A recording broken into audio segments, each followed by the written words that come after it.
Today we're going to be breaking down Saturn worship and how the occult are linked in with Saturn. Okay, so first of all, let's start with the celebrities. All these celebrities are doing 666. Okay, covering the one eye, which also symbolizes the all-seeing eye, which is another occult symbol. But we're focusing on the 666, the 6 with the 3 fingers. Also, we have CERN with the 666 within their logo. Also Disney, okay, as you can see here, 666 within their logo. Pepsi, Coca-Cola, and even Cadbury's. Monster Energy with the 666 in Hebrew numerals. Unleash the beast. So what is 666 to do with Saturn? Because on Saturn, there is on the north pole of Saturn, there is a 6-sided hexagon, okay? So Saturday is named after Saturn Day, the 6th planet. It is also the 6th day of the week and has a 6-sided polygon on its north pole, 666. Not only that, when you create a star out of the hexagon, you will create a 6-pointed star, okay? With 6 triangles within the star and a 6-sided hexagon, which all adds up to 666. Okay, so this is why all these symbols contain 666. So why do they worship 666? Saturn. Because Saturn is the god of time and death, okay, and order and lessons. Okay, Saturn is a very cold and dry being. That is the 6th planet from the sun. Okay, Saturn represents the winter, which symbolizes death, okay, because all nature dies within winter because the sun's not there. So it represents darkness and death. It rules the zodiac sign of Capricorn, okay? So, in the celestial cycle, Saturn is always opposite the sun. So it's the opposite of the sun. So they're worshipping this energy which is death-like, okay? This god which is death and does not bring life, okay? Also is the god of time, okay? Also in the Roman and in Greek it's called Chronos, okay, which is just a translation for time. It's also known as the Father Time, aka the Grim Reaper, okay? The Grim Reaper, keep that in mind, we'll come back to this. Here are some more logos with Saturn, okay? NAG, Internet, Wi-Fi. Okay, all these occult logos all worship Saturn. They are a satanic occult. They worship this death god, this evil god. Okay, this is where the cube now comes in. Okay, because what color is associated with Saturn? It's black, because it's the absence of light. It's opposite the sun. So black is the colour associated with Saturn. Each planet has its own colour associated with it. Okay, so when you make the cube, okay, as you can see here, the cube out of the polygon, it creates what? A black cube. Okay, and the Kabbalah, okay, Kabbalah means cube, Allah means the god, the cube god. These religions are secretly worshipping this cube god, the god of death, Saturn, Satan. It's the same entity behind it all. Okay? So, also, we have these black cubes in Australia, Denmark, all around the world, these black cubes, because this occult is worldwide. It's Saturn, Satan taking over this realm. Okay? Also, with this black cube, they walk around it like the rings of Saturn. It's around the black cube of Saturn with the rings, they walk around in circles. What are circles? Cycles. What is a cycle? Time. The time god. This is why it has a ring around it, because it represents time, cycles. Okay? And this is another depiction of Saturn, always depicted with this Reaper staff. Okay, keep in mind this staff, just like we associated with aka the Grim Reaper. The Grim Reaper also wears a black robe, representing Saturn with the same staff. Can you see it? This is where it comes in. Okay? The same thing, look, the same staff with the black robe. Black representing Saturn, the god of death. Okay, the Grim Reaper, Satan. Okay. Also, when you graduate from university, what do? You wear a cube on your head, a black cube with a black robe. This is Saturn worship. See, this is how Satan has tricked the world into worshipping him, not God, the sun, which represents God. So what is a corona? Because a corona is a crown, a circle, okay? A set of concentric circles of light seen around a luminous body. So Saturn, so this is why they used to worship Saturn by wearing crowns in ancient days, and we still do to this day. The king or queen has a crown, a corona. Also, corona, the drink. Corona adds up to 666, just like Saturn is 666. But like you see in the corona, you see the staff. You see this staff, just like the staff of Saturn, the Saturn god, like the Grim Reaper, with the black robe and the staff, just like the Saturn god. What is the Grim Reaper? It's a killer. It represents death, just like Saturn, the god of death and time. So all these occults and secret societies all worship the 666 god, which is Saturn, Satan. All of our energy is being put into Saturn.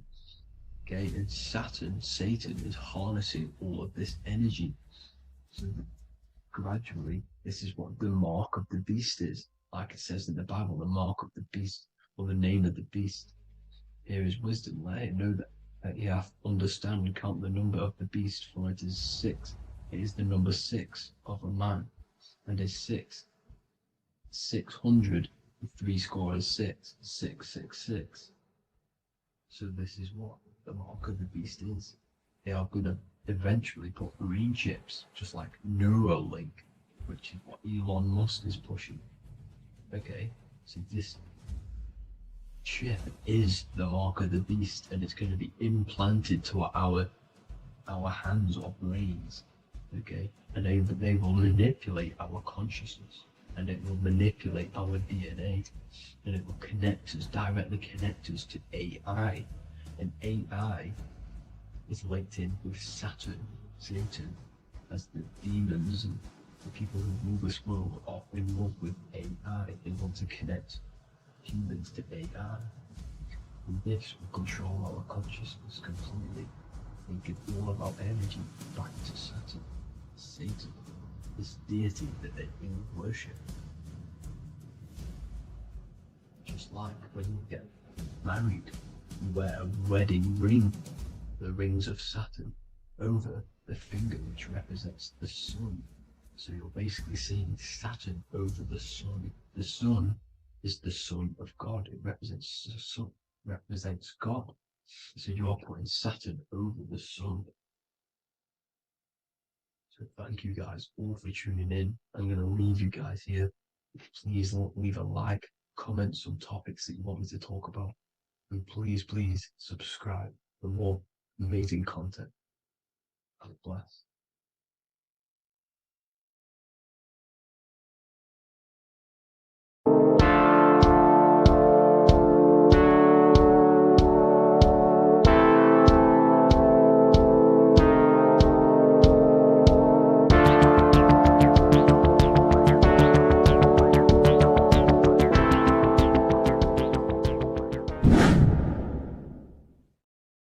Welcome back, people. We're back with another video.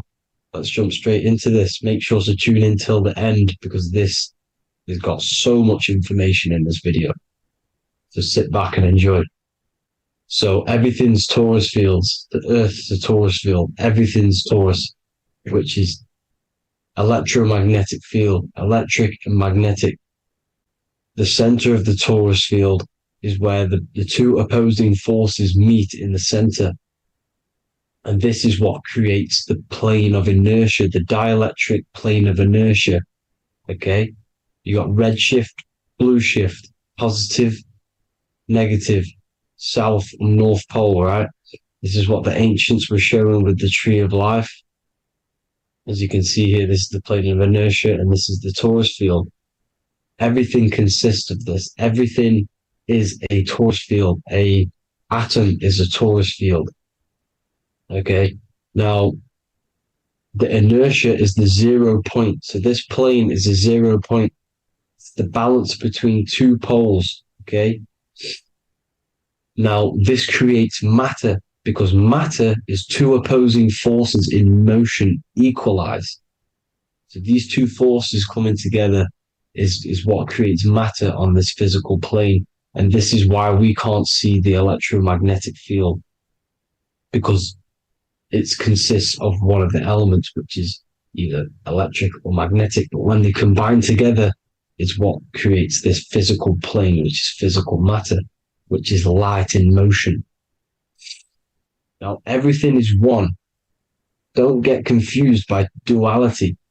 Duality is two opposing forces, but them two opposing forces are created by the same substance. It's two aspects of the same substance.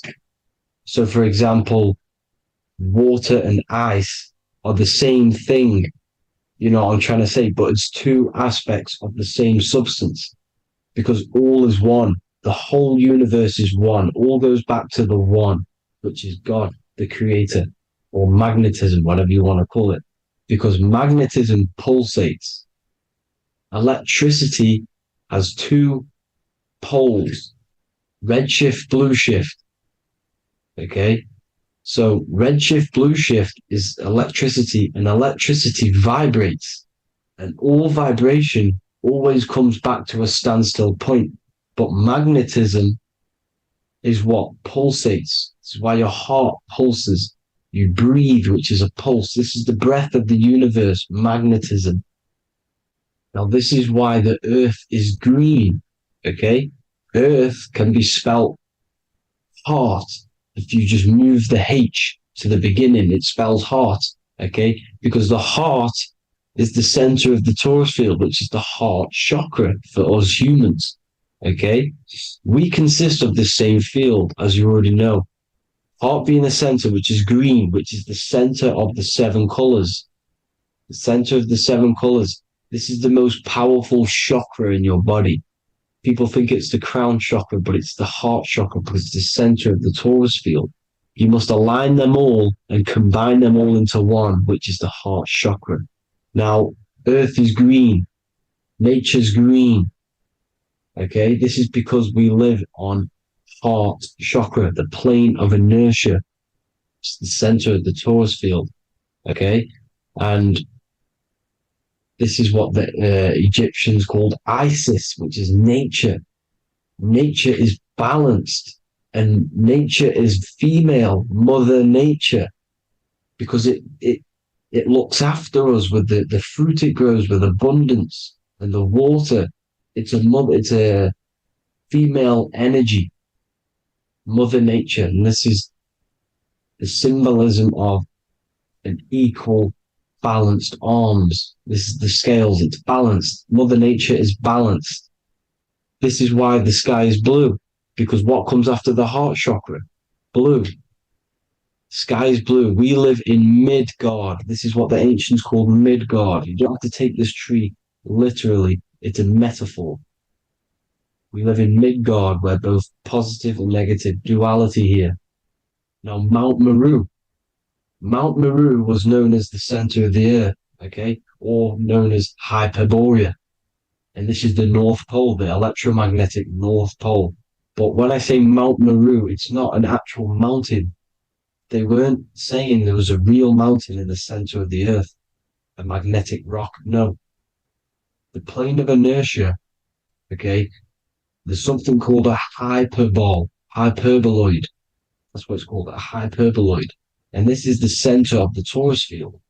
And this hyperboloid is what is in the shape of a mountain, you see? So if I go to this next one, they say Hyperborea on this map. Why do they call it Hyperborea?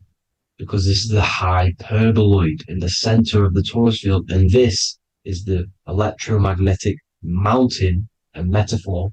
Mountain, what they're metaphorically saying, this is the electromagnetic mountain at the center, the double vortex, the center of the Taurus field, which is the North Pole. Pole of electromagnetic energy. So this is why they call it Hyperborea. It comes from the word hyperboloid. And the center of the earth is so sacred. And they symbolize this with, obviously, the North Star, which is Polaris. And this is where the swastika comes from, because it's the 4 seasons moving around the North Star. This is the Big Dipper constellation moving around the North Star, which is Polaris. There's that pole again. Pole.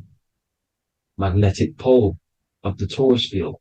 And this is where the green, emerald green, aurora borealis comes from. It comes from this center hyperboloid at the center of the earth, where the most electromagnetic energy is stored. The center of the plane of inertia, the center of a plane of inertia. This is the all-seeing eye as well. As you can see, they got the sun, the moon, this is the Masonic cosmos, the sun, the moon, and the all-seeing eye, because the eye is Polaris, the eye of the stars. It's all a big eye. Now, the eye means a lot more as well. It's not just that. There's different ways you can interpret symbols. Now, this is the emerald tablets. Deep in Earth's heart lies the flower, the source of the spirit that binds all in its form. Okay? The flower of life is thine own place of thine spirit, and stream through the earth as thine flows through thy form, giving off life to the earth and its children, renewing the spirit from form unto form. This is the North Pole.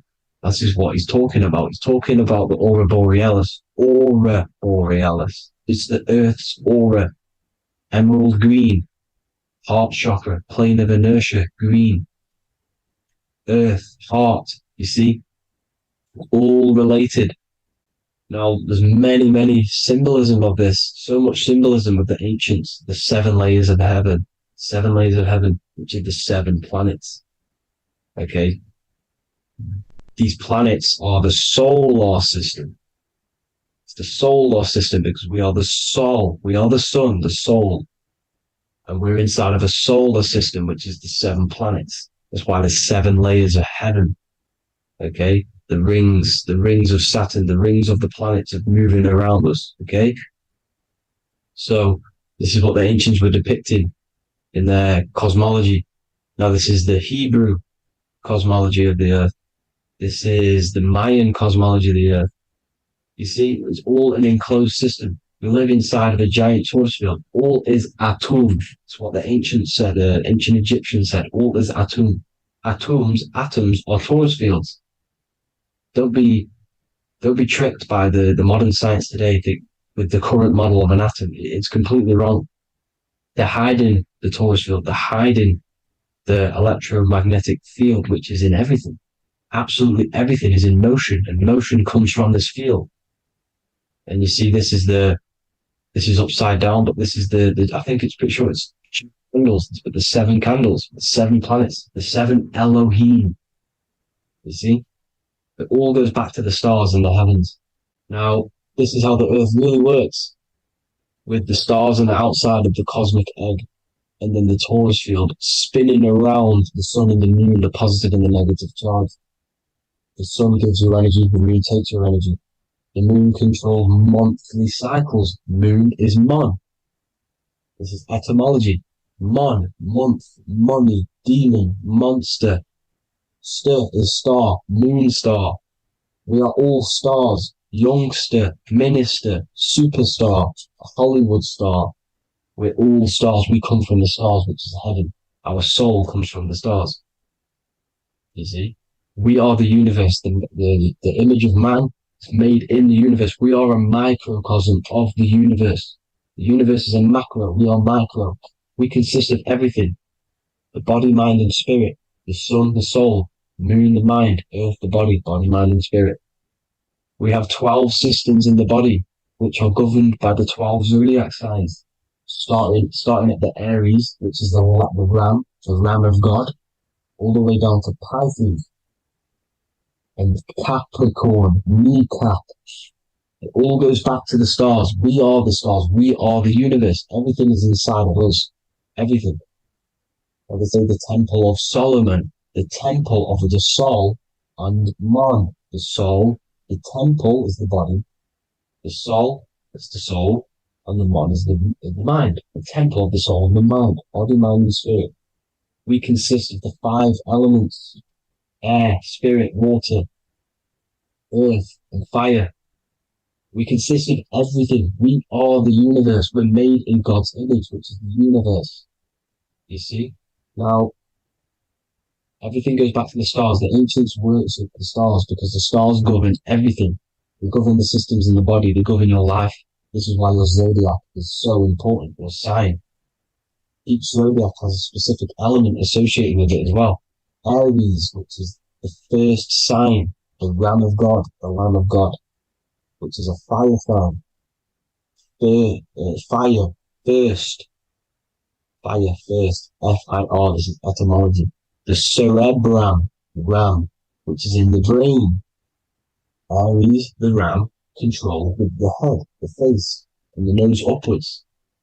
So it controls the cerebrum. The Torah, which is, I'm pretty sure it's the Hebrew Bible, which is the Taurus. Tornado comes from the Taurus field. You see? Everything's inside of you. It all goes back to the Taurus field, and the Taurus field is everything. Now, like I said, 12 zodiac signs, 12 systems, 12 cranial nerves in the brain, the 12 disciples of the Bible. All symbolic. Have to read the Bible properly.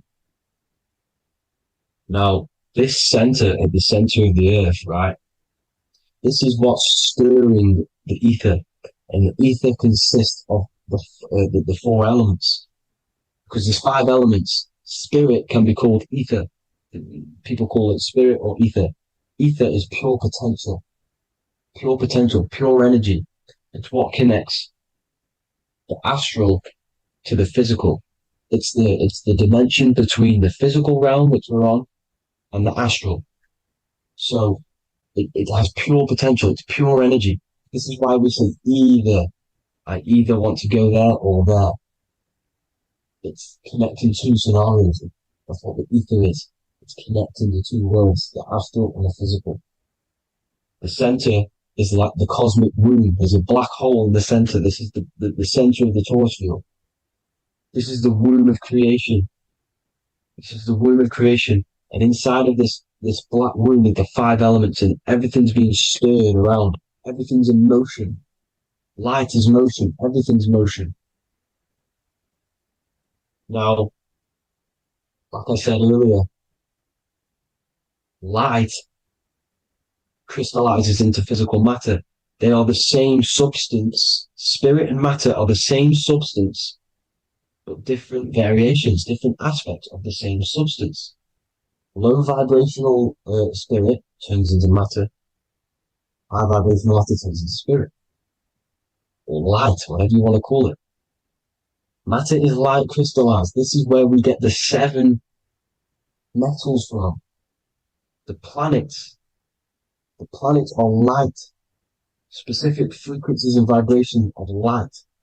When these lights, or the planets, materialize, material metals, materialize, they turn into the 7 metals. Saturn turns into lead. That's why lead is red. Saturn is red. The sun turns into gold. That's why the gold is yellow and the sun is yellow. You see, Saturn is the time god. What happens in autumn?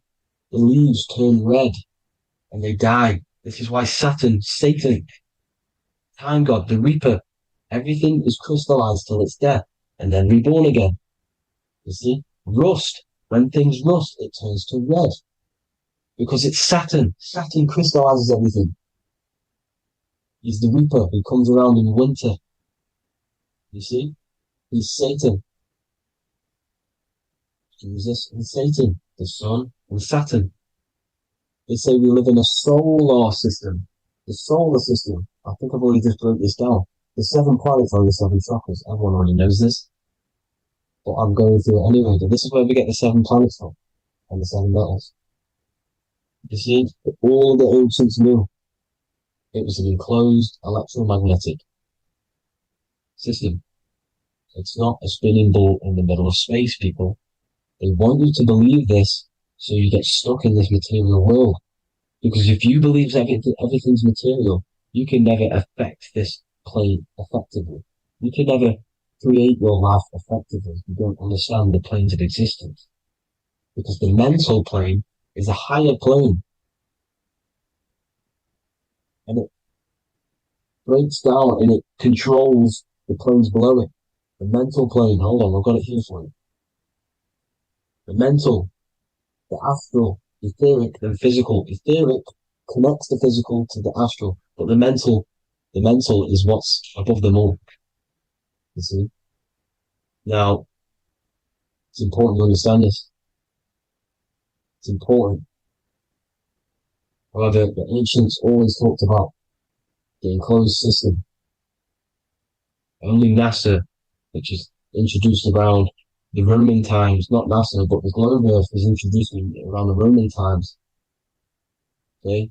By these Masons. These Masons introduced this because they wanted to take over the minds of the masses and control them. These people worship the physical realm. They know how it works. They know the ins and outs of it. They know how to do the magic. They know how to do it all. They understand it all. That's why Masonry have to take the oath. The oath of not speaking. You're not allowed to speak about anything you learn about in Masonry. Because they're discovering the truth about your mind and how it creates reality and stuff like that. So this is the Masonic cosmology, the 5-pointed star, the 5 elements, the checkerboard for duality, positive and negative, the 2 aspects of every substance. This is another ancient painting depicting the firmament, the stars inside the firmament, the sun. You see, the ancients worshipped the sun because it's so important for sustaining our life. It's the only reason we're alive is because of the sun. But then people think it gives you cancer today. They brainwash you to think the sun gives you cancer when it's the #1 source of all life. They want you to believe it's a big, spinning, dangerous ball in space. It's not. It's here to give us life. It's God's Son. That's why Jesus is known as God's Son. It is the Son of God. God created that to sustain us. You see? So it's important you understand the true cosmology of where you are, because if you don't know where you are depleted of all of your morals. You're depleted. You're demoralized. You're lost. You don't know where you are. You don't know where you exist. Okay? Once you accept the globe model, the heliocentric model, you will subconsciously think that you come from nothing. This is why they implemented the evolution theory just after the globe model was introduced by Charles Darwin. Charles Darwin came in after the globe model. He's a Mason. He was another Freemason, and implemented evolution where we came from monkeys, because they want you thinking less of yourself so they can manipulate your mind. You see? They want to manipulate your mind, and they have done since you got here. Since you came through that portal, you were manipulated from that day to believe this, believe that. The true cosmology, the truth will set you free. You will understand things better. You will feel better in yourself when you know the sun is here for you. You'll feel better in yourself that you know that you didn't come from a monkey. You were created as a human, a manifester, a creator. You're so intelligent. Your mind is amazing. You can manipulate matter, mind over matter. See? Thank you all, people, for tuning in. Tap in with yourself. Love yourself. Find the truth. Spread the truth. Nothing dies. Nothing in this creation dies. Everything's energy. Everything's light. Light can never die. You're a light being. That's why it says Hu. Hu man. Hu is light in Hebrew or Latin. You're one of the two. You are light. You're a light being. You never die. Ever, ever, ever die. Ever. Stop thinking you're going to die. This body will die because it contains electricity. And electricity always goes back to a standstill point because of vibration. Electricity vibrates. You are pure light. You will never ever die. Thank you all people. God bless. Make sure to like, subscribe and share.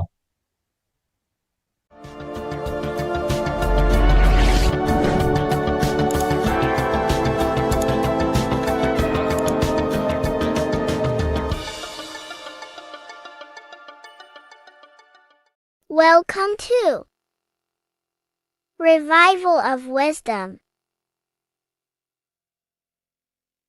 Welcome people, we're back with another video, and this video is about Freemasonry and their connection to the Illuminati. Please, as always, to make sure to hit that like and the subscribe button and turn on the notifications to never miss a video. On May the 1st, 1776, the founder of the Illuminati, Adam Weishaupt, founded this secret organization, and this date can be found in Roman numerals underneath the all-seeing eye pyramid on the $1 bill. This $1 bill also says Anu Coptus Novus Ordo Secularum. This is Latin for announcing the birth of the New World Order. This New World Order will be headed by Lucifer, the all-seeing eye, and followed by the 13 layers of bricks for the 13 elite bloodlines. So your Orsini's, Rockefellers, Rothschilds, Soroses, and the other 9 elite families. So when Adam Weishaupt created the Illuminati, he made it consisting of high-level degree Masons, French and Latin philosophers, and many more powerful people to all become one society. So this is why you see Masons using the same symbol of the all-seeing eye inside the pyramid. But not all Freemasons are part of this Illuminati secret society. As the 33rd degree Freemason Manly P. Hall said in his book The Secret Teachings of All Ages, Freemasonry is a fraternity within a fraternity, an outer organization concealing an inner brotherhood of the elect. So what he's saying here is that Freemasons have to go up the degrees of Freemasonry, and once they hit the top, they either get elected or not into these secret societies like the Illuminati, Skull and Bones, and Knights Templar. So when you see celebrities doing this one-eye symbolism, either covering one eye, doing the triangle, or doing 666 over one eye, this is showing and reflecting the symbolism of Freemasonry. They have taken the oath to never speak on anything they learn about Freemasonry. Duncan's Ritual of Freemasonry book states the oath they have to take. Quote, I ... of my own free will and accord, that I will hail, ever conceal, and never reveal any of the secrets, arts, points of Master Mason's degree to any person whomsoever. All this most solemnly, sincerely promise and swear. Now, this is what happens when they break the oath, stated in this book, quote, myself severed in two, my bowels taken from thence, and burnt to ashes. So this states that Freemasonry comes first, before any law of the land. It has the right to kill you if you break your oath. This is the hand gesture they have to do every time they enter the ritual room inside the Masonic Lodge. This is the cutthroat symbol, showing you and reminding you of the oath and what will happen if you break it. Now in this book, Richardson's Monitor of Freemasonry, it states, if you break your oath, binding myself under no less penalty than to have my throat cut across, my tongue torn out by the roots, and my body buried in the rough sands of the sea. If they do not decide to kill you, this book states this by pointing him out to the world as an unworthy vagabond, by opposing his interest, by dearranging his business. In other words, they have the power to frame you and destroy your reputation to the world and destroy your business if you break this oath.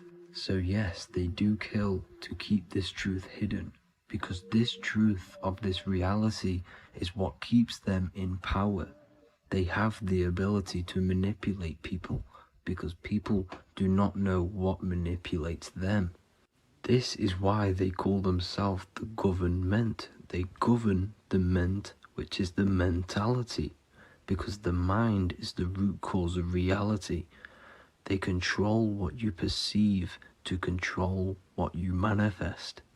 By knowing the truth, you are set free, and you no longer need no controller above you.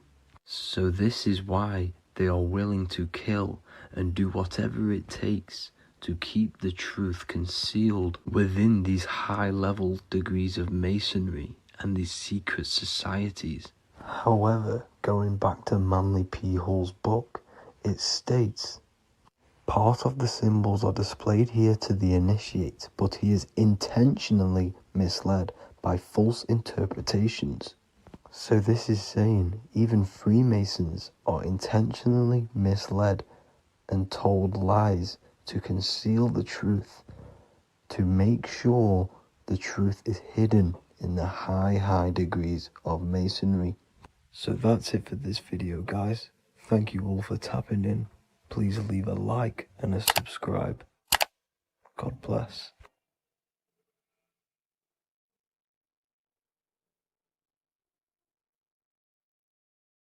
What if dreams aren't random at all, but messages from a deeper part of yourself, trying to show you things? In this video, you're going to learn exactly what dreams are from an esoteric view, how to control dreams, and how to dream more frequently. Dreams are not nonsense. They are expressions of the subconscious mind. In the daytime, we're using our conscious mind, what we are aware of. This represents the daytime, the sun, the external world. We're operating in the external, outside the body in the day. But when we go to sleep, we return inward. Everything does this breath. We breathe in through the nose and out through the nose. Everything does this in and out process in the universe. We live, we die every single day. We wake up, we express things in the external. Then at nighttime, we return back to darkness, back to the internal. This is the breath of the universe. We have summer, we have winter. This is the breath of the sun and the seasons with the earth. You have an internal world and an external world. External is physical, the internal is spiritual. Like I said, when we go to sleep, we are returning back to the internal world of your own consciousness and subconscious mind. Your subconscious mind holds everything about you,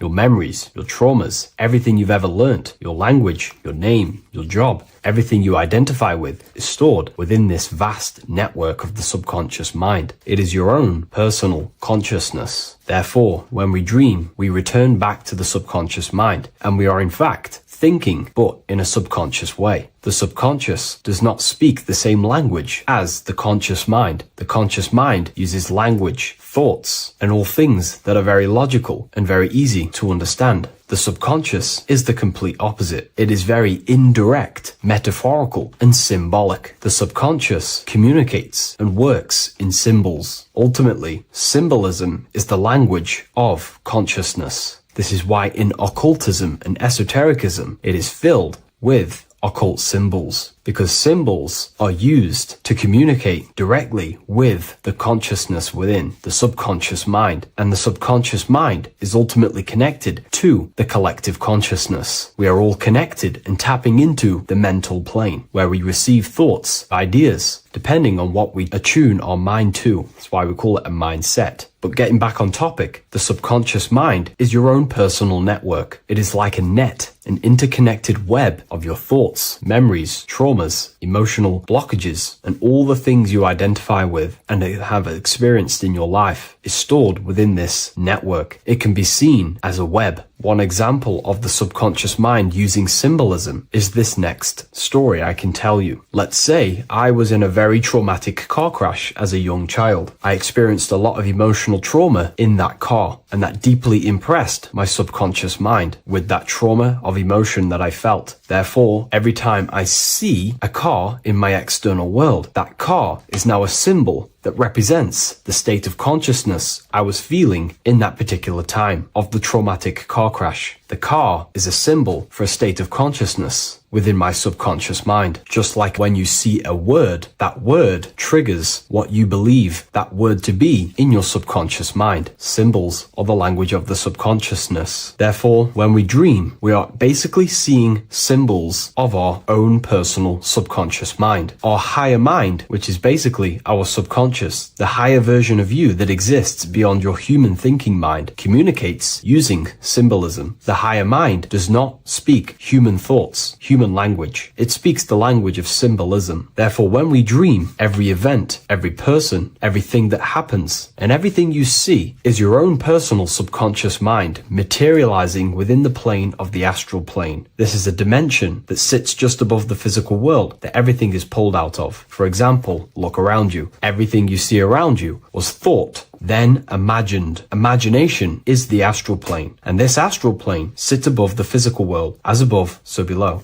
These objects were thought, imagined within someone's mind, and then pulled into a physical reality. Therefore, the imagination is what you're experiencing within a dream. It is your subconscious mind thinking and materializing within the imaginative plane. For example, let's say you are a Christian, you believe in Jesus your whole life, you have lots of emotion towards Jesus. This deeply impresses your subconscious mind. You believe in him so much, you go to sleep, you have a dream that you meet Jesus. You did not meet directly with Jesus. You met with your own belief. It was your own belief materializing within the imaginative plane and revealing itself to you. Dreams are materializations of your memories, your subconscious beliefs, traumas, and anything that could be inside the subconscious mind. It is your subconsciousness revealing itself to you in a material form. Let's say you have a nightmare. There is a big dark figure chasing you and you are running away in fear, away from this dark figure chasing you. That dark figure is not an external entity. It is not a spirit or a jinn or a demon. It is in fact an aspect of your own mind. It is a symbol that represents maybe a fear, a trauma, or something you are running away from internally, inside your subconscious mind. Something that you are not addressing, but something that is fearful, something that can be controlling you on a subconscious level. Let's say you have a fear to address something in your personal life. You want to address someone who is getting on your nerves at work. You continuously put this off and you fear doing that situation. Over a long period of time, this can slowly control you subconsciously. You start to avoid the person, avoid any contact. It is subconsciously controlling you. This is not the best example, but you can see what I mean. Hidden fears and traumas in the subconscious mind can subconsciously control your actions and ultimately lead you to low states of consciousness, keep you from reaching your higher potential, and ultimately create blockages within your own consciousness. That figure in the dream is a materialization of something that you are fearing and running away from and not addressing. This is why people always have dreams of traumas that they have experienced as a child or when they were younger, or maybe from a year ago or two. It's because that emotion is deeply impressed in the subconscious, and the subconscious is always trying to reveal things to you, communicate to you that you need to change, purify, and maybe heal within your own consciousness. This is how the higher self communicates to you through the language of symbolism. Once you understand this, dreams can become a very powerful tool, not just entertainment at night time. Your consciousness never rests. Your consciousness is eternal. It is the very spark of the divine. Your body needs rest. Your consciousness is not physical. It does not need rest. So this is a way you can identify what your dreams are trying to show you is by writing them down. A dream journal. Every single dream that you have a book placed near your bed. Every time you wake up, first thing you should do is pick up the book and write every single detail that you can remember about the dream. The people that you met are all symbols or aspects of yourself. Maybe it is a friend you saw in your dream. That friend represents a state of consciousness that is within you and is trying to reveal something to you. It's about making the subconscious into the conscious, to become conscious of the unknown. Write down every detail, everything you saw, every event that played out, even the details of the clothes that they were wearing. Everything is symbolic within dreams. Write everything down and then analyze the dream. Don't analyze it from a logical mind. Analyze it with the right hemisphere of the brain, which allows you to see metaphors, read between the line. Try and gain the message that it's trying to show you. What does this overall mean to you? And what could this reveal about aspects of yourself that you need to heal or maybe take action in your life and world? Because your higher self is always guiding you towards awakening and fulfilling your mission in the manifested physical world. Dreams speak in symbols, not logic. Ask about your dreams. What is this trying to tell me? Don't take things literally. Look for an emotional tone and symbolic resonance. With practice, you'll begin to understand the personal language of your subconscious mind. Now that you understand that, again, please leave a like or a comment on this video. This is now a technique for lucid dreaming and dreaming more often. This is not going to happen overnight. This is not an easy method. It simply takes practice and dedication. Every morning, choose 3 time slots. For me, I choose 4:30, 5 a.m. and 6 a.m. 3 alarms that are going to go off at these 3 times, half an hour apart from each other. Each time you wake up, stay awake for 5 to 10 minutes. Turn off the alarm. Try and keep your conscious mind awake, but drift back into sleep. There's no other better way for me to explain that. It's very difficult, but try and keep the mind awake, but the body falling back asleep. More than likely, you will drift off back to sleep. Then the next alarm will go off half an hour after. This will wake you up again. Guaranteed. You will probably drift back to sleep by repeating this process. After the 3 alarms go off, each one of them times, you're either going to have a dream or a lucid dream, but definitely you will have a dream. And if it doesn't work one time, keep trying it. I've been using this method for a very long time, and I can tell you 70-80% of the time it triggers a dream, and a very vivid dream. And it's ideal for lucid dreaming because keeping the conscious mind awake while letting the body fall asleep, you can become conscious within these subconscious realms of your mind. But when you are conscious inside the dream world, you can do what you want, but you also want to let the dream naturally unfold. If you try and take too much control, then you will wake back up. If you feel any fear in your dream, you will wake back up into the material world. Another tip to dream more often is to meditate before bed. Simply close your eyes and think about nothing for 5 to 30 minutes. Detach from everything outside you, your name, your job, work, thoughts. Mentally detach from the world and the physical pleasures and become pure awareness before you try and go to sleep. This will help you become conscious while being within the self. If you wish to learn more about consciousness yourself, the Book of Wisdom Volume 2 can definitely help you. I'll leave a link in the description. Thank you for watching this video, and I'll see you in the next one.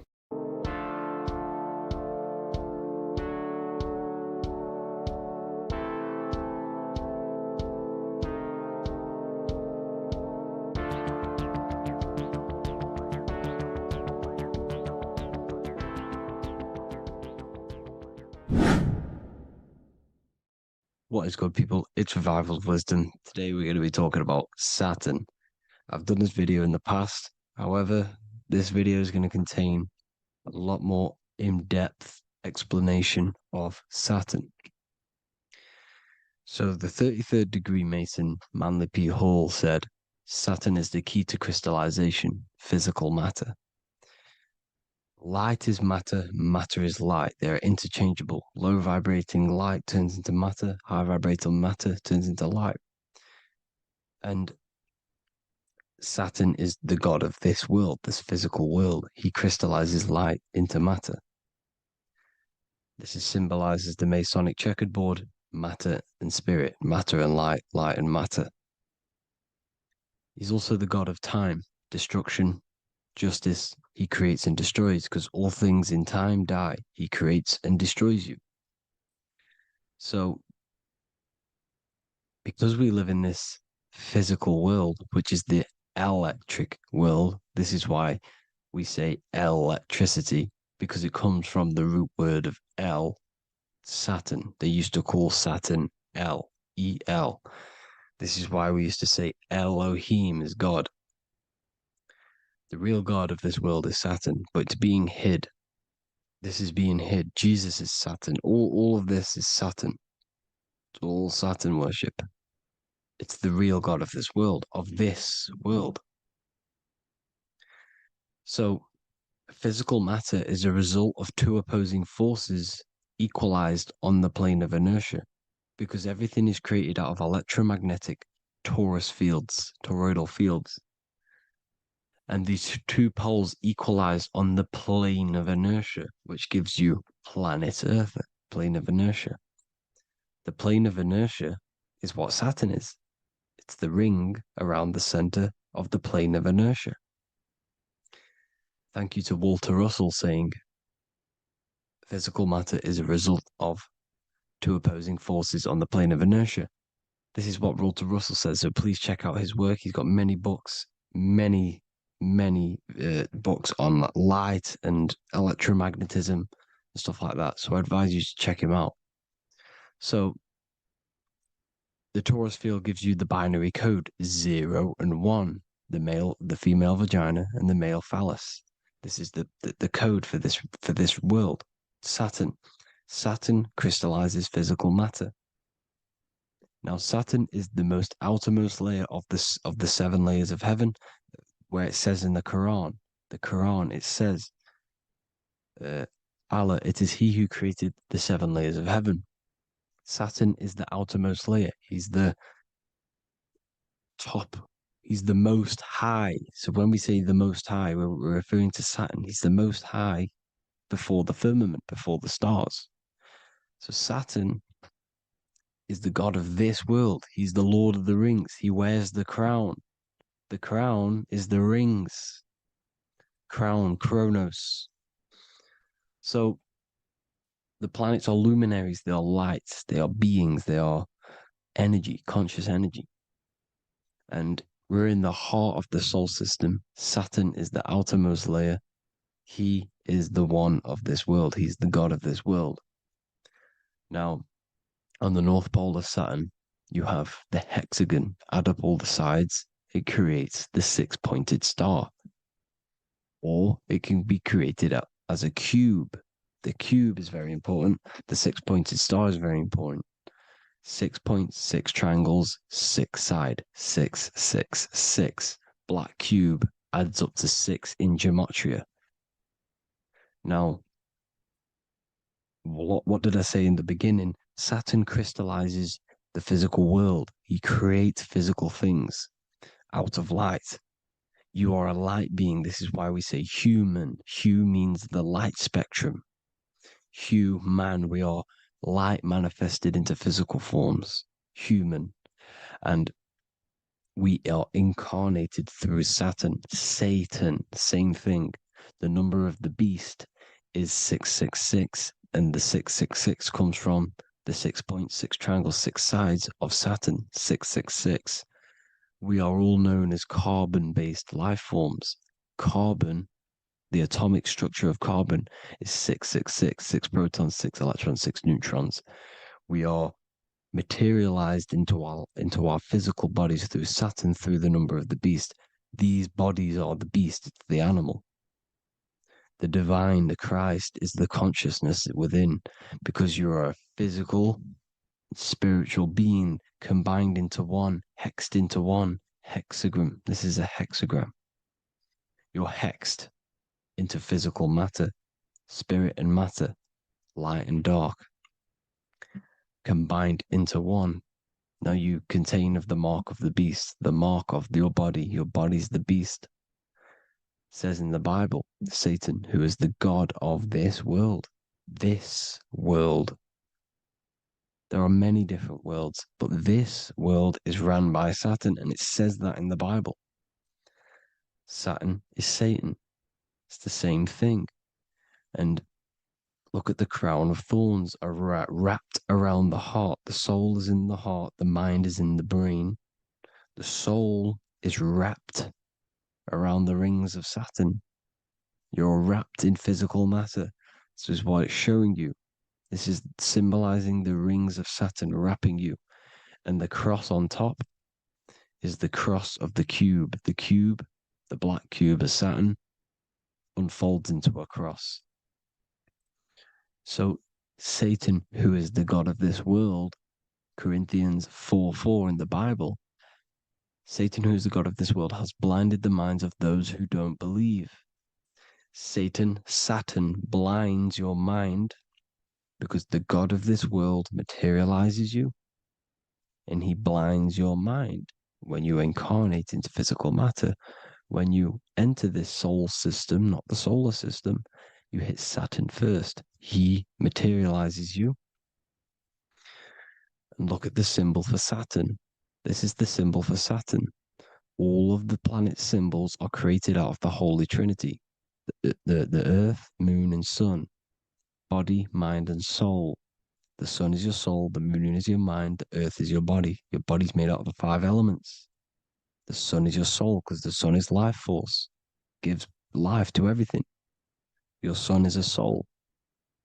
Your soul is the sun of your body. The Moon is the mind. The Moon is the moon of your body, the mind of your body. Intelligence. So all of the symbols of the planets are created out of these.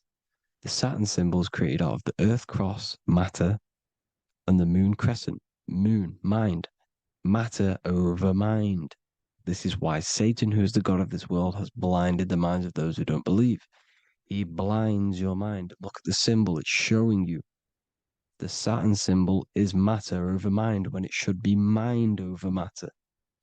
So we descend into a soul system, into our 666 Saturn carbon suit bodies, and we are matter over mind. Then we have to move up the spine to go back up to spirit, to mind over matter, where you manipulate your own reality. Now look at this. It creates the number 5. 5 is the number of change. You're moving from this side of the number sequence over to the right side. You're moving from the spiritual into the physical world. You're incarnating into the 5 elements, the 5 senses. So the cube, the black cube of Saturn, is another major symbol. Very important symbol. Here you see the cube, and the color black is associated with Saturn because Saturn is associated with death. He creates and destroys. Light and dark. Death is associated with black, spirit, because you can't see spirit, which is blackness. So the black cube is black because Saturn rules the nighttime, which is dark, blackness, and he rules the winter, which is death, blackness. So Saturn is the black cube. Cubes have 6 sides. Up, down, right, left, back, and forward. Cubes are 6-sided. Everything is 6-sided inside of this creation because you're incarnating, you're materializing, crystallizing into the cube, the world of the cube. Everything's a cube. Everything's got 6 sides. Here's Leonardo da Vinci showing you that you're in the cube. Leonardo da Vinci did this famous painting. You're in the cube, you're hexed into physical matter, or you're incarnated into the 3rd dimension, the 3-dimensional world, which is a cube, 3D. And black cube adds up to 6 sides of the black cube. The Kabbalah means cube god in Arabic. And look at what they do. They worship the cube, the black cube, and they stand in rings like the rings of Saturn. Australia, Denmark, Manhattan, Santana all have these black cubes. You go to New York, you will see the black cube there as well. These black cubes are everywhere because it is the real God of this world, So look at the cross. The cross unfolds into the cube. Xbox, Nintendo GameCube, Sega Saturn, anything to do with a simulated gaming reality, they put Saturn in it because we're in the simulation of Saturn. This is a simulation. And this is why they reflect this through the Xbox, GameCube, Sega Saturn, anything to do with gaming, simulations, is all Saturn. Because we're in the cube of Saturn, the black cube. We're in the GameCube, the Xbox, the Sega Saturn. As above, so below. So they reflect it through the simulations that they create inside of this simulation. Cubes have 8 points for the 8 points of time and space. 8 is the number of time. Everything's cycling, infinity. So look at the cube. The cube is symbolized as in Judaism. The Judays have the black cube. They wrap themselves in a black band and they cover their eyes into blackness. The black cube, for the black cube of Saturn, they use the star of Saturn and they worship their god on Saturn Day because it's all Saturn worship. And look how the Saturn god is wrapped around with these thorns or leaves, just like Jesus is wrapped around his heart. And Jesus on the cross is us on the cross. We are in the cross. We are in the cube. The cross is the cube. And the cross is even in the Saturn symbol. This is another symbol for Saturn. There's two symbols. You got this one, the one I've just broke down. And there's this one.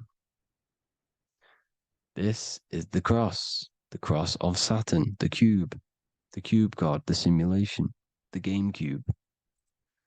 Now, Chronos is another word for Saturn. Chronos means time. When you clock into work, you go to the Chronos machine. Well, I did anyway. And I'd tap my card on the Chronos because Chronos is time. Anything to do with time is Saturn. He creates and destroys. Look at the artwork of Saturn with the sand, the time. Look at this, how he's cutting off the baby's wings. He's crystallizing the spirit into matter. He's cutting off your wings. Satan, in the Bible, he falls from heaven into earth and he loses his wings. He becomes a serpent. You see it's all symbolic for us. We are the fallen angels, fallen angles of light. We're fallen angles of light. We are light beings. Now we're fallen into physical matter. Saturn's chopped off our wings. He's chopped off our spirit wings because when you astral project, you can fly. You will fly around. He's got the Reaper staff here, always depicted with the Reaper staff. Now look at the clock. Saturn Day is the 6th day, the number of the beast, 666. Look at the clock. 6 take away 12. 12 take away 6 equals 6.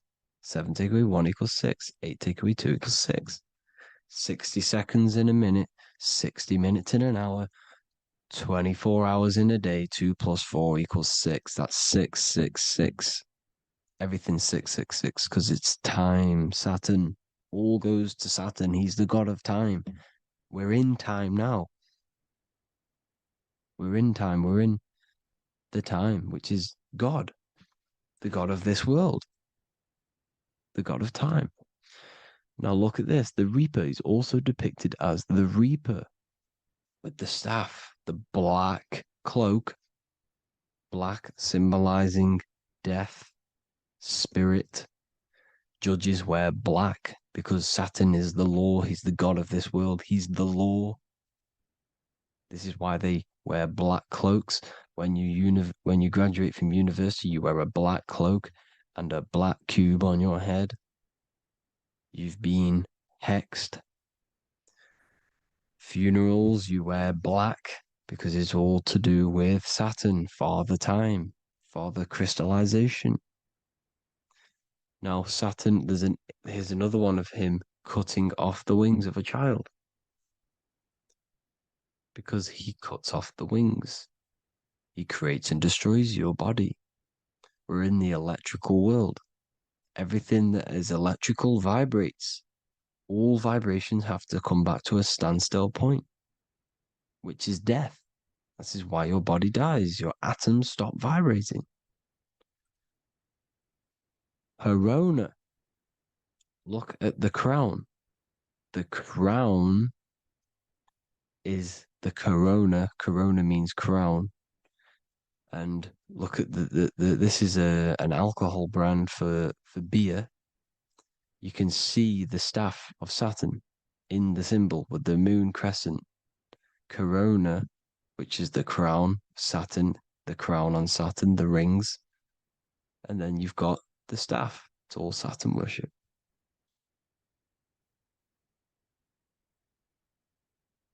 Is the black cubes of 9/11. 2 black cubes. This was a ritual for Saturn. It's all ritualistic.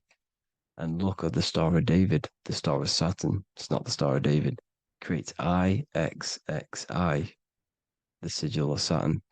IXXI means 9/11 in Roman numerals. 9/11. It's all a ritual for Saturn, and they have the 2 black cubes of Saturn. Now look, XX, there's more symbolism of Saturn now. We're going deeper. XX is more symbolism for Saturn. The sigil of Saturn is XX, as above, so below. Same with the Star of David. You split it in the middle, as above, so below, as above, so below. XX, this is a Knights Templar Cross of Lorraine. XX, Knights Templar, high order of Masonry. They all worship Saturn. Well, Saturn's the real god of this world.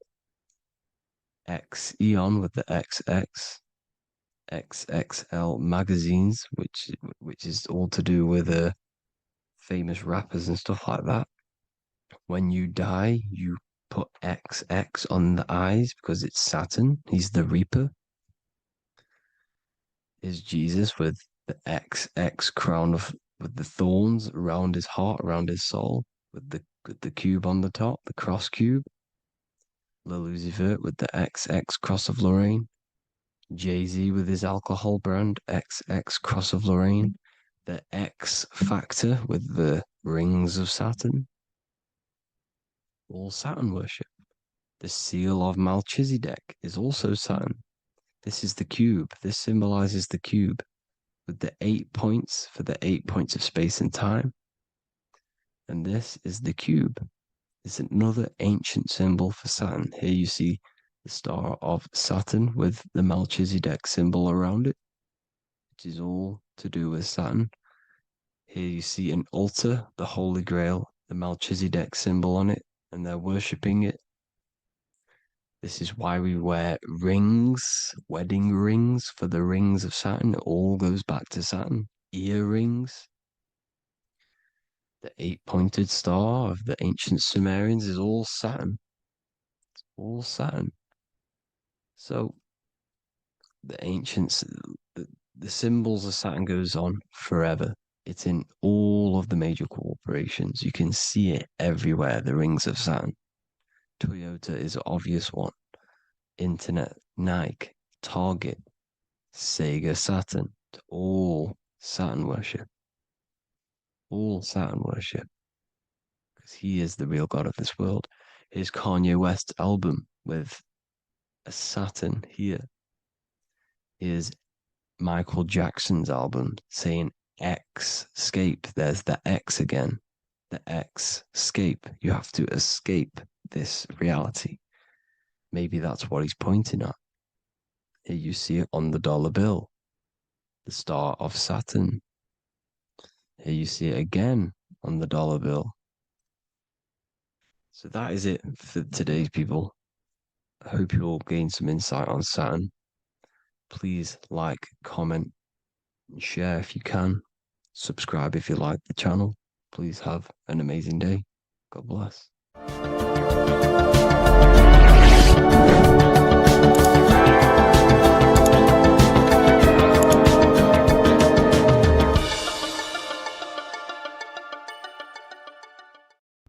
There's an ancient symbol hidden in plain sight, one that holds the key to transformation, power, and unlocking your true potential. It's been used for centuries by mystics, rulers, and even modern science. but almost no one understands its true meaning.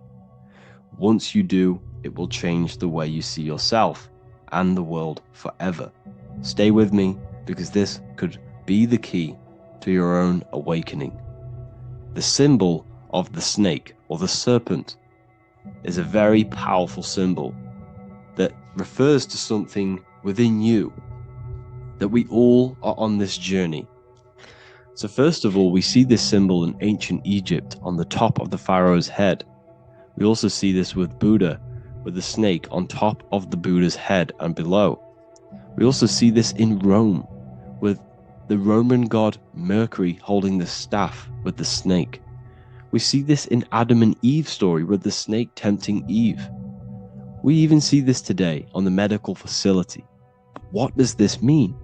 Why is this symbol being used for thousands and thousands and thousands of years? It has a very deep esoteric meaning. We see this in the caduceus staff, and we even see the snake representing the kundalini. What does the snake actually mean? A lot of people think it represents the kundalini, which it does. However, there's a deeper interpretation of this symbol, and it goes very far beneath the surface of what the snake actually represents. Okay? So first of all, when looking at symbols, we need to observe what the snake does in nature. The serpent sheds its skin. The serpent shedding its skin is a sacred symbol of an inner transformation. It transforms from its old self to a new self. It sheds layers of itself. As the snake discards its old exterior, it mirrors our own journey of realizing outdated beliefs and patterns, paving the way for a renewed, authentic self on the esoteric path of awakening. Essentially, it represents transformation, but not transformation of our physical bodies, transformation of our inner world. Now, this is where things get a little bit tricky and you may become a little bit confused, but I'm going to make this very clear for you. The snake symbol, or any symbol, can be used for different context. For example, the kundalini. We see the snake representing the kundalini. We all know that energy can't be destroyed, only transferred. Like I said, this is a transferring of energy. It's a changing, a transforming, shedding its skin. It represents transformation. Sexual energy is energy, and we can transform the sexual energy into a kundalini awakening to activate dormant brain cells in our brain, and to activate the human light body, which is the spirit. We can cultivate, save, and retain our sexual energy, transmute it up the spine to activate the brain. This is a symbol of transformation, of energy in this context. However, when we go to the emergency services, this does not mean the same thing as the kundalini. The snake in this context represents transformation of health. When we are picked up by the emergency services, we are looking for a transformation. We are unwell, and now we need to transform to well-being. This is why they use this symbol. It represents transformation, especially with the pole and the snake climbing. It's climbing, it's transforming from the bottom to the top, shedding its skin, shedding old layers, transformation. We see this in the Bible with the snake tempting Eve to eat the apple of the tree of knowledge of good and evil. Well, what does this mean? Where's the transformation in this? Well, this is a very hidden one. The transformation takes place in Adam and Eve's consciousness and their mind.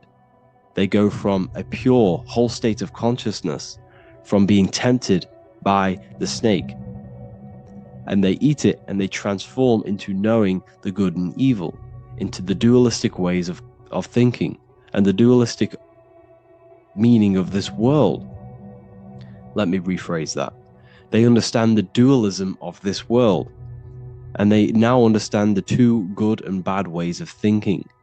They know the knowledge of good and evil, of duality. They shifted from a whole state of consciousness into their consciousness being split into good and evil. This represents the journey of every single soul that incarnates into this world, including yourself. When you were a child, you were whole. You had no understanding of good and evil. But as you grew older, you eaten the fruit. You grew to understand the knowledge of good and evil. Your consciousness split from a whole into a separate and divided way of thinking and divided understanding of the world. We suppressed aspects of ourselves to fit in with society norms. And we just limited ourselves with limiting belief systems. We knew the knowledge of good and evil. Our consciousness split from a whole state. This is what Adam and Eve is symbolic of. We see this with the Roman god Mercury, with the snake. Mercury represents intellect, communication. He's always flying in the air, which represents the air, the mind, the intellect. He's holding the snake to represent transformation of the mind. This is what we call mental alchemy, turning base metals into gold, turning the unenlightened aspects of our mind into enlightened ones, turning our negativity into power and control. We see this with Buddha, and Buddha is all to do with transformation of the inner world, transformation of the mind and the soul and the emotions. And it also represents the Kundalini. We see this in ancient Egypt. We always see the snake on the head, representing the place where the third eye is, representing the intellect or the mind's eye, the third eye, whatever you want to call it. This is the place of the invisible intelligence within us. This is our mind or intellect. And this is the transmutation of the mind. This is why the snake is on the head, representing the transformation of the mind, going from the unenlightened into the enlightened, going from the uncontrolled to the controlled mind, so that we can control the very fabric of reality. I've kind of just given that away. Why is this important? Humans are creators. We're the architects of creation, endowed with the divine power to channel the fourth dimension, which is the imagination, into reality. Each thought and intention is a seed. When nurtured with focus and clarity, transforms the unseen into the tangible experience. This creative process bridges the gap between the ethereal and the material. Humans are creators. It's impossible for you not to create. Whether you're doing this consciously or subconsciously, you've been creating your whole life, turning non-physical thought into physical reality. We are creators. However, the mind cannot create in a state of chaos. The mind cannot create with limiting beliefs. The mind cannot create with thoughts that come and destruct our minds. The mind cannot create consciously and effectively if there are impulses within our mind and we have no control over the mind. So this is where self-transformation comes from within. This is where the snake comes in. The snake represents the transmutation of our mind from the uncontrolled to the controlled. In this context of the Egyptians with the snake on their head, it's all to do with mental alchemy. In the occult tradition, the mind is seen as a delicate instrument that demands constant vigilance. Left unchecked, it reverts to archaic and destructive thinking patterns. Like a finely honed blade, it must be continually sharpened through discipline and self-refinement. In this unending process of unveiling and mastery, we learn to shape reality, harnessing the power of our thoughts to manifest the highest potential. It's all to do with mental alchemy, and this is how the snake is connected to you. And what the snake represents to you, it represents the transmutation, the changing of ourselves, of our consciousness, so we can gain control in this 3D world. If we lack control, then we'll constantly be manifesting chaos. Now, there are 3 ways that we can transform our world, and we can slowly transform our mind. Now, this is not an overnight process. It takes periods of time of purification. And number 1 is affirmation. Let's say we have this dirty cup of water and we have a tap of water. And in this tap, it's pouring in more water, clear water. Over time, if I keep pouring clear water into this cup, it's going to slowly purify this cup. And then in the end, it will look like the cup on the right. It's the same with your mind. The cup represents the limiting beliefs, the negative thoughts, the negative mind, the uncontrolled mind. But if we keep repeating affirmations over and over and over again, such as I am disciplined, I am powerful, I am limitless, over time this can purify our subconscious and we can gain control over the mind, and we will become conscious of the thoughts that we are giving attention to. The second way is meditation. Meditation allows one to develop an off switch for the mind, providing a sense of control over it. Over time, we gain the ability to filter our thoughts and become more conscious of the ones we choose to engage with.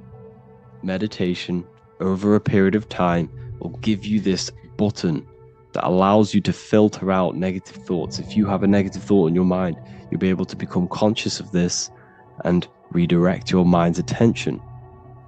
This is all about self-control, because remember, we become what we think about. The snake represents the transmutation of the self. And another way is visualization. Visualization allows your subconscious mind to experience the reality you desire, accepting it as truth. As the subconscious becomes more immersed in this imagined reality, it works to manifest it into your conscious experience. Your visual eye, visual eye. You're using the mind's eye to see and mold your future. That's what imagination is for, to create in your future. You can become your future now in your imagination. And this can slowly purify your consciousness, slowly purify your mind, which will then, if you do all three of these over periods of time, you will see great transformation from the inside out. And your outer world will start to mirror your inner transformation, because it's as within, so without. You change your inner world of consciousness, of thought and emotion, you'll change your external reality and your circumstances. So I hope this lesson has gave you a great understanding of what the snake actually represents. And now that you see it, you will see this everywhere. Every time you see a snake, you know it represents the transformation. So please, if you can, leave a like, comment, and subscribe, and turn on the alerts to make sure you never miss a video. And if you have any video suggestions, feel free to make a comment and I can make a lecture on it. I appreciate you all watching this video today, and I'll see you all inside my university if you're inside, and I'll see you all in my Telegram if you join, and I'll see you in the next video, of course. Thank you and take care. Religions were made to hide the truth about yourself, God, and the universe. You see, religion teaches there is a God separate from you. He created the universe separate from himself. They did this to truly disconnect you from consciousness, from God, and from yourself. Now let me explain. It's going to be very difficult to understand this from a left hemisphere dominated perception. The left hemisphere sees everything individual. The right hemisphere sees the whole. For example, if you're walking through a woods, the left hemisphere sees individual trees, leaves, twigs, and branches. The right hemisphere sees the interconnectedness of the whole woods. We've been trained our whole life to be trapped in the left hemisphere, to think logically, scientifically, with evidence. This way of thinking traps you in illusion, division, and separateness from everything. Plus, in science, they teach you the universe exists outside of you. You exist in a universe, and the universe exists whether you exist or not. This is completely false. You are the universe experiencing itself. There is only one person in the universe. There is only one awareness in the universe, and that is God. That is your consciousness. Not your name, your job, your reputation, your thoughts, your beliefs. That is not God. God is the infinite awareness that you are, the alertness, the essence of life. You are an individual. You have a dual nature, an inner world, consciousness, and an outer world, this physical body. The inner world is the immortal, consciousness, awareness. This physical reality is for the immortal within us to experience and enjoy. And the immortal consciousness, the immortal self, the individualized expression of the only thing that is truly real, which is God, consciousness, is seeking a way to understand itself through infinite vantage points. The same consciousness inside of you, inside of the dog, the squirrel, the plants, the stars, the same awareness is in absolutely everything. Only the right hemisphere can see this connection. The universe is one mind separated into the infinite bodies and life forms. This is why scientists tell you that the universe is forever expanding. It's truth in plain sight, because the universe is the mind, and the mind is always seeking more vantage points to understand itself. And the mind is always expanding into new realms of thought. The mind cannot be filled up. It does not exist in space. However, human awareness, human consciousness is very sacred. And the reason why I say that is because humans possess a two-way consciousness, unlike a dog, an animal, or a squirrel, for example. The dog looks in the mirror. It is not aware of itself. It doesn't look in the mirror and see that it needs to improve something. However, humans, we can look in the mirror and say, who am I? Where do I come from? And I need to change this aspect of me. I'm lacking in this area. Dogs do not have this awareness. They function only on their immediate surroundings, on survival and instinct. Human awareness is special because we have the ability to reflect on the self. We can question our consciousness. We can question, who am I? Where do I come from? And where am I going after this? The human mind has no limitation. We can surpass our animal nature and rise to a godly nature. This is the whole purpose of reaching Christ consciousness, which is just an ideal consciousness where we have control over self and we know who we truly are. Humans have been given the tools to awaken. Our five senses are locked only to perceive the physical world, but the mind holds the gateway to understand the unseen aspects of reality. The mind holds the secrets to the universe and consciousness. We just have to study ourselves to understand God. We are all individualized aspects of consciousness. There is only one pure consciousness in the universe, but we're fractaled into infinite life forms, experiencing this consciousness in a different form, molding this consciousness into individual egos and individualized consciousness. Me and you are made of the same fabric. However, I have thought different things, believed different things, experienced different things, which has conditioned my consciousness to be my own individualized aspect of God. And that's what makes me, me, and you, you. God is the creative power within us to turn thoughts into physical reality, to create things. We are a creator. Each one of us is a miniature earth, creating and building in this physical 3D reality. Our consciousness holds power over the 3D reality. We can mold it and create anything we wish. However, we have been conditioned to live like an animal, living in our animal nature, eating, surviving, lusting, and these low-level desires keep us trapped from figuring out our creative power. This is why the ancients always depicted God inside of the brain. Even in ancient Christian artwork, William Blake, Anton Raphael, all depict God inside of the brain. Why is this? Because God is our creative power.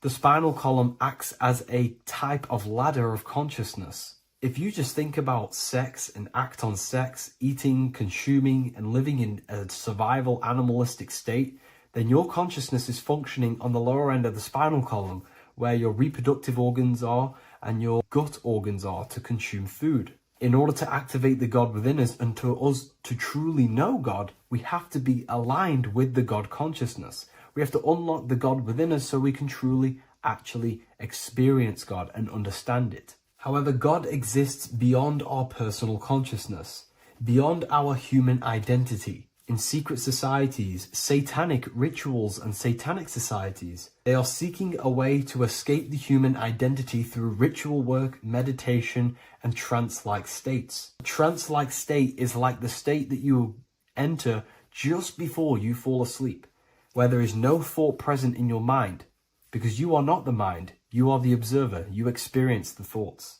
And when we escape the human identity through rituals, meditation, or trance-like states, we can actually experience beyond the veil of this material world. However, satanic rituals do this in a negative way. Satanic rituals include ways to make the human mind tap out by pushing the human minds to the limit through pain, suffering, and even torture, to allow the mind to pass out so you can temporarily pass on the veil of the physical world and escape the limitations of the human identity and the human thinking mind.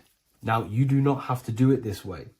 You can experience the divine and beyond your human identity through many different ways, such as deep, deep meditation, rising above your thoughts, and setting 3 alarms, one for 6 a.m., one for 6:30, and one for 7:30. And when you wake up at these times, what you need to do each time you wake up is allow your mind to stay awake but your body to fall asleep. And you will enter this trance-like state. And you can gain ideas, experience lucid dreams, and maybe even astral project. All of these rituals in secret societies and satanic societies is all about escaping the human identity and experiencing the divine planes beyond the physical. To wrap all of this up, this is all about consciousness.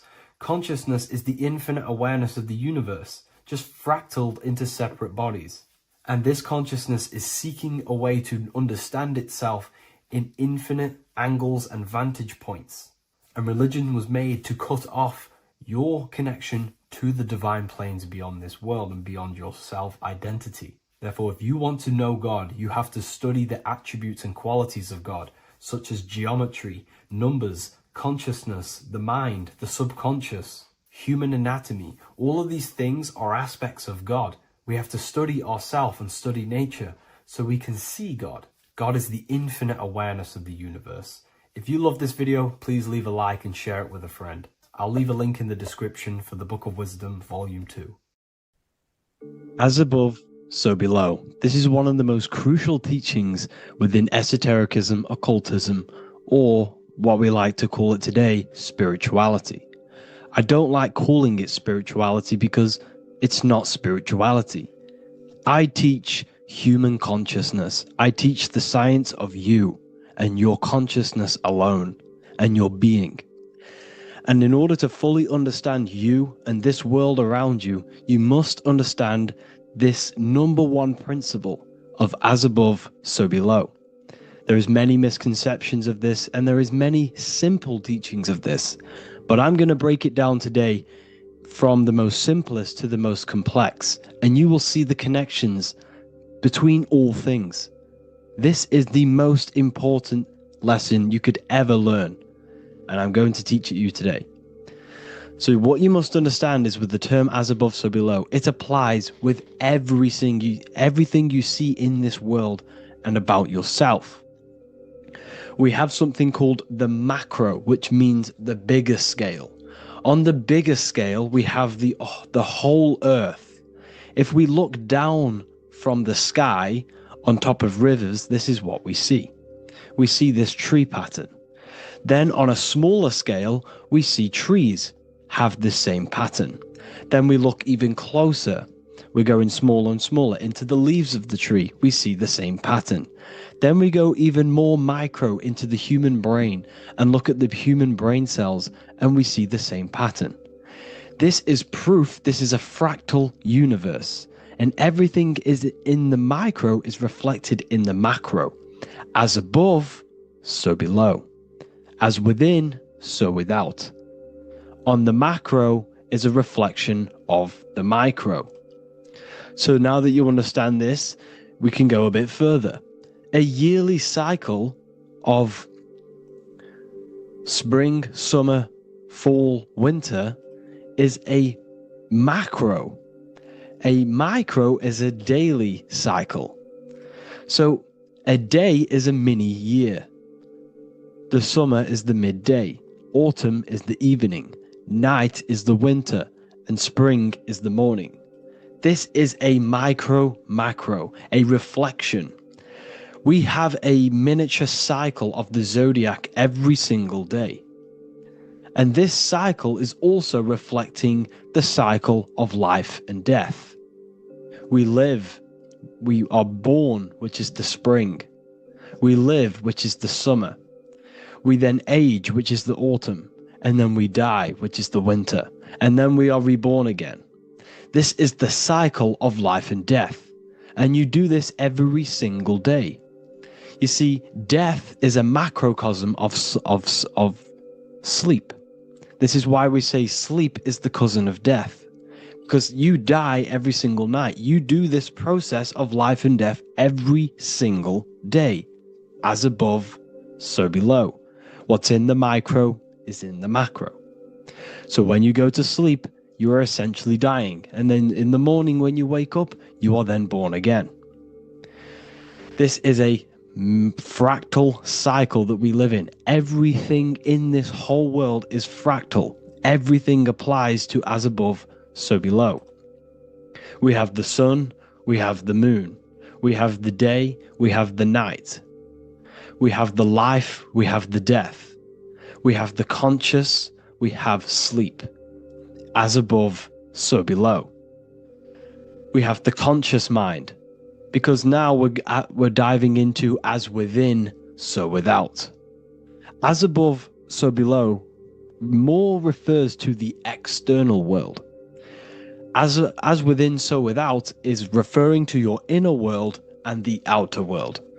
What you must understand is about yourself. You exist in two realms. You're an individual. The dual nature of you. You exist in two realms at once. You have an inner world of your thought, emotion. This is the inner world that no one else can see but yourself. And you have an outer world with a physical body which everyone can see. So you exist in two worlds. You have the inner voice, you have the outer physical voice, which I'm speaking to you with now. But I also have an inner voice, which no one can hear, only but me. So you exist in the light and you exist in the darkness. The sun represents your external self, your physical, conscious mind. The moon represents your shadow self, the inner self, the psyche self, the spirit self. There is an as above, so below. The sun is within you. The moon is within you. Everything is within you. Now that you understand as above, so below, what is your body? Your body is a miniature earth. Let me repeat, your body is an earth. Your body is the earth. Okay? Because like I say many times in all of my videos, you are not in the world. The world is you. You are the universe. Your brain is a computer creating this reality. What you see with your eyes is produced in the back of the brain called the visual cortex. You don't look into the world, the brain produces the world. The body produces the world. When you touch something, you're not actually touching something. This is the electrical nervous system. When you touch something, what you feel is actually electrical signals on your nervous system reporting back to your brain. Therefore, when this body dies, you leave the earth because this body is the earth. Okay? As above, so below. You have the mental plane, the astral plane, the etheric plane, and the physical plane. This is essential for understanding reality and the teaching of as above, so below. Everything in this material plane began in the thinking mind. For example, the microphone I'm speaking into, the phone you're watching this video off, or the laptop or iPad. Where did this begin? It didn't begin in the factory. The first ever place this item begun was in the mind of an individual.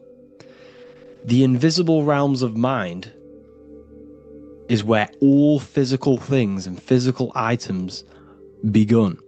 Essentially, this physical plane is the effect of the thinking mind. This world is the world of effect. It's the world of outcomes. When you see something, it is already manifest. It is already being manifested. It is an effect. And in the effect of the cause, which is the thinking mind. Therefore, the mind creates thoughts, which is the mental plane. Then after thoughts creates imagination, which is the astral plane. These two are spiritual. They are non-physical. So spirit kind of means non-physical. Then you have the physical planes, the etheric and the physical plane. As above, so below. What happens in the mind is manifest on the physical plane. Like I said, the phone that you are holding, it was a thought, and then it brought down into a physical reality. As above, so below. You change the mind, you change your reality. Your environment, the word environment has ment in it because your environment is mental. So now that you understand this, so what is the world around you?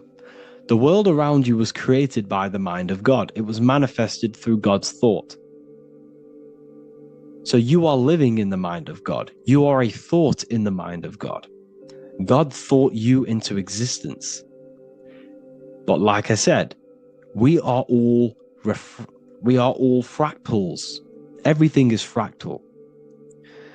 If God exists, this means that you are God. As above, so below. God created you through the thinking mind, and he gave you a thinking mind.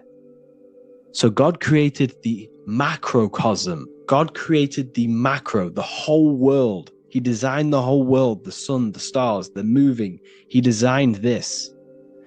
But then he gave you the thinking mind to design your own life and create your own life in his world. You are a microcosm of God's macrocosm. Just like God thought you into existence and the whole world into existence, you are a microcosm thinking your world, your reality into existence. You see this now? Everything is a reflection. Everything is a mirror. Everything is fractal. So in order for you to change your reality, you must change these higher planes. Your thought and imagination are the two key aspects of creating physical reality. Every object you see around you was begun in these higher planes of the non-physical, and they were brought out of spirit into physical matter through the thinking mind and physical action. So now we're going to get a bit deeper. The brain is not the mind. Now that you understand, we have spirit and matter. As above, so below. You have a non-physical side of reality and a physical side of reality. The mind is the spiritual brain. The brain is a physical manifestation, a physical effect of the mind. The mind uses the brain to operate in the physical world. And it's the same with the heart. The soul manifests itself physically through the heart. The heart is a physical manifestation of the soul, of the emotion, thought and emotion, the mind and the soul, the brain and the heart, heaven and earth. So you have the inner world and the outer world, the spiritual, non-physical, and the physical. So we are all on this process of awakening, an expansion of our minds into new fields of thought, into new fields of awakening ourselves. Because essentially we are born into this world. But you are born many, many times. You can be born physically and you can be born spiritually. Like I said, everything is fractal. So just like when the baby finds out that there is a world outside of its mother, what does the baby do? The baby seeks a way out of its mother, and then the baby is now born into a new world, a world outside of its mother's womb. It's the same with you and your spiritual process.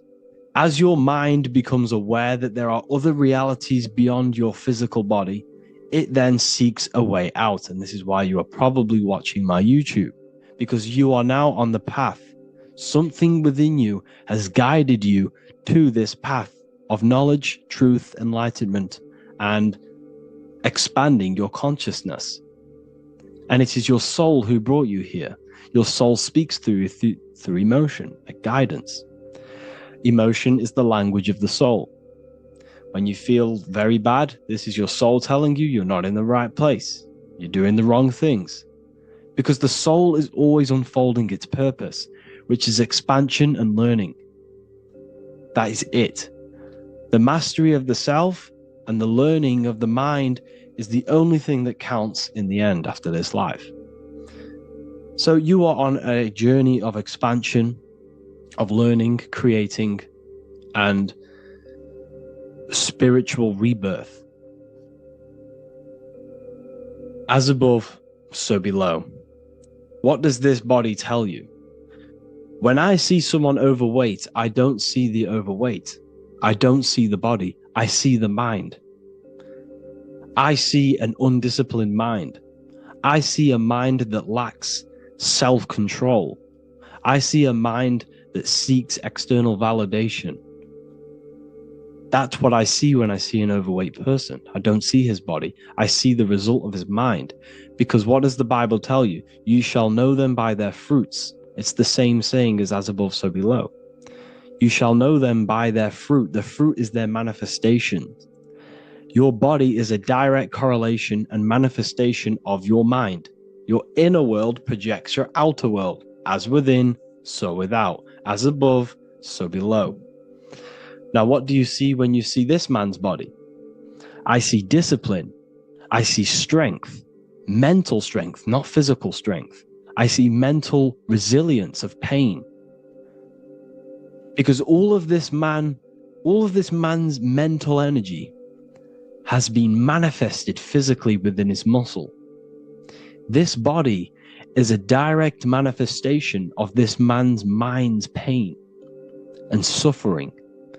And it shows discipline. This is why people instantly respect you if you are in shape.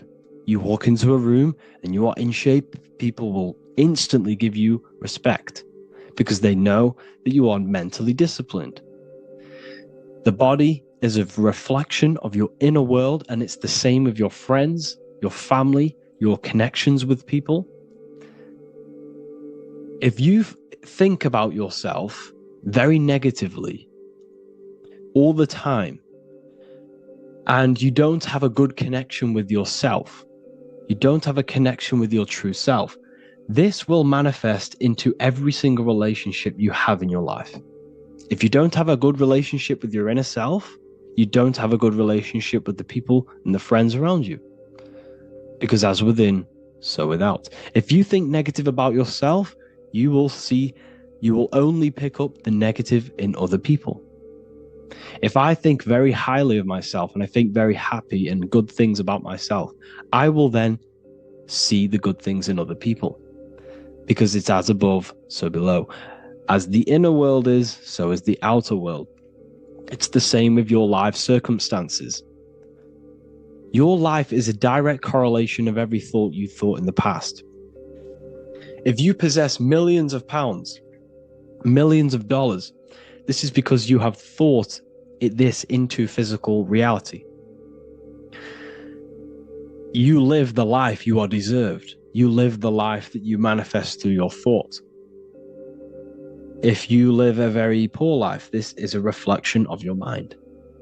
This is a reflection of what you have thought into physical existence. Because like I said, everything begins in the mind. As above, so below. And this is even present within the body. So where is the head? The head is at the very top of the body. And where does all manifestation begin? In the mind. That's where the mind is, in the head. And then the thoughts we think travel down the body into the heart, which is the emotion. Every thought we think is in the emotion. Every thought we think creates an emotion. This emotion then drives the action. Where does the action come from? The feet, because the feet move our body. We move with our feet to take action. Our hands. You see, so the body is even a reflection. I can't even say it. Reflection of the order of manifestation. This blew my mind when I figured this out. You see, the head The thoughts begin here. This is the beginning of all manifestation. Then it comes down to the heart. This is the emotion. Then you take the action. The thought and emotion then sparks the action, which is taken with the hands and the feet. And where's the lowest point on the body? The feet, and that's touching the physical earth. So the head is where the thought is, the non-physical, and the lowest point on the body, which is touching the physical earth. So the head represents spirit, the feet represent matter, spirit and matter. Your room, if I walk into your room and I see a messy room, I don't see the room, I see a messy mind. The room is a reflection of the mind. If you have a messy room, this is your mind. It's an externalization of your unsorted mind, undisciplined mind. So like I said, we are all God, and we must find the God self within us. And I teach all of this inside the Book of Wisdom, Volume 2. This is not just a book, this is a revolution. This is the beginning of a new age with this book. If you have read it, I congratulate you. You should feel very proud of yourself if you have an open mind. You should feel proud of yourself for watching these videos, because not many people have an open mind. Remember this, people. You are special if you're watching these videos. You have the mind. You have the ability to see through the illusion. And I take my hat off to you. You want to take this to the next step? Read the book.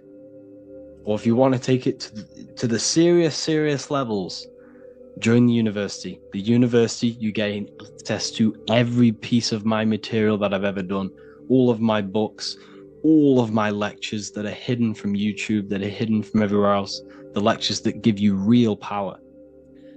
And if you feel alone on this journey, we have a conscious community where you can connect with like-minded individuals, because I've been there. I've been there when you feel lonely, because you feel like no one else is thinking the way you are feeling. You can't talk to people about these things because people just think you're crazy. That's why I put together this, so we can connect, so we can unite, so you can connect with people, so you don't feel crazy about thinking about this stuff, learning about this stuff. And if you truly want to level up your life, people, and take your studies serious, this is for you. We do live calls, we do lectures. There's a whole library filled with books you can read. It's the perfect place for the truth seeker. I thank you all for joining. Please leave a like, a comment, a subscribe.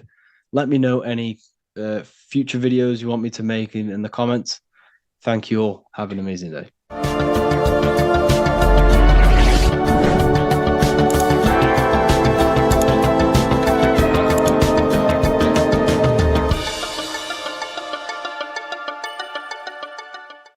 So depression doesn't actually exist, and in this video I'm going to show you how depression is actually a choice.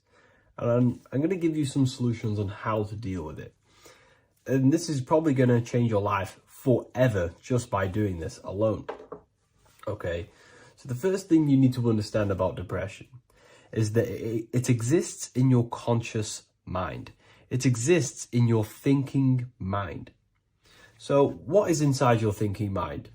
You have your body, your name, your reputation, your trauma, your memories, your family, your worries, your interests, your bills, your passion, dislikes, goals, right? Most people identify their lives with this. They identify their lives with their thinking mind. They think they're their name, their job, their reputation, their memories. But this is not who you actually are. Who you actually are is the observer of that. What happens if you stop thinking? What is left? You're left with unconditioned consciousness. You're left with the self, which is what we refer to as I. We are the consciousness, not the thinking consciousness. You are not these labels. You are not your thoughts. You are not your job, your name, your reputation. Okay? And the reason why I'm telling you this is because it's very important, is that we are something beyond this body, beyond this name, beyond our thoughts. We are the consciousness. So depression exists inside of the thinking mind, the conscious mind. Okay? So if you want to get rid of depression, You must learn how to escape the thinking mind. And not only just escape, but that's step one. In meditation, you do meditations, right? We sit still and we have to learn how to control the mind and turn off the thoughts. And when we turn off the thoughts, depression goes out the window because there's no thought present in your mental field of consciousness to be depressed. Okay? You must understand, who is the one suffering from the negative thoughts? Who is the one suffering? Your mind is not suffering because the mind is producing the thoughts. Your body's not suffering from the negative thoughts. You are suffering. And who is you? You are a soul.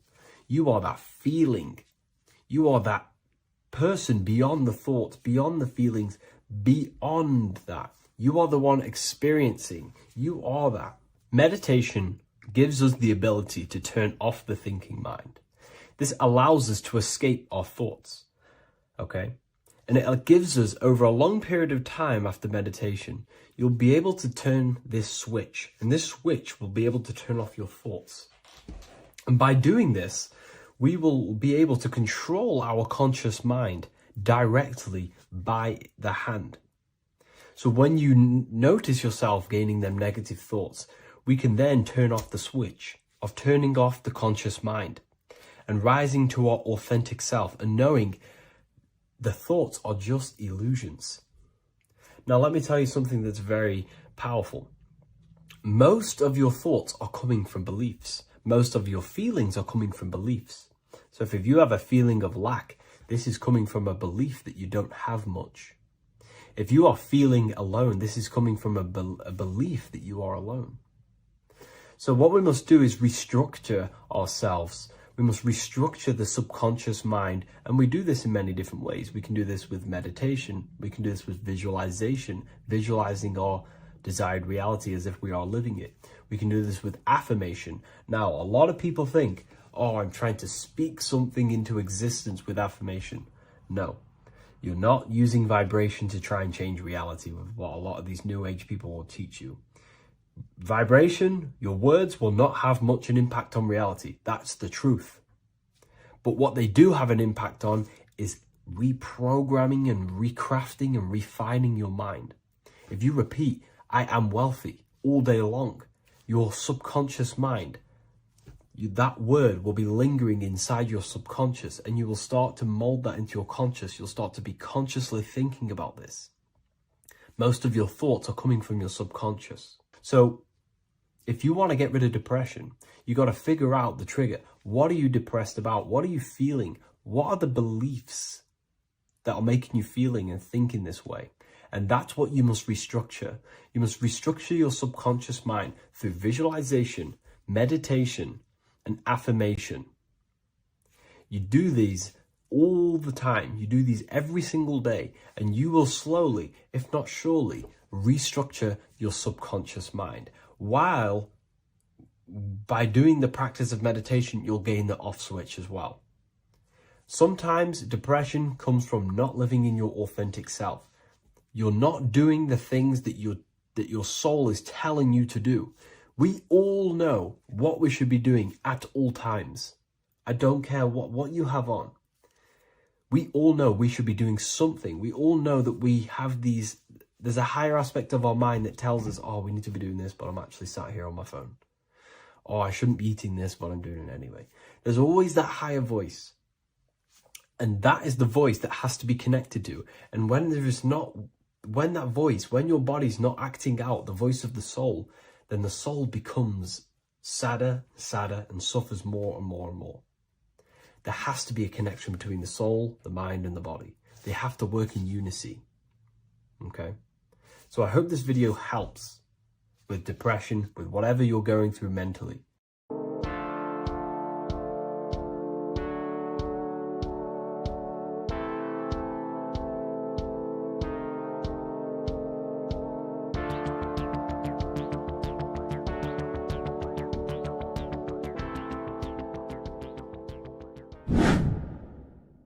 Welcome back, people, to another occult lecture by Revival of Wisdom. Today we're going to be talking about magic and how it's being used on us for the New World Order. Magic has the word mag within it, which is magnetism. Magnetism is the force. Magic is influencing forces, natural or supernatural forces, and using it for a certain agenda to gain something out of it. Now, magic is not what everyone's being thought. It's not some sort of fantasy thing. It's actually very common, and we all do it, whether you believe it or not. Magic is all to do with the mind. As I said, always say in my lectures, your mind is what creates matter. Your mind is what creates your external world.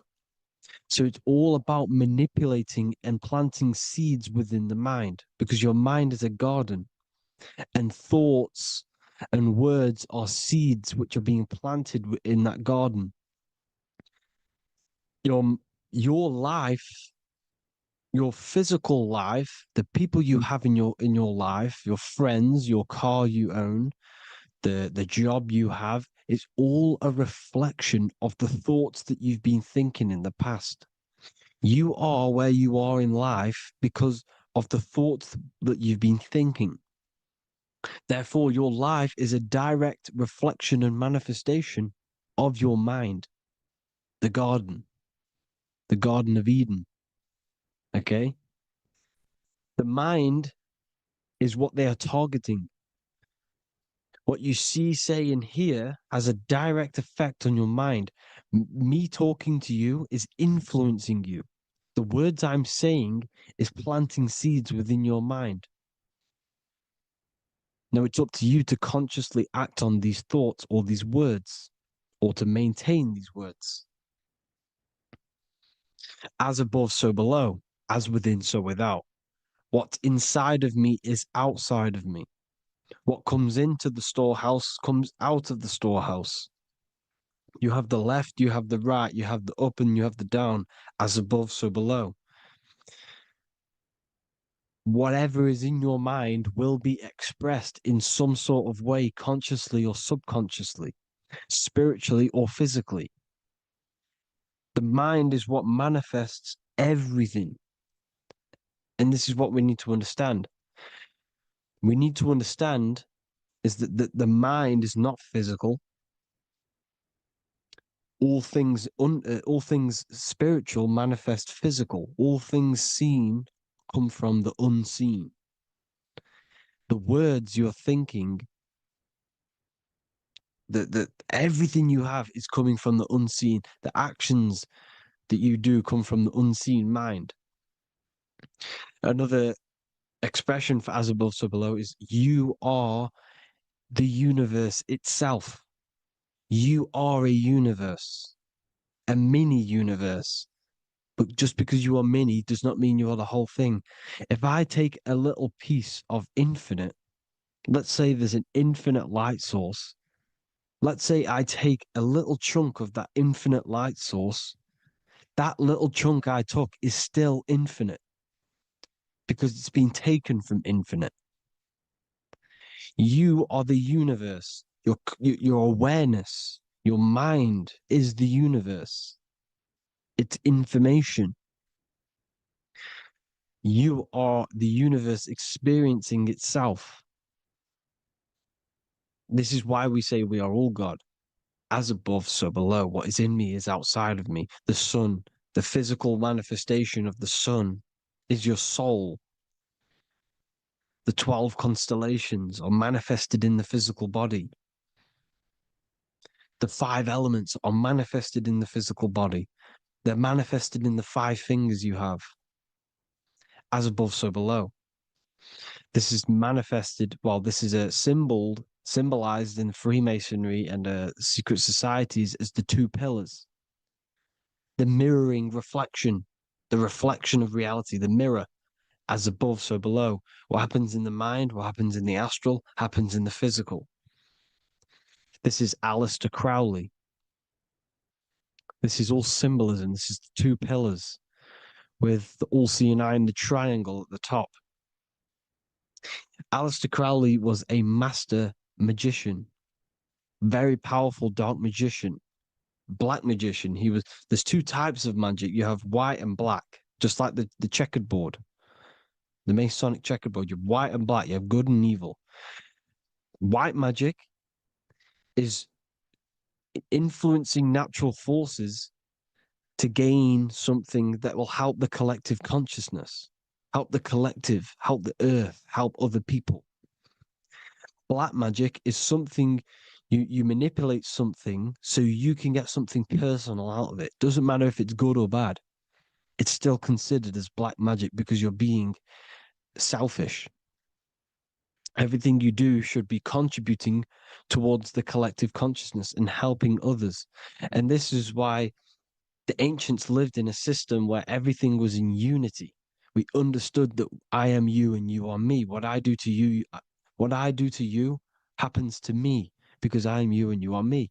We are the same mind substance on the inside.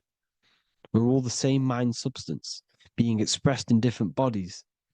So what I do to your mind will have a ripple effect on my mind because all of our minds are connected within the mental plane. So this is why they know all this knowledge. They know all this knowledge. So yeah, this is the mirroring effect of reality, the two pillars, or symbolizes the number 11. The number 11. We'll go deeper into that. The technology we're using is magic. It's a form of magic. Television is tell a vision. They're telling a vision into your subconscious mind, into your memory. And when you turn on the television, you get a program because they're telling a vision to create a program within your subconscious mind. You see, the conscious mind is only 10% of your mind,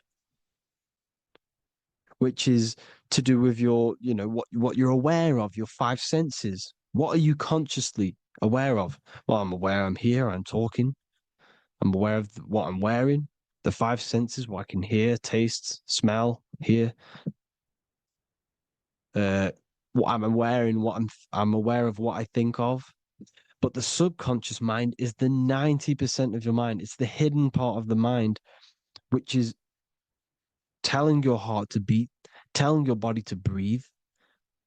It's storing all of your emotions. It's storing everything you see, storing all the belief systems that you have. It has everything. It stores all of the habits you have, the values. It stores everyone's name that you know. All the words that I'm speaking right now is all coming out of the subconscious. Everything is subconscious. And it literally manipulates 90% of your daily basis behavior. Most people don't know this. What you did yesterday is what you will do today because of these beliefs and mental programs within the subconscious, stored within the subconscious. So the subconscious is what they're aiming at. They're trying to create programs within the subconscious because the subconscious manifests 90% of your thought patterns, 90% of your actions and words. They know all this stuff. So the subconscious mind is the most powerful part of the mind. Another way the subconscious manifests and influences your life is, let's say you were in a car crash years and years ago, 10 years ago. Let's say you're in this car crash, right? And you really hurt yourself. The emotion you felt in that time when you were injured in that car crash had a great impression on your subconscious mind. You see, the stronger you feel something emotionally, the stronger impact it has on the subconscious. You can remember and recall that moment and very vividly because of the impact it had on the subconscious. For example, you become that terrified of cars that it manifests into your life today, that you are wary to go in certain cars. You don't want to go into cars at all, maybe, because of that moment that stored within the subconscious. And it will manifest into anxiety. It will manifest into not going into cars. It will manifest into depression, maybe.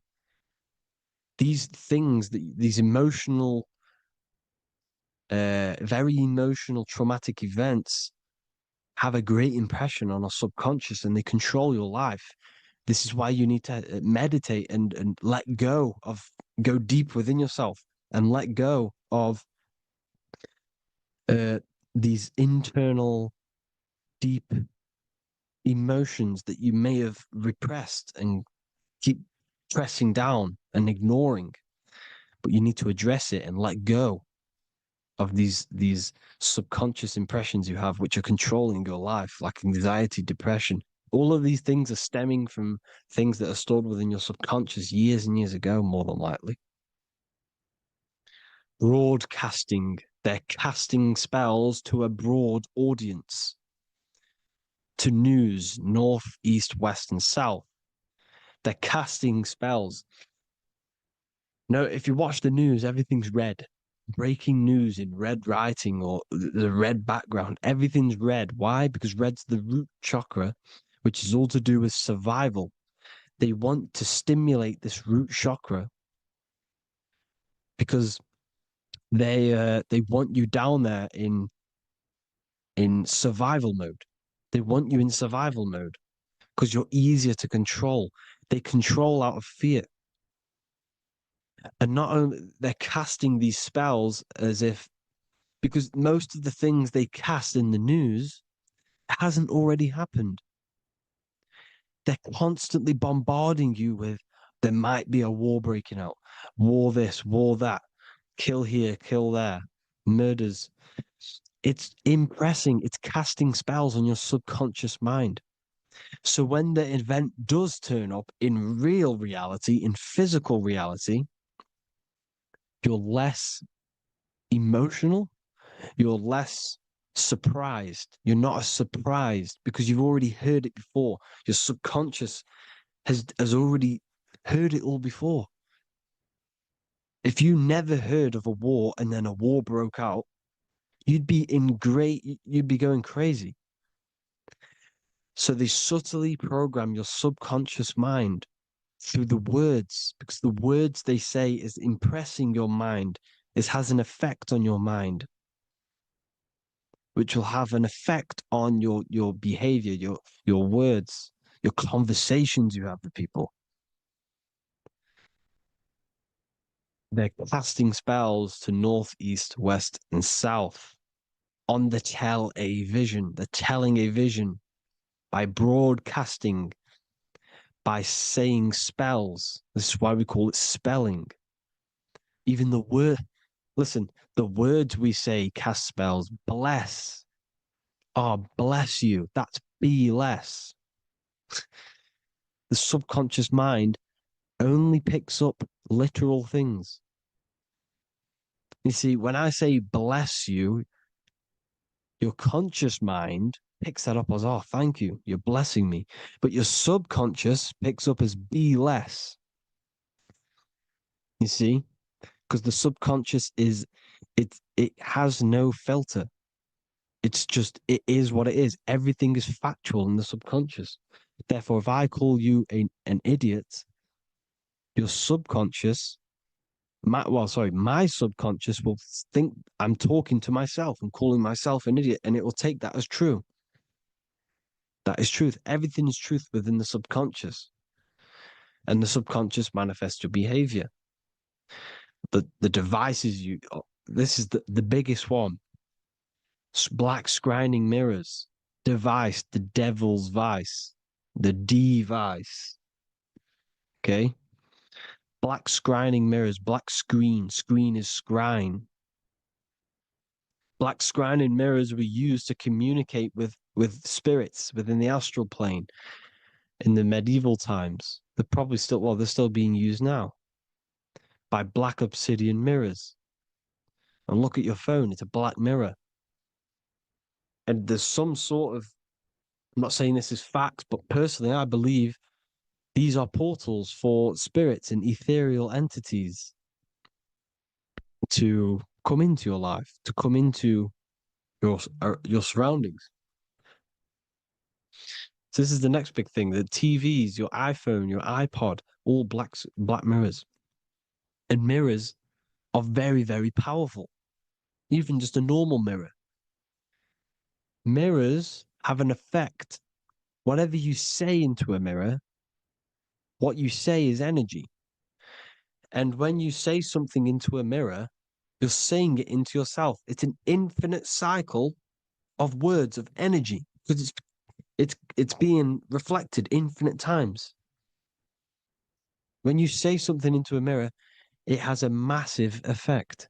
You're saying it directly into your eyes, into your mind. So what you say in a mirror should be said with precaution. Never say anything negative into a mirror, because mirrors are very, very powerful ways for you to reprogram your subconscious mind for the good. You can say very positive things into mirrors and it will reprogram your subconscious mind. Okay? Manifesting is all magic. It's all magic. Everything is magic. But consciously doing it is what they're doing. They hid this knowledge. Your phone is magic. It manipulates your mind. The iPhone, okay. See, magic isn't all of this with wands. See, Harry Potter, okay, that was created to give you this perception of a mystical and amazing form of magic with magic wands and all sorts of stuff like that. Yes, that stuff was true when the collective conscious minds were on a higher level and our belief systems believed in these things, because the universal mind, all of our minds contribute to reality. If the masses don't believe in magic, if the masses don't believe in a certain thing, it's going to have an effect on physical reality. So when the collective minds are higher and have more open minds, things like Harry Potter can come true. See, it's all in the mind. The iPhone, the eye is the symbol for the mind, the invisible intelligence. The triangle is the ethereal plane. Okay, so the eye in the triangle is the eye that sees into the beyond the ethereal planes. The square is the physical plane. So the iPhone, your phone, is a black box, just like the Saturn black cube. It's a black mirror. It's taking photos of you every 2 seconds, and it's your mind. Your mind is in that phone. Everything you like, everything you text, everything you type in Google, everything you say to someone, every conversation is all recorded on the phone. Therefore, it is a direct reflection of your mind. Your mind is imprinted into your phone because your mind, everything you think in your mind, you're manifesting into typing, saying, taking pictures into the phone, and it's collecting it and storing it. And what they're doing, and this is for all forms of magic, it's manipulating the mind. It's all manipulating the mind. Reels, Instagram, TikTok, this is all dopamine. It's all controlling the mind. Every like you get, every follow you get, every share that you get is dopamine within your brain. They're literally targeting your brain and mind. It's all manipulating, because what they're pushing through the phones, through the media, through the news, through the televisions is visions and programs. You are the one manifesting the New World Order. They're not manifesting the New World Order. They're giving you the information so you can manifest the New World Order. Everything they say is contributing to your mind. For example, digital money and all the information they put out for you to see is contributing to your enslavement. Your mind is manifesting the New World Order. They know this. They don't manifest it. There's billions of us. We could easily run over them. physically. But on a mental level, these people have the knowledge and they hide it from us and they let us manifest reality because we are the collective. They give us the information which manifests their agenda. It's all magic through the phones, the media, the television. So your phone is a manifestation of your mind. It's a record of your mind. Hollywood, holly tree, holy tree. They used to make wands out of holy trees, because it was the most holiest wood, the best for casting and transmitting energy. So they used holly trees to cast spells. That's what Hollywood is. And in Hollywood, they have the red tear, the blood drop next to the Hollywood sign, because it's all satanic. They're all black magicians. They use Hollywood to cast the spells through the music, through the films. You see, music is a form of magic. All of this is magic. Everything they do is a form of magic because they want an agenda behind it. But it's not black magic. They're letting us create our prison. This is what you have to see. Yes, they're evil, but they're not doing anything evil, or else they would face the karma. They let us manifest this agenda through giving in the information, by telling you what's going to happen in the movies. Everything that happens in a movie, it's all there on purpose to program your subconscious, to plant a seed within your garden, your subconscious, your mind. Because when the mind is already seen something, when it comes up and turns up in physical reality, you will be less shocked and you won't rebel. So they lure you slowly. They make you aware of these things over time. They make you gradually think it's okay. Like the technology, we never used to use these phones. How did we become so addicted and reliant on them? Well, because first they gave you a little flick phone. Well, no, sorry, they gave you a phone in your house. And then once you got used to that, they say, oh, here's the newest version of a little flick phone. You started texting your friends. Everyone was loving it in high school. They could now meet up without saying, let's meet on the weekend at this point at this time, like your parents probably did. Or maybe some of you watching this, you probably had to tell your friend to meet on the weekend at a certain time because you had no way of communicating. So everyone got these phones and got addicted to them. Then they slowly got addicted to the new iPod with the touch screen. Now they invented touchscreen. Then everyone got addicted to touchscreens. Then because all of this is producing dopamine in the brain, which creates you to become mentally addicted to things and physically addicted, chemically addicted. Because dopamine's a chemical.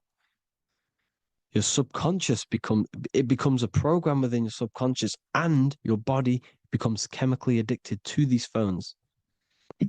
And these phones are the enslavement of humanity, technology. Without this, we wouldn't be in this mess, without technology. Because they're creating a hive mind.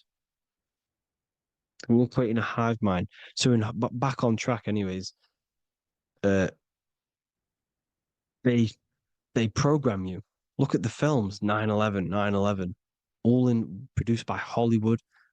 Here's the 11, like I said at the beginning, the two pillars which reflect reality. What happens in the mind happens in the physical. What happens in the astral happens in the physical.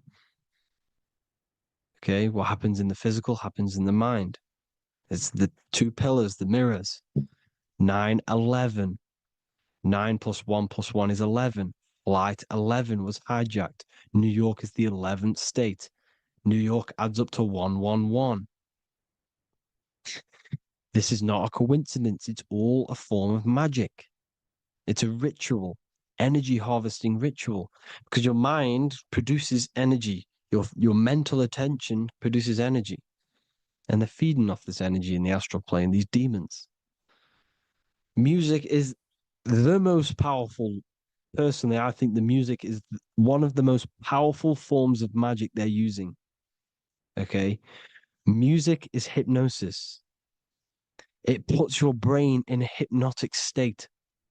It influences your electromagnetic field through vibrational energy. It reprograms your subconscious mind. Why do you think you remember the lyrics? You see, your subconscious stores all of the memories. Remember, the subconscious manifests 90% of your behavior. So therefore, the music you're listening to is manifesting your behavior. You wondered why some people wonder why they have drug addictions and they can't get out of violence and they can't get out of all this negative mind space. It's because the music they're listening to is creating a negative mind space. The words you listen to have plant seeds within your mind. So the reason you remember the lyrics is because that song created a program within your subconscious. Yes, that is what happens. You can use magic to reprogram your mind, but you can use music to reprogram your mind because it's all forms of magic. It's using natural mental energy forces to manipulate the physical reality. You manipulate your mind, you manipulate reality, physical reality. Okay. So the music, another very, very big one. When you turn on the radio, it's just all talks about alcohol, drugs, and sex because they want you down in the lower three chakras. They want your mind attached to matter when it's mind over matter. Your mind's not physical. You see, the word spirituality is the new trend. It's not about your spirit. It's not about your spirit. It's about your mind. It's not about, you know, uh, spirituality and looking after your spirit. And they've got you focused on your spirit. Why? Because they hide your mind from you. You see, a lot of people think their mind is their brain, but the mind is everything. There is no physical reality without mind. You can have a brain. Imagine if you had no mind but a brain. It wouldn't work. The mind is everything. The mind controls your avatar. It begins in the mind before it happens in the brain. Then the brain manifests through the body. The brain's just an electrical computer. So that they've got people scared. Or do I have a soul or not? And all this stuff. Listen, if you have a mind, you have a soul, because you are not the mind. This is why everything is sort of an illusion, because beyond the mind is your soul. But what is the soul without a mind? You can't have a soul without the mind. But if the mind didn't exist, the soul doesn't exist. You are the person listening to your mind. I shouldn't say person because you're not the body. You're the entity behind the mind. But if you didn't have that mind, you couldn't understand what you even were. You would just be an observer who couldn't think. So yes, we all have a soul. If you have a mind, you have a soul. Everything is mind. Everything has mind. Mind creates everything. God is mind. And then manipulating your mind through TV, your phone, every little thing. The school, it's all about the mind, people. Control your mind, you control your reality. Just the last thing, here you go. Aleister Crowley, the dark magician, Kanye West doing the exact same thing because they're implementing magic in the music. Here's the Beatles with Aleister Crowley in the background. Bet you never noticed that. Aleister Crowley was influencing music and placing magic within the music to influence the subconscious. This is what Baal worship was. This is why they kill children. They sacrifice these children. Why? Well, because in order to ascend, in order to raise your consciousness internally, godly, by being good, God, or being in order to be good and raise your consciousness and to get something in the physical world, you have to sacrifice yourself. And what do I mean by that? In order to raise your consciousness and ascend, you have to sacrifice the lower nature of yourself. You've got to abstain from having sex to retain your sexual energy, to transmute it, or staying away from some poisonous foods like meat. So staying away from blood. We shouldn't be consuming other animals' blood. We should be keeping our blood pure. We are humans. We shouldn't consume chicken blood, chicken germs. We are the most divine creatures on this creation. We are the most intellectual creatures in this creation. Therefore, we should keep our temples pure. We are not animals. If you want to associate yourself with an animal and go out in the wild, go and find a wild boar and go and try rip its guts out with your bare teeth, because you can't do it. You're not a carnivore. Okay? So in order to ascend, you have to kill and sacrifice your lower part of yourself to ascend up to your spirit self, your mind self, the highest version. And the elites don't want to do this.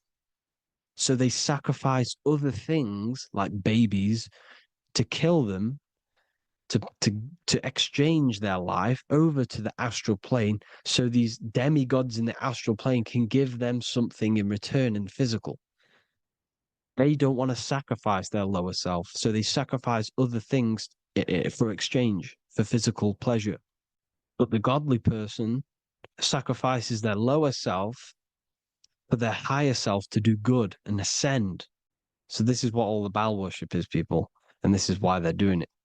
Hope you all had an amazing lecture. If you haven't already, go and get the Book of Wisdom for more information.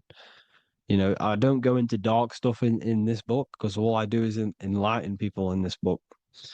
You can get it in Spanish, English, German, Italian, and French. Worldwide shipping. You can get the PDF or paperback. Or there is also a new one called the Human Health Guide 2.0. It gives you a list of all the foods, grains, oils, nuts, everything that's alkaline and positive for the body and not man-made and hybrid. It tells you all the products to stay away from, how to fast, how to improve vision, how to improve everything, literally. So the Human Health Guide has been released. If you want that, I'll pull all the links in the bottom of the description. Hope you all enjoyed the lecture, people. God bless you all.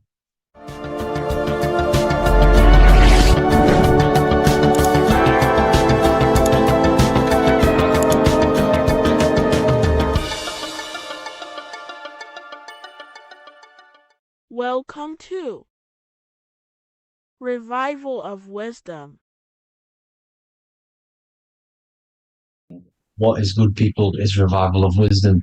We're back with another video. Today we're going to be talking about the importance of Saturn and the occult. Let's jump straight into this. So Saturn is the god of the earth, right? It's the time of God, change, destruction, physical matter. He creates and destroys, because the energy of Saturn is the key to crystallization.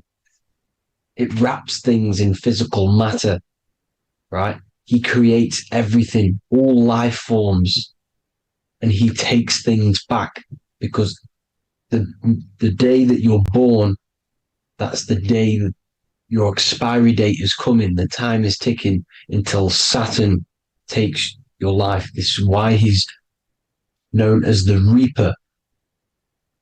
Okay? As he's personified as eating his child here in this ancient Roman painting. As you can see, he's eating the child. We are all children of Saturn, right? He creates physical matter, our physical bodies, right? He's the god of time because he's the slowest moving celestial body. He's the Lord of the Rings, as you can see here. He's the last one on the ring. He's the slowest one moving. Okay. So he is the Lord of time, destruction and creation. Okay. This is why his name is Saturn, Satan. He's the devil. Okay. But I'm not saying Saturn's evil, guys. It's a part of life. Everything lives and dies, right? He's the key to crystallization. Now, as we have the clock here, our god Saturn, or Chronos in Greek, just means time. He's also the god of time, as I've already said. 60 seconds in a minute, 60 minutes in an hour, 24 hours in a day. Add 2 plus 4 equals 6. 60 seconds, 60 minutes, 2 plus 4 equals 6. That's 666. Okay? And as you see on the clock, 6 take away 12 equals 6. 7 take away 1 equals 6. 9 take away 3 equals 6. 6 is the number of Saturn. It's associated with Saturn, right? He's the god of time, of justice. Everything goes back to the Reaper in the end. Everything lives and dies. Now, the artwork of him, he's always got the Reaper staff. You see, it's personifying death. Now, when you see this, the Romans were not saying Saturn was a real person, a real god in human form. No, this is personification. This is what the ancients always did. They personified, just like the Bible. It's all personification. So the personifying Saturn eating its children because it eats, it's the Reaper. No one can escape the Reaper. No one can escape death. Now, Saturn is 666, which is in the Bible, the number of the beast, right? The number of the beast, Satan, 666, right? So on the North Pole of Saturn, you have a hexagon, which makes a cube, right? Now this hexagon, when you join up all the corners, creates the 6-pointed star known as the Star of David, right? In the Jewish religion. Now, as you can see, the 6-pointed star has 6 points, 6 mini triangles, and a 6-sided hexagon. That makes 666. And also, your Saturday is named after Saturn, the 6th planet, the 6th day of the week, and has a 6-sided polygon in its north pole. That's also 666. Now, this Star of David, this symbol goes back thousands of years, and it originates from Saturn. It's not the Star of David, right? It originates from Saturn. It symbolizes the physical and spiritual aspect combined into one, which makes us humans, right? Also symbolizes the male and female combined into one. These two sacred energies create the human. We consist of both male and female energy, also known as the Seal of Solomon. And we all know if Solomon was a real person, he talks about communicating with 72 demons. He could apparently in the text, he could communicate with 72 demons, and this is sorcery. This is black magic. Now, this symbol is associated with hexing people. When you place a hex on someone, that is a form of witchcraft, which a hex is just a curse. When you're cursing someone, this is black magic. Now, the black magician would stand in the middle of the symbol and cast his spells onto other people. Now, this symbol is obviously on the $1 bill, twice on the $1 bill. And it's very, very ancient symbol. And it originates from Saturn. And let's keep going. So the cube. So I've just said how you see the cube on the North Pole of Saturn, right? The cube is limited. It's a 3D It's a 3D shape. It symbolizes limitations to the physical 3D dimension, the third dimension, the physical realm which we are in. Now, as you can see, the color associated with Saturn is black, right? Black is infinite potential. Black is the creation of all things before there was light. Light is born out of blackness, darkness, okay? Now, black is physical matter. And as you can see, the black cube, black symbolizing physical matter, the cube being limited, as the physical realm that we are in is limited. It's not like the fourth dimension where everything can exist in a thought. The third dimension is limited, right? And this is what Saturn is. It limits you to the 3D 666, your body. Limits you to your physical body. Now, these black cubes are placed everywhere. As you can see, Australia, Denmark, Manhattan. There's one in New York. As you can see, the Apple have a cube. The Nintendo GameCube. Trump Tower is a black cube. This is worshipping the energy of Saturn, the god Saturn. Okay, it's not a god, it's a celestial energy. However, it rules over Earth because it pretty much created the physical realm. Now, as you see, when you go to a funeral, you wear black, a black suit symbolizing Saturn, which is the color associated, black. And as you see in Mecca, they walk around the black cube in rings. As you can see here, they're stood around in rings, like the Saturn, the rings of Saturn. The Mercedes symbol. You probably wouldn't notice that, but yes, it's Saturn. And when you graduate from university, you wear a black cube on your head. This is all symbolizing Saturn. Okay? Now, as you can see, the Jews here have a black cube on their third eye whilst they pray. Notice how he's shutting his eyes into blackness, darkness, and he's wrapped around a black strap around his arm. This is symbolizing the wrapping of physical matter, of how physical matter wraps things into existence. And as we all know, the Star of David is a Jewish symbol. So he has the black cube and the Star of David, right? So all of these religions are secretly worshipping Saturn. Okay, this is all Saturn worship, Kronos, the god of time and destruction, the physical reality. Now, as you can see, it's symbolized everywhere in all major corporations. Pepsi, internet, that's obvious. NASA, of course, NASA. NASA means to deceive in Hebrew.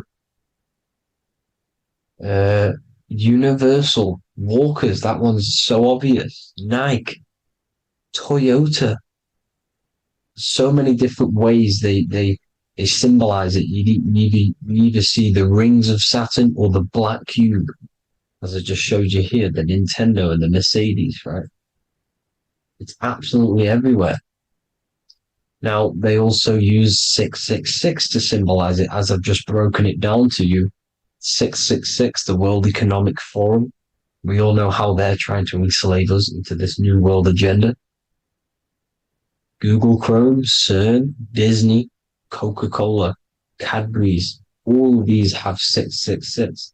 Now, every UPS barcode has 666. And even www. Is Hebrew for 666, as you can see here. Monster. It's the same Hebrew letter that means 666. Drake, 6 God. That's his God, Saturn. Why? Because they love physical realm. They love the physical dimension, the third dimension. Because they can rule here through riches. They can build an empire here. It's not like the fourth dimension. They don't want to ascend. They want to stay down here in the physical realm. Okay? Now, this is why they're cloning. They can move their consciousness into other clones to live forever. This technology exists. This is why they love the third dimension. As you can see, all of these sellouts here, Drake, Leonardo DiCaprio, you know, all of these people doing 666 because this is their God. This is their God. They love the physical realm. They sold their souls for wealth and fame in this physical realm. So why would they leave? You see? Now, this isn't all just evil, okay? So you have 7 chakras, right? You have 7 days of the week, 7 solfeggio scale notes. These are frequencies, the solfeggio scale. Now, it's called the Saturn moon matrix because the moon symbolizes your mind, because you're created out of the Holy Trinity, which is body, mind, and spirit, right? That's the triangle, the equal triangle, body, mind, and spirit. Now, the 3 main celestial bodies are Earth, Moon, and Sun. The Earth being your physical body, the Moon being your mind, and the Sun is your soul, hence why it's called solar. It's a solar soul. Now, these symbols are alchemical symbols. So when you're doing alchemy, you use these symbols to obviously symbolize what we're talking about. Now, as you can see, these are all the symbols of the planets. Of Saturn is created out of the moon on top, the moon on the bottom and the earth on top, as you can see here. You see? And this creates the number 5. Now, with the moon being your mind and the earth being your physical body, this is mind over matter, because the earth is your body's matter. This is matter over mind. You don't want to be matter over mind. This is low states of consciousness. You won't be mind over matter. You see, to manipulate matter, to create your own reality. Now, obviously, we all know Saturn is associated with the lowest chakra, which is the root chakra. This is to deal with your animal instincts. When you're down here, you identify as the physical body. You don't know anything spiritual. You're you have a pure physical mind. You don't believe in anything spiritual.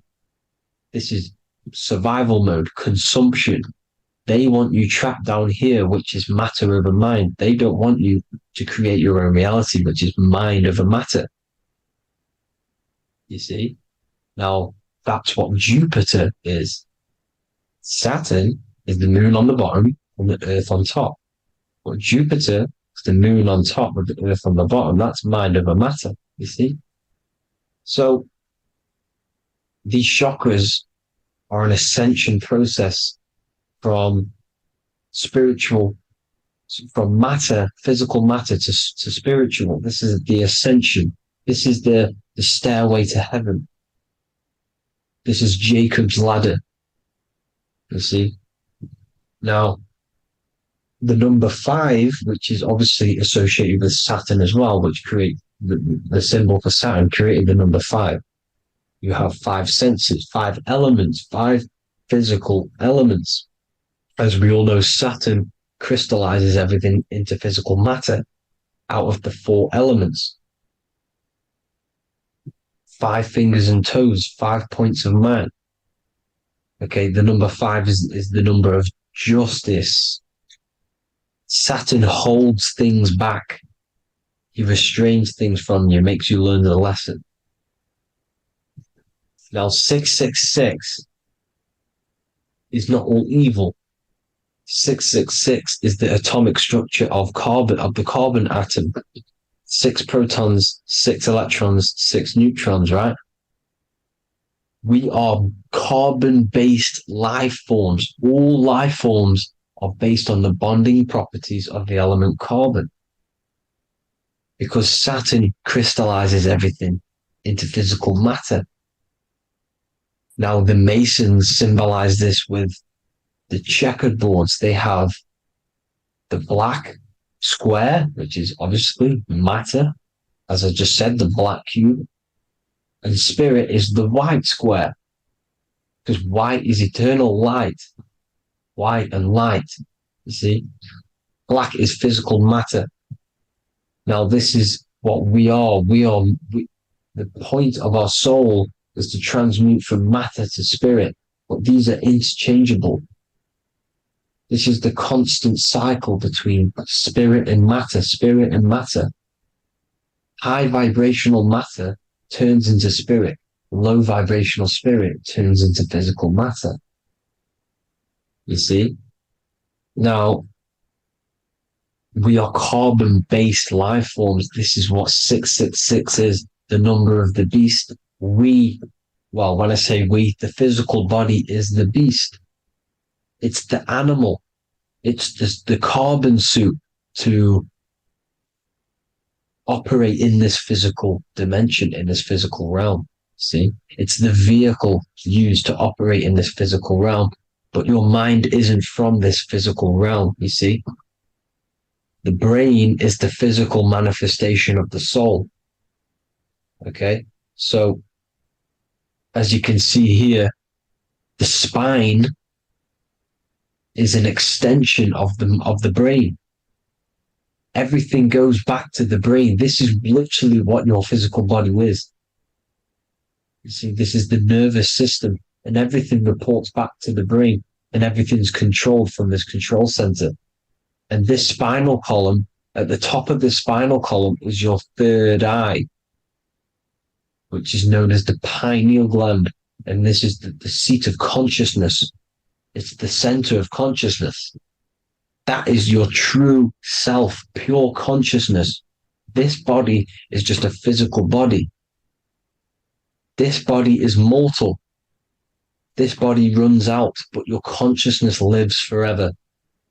They don't want you knowing this. This is why they keep you down here in your lower chakra. They want you to believe everything is just physical. They don't want you to believe in the spiritual side of reality. Because this way they can manipulate you, right? They want you matter over mind because they know your mind creates reality. They know your mind is the root cause of reality. You manifest your own reality from the inside out. So this is why they control your perception of reality. They control your information in order to manifest their new world order. You, who are ignorant to knowledge and wisdom, you who are ignorant are manifesting their agenda because you accept their information and their perception of this reality. Now, this is why they tell you the globe model, the heliocentric model, to trap you into physical matter. Now, if you understood about this true form of this realm, you'd understand that there's a spiritual side behind everything. The spiritual side, something has to exist. The root cause of reality is higher planes of existence. It happens in the mind before it happens on the physical plane. You see? They don't want you knowing this. They want you matter over mind, which is the symbol for Saturn. Moon over Earth. The Holy Trinity.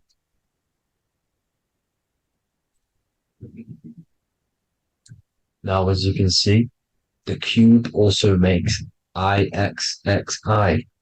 This is Roman numerals. This is Roman numerals, and when it's translated from 9/11. Yes, 9/11. This is the secret code of the one world order. The two twin towers, when the two become one. Okay, when the two become one, this is how you reach the higher states of consciousness, the physical and spiritual. Now, as you can see, the 9/11 memorial are two black cubes. It's two black cubes. This is all Saturn worship. Now, I'm not saying that Saturn is an evil celestial body, right? No, everything has a good side and a bad side, right? It's duality. The spirits of Saturn on the dark side are the most evil demonic spirits. Now, these are the spirits that these are invoking through these rituals, right?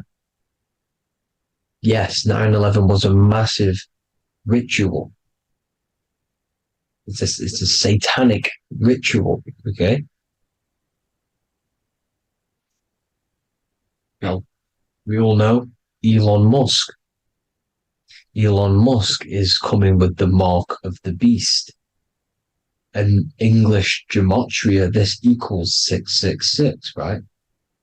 666, as I said, is the number of the beast. You are the beast, your physical body.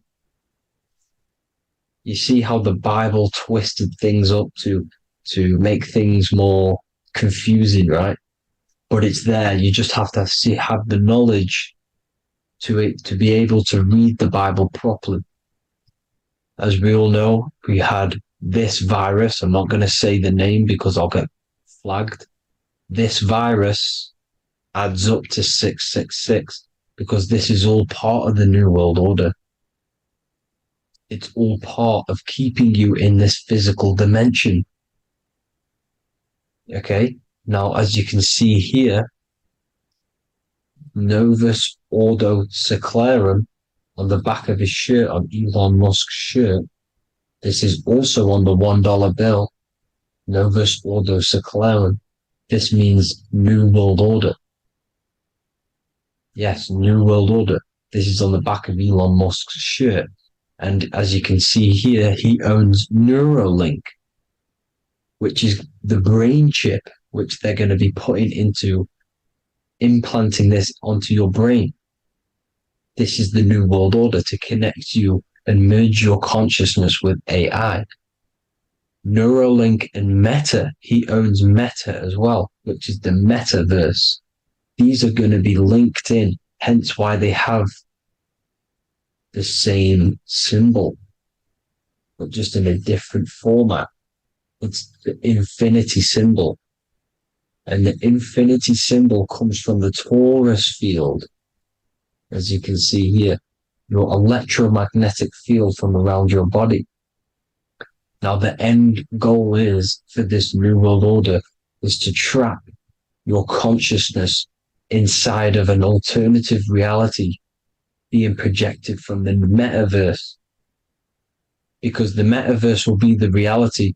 Neuralink will be the brain chip inside of your brain, projecting your consciousness into an alternative reality while they harness your energy of your physical 666 body.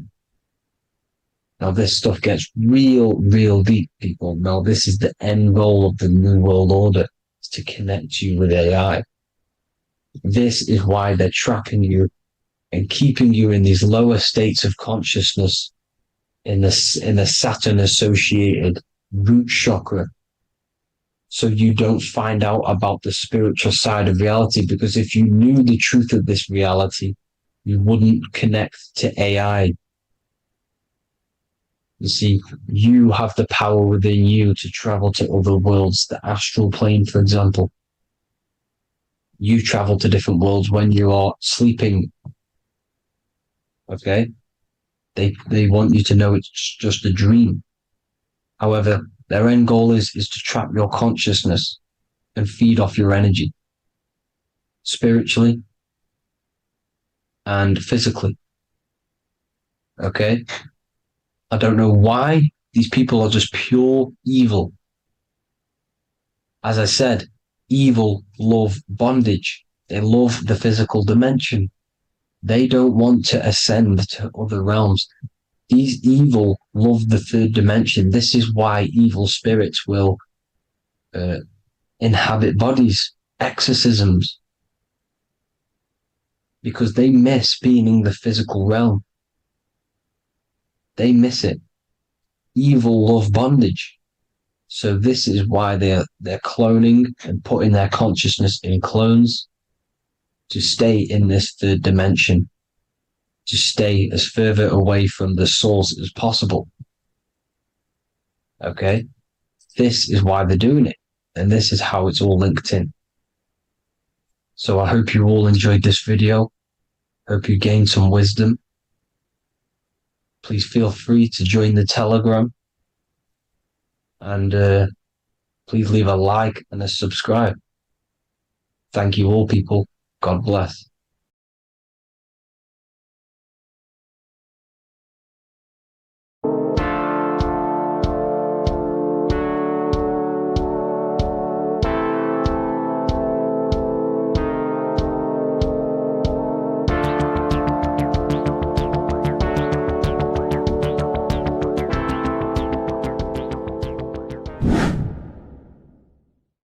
What is good, people? We're back with another video, and this is going to be talking about the connection between the micro and the macro.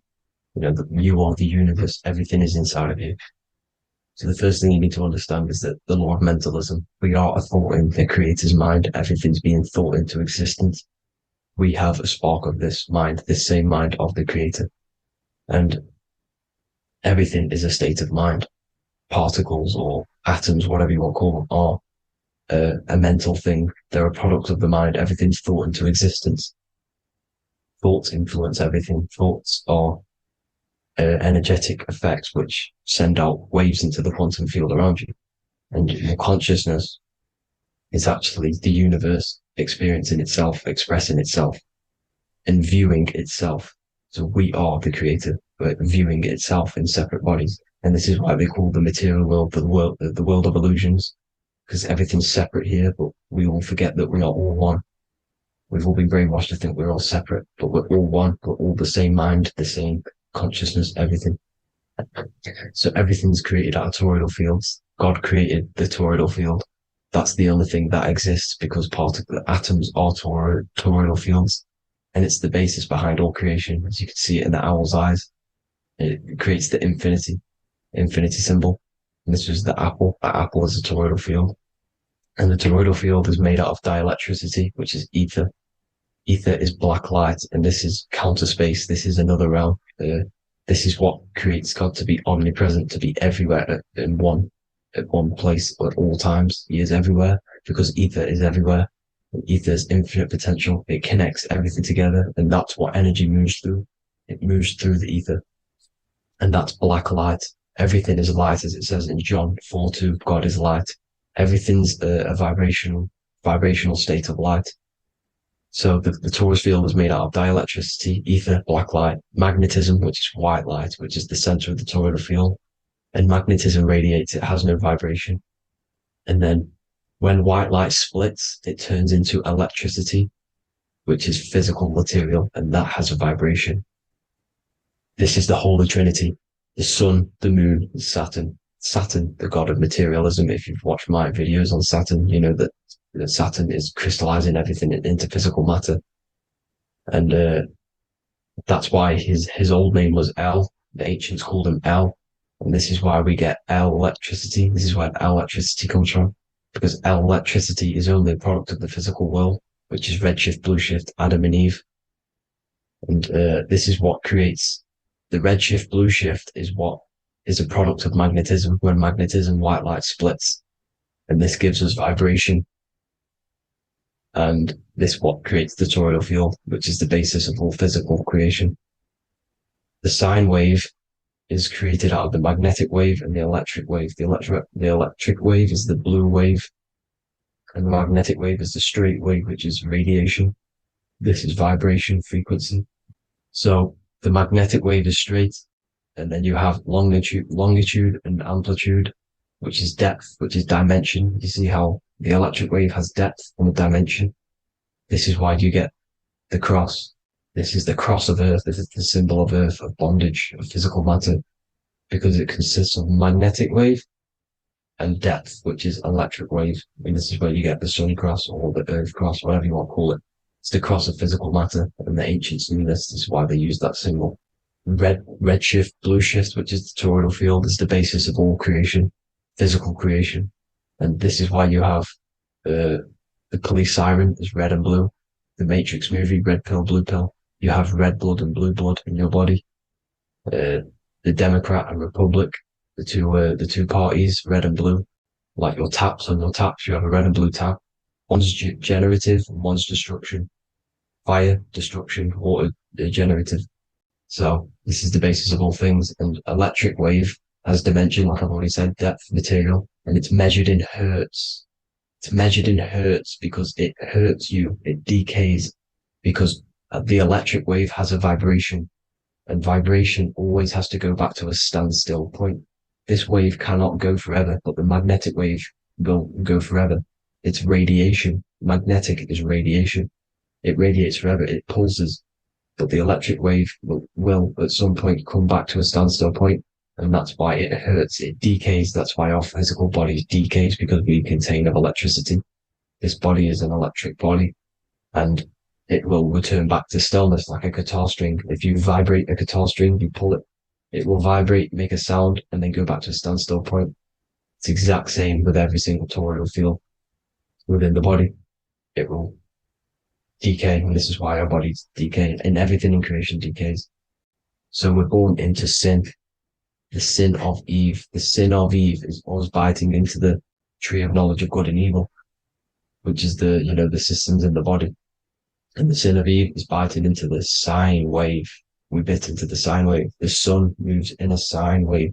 Our DNA is a sine wave. Time is a sine wave. Everything in this creation is a sine wave. This is why the dollar bill is a sine wave. Magnetism and electric waves in one. And this is the sun doing its sine wave, which creates, when you go bowling, it kind of creates that pin that you hit over. That's the pin of the sun. The zodiac sign is a sine wave because the zodiac sign is an expression of the toroidal field, because magnetism unfolds into 12ness. And that's why you have 12 zodiac signs, 12 systems in your body, 12 cranial nerves in your head, in your brain. So if you can imagine this, see where my pointer is. Always starts with Aries. Aries is the head. It's the first thing that's created in the womb. And this is Aries, the ram. And this is why it's called a cerebrum in your brain, which is the first thing that creates when you're in the womb. And what's the element of Aries is fire. Fire is the first element. F-I-R, first, because it's the first thing on the wheel, the first expression of energy. As you can see here, my pointer, this is the center of the toroidal field. It would go Aries, Virgo, Capricorn, Pisces, Scorpio, Cancer. Then we go back to Libra. Libra would be center.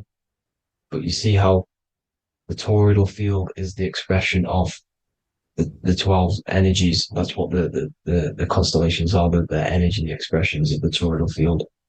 So it would go outward, starting from Aries here, all the way back to Pisces, which is beyond the bottom half. But Libra would be the center. That's why Libra is the equinox. It's the equinox.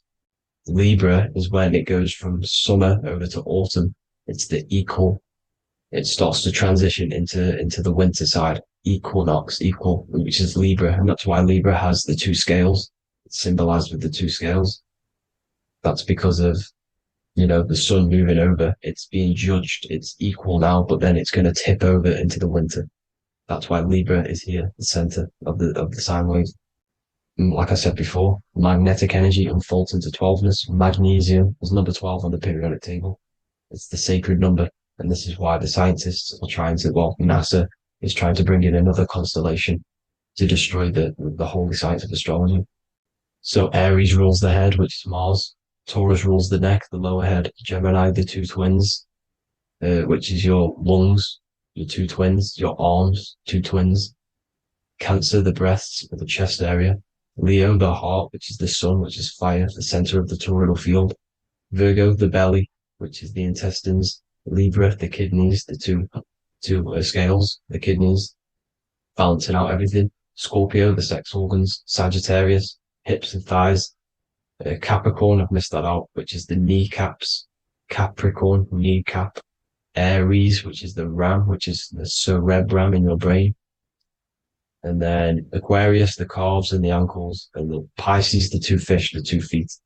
So everything corresponds, as you can see here. This is an ancient way of depicting it, of the folded human. And this is everything. Each constellation rules that part of the body, gives energy to that part of the body, makes you do certain things. So magnetic energy unfolds into 12ness, electricity unfolds into 7s. That's why when you get electric, the light spectrum that we see, it consists of 7 colors. Why we have 7 planets. The 7 planets give us our 7 metals and the 7 solfeggio scale frequencies.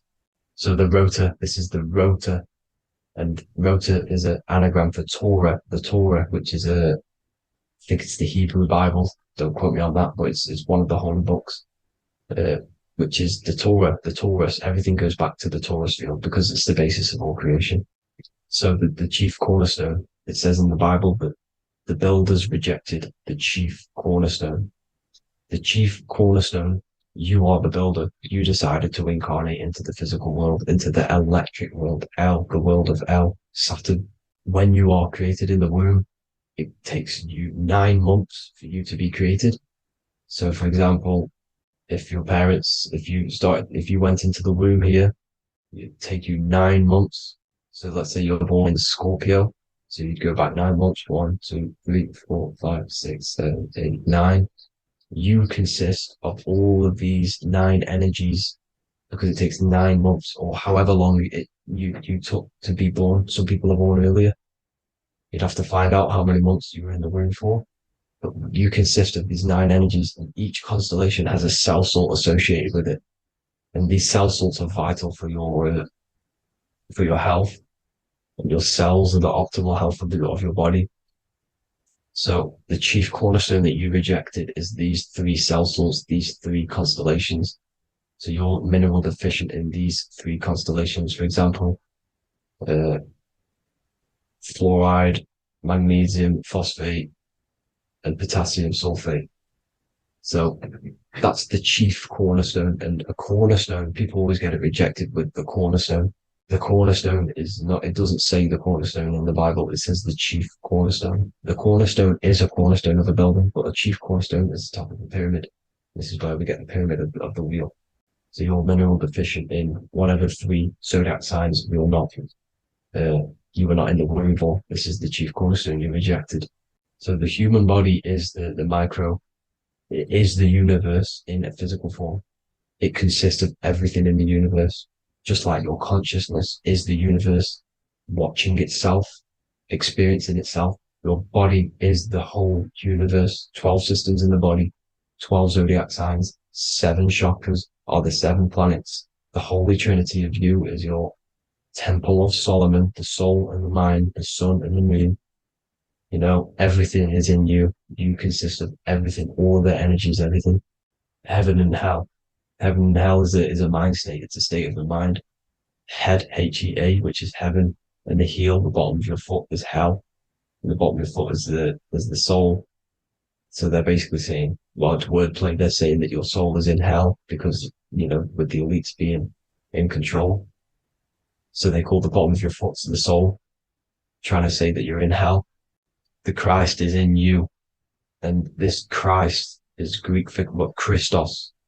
Christos is Greek for the oil, and this oil is produced in the cerebrum, the Aries, the ram, the cerebrum, it goes down the pineal, the pineal and the pituitary are underneath the cerebrum, goes down the pingala and the ida, the pingala being the positive charge connected to the pineal gland, pin, and the ida connected to the pituitary, and this is the 2 serpents going down the spinal column. And this is why Jesus goes from Nazareth to Bethlehem, and then Joseph and Mary are waiting for Jesus in Nazareth. Joseph and Mary are the pineal and the pituitary gland waiting for Jesus to come back up the River Jordan, your spinal column. So this is the oil. This is the story of Santa as well. Santa comes from the North Pole. Why? Because the North Pole of the Earth is the center of the toroidal field, and the North Pole of you is your spinal column, which is the North Pole of the toroidal field. The North Pole. He comes from the North Pole. This is the North Pole. This is the South Pole of the toroidal field. Comes from the North Pole, which is your mind. and he goes down the chimney and then back up the chimney. This is the chimney. And he drops off the present, which is the Christos, the oil. And this is why Jesus is crucified at 33, because he crosses over the vagus nerve at the top of your spine. When this oil comes back up the 33 vertebrae, these are your vertebrae here. When it goes up the 33 vertebrae, it gets crucified at 33 because it crosses the vagus nerve, and he's crucified on a cross at 33. This is the story behind Jesus and Santa. The Ark of the Covenant in the Bible is the two hemispheres which cover the vital parts of your mind, the brain side, which is the cerebrum, the pineal, the pituitary, etc. So the two hemispheres are the two angels, the Ark of the Covenant. This is the Ark of the Covenant covering the two vital parts of your brain. So these are the optic thalamus is another part, and it protects the Christ oil, which is inside at the center of the brain. See, the Bible is all a massive metaphor about yourself, because you are the universe. You are a microcosm of the universe. Your consciousness is experiencing itself, and the universe experiencing, and your body is the whole universe. Your head's heaven. So Moses crosses the Red Sea. These are the two hemispheres of your brain. This is the corpus callosum, the Red Sea. So he's pretty much saying that he's uniting the two hemispheres of your brain, because most people in this generation are stuck in the left brain, which is just logic, reasoning, science and maths, writing. And this is what school teaches you to do. It keeps you stuck in your left brain.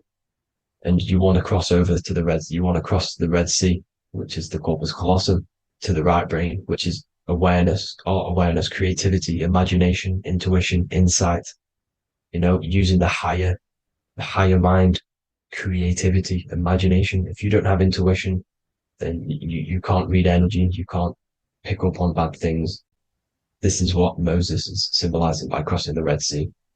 And it's also the upper room where Jesus met the 12 disciples. 12 disciples are the 12 cranial nerves in your brain.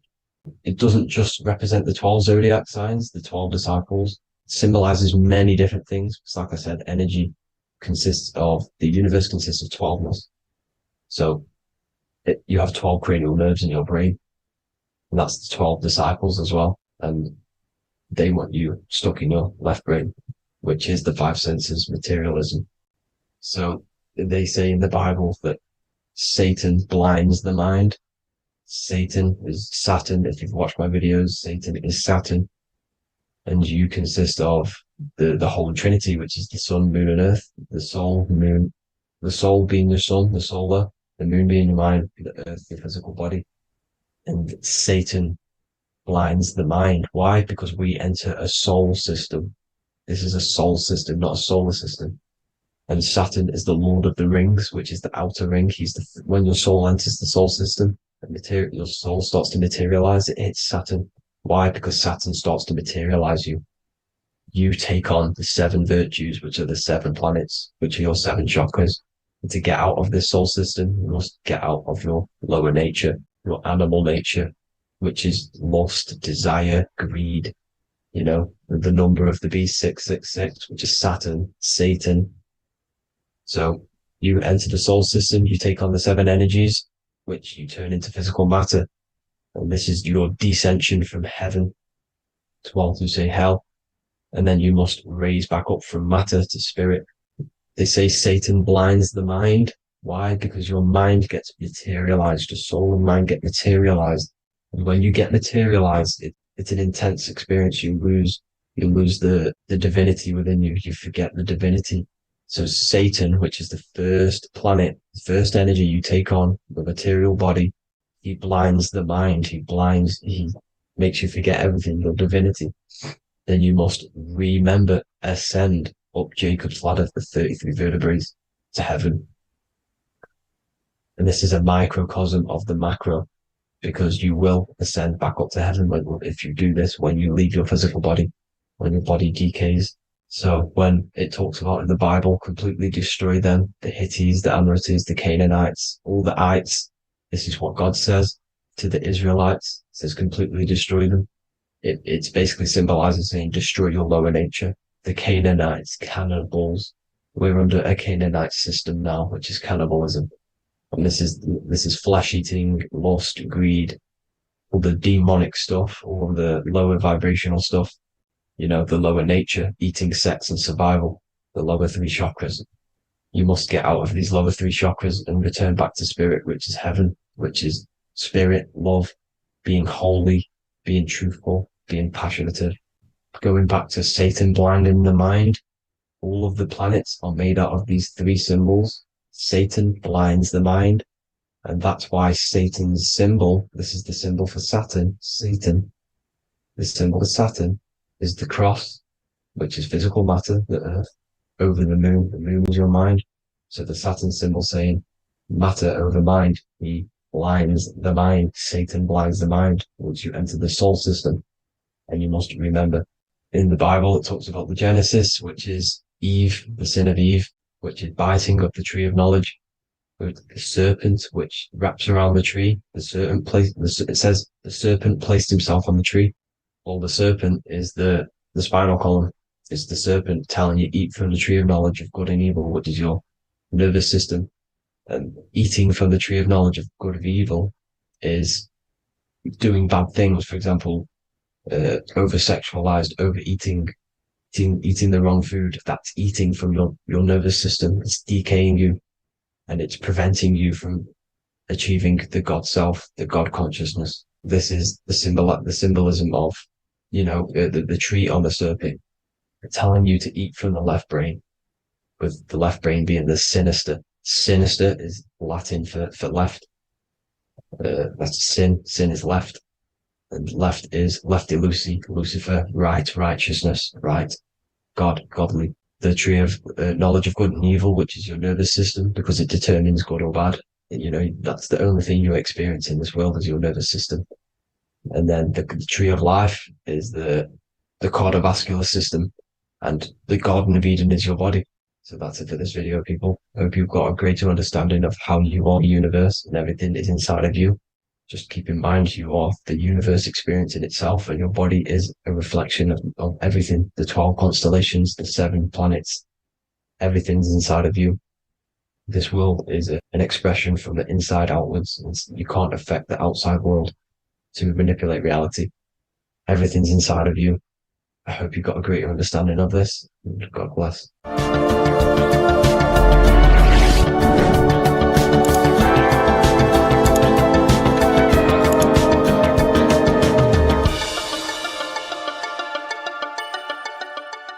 By the end of this video, you will understand the 3 expressions of consciousness, how to use them to create the life you truly want. You'll discover the hidden meaning of the word God, the secret power of the number 3, and how consciousness itself is the key to your reality. We have 3 main expressions of consciousness. We think, we feel, and we act. God is threefold. It stands for generator, operator, destroyer. The generator is the mind. This is what thinks, generates ideas. This is the beginning of all creation.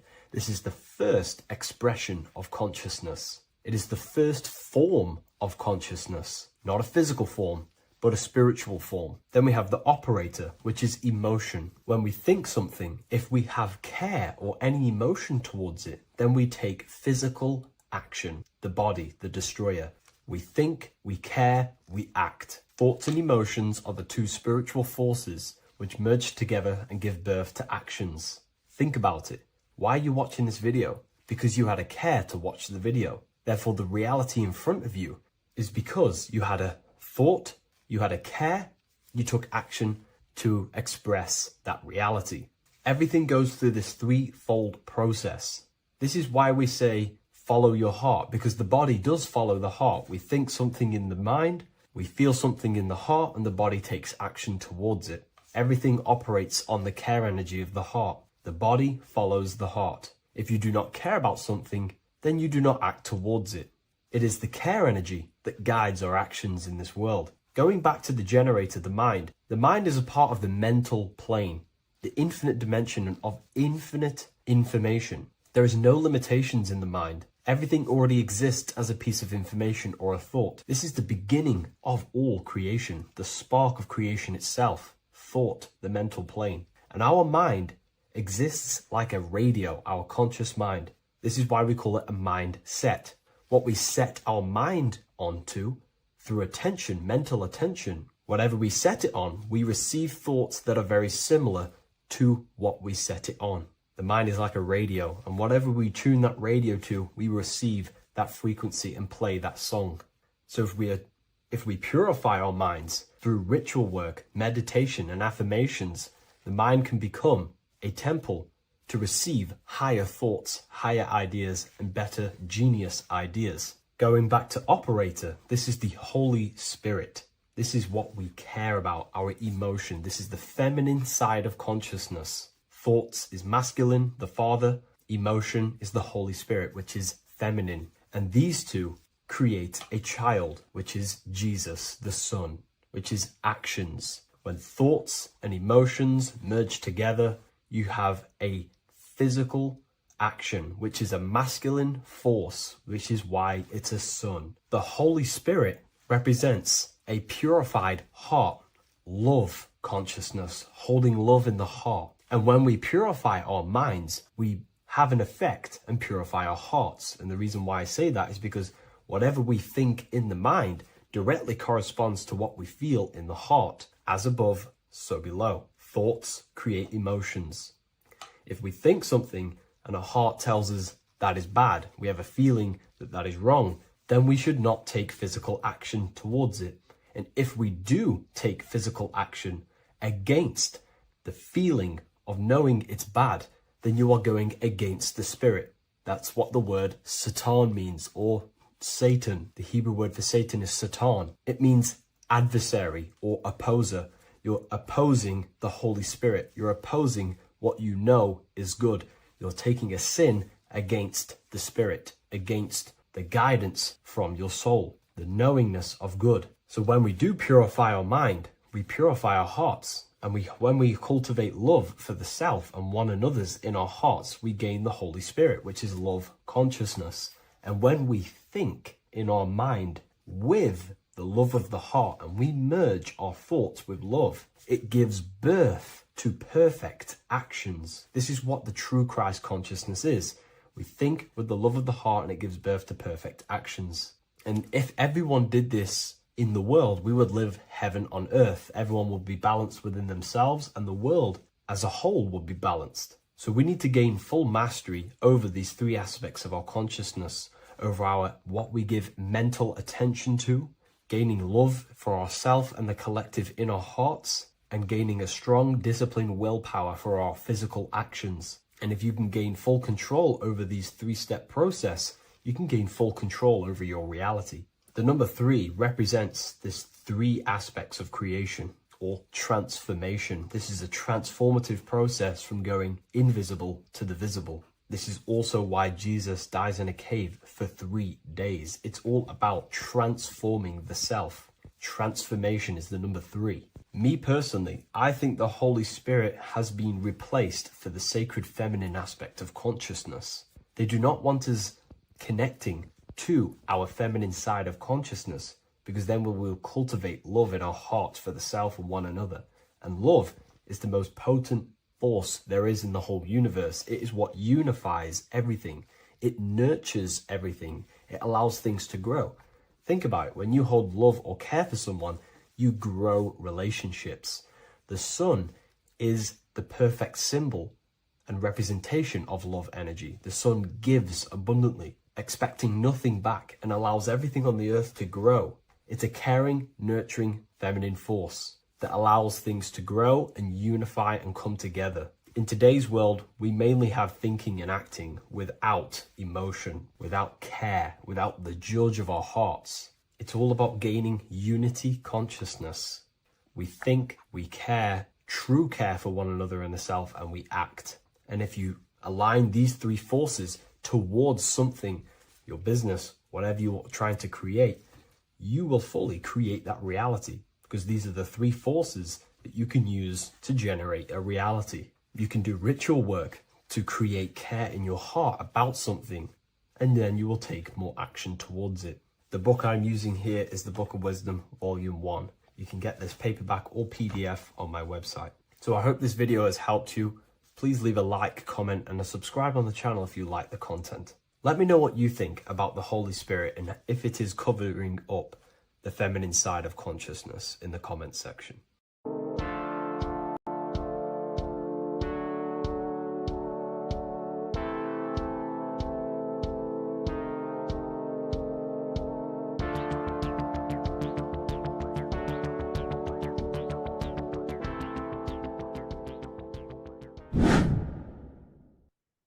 Left and right hemisphere, and what are they doing? How does it contribute towards your perception in this world? And this is what we're going to be talking about in today's video.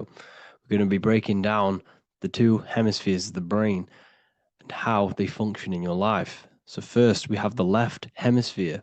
This is the logical hemisphere. This is the analytical, divided, scientific, or verbal hemisphere. The right hemisphere is creative, wholeness, artistic, symbolic, and metaphorical. The right hemisphere does with non-verbal things. It produces a holistic perception. It is more to do with creativity. Because what you must understand is that we are not in the external world. The world is produced by our brain. We see with our brain. Our eyes are a part of the brain. What we touch is the brain's interpretation of electrical signals on the nervous system. What we smell is the brain's interpretation of smell through the nose. What you taste is your brain's interpretation of chemical reactions on your taste buds. So what you are experiencing is the brain. The brain is a computer creating a simulation. And you have two hemispheres which breaks down this reality. So essentially, the brain is the perception creator. It creates perception. So if the brain is creating this, who is the one experiencing the brain? Well, that is you, the consciousness, the mind, the all-seeing eye. You are the all-seeing eye experiencing the brain, the observer behind the brain, behind reality, behind the emotions. So if you're walking through a woods, this left brain sees individual trees. The right brain sees the whole woods. It sees the biome. It sees the bigger picture. So when you are walking through this woods, the right brain picks up a holistic perception of reality. It creates the woods as one unified woods. The left brain's job is to break this down and analyze it so that we can see individual things. And this is also necessary for humans to have the ability to break things down and manipulate things in this world. So without this left hemisphere, we could not manipulate things and break things down. So this right hemisphere is important because it sees the whole woods. It sees humanity as one unified consciousness. However, the left hemisphere sees individual egos. So the left hemisphere is the place of the ego because it only understands it sees the world very divided. Okay, so for example, here's another example of the left and right hemisphere. If someone pulls out in front of you in traffic, your left brain's going to start going crazy and analyzing them, calling them names. The right hemisphere, however, sees the bigger picture. Maybe he didn't see you. Maybe it's just a mistake. Maybe he's in a rush.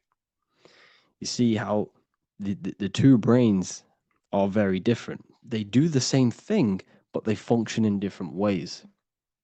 The right hemisphere is feminine, the left hemisphere is masculine. So, like I said, this person pulls out in front of you, you start to think with the left. If you start to perceive that in the left brain, you're going to start analyzing them, you're going to start going crazy and calling them names because you're analyzing it. You're not seeing the bigger picture behind it. You're not seeing it from his perspective. So there is a crossover. So the left hemisphere of the brain controls the right side of the body, the right ear, the right eye. Everything to do with the right side of the body is connected to the left hemisphere. And the right hemisphere controls everything on the left side of the body, including your eyes, your arms, your legs. So everything is crossed over, and even your visual field is crossed over. So this is your visual field, as you can see here, and even the left side of your visual field goes to the right brain. There's a crossover. No one really knows. There's not really a reason for this. However, this is how the human body is designed. As we all know, the human body is the most advanced piece of technology on the face of the earth. They cannot replicate the human body. And they tell you it has no creator. This is crazy. People are that brainwashed, they can't even understand that their body is the most advanced piece of technology. Your body is so advanced, the computers that you use are mimicked of the body. Everything they create is mimicking nature, but they don't show you how intelligent nature is because they don't want you to understand you're in an intelligent design. So anyways, let's get back on track.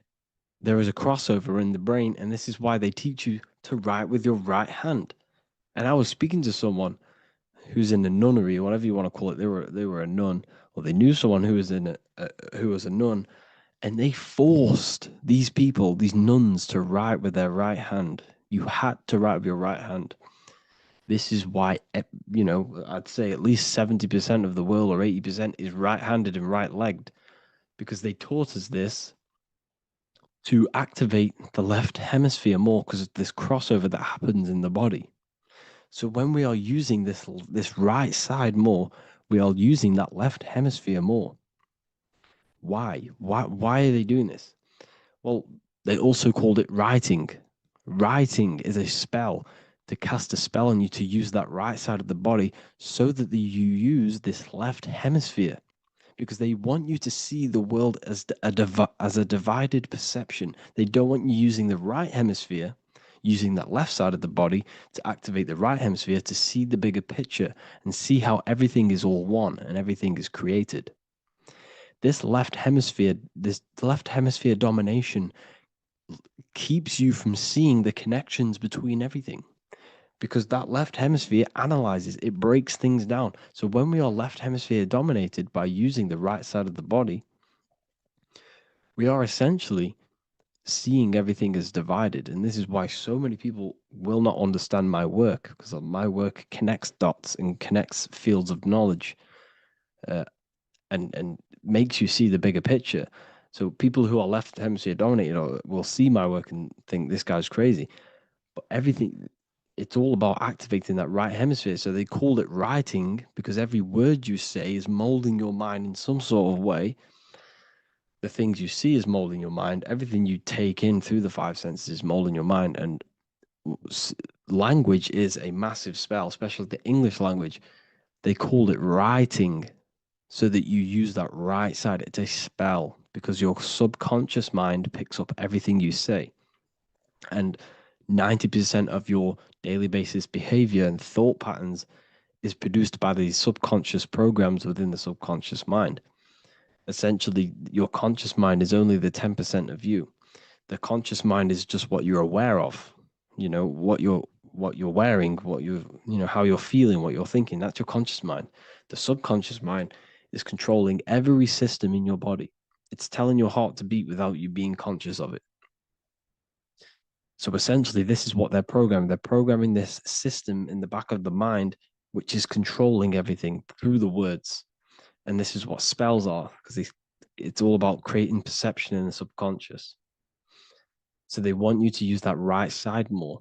I truly believe the ancients, they were balanced. They used the left and the right side of the body. They didn't have a stronger side because they understood this science of the body and how the body works.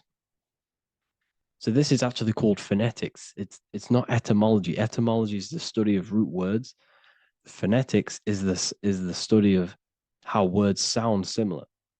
The way words are spoken. So phonetics, phone is why we call them a phone, because you speak into a phone.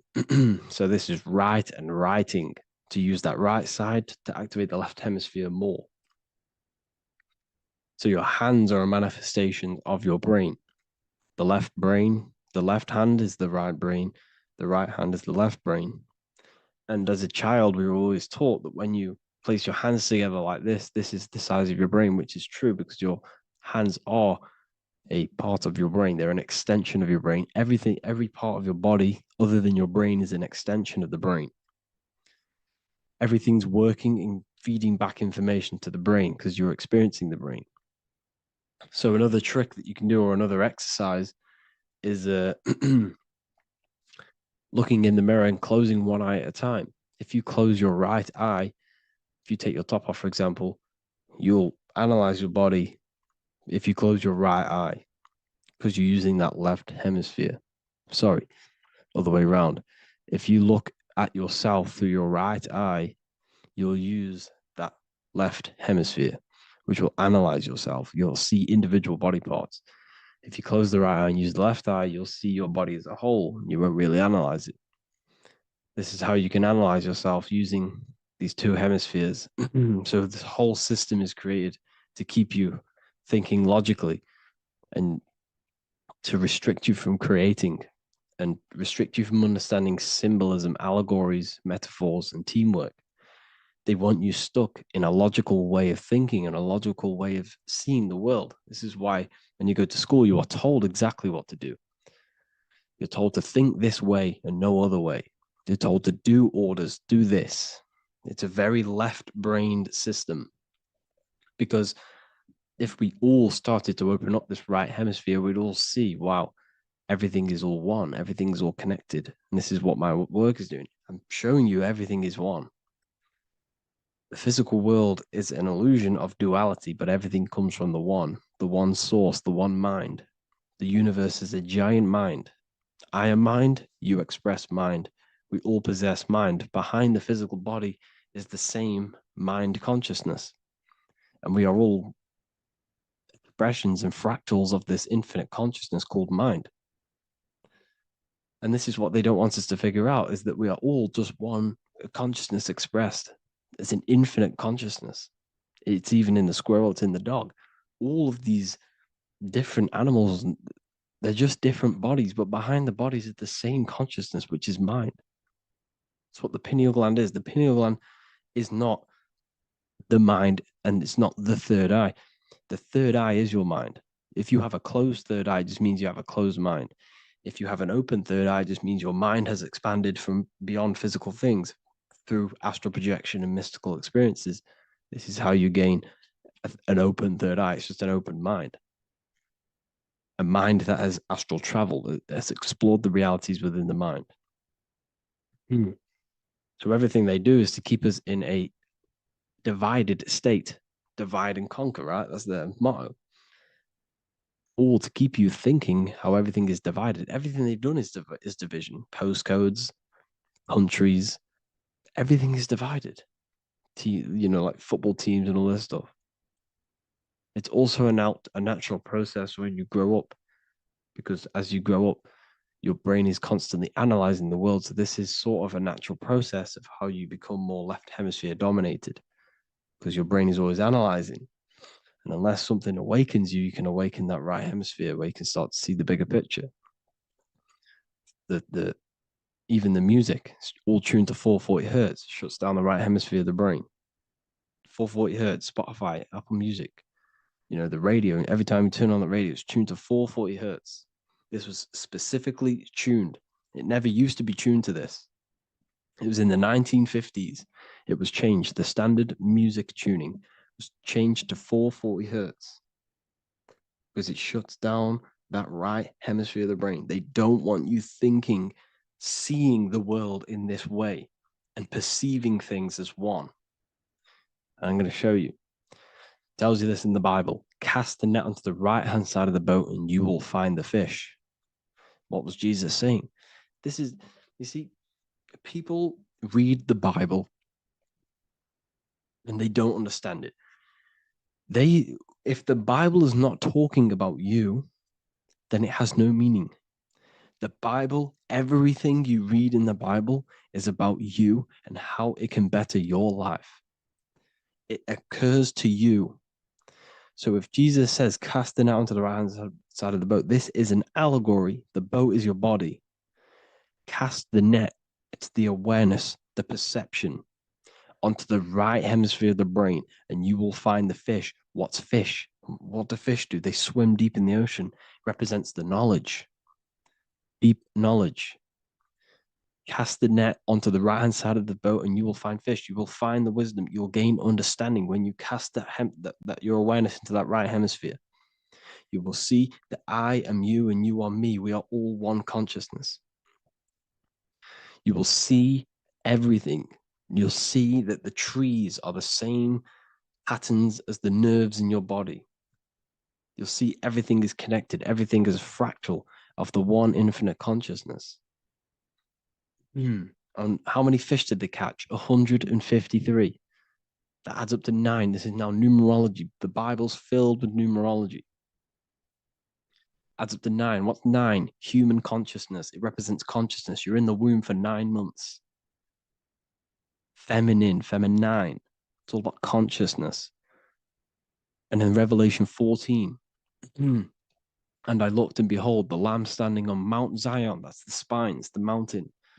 With him, 144,000. 144 adds up to 9. It represents consciousness on top of the spine. You see? And he had his name the name of his Father written on the forehead. What's the Father? The higher mind, the higher consciousness within you. Where is that? In the forehead, the pineal gland. The pineal gland is the radio receiver for the higher consciousness. Because every body part of the body has consciousness. Your heart has consciousness. Your gut has consciousness. You are thinking with these different consciousnesses. You think with the gut. You think with your penis. You are thinking with all these consciousness. And it's about raising your consciousness to the higher consciousness, which is the Father, the mind in the head. Don't think with the lower parts of the body, because that is your animal nature. Think with the higher parts of the body. It's all representing consciousness. How to activate the right hemisphere of the brain? Well, it's all to do with non-verbal things. So music will activate the right hemisphere. Make sure it's tuned to the right frequency though, 432 hertz, 528 hertz. Any frequency that adds up to 3, 6, or 9 is good for you. Meditation, turning off the thoughts, and you raise yourself to the higher brain. Symbolism. Symbolism is all right hemisphere. Reading between lines, metaphors, determining the Bible, it's all right hemisphered. Seeing the bigger picture, it's reading between the lines. So tithing in the Bible. These people in the churches are giving 10% of their money to the church. It's nothing but a scam. What these people have done is they have externalized the Bible. They have taken the Bible and literalized it, so that they can make a business out of it. So what they're doing is 1/10 of the produce of what it says in the Bible, 1/10 of the produce of the land, whether grain or fruit, is the Lord's and is holy. So what's that saying? The 10th of it's basically saying give the 10% to the Lord, to God. What does that mean? Well, what's the land and the fruit? This represents physical things, the physical things that you have. The 10th of the physical things that you have, what's that? That's your ego. All the physical things that you have is all to do with your ego. That's the lower self. The ego, what is the ego? It's the mind's perception of the physical self. You had no ego when you were a child. Okay, when you were a child, you had no ego. As you grew older, you created the ego. But the ego is the full self. It's the echo. Ego, echo. It's the echo of the full self. So it's saying, give the ego over. Take away the animal self. In that left hemisphere, that's all to do with the left hemisphere. That left hemisphere sees the ego. It sees individuality. It's divided. So it's saying, give that 10%. Give that 10% of you over to the right hemisphere. The 90%. The 90% of you is in that right hemisphere. The higher self. Now, I'm not saying the left hemisphere is bad. Okay, I'm not saying that at all. But it sees it sees things divided. It's like I said, the left, the hands are manifestations of the brain. So when these Christians are praying, they're putting their hands together. What are they doing? That they're syncing the brain hemisphere is what you're doing, because everything's an extension of your brain. So if you put your hands together, you're putting the two hemispheres together. And what's happening when you place the hands together? All the electricity in the body is now running in a circuit. So once you connect these two hands, the electrical energy is now running in a circuit. And energy can move around the body quicker and more efficiently. So when you pray, when these people are praying, they don't realize that they're engaging in ancient forms of meditation. of balancing the two hemispheres. So now we're talking about balancing the hemispheres, not the right hemisphere. This is what Israel is. Look at the symbol for Israel, the up triangle and the downward triangle. What's that? The up triangle represents male. The downward triangle represents female. Okay? This is talking about the brains. Israel is Ra. Isis, which is female, the Egyptian god. Ra, El. El means God. Electricity. That's the force of the physical world. It's the force that runs this world, electricity. It's the force of God.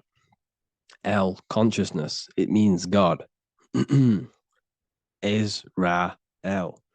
Isis, Ra, and El. It's the two hemispheres of the brain, the holy land of Israel. It's the holy land, it's the brain. Once these two hemispheres are synced, this is how you unlock your consciousness.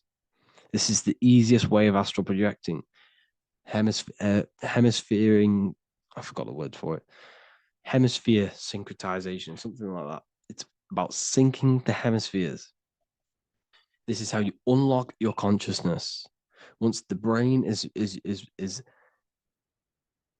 running as one electrical system, this is how you balance the two masculine and male opposing energies. Once these opposing energies are no longer in war with each other, the brain, they come together to work as one.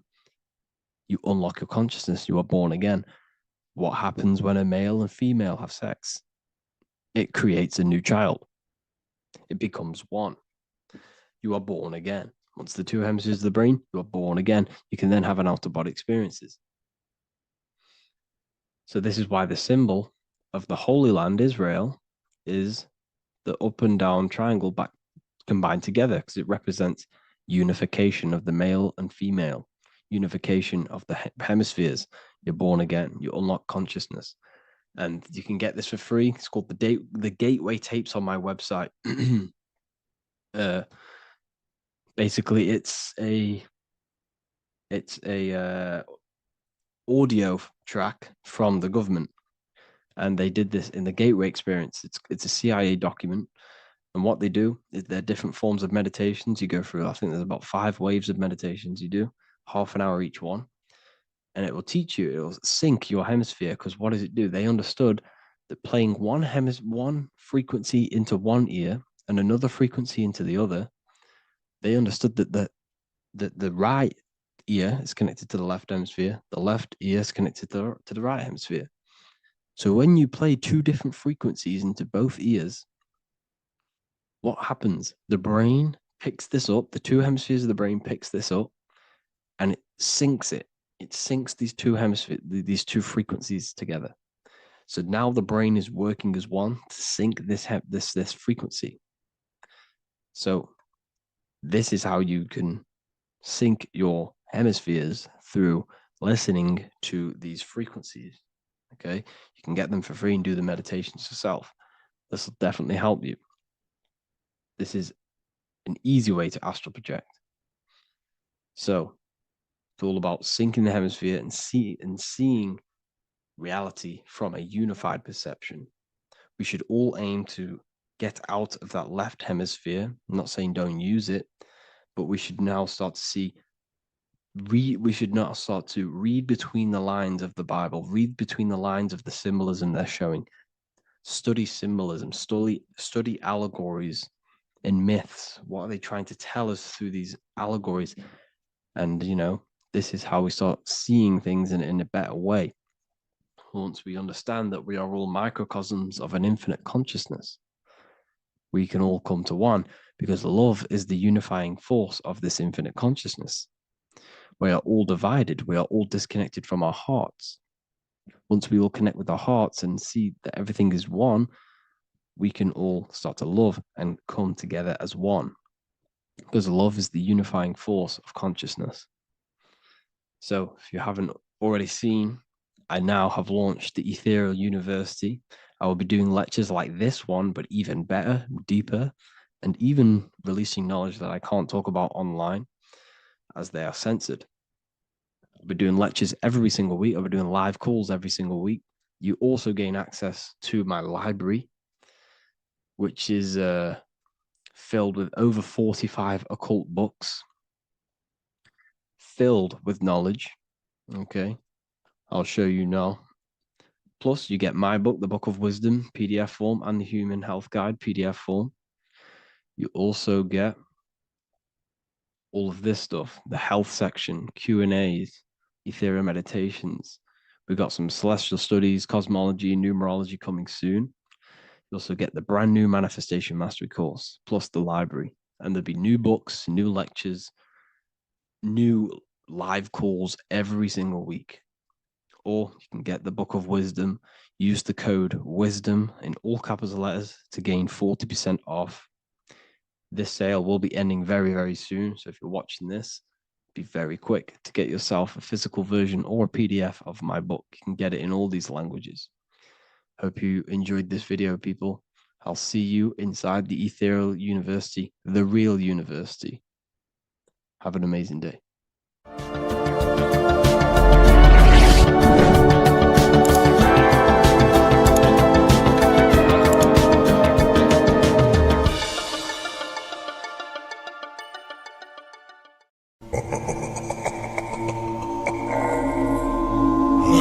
If your ultimate goal is to be famous, then you're gonna do a lot to get there, like sign your name in blood in a contract with the devil.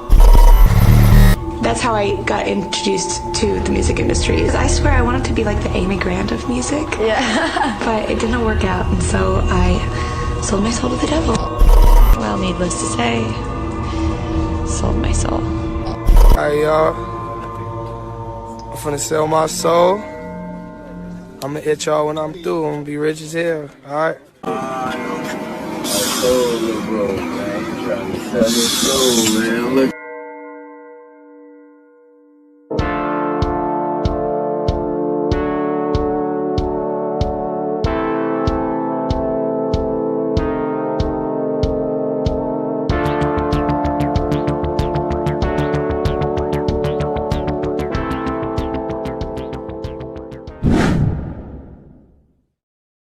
So what exactly is selling your soul?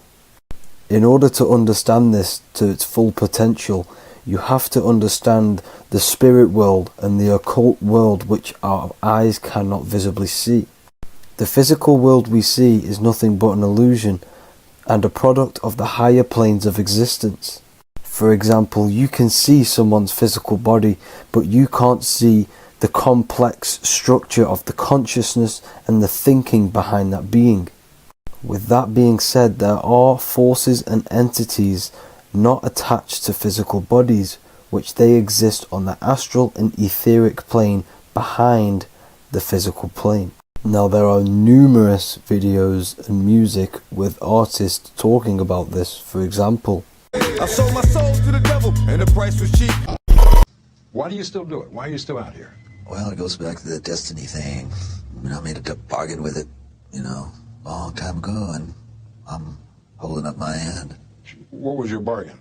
To get where I am now. Should I ask who you made the bargain with? with the chief commander. On this earth? And on this earth, and then in a world we can't see. And then in a world we can't see. so selling your soul is cutting a deal with an astral plane entity in exchange for wealth and fame on this physical plane. This is classed as black magic because you are bending reality against your intuition. Now, making deals with entities beyond the physical plane, you always have to give something in exchange.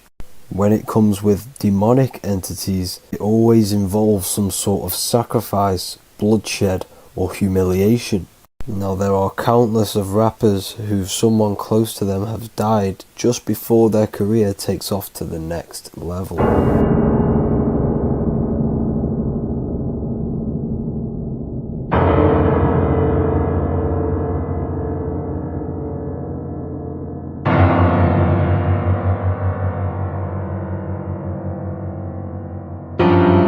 My mama was sacrificed. Me too. You understand? Yeah. Appreciate Michael Jordan. What about him? His daddy, right? Bill Cosby. his son, right? Dr. Dre, his son. You're out in Hollywood, a lot of people come up missing.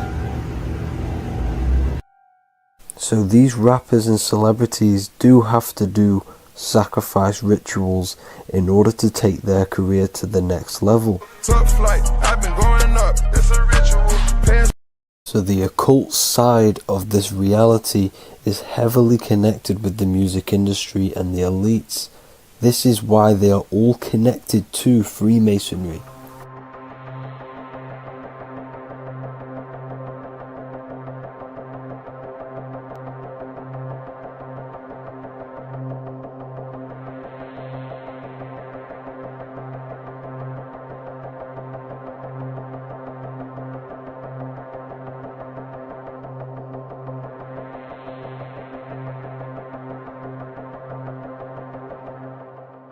Now this is why the music industry is one of the most important industries for the elites to stay in control and keeping the masses on low states of consciousness. Frequency is one of the most powerful things in reality because it's the only thing which can enter your soul and body without consent.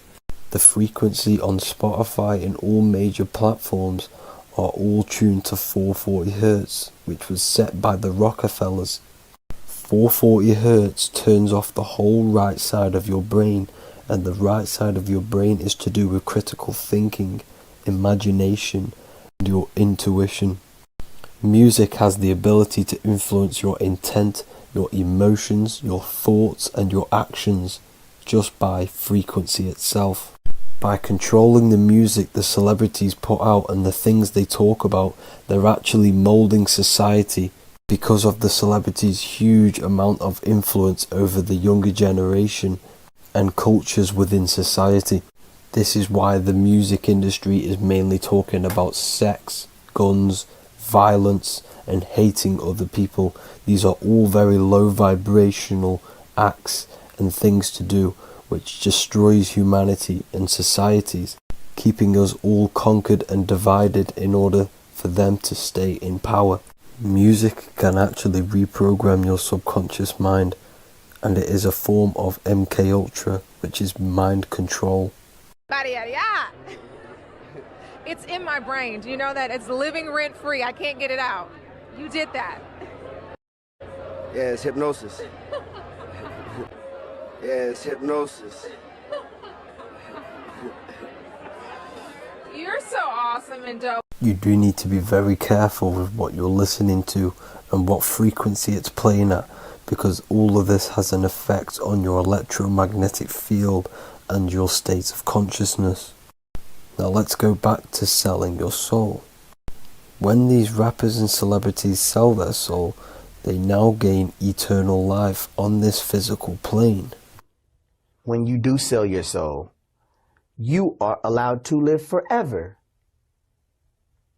And these people that are called youngins, rookies, new booties, like I was, had no idea that these people still live. They will prey, haunt, kidnap, anything to stay on top. This is their world. They have nothing but time, is what they believe. Now this explains why there's so much Saturn worship, because Saturn is the father time. He's the god of time and crystallization in the physical realm. If you want more information on that, go to my previous video. Now here is ASAP Rocky standing inside of a pentagram, but notice the way he's standing, it's an inverted pentagram. The pentagram is associated with magic, however the upright pentagram is the 5 elements with spirit on the top. It's either called spirit or ether. It's at the top because it rules the other 4 elements, because it's the baseline of reality, which is spirit and matter. Spirit is behind the physical reality. However, when it comes to black magic, they invert the pentagram so spirit is at the bottom because they worship the physical world. This is why the Baphomet is the inverted pentagram. These people are operating off their animal instincts. They do not want anything to do with spirit. These are antichrist. All of these celebrities know full well the effect that what they're doing on the rest of the world. They have sold themselves out, and the elites use them as puppets to push this new world order and mould society in the way they want it. This is why all the celebrities are linked to Freemasonry, because in Freemasonry you have to take the oath of silence, where you can't speak on anything that they learn inside of Freemasonry. This is the symbol of silence.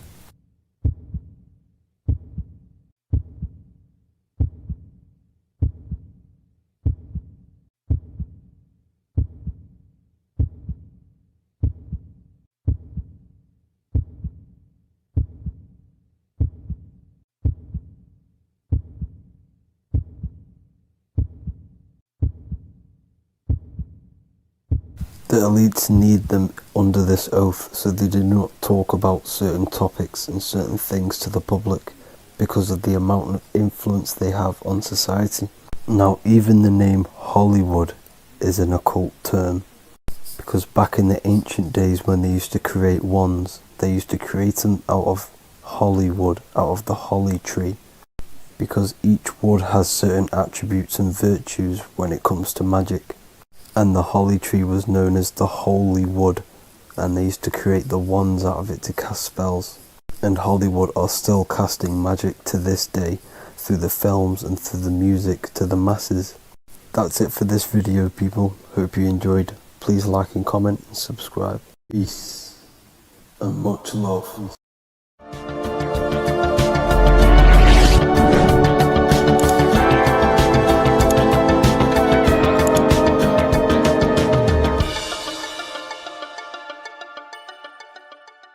There is a secret meaning behind the number 666. 666 is 3 sixes. The number 3 in occult and esoteric numerology represents the 3 aspects of human consciousness. We see this symbolism in the all-seeing eye with the light and the triangle. The triangle is the number 3, the eye represents consciousness, observation, and the light represents the light of consciousness, because consciousness is pure light. The 3 aspects of our consciousness is thoughts, emotions, and actions. Every thought creates a feeling, and the feeling creates the action. All physical manifestation is driven from these 3 aspects of our consciousness.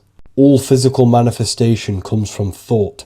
Every object you see around you, this screen, the phone you're on, the laptop you're using, or the iPad, was a thought in the invisible realms of consciousness. Then it was brought into physicality through feeling and action. This is because man is made in the image and likeness of God. We are all mini creators. We are all extensions of God's creative consciousness. Therefore, the number 666 represents 3 sixes. 3 is thoughts, emotions, actions. The number 6 represents the cube, because cubes have 6 sides. This material world that we experience, everything has 6 sides. Everything's created by cubes. We can move forward, we can move backwards, we can move left, right, up and down. This is the cube that we are stuck in. Therefore, 666 represents our 3 aspects of our consciousness, thoughts, emotions, actions, all contributing towards our physical self, material world, material pleasures, completely cutting ourselves off from our spiritual, true, divine self, which means 666 is representing a state of consciousness. A state of consciousness where we only operate from a place of material needs and survival things. As humans, we possess a physical material body in the physical material external world, but we also possess an invisible inner world, which is what we call spirit. When we disconnect ourselves from our inner worlds, we become lost in this materialistic way of thinking and acting, which can lead to no life purpose, a feeling of emptiness and voidness in our hearts. Humans possess the ability to transcend our animal instinctual natures and turn to the divine mind, to the spiritual inner world. It is our inner world that is projecting our outer world. The outer world is just an effect of our inner state of consciousness.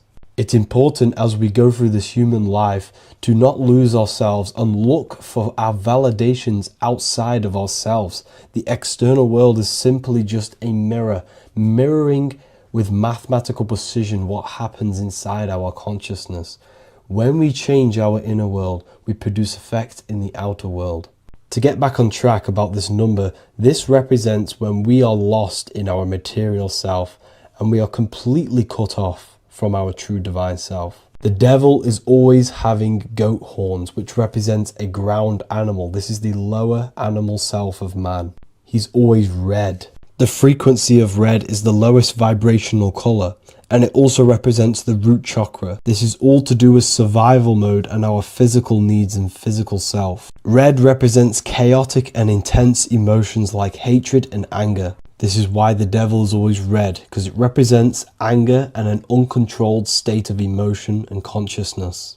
You see, we've been taught in the church and all through religion indoctrinations that the devil is an external deity which influences humans. And in fact, this is nothing but a metaphorical story.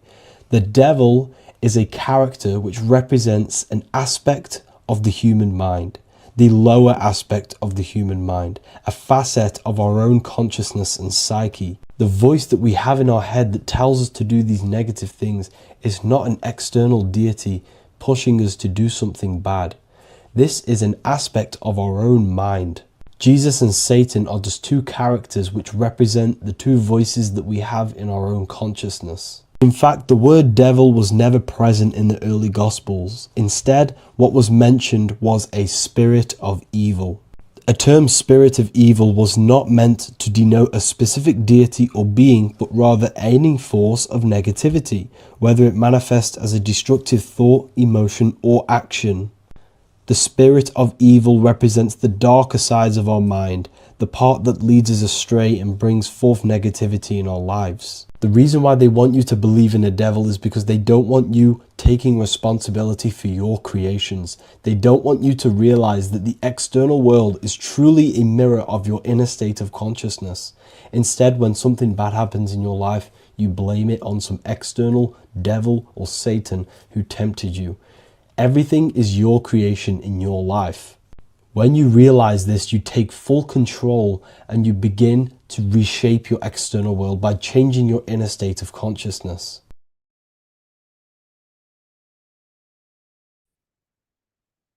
Hello and welcome to another video and another lecture from Ethereal University. Today we're going to be breaking down in detail the Freemasonic 33rd degree symbol. Now, of course, this is a complex symbol, and it's composed of many symbols put together to create a greater meaning. So, as you should know from my previous videos, a bit of context behind Freemasonry, what it particularly is, and I will give you a brief overview before we go into this. It's definitely important to know what Freemasonry is before we break down this symbol. Okay, because without the knowledge of Masonry and what it is, it's difficult to understand what the symbol truly means. So Freemasonry is all about building. The word Mason means to build. And we're either building with light or we're building with darkness. So that we have good Freemasonry, we have good Masons, people who want to spread the truth, people who want to help people awaken their mind and liberate them and bring them up to higher consciousness. Or we have Masons who want to divide, keep the knowledge to themselves, create walls, build walls in people's minds, construct illusions in people's minds for their own personal gain. Okay, so we're either building with light or you're building with darkness. You're either building with light or bricks, spirit or matter. God and the devil, same thing. You're either uplifting people or dividing people. Each and every single one of you is a Freemason. Well, a Mason. Not a Freemason, but a Mason. You are a builder. And you're either constructing division in you and other people, or you're either creating oneness. Everyone is doing this. Everyone is building. Everyone is contributing towards the world and building our reality. So Masonry is a craft, and that craft is to craft a better mind and heart, a higher consciousness, a higher understanding of the self, building a higher perception of yourself, getting to know who you actually are, why you are here. Every action, behind every single action, behind every single cause is choice. You chose to be here. Whether you know why you are here or whether you do not know, you chose to be here in this time, in this period of life on the earth, on this physical dimension. You chose, the mind of yours chose to be here in this body at this specific time. You are playing a role, you are building in this world at this specific time. So Masonry is all about getting to know the self, to know what you actually are through gnosis. Gnosis is direct knowledge obtained and extracted from direct experience. Knowledge extracted from direct experience. Knowingness. You know you have hands. You don't believe you have hands. You know you have hands. That's what knowing thyself truly means. To go within the self. To dwell in meditation for long periods of time. Not even meditation. To dwell, closing your eyes and thinking internally. Not thinking externally about anything outside you, but thinking and questioning internally, and you shall find answers. Seek and you shall find. If your heart is truly set on knowing, on getting to know true knowledge and knowing yourself, then you will find it. Okay, so because that's what the heart is. The heart is where we find our treasure. That's why it's inside of our chest. Our chest holds the treasure. What is your treasure? Your treasure is your physical manifestation. And whatever you act, whatever your heart cares about, your body follows. Your body takes action towards what you care about in life. This is why we say follow your heart. Because your body follows the heart, what you care about. If you do not care about something, you do not take actions towards it. Whatever your heart loves and has that love energy for, the body follows. If you truly want to become enlightened and truly want to reach higher consciousness, then you will. You truly care for that, then you will find it. You have to go within. Okay, so this is what Masonry is about. It's about going within and finding out your true nature and constructing a higher consciousness by dissolving walls and blockages inside your mind and heart, purifying the self. Because you can care about sick and twisted things. Okay, we can see that in society. People like killing people. It's psychotic, but I know. So we can be corrupted. Okay, so going into this symbol, what does the symbol mean? What is it trying to portray? Okay, before we go into this symbol, particularly, we're looking at the Scottish Rite Freemasonry. So we have the first degree all the way up to the third degree is Blue Lodge Masonry. Then from the fourth degree of Freemasonry to the 32nd degree is what we call Red Lodge Freemasonry, the Red Lodge degrees. So again, that is that symbolism of that red and blue, the left and right, masculine, feminine, water, fire. It's that symbolism again of the two polar opposites of reality, of masculine and feminine qualities, solar and lunar.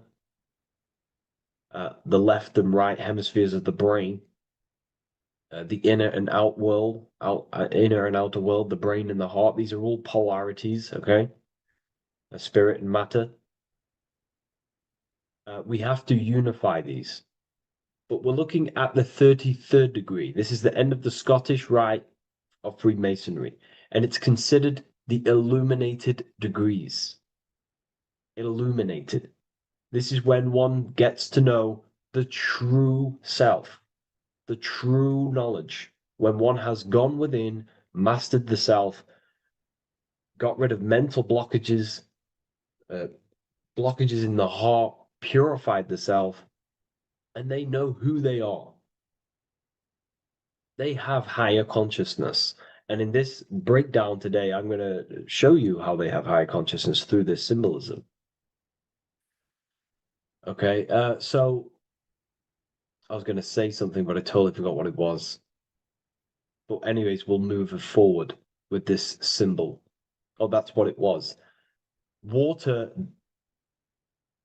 melts. Well, ice melts at 33 degrees, symbolizing ice represents solid matter, ego, the physical body, left brain thinking,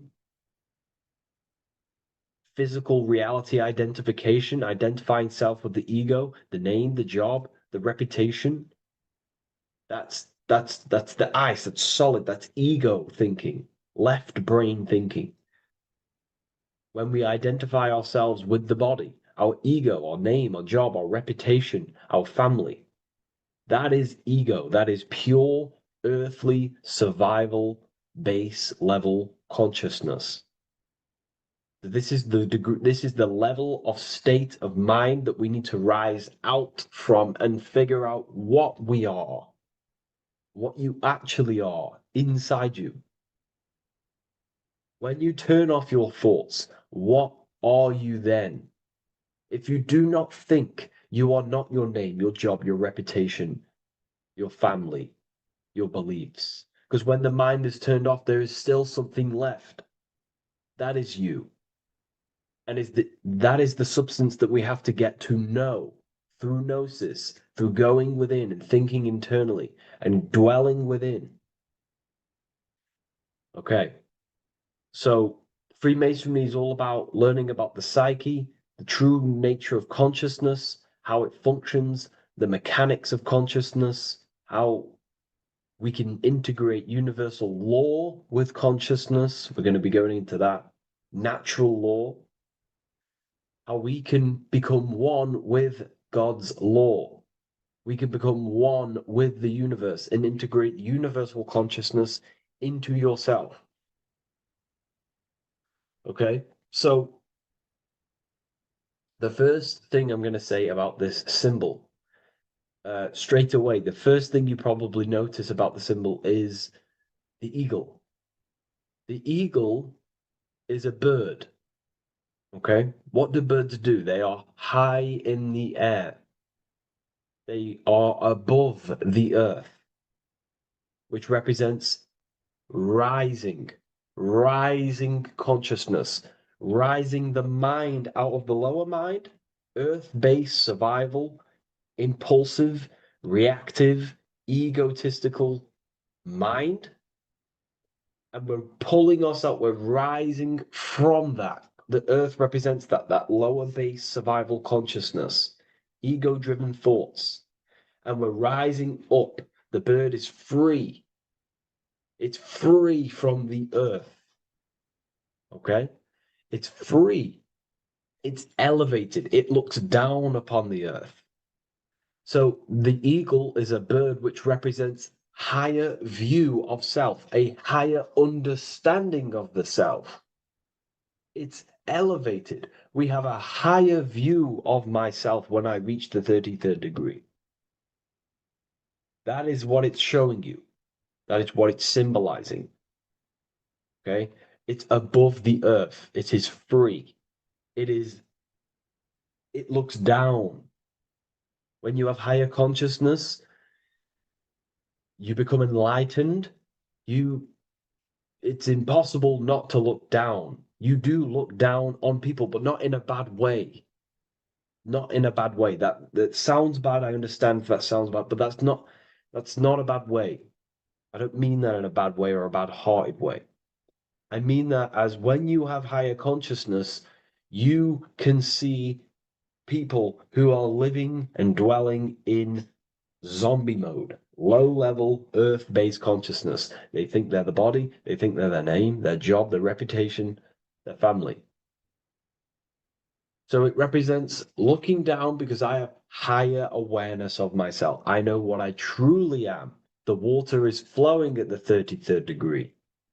The water melts at the 33rd degree, representing the flowing of consciousness, the flowing of the mind, flowing of light energy entering the body. Because when we reach higher consciousness, when you raise your consciousness, which is just an easier way of saying mastering thoughts, mastering yourself. We no longer give attention to negative thoughts because we understand what thoughts are and why would you let your own mind take away your own power? So again, Freemasonry is about gaining personal power, not in a bad way. Well, it can be used for bad. Gaining mental power, a strong mind. Most people have very, very, very weak minds in this world. Very weak minds. This world is a mental world. We have to gain strength in the mind. It's a mental universe. The stronger the mind, the better your reality. The less affected you are by external things. Nothing external should ever bother you. Okay?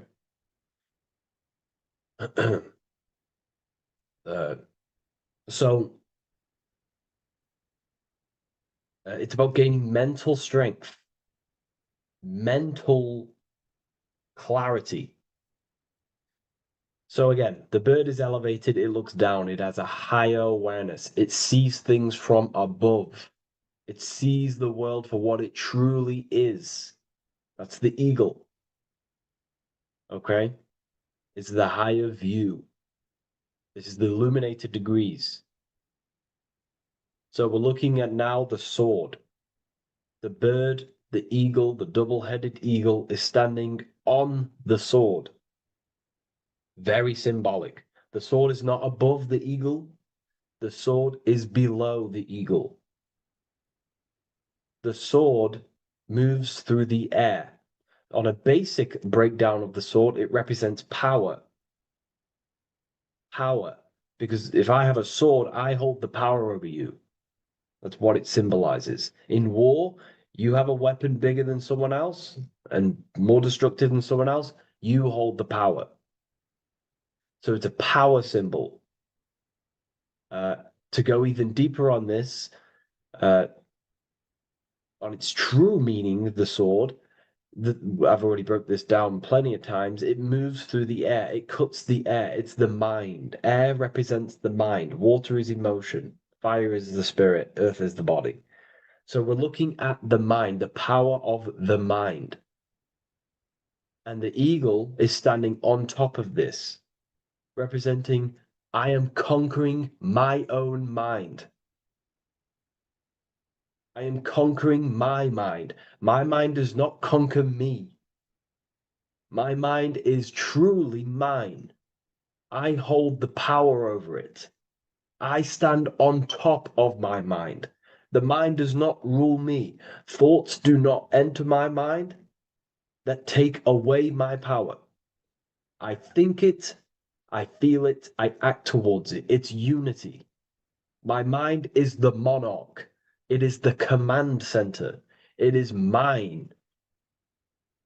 I'm above the mind. That's what it's showing here. I hold full control over this mind. I hold the power. Okay? And I have an elevated view of the mind. The eagle is elevated. It looks at the earth from above. It's the higher perception of the mind. The mind has a higher view of the self. It is conscious. Most people are not conscious. Okay? Most people walk around, they act unknowingly, they don't even know they exist. They don't realize they have consciousness. They think they grew from a monkey. They're born on a spinning ball in the middle of space. and they think they're the body. That is the level of a, earth-based consciousness. And it's saying, I hold the power. I hold my mind to what I want to direct the mind's forces to.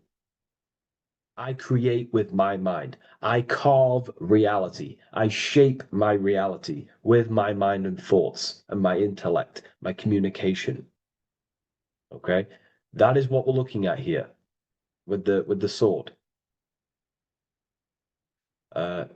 It's on top, meaning I control it. When you stand on top of something, you are the top. You are on top of it. You hold the power. You rule over it. When you are the boss of your business, you rule the business. That's what we're looking at here.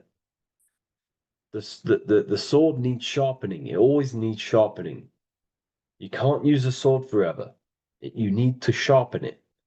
The mind will not stay powerful and strong and and aligned with what you actually want unless you continuously refine the sword. The mind needs to be refined or reminded. If you stop doing affirmations, the mind will fall back to old ways of thinking. If you constantly meditate, you constantly implant the messages into your subconscious mind, you constantly visualize, you are keeping the mind sharpened with what you want in life, what you are trying to create. And the mind will continue to think with that power, with them words, with them visualizations. If you fall off, if you stop meditating, you will lose control of your own mind. Okay? This is symbolizing you have to keep on top of the mind. You have to keep control. This is what the world is. The world is like Minecraft. You ever played Minecraft? You're a builder. Okay? What do? You control the man in the world. That's what you are. You need to control this body in the world. It's all about control. You are in a game. It's like Grand Theft Auto. You don't know how to use the buttons. You're going to create chaos. And you're not going to have that much fun in the world, in GTA, if you don't know how to work the buttons. Same with this world. You are in a world and you need to learn the buttons of the body, the mind, the soul, the heart. How will these things function so you can actually live a better life and create what you want in the world, aligned with natural law, of course, unless you want to walk down the path of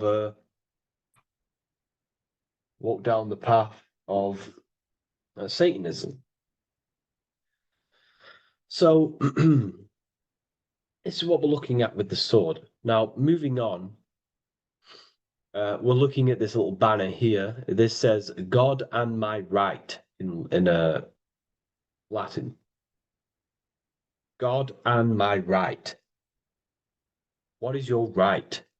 Natural law is your right.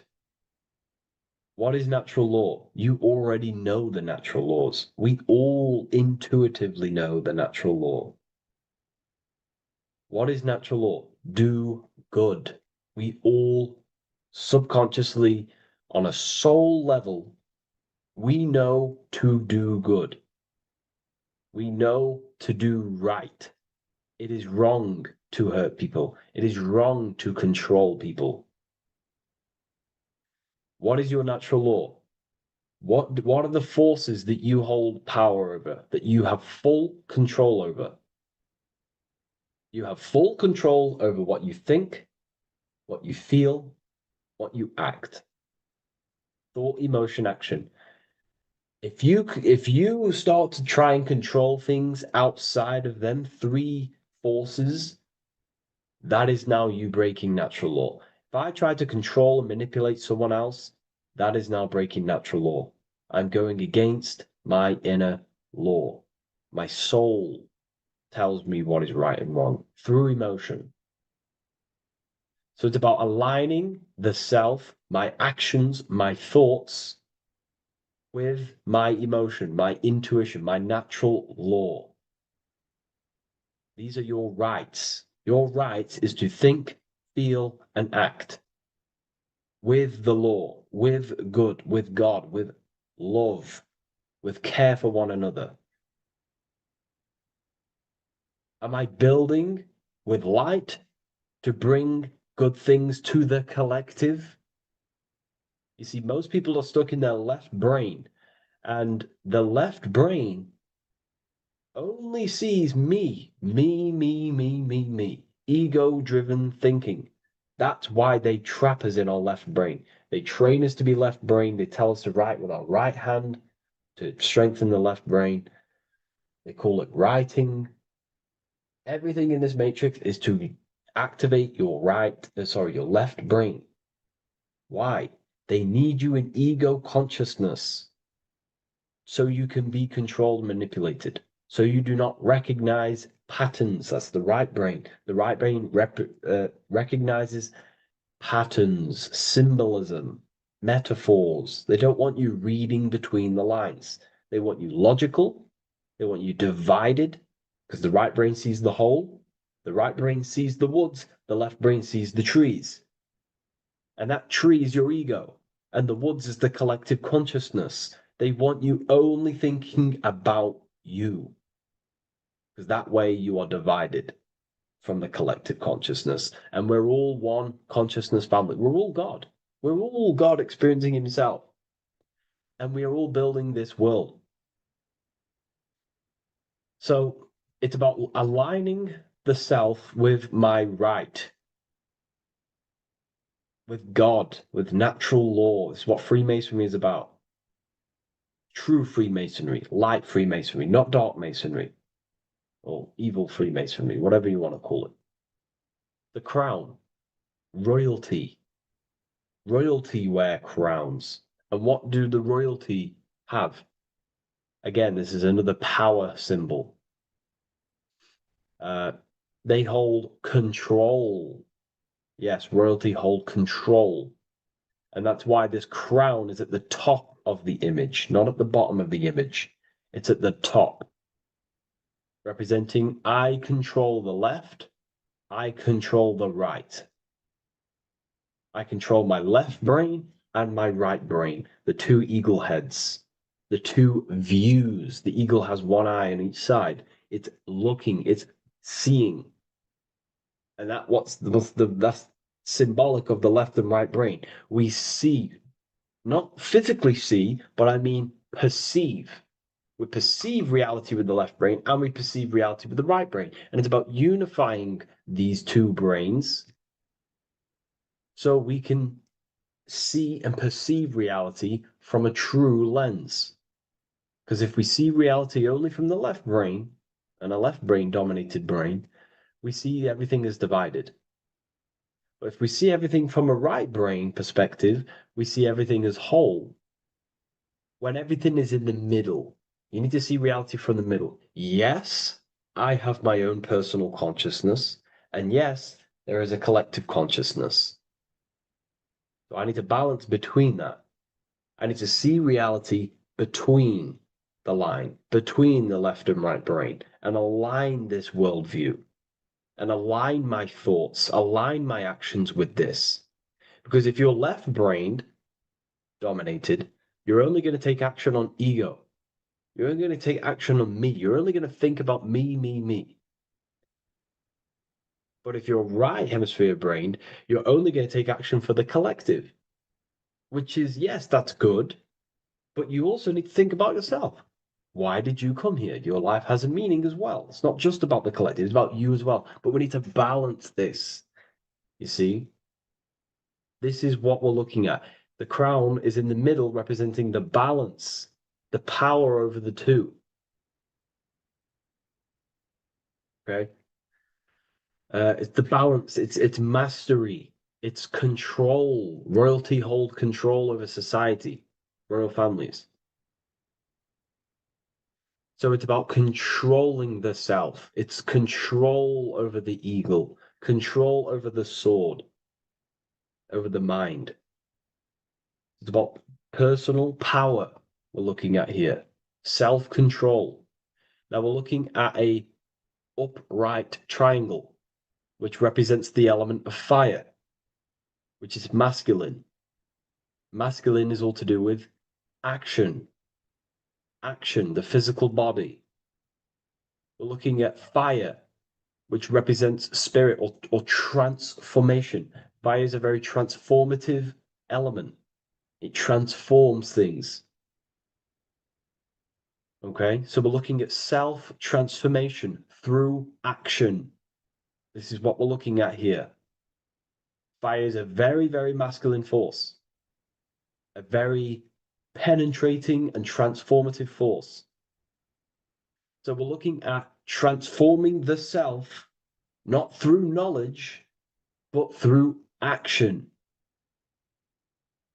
We have transformed the self, 33rd degree. I've reached the 33rd degree and I have now fully transformed.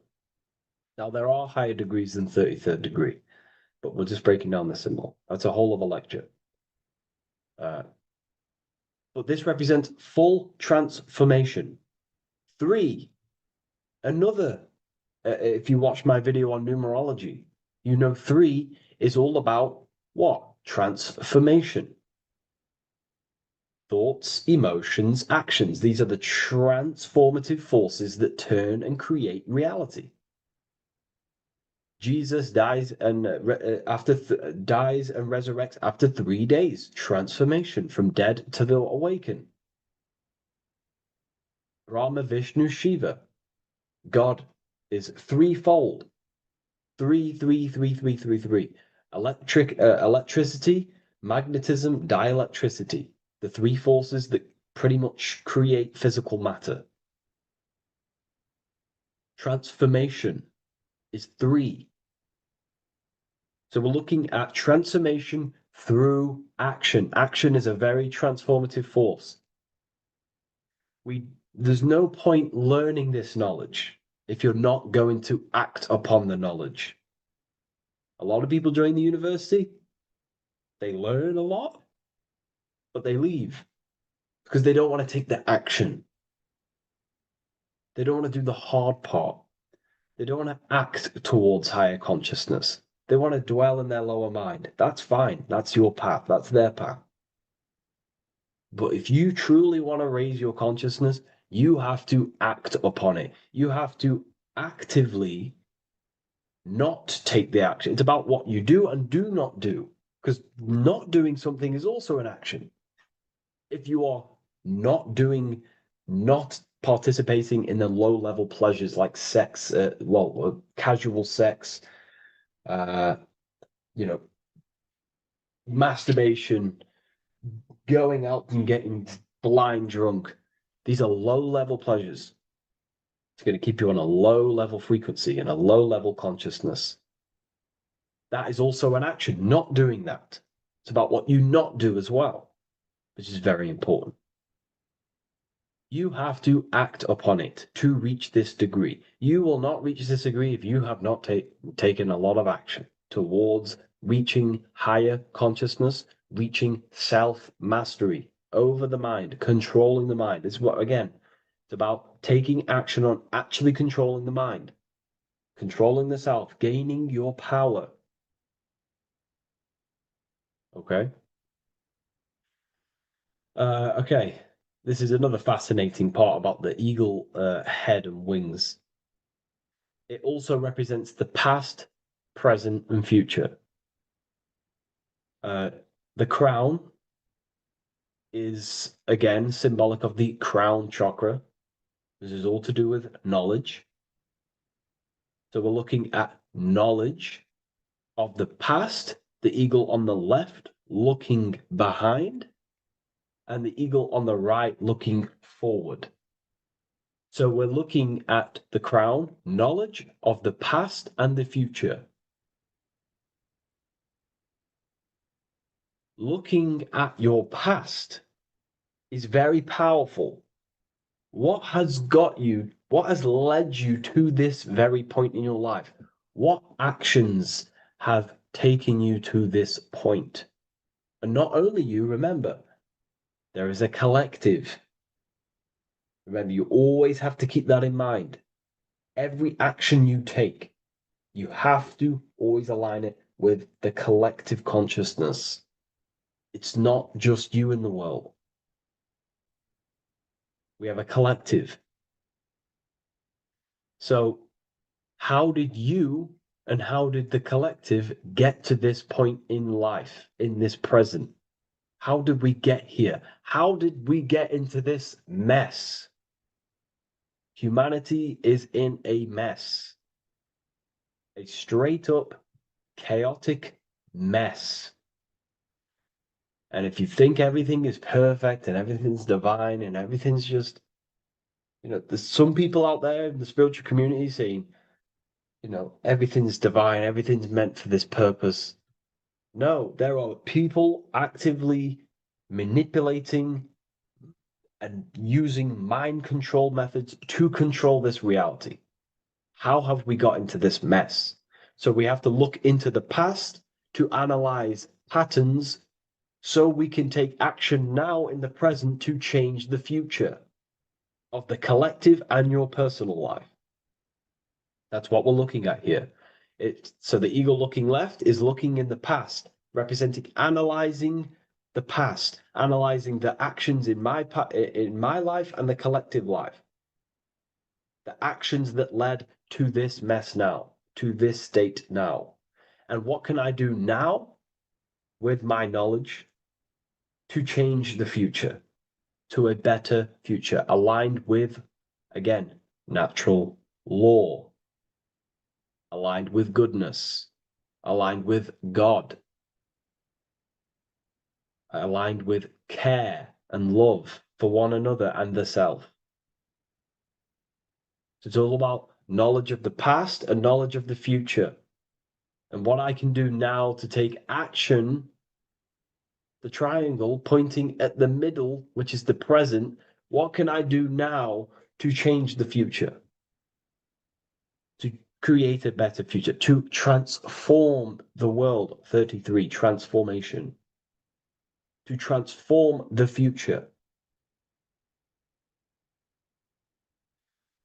Okay, this is what we're looking at here with the two double-headed eagles as well. Again, this is more art. This is a lot more complex symbolism here. But again, we have the Earth hemisphere here. And what? The eagle above. It is raised above the earth, above material pleasures, above the material thinking self, above the ego. Not to say to get rid of the ego. We need the ego. But balancing, control, power over the ego, power over the two hemispheres of the brain, power over my past and my future, power over time. What am I using my time towards? Time is your spiritual currency. Okay? It's elevated. It sees things from a higher perspective. It is higher consciousness. We're also looking at the astral body. Birds on a deeper level represent the astral body. So symbols have layers of meaning.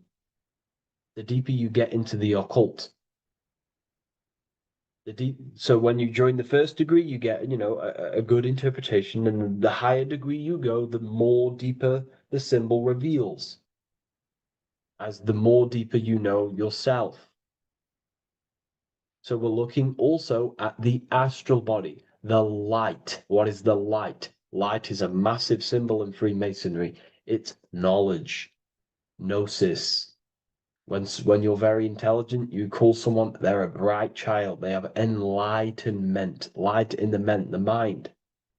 Looking at light, a lot of knowledge, a lot of self-knowledge of the self, of the psyche, how I function, what I am, knowledge of the astral body, rising above the earth, astral projection, exploring your true nature, exploring consciousness. This is what we're looking at here.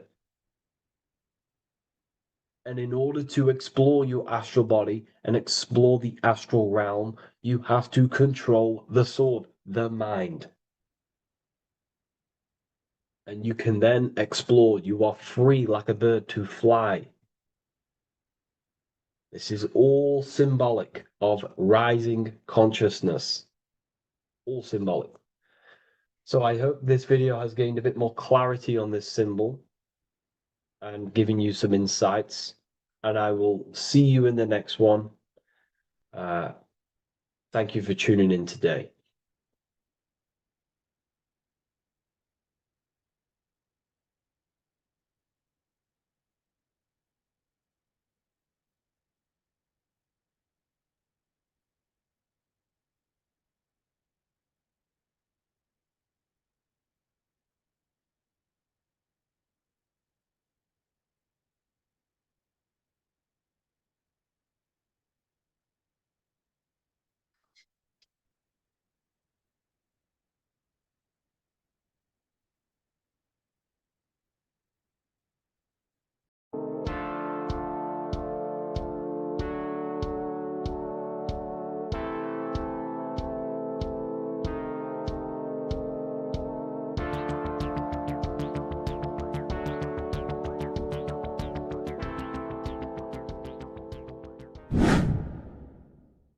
Earth has become a realm in order to trap souls within so that they can harness our electricity, our energy. Even the Bible is talking about how this realm is controlled by the wicked one in John 5:19. We know that we are the children of God and that the whole world is under the control of the evil one. Ephesians 6:12. For our struggle is not against flesh and blood, but against the rulers, against the authorities, against the powers of this dark world, and against the spiritual forces of evil in the heavenly realms. So the Bible is telling us that this is not the only world. There are other worlds, there are other realms that we can go to, considered as heaven. Heaven being a higher realm where there is no evil, no darkness. This is a midpoint realm where there is good and evil. Now, we're going to explain how the soul trap is how it's working and how your soul is being harnessed for its energy and how you are tricked to come back to this realm after death. What you need to understand is first is that you are the invisible intelligence behind the physical body. You are the mind and soul. The soul is the true you, the good you. It is pure love, pure bliss, eternal, never dies. The mind can be corrupted though. The mind is the intelligence of the soul. It is invisible. It has no true form. The intelligence inhabits the brain. The brain is the computer to control the electrical machine called the nervous system, which is choice, program, and action. You are the invisible intelligence behind the body, and this will prove it even more. You do not even see into the external world. You are seeing an image produced by the brain because the light is being sucked through the retinas of the eyes. The image is produced in the visual cortex at the back of the brain. What does this mean? This means that we are the consciousness in the center of the brain, in the pineal gland, that is experiencing the program being ran by the central nervous system in the brain. This is the sigil of Lucifer. Lucifer in Latin is Lucy. Lucy is light in Latin. Lucifer is known as the light bearer. This is how the eyes work, people. It's not a demon or a devil. The sigil for Lucifer is how the eyes work and how the left eye is controlled by the right brain. The right eye is controlled by the left brain. There is a crossover. It's the same with the body. The left side of the body is controlled by the right brain. The right side of the body is controlled by the left brain. There's a crossover with our hemispheres in the brain. Now, this empty chamber in the center of the brain is where this universal cosmic intelligence is held, known as the most holy place in the Bible, the throne of God. Okay? This is above the 33 vertebrae on the spine. As you can see here, you are the being in the center of this point. All of the nerves are being sent back to this one particular point, which is the seat of our invisible intelligence. You can see it's an empty chamber. Our consciousness, our intelligence is not a physical thing. This intelligence is the true voice inside of your head. This is why your head is heaven, your heart is earth, your heel is hell. Your head is heaven because this is the seat, the throne of God. God is in heaven because the consciousness, this divine intelligence that's controlling the body, is sat in the center of the brain. The brain is taking commands of this invisible intelligence. When you close your eyes, you can feel your awareness, your consciousness, your intelligence is all in the brain. Your awareness is not in the feet, the heart, the legs, the arms. It's all in the center of the brain. Now, if you meditate deeply, you will find that you are beyond the mind. You are the being observing the thoughts. You are the soul observing the thoughts. Now, with this being said, you are the consciousness experiencing the program being ran by the central nervous system in the brain, because you're not seeing into the external world. It's an image, it's a simulated image produced by the brain and the central nervous system. You do not experience the external world. You do not feel the external world. You feel electrical impulses on your nervous system. Your nervous system is decoding what you are feeling. So the only thing that you truly feel is the electrical impulses on your nervous system. This is why the nervous system is the tree of knowledge of good and evil, because it gives your invisible intelligence, your mind, the knowledge of good and evil. It can detect good things, it can detect bad things. If it's hot, if it's warm, if I need to go, the nervous system is doing this. It is the tree of knowledge of good and evil. Okay? Now this universal intelligence is symbolized as the single eye. Okay? Matthew 18:9. It is better for you to enter life with one eye than to have two eyes and to be thrown into the fire of hell. What does this mean? It's symbolic, it's metaphorical, people. It is metaphoric.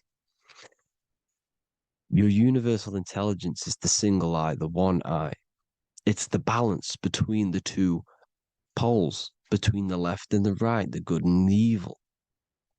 It knows the right thing to do all the time. This is our inner guide. The inner self is the inner guide.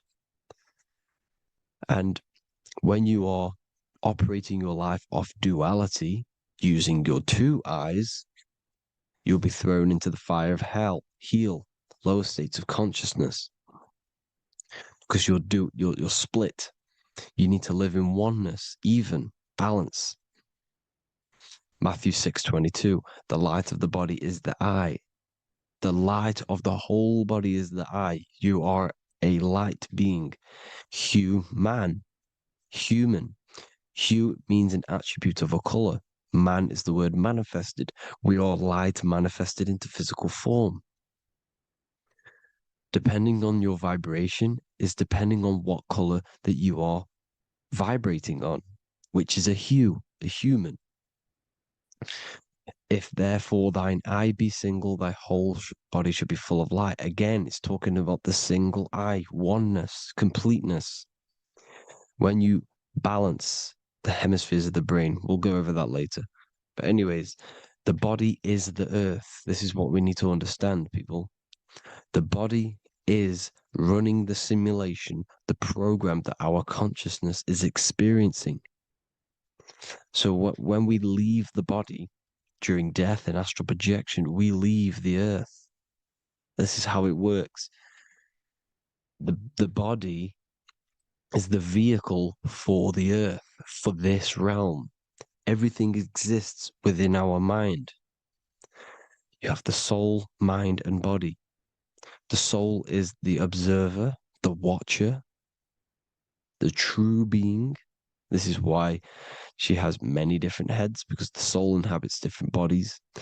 This is the serpent, which means knowledge, which is the mind, wisdom. And this is the body, soul, mind, and body, Brahma, Vishnu, Shiva. The mind is the bridge between the soul and the body. So what do I mean? When you astral project, you are using your mind to project your awareness, your observing consciousness outside of the physical body. The mind is the projector, projecting consciousness. By using your mind, you can project your consciousness outside of the body, which is known as the astral realms, which is known as walking on water. Jesus was never walking on physical water, people. It's metaphorical. Believing the physical body. The water is the ether, which is the veil between the physical and the astral realm. It's a fluid substance. It's on either side. It's physical and astral. The ether is the fifth element that they hide from us. Why? Because they're trapping you in the physical. They are hiding all of these realms. Etheric, astral, and mental. People think their mind is their brain. It's two separate dimensions. These are completely different dimensions. The mind is way more intelligent. The mind is formless. There is no form to the mind. You can think anything you want. You can manifest anything you want within your mind. It is not a physical object. The physical realm is being controlled by the mind. Everything's being controlled by the mind. Everything exists within the mind. This is why the Egyptian says the universe is mental. So when we project our consciousness outside of the physical, we go to the astral. The ether is the water that Jesus is walking on. This is the veil between the physical and the astral world. The word together has ether within it because it joins the two worlds together, together, the astral and the physical. The word either is ether because the ether is on either side, physical and astral, physical and spiritual, physical and non-physical. In the astral realm, the mind can manifest anything we want. We incarnate to restrict our minds. This is why Saturn, if you go and watch my video on Saturn, how Saturn is this simulation, okay? Our minds can manifest anything we want in the astral plane in the click of a finger. However, when we incarnate in matter, we now have to labor for our manifestations. This is why Saturn's known as the great teacher in astrology, because he teaches you a lesson. When your mind incarnates into matter, it's teaching your mind a lesson, the knowledge of good and evil. This is why the Bible says you shall be gods and know the knowledge of good and evil.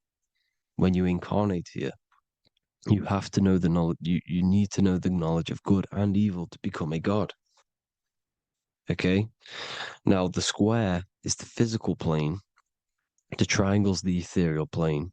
The circle's the eternal plane. The circle has no beginning, no end. It's eternal. The physical plane is the square. It's limited. The square is limited. The cube is the geometric shape which gives rise to matter. Now, the term think outside the box has truth in plain sight. You have to think outside the box to project your consciousness, use your mind to project your consciousness outside of the box, the physical plane, into the astrals. The astral realm is the realm of the stars. Above us is the stars. Through the stars is the astral plane. This is why astral has the word star within it. The devil is the de-veil. When you sell your soul to the devil, quote unquote, it's metaphorical. The devil exists in the physical plane. It's the lowest state of consciousness. You deveil yourself into the physical when you are the devil. The deveil. The ethereal plane. Now, we all know what the famous symbol of the all-seeing eye, right? The all-seeing eye with the eye in the triangle. Look at the Masonic artwork showing you the triangle above in the sky. This is symbolizing the ethereal planes. The eye in the triangle symbolizes your invisible intelligence, your mind, which has the ability to see on either side. Because the triangle's the ethereal plane. The eye is your consciousness, your intelligence. And this intelligence has the ability to see in the physical plane and to see in the ethereal planes, in the astral planes.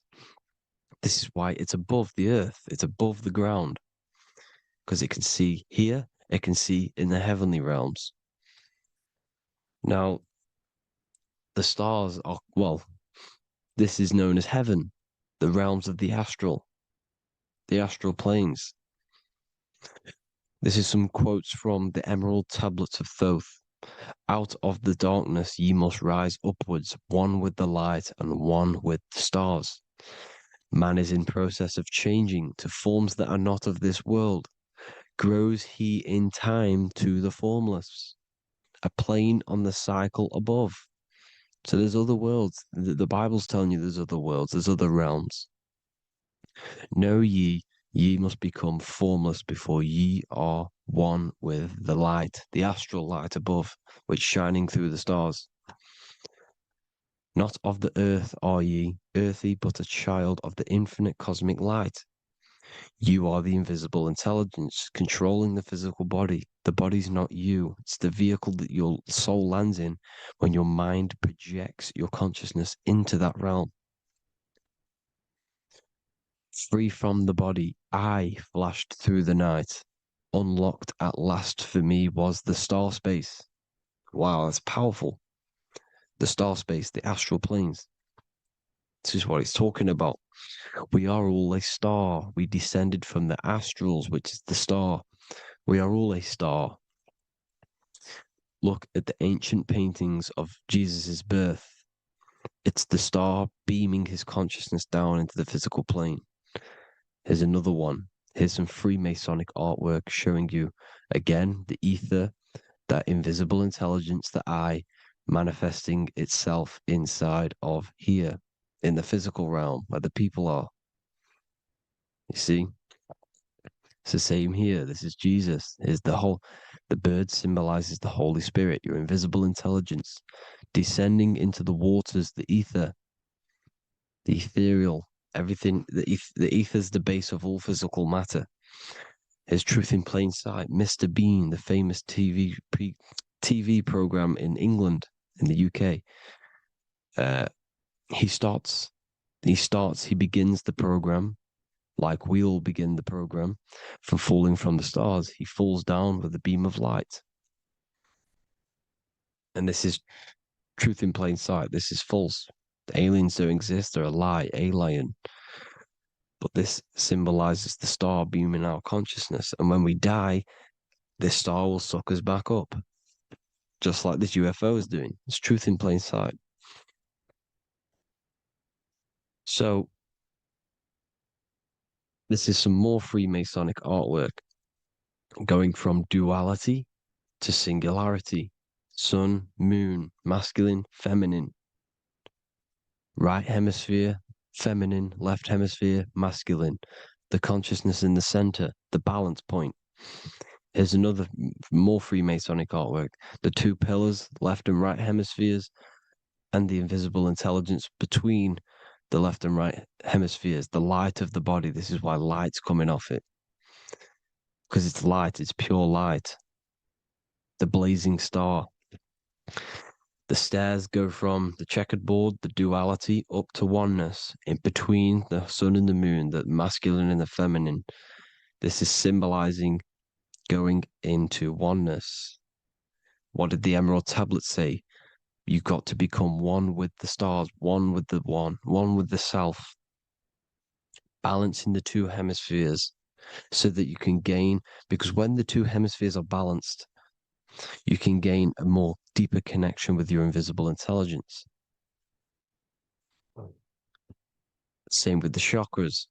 When the chakras, the 7 seals in the Bible, these are 7 seals because when you conquer the 7 chakras, when you balance the 7 chakras, you then gain a more deeper connection with your internal self because your mind is not filled, it's not being ran, it's not being dominated by these 7 deadly sins, the 7 seals, the 7 chakras.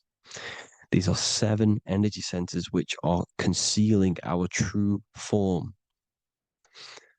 Balance makes us have a stronger connection with our true cosmic intelligence. Heaven is even. This is why Jesus is pointing at the heart. The even point is the heart. You got to balance the chakras and live from the heart because the heart is the earth. You're in good and evil.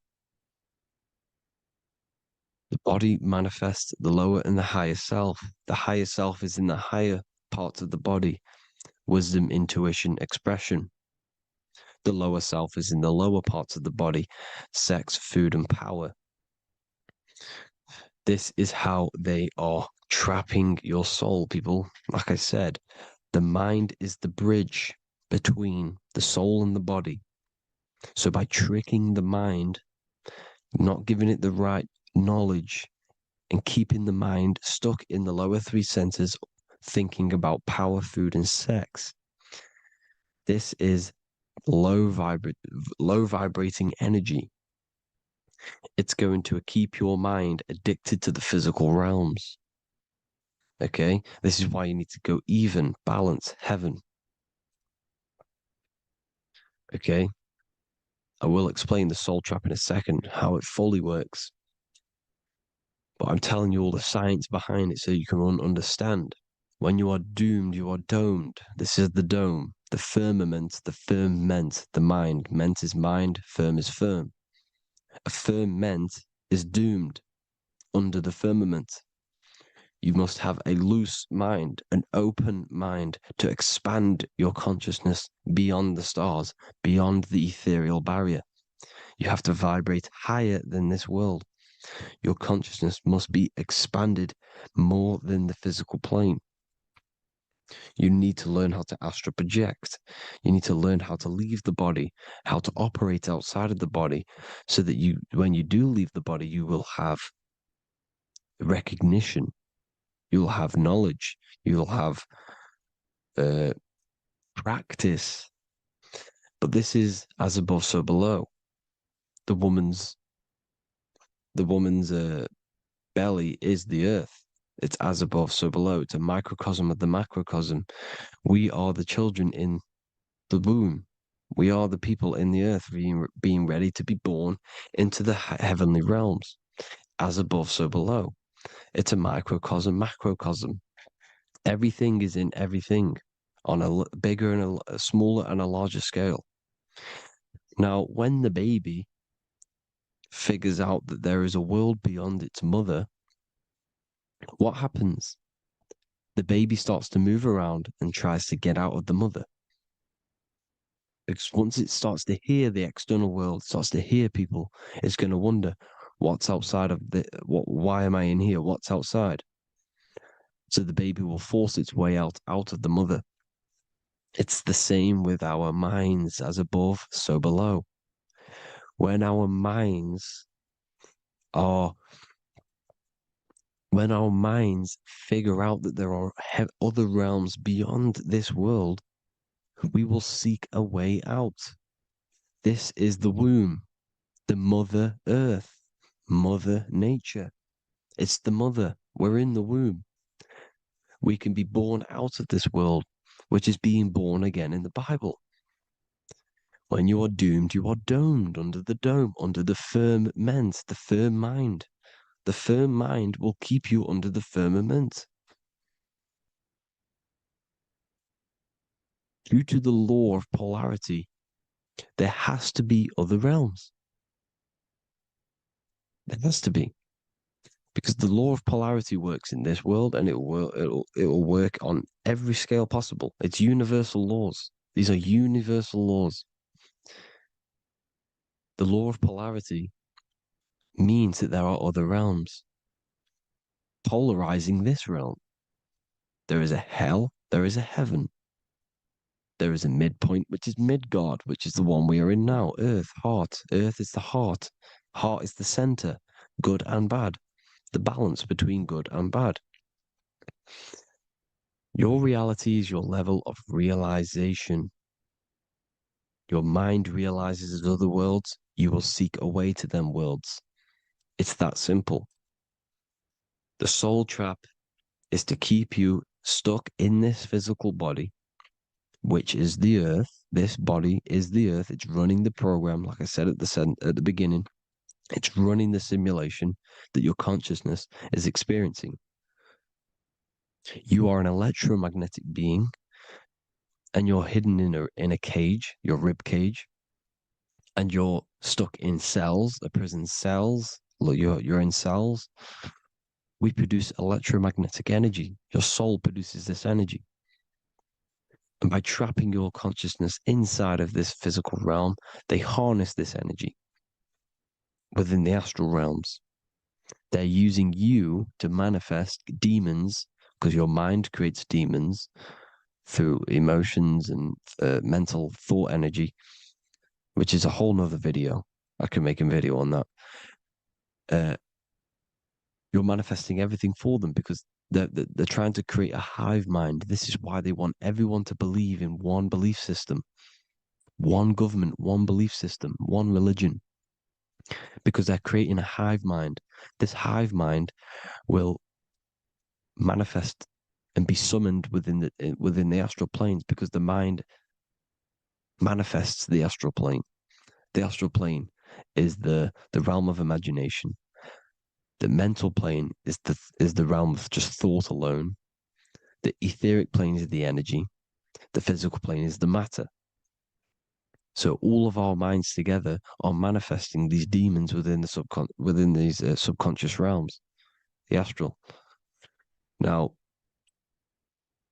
how are they keeping you stuck to this realm? Well, when you die and you're stuck in your lower three chakras, okay, when your mind and soul detaches from the body, which is the earth, when you leave the earth, you're still going to have these mental addictions to the food, the sex, the materialism, the phone, the cigarettes, everything. This is why they get you addicted to everything possible. The TikTok, the YouTube, they get you addicted to as many things possible. Because when your mind is addicted to these things, and when this mind leaves the physical body, you're still going to have these addictions. Okay? You're still going to have these thoughts. And you will be manifested into the lower astral realms because you're thinking materialistic, you're thinking negative, because your level of realization was your reality. You were manifesting hell on the earth. When you leave the body, you're going to manifest hell in the astral planes, which means you'll be vibrating on the very low, which will put you in the lower astral realms. So guess what? You're going to come back. You're going to come back into materialism. You're going to reincarnate. Because you haven't prepared for life after death. You must detach from the external world. Okay? Moon is mind. The sun is the soul. The earth is the body. The moon is the mind. This is why we say lunatic. In your mind, you have a specific mood. Moon. Money, M-O-N, is the moon. Money exists in the mind. They get you addicted to the money. The Bible's telling you this. Do not conform to the pattern of this world, but be transformed by the renewing of your mind. It's telling you. Of this world, but be transformed by the renewing of your mind. Who knew that the Bible was this deep? Matthew 16:26, what good will it be for someone to gain the whole world yet forfeit their soul? James 4:4, Don't you know that friendship with this world means enmity against God? Therefore, anyone who chooses to be a friend of this world, of the world, becomes an enemy of God. John 4:4. Dear children, are from God and have overcome them, because the one who is in you is greater than the one who is in the world. It's talking about the invisible intelligence. It's greater than the physical world. John 2:15. Do not love this world, nor the things it offers you, because this world will create you to, if your mind has attachments to what this world offers, sex, money, and power, pretty much, you will reincarnate here. You will come back here, because when you leave the body, your mind will still have these addictions. Do not love the world, nor the things it has to offer you. All of this is in my newly published book. The paperback versions are now available. Finally, for all the people who have been waiting, the Book of Wisdom. All of this knowledge is inside of the Book of Wisdom. The paperbacks are available. There's worldwide shipping. You can get it anywhere, pretty much, any country. My new website, it's amazing. There's going to be some amazing products coming on the new website. But I thank you all for the support. Before I leave, I need to explain what is going on with the soul trap. Like I said at the beginning, the mind's the bridge between the soul and the body. The body's the realm. By tricking your mind with false knowledge, they are keeping your soul stuck to this realm.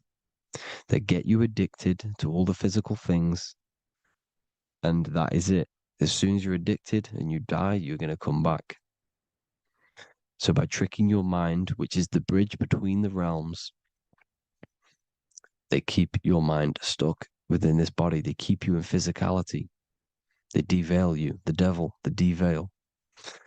Thank you all for the support, people. If you do want to join the Academy, all the links will be posted below this video for the book, The Academy. Thank you all for the support and have an amazing day.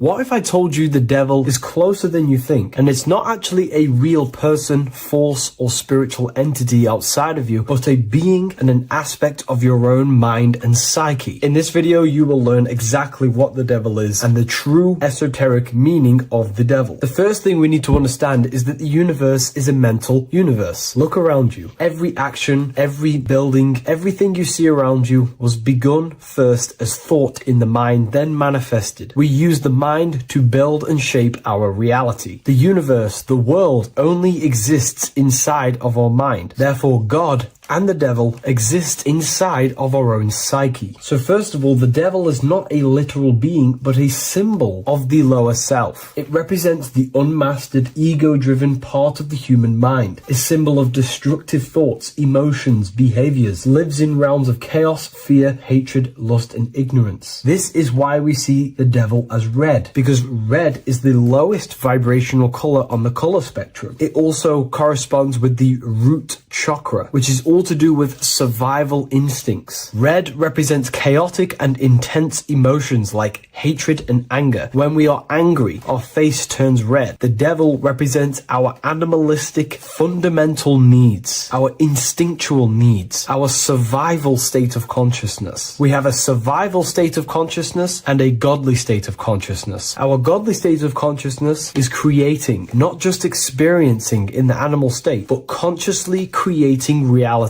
This is why we see the devil with a goat head, an animalistic head, and the head is where the brain is. The animal head represents living off instinct, the part of our mind that lives on urges, impulses, and instincts. Eating, sex, power, ego-driven actions, and ego-driven thoughts. Animals are only aware of themselves. Animals live on instinct. They have no ability to consciously create like humans. This is our lower desires for the material world. That's not to say say the material world is evil. However, when our consciousness is only seeking material things, this leads us down a path of self-destruction, because nothing material can ever satisfy our soul. Everything material is temporary. Therefore, the devil represents the part of us that seeks only material desires, only material fulfillment, the ways of thinking where we only think about ourselves and ego-driven thoughts. It also represents the unchecked, unconscious self, where we have no mastery over our thoughts, over our emotional impulses, and no mastery over our actions. We are living in instinct and impulsive states, which causes chaos, selflessness, destruction, and keeps us bound to our lower material 3D state of consciousness. It's important to recognize that the word devil was never present in the earliest Gospels. Instead, what was mentioned was a spirit of evil. This distinction is crucial because it underscores that the idea of the devil, as popularly conceived, does not actually exist as an independent entity. Rather, it is a personification of the lower aspects of the human mind, a facet of our own consciousness. The term spirit of evil was not meant to denote a specific deity or being, but rather any force of negativity, whether it manifests as a destructive thought, emotion, or action. A spirit is a force, an energy, and we have three forces that create our reality: thoughts, emotions, and actions. We have full control over these three aspects which transform and mold reality. A destructive thought, a destructive emotion, a destructive action is a spirit of evil, and it originates from the darker aspects of the human psyche. So now, because we're on the topic of the devil, we have to look at the pentagram, which is obviously connected to the devil heavily. The upright pentagram represents spirit, air, water, earth, fire. Upright, which represents spirit, the most important element on top of the earthly elements, showing spiritual principles over material principles. As spiritual beings as we are, we have to put our spirit first, our higher self first, and material things second. Why? Because material things never satisfy us long term. Seeking material fulfillment will leave us feeling unfulfilled in the long run and very unhappy, and we can lose ourselves in illusions. We have to put our spiritual principles first. Seeking wisdom, knowledge, connection to the divine, and connection to our higher self is what gives us true fulfillment in our hearts and souls. But when we see this pentagram inverted, we now have spirit on the very bottom, which now represents earthly principles on top of the spiritual principles. We're putting our earthly elements on top of our spiritual element, which this inverted pentagram represents no longer caring about spirit, no longer caring about our invisible internal world, and only caring about this external body, food, sex, material things, cars, money, and all the things outside of us, the world outside of our mind. This is what true Satanism is. Satanism is not worshipping an external deity, but it is worshipping the self, only fulfilling the ego's desires. This is what true Satanism is, and we have all been conditioned to live in this state. Satanists want us to believe that there is an external deity called Satan or the devil, and the reason they do this is because they trick us, making us believe that we are not Satanists, while they are actually conditioning us to be self-seeking, ego-driven people, where we only care about sex, food, material things, and money, which is actually conditioning us to be Satanists. 80% of the population today are unknowingly involving themselves in Satanism, which is ego-driven thoughts, actions, and emotions, dwelling and living in this state where we only care about ourselves. When we are spiritual, we realize we are all one. We are all one consciousness family, and we need to do things that help and contribute towards our collective experience, helping others instead of seeking to serve only the self. The angel is depicted with wings, which represents elevation, higher self. The devil is represented with an animal horns, which is on the ground. A goat is on the ground, which represents the lower self. This is the elevated mind and the lower material mind. Horus, the bird, higher self. Set, the ground animal, lower self. Jesus and Satan. These are two forces, two characters that exist within the human psyche, not real entities. They are forces of our minds, and there is a battle between our higher self and lower self all the time within our own minds. There's always a part of us that's telling to do one thing and another thing, to do something bad and to do something good. There is this battle inside of our own consciousness. Here we have the human spinal column. The human spinal column is showing you to the higher and the lower self. The higher self represents the head. The head is where the mind is. This is the creative essence of the universe. This is where all material things begin as a thought in the mind. We create with the skull, with the brain. This is our higher self, the heavens, connected to the heavens, the sky. And the lower end of the spinal column is where our reproductive organs are, where our gut is. Our reproductive organs and our gut is all to do with survival. The lower end of the spinal column, lower instinctual 3D based consciousness. The lower end of the spinal column is where our lower self dwells. Eating, consumption, power, and sex, lust. These are all emotional forces and instinctual based organs that are not inherently evil, but when we dwell and live off this lower end of the spinal cord, it keeps us in low states of consciousness. Our goal to raise to our higher mind is to balance this, not to overeat, not to abuse power, not to abuse sex and lust, but to master these organs and gain the ability to say no to these organs so that we can raise to our creative side of consciousness. Instead of dwelling in our instinctual nature, we can turn to our creative nature and consciously become a builder and constructor of reality. This is the true way of raising consciousness. This is the stairway to heaven, out of the animal consciousness to the higher consciousness. To wrap all of this up, it's all about gaining control over our instinctual lower nature and allowing our spirit to rule over our body and not our body ruling over our spirit or mind. The moment you let a thought become instantly an action is the moment you are an impulsive person. We are all trained to be this way. It is okay if you are in this state. The moment you let a thought turn straight into an action without questioning, that is the mind controlling you and you not controlling the mind. We need to gain control over the mind, and we do this through many different ways, through meditations,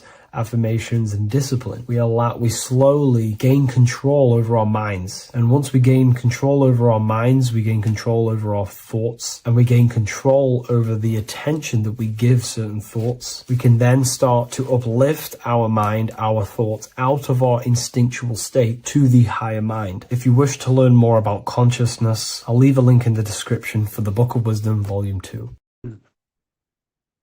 The third eye, or the all-seeing eye.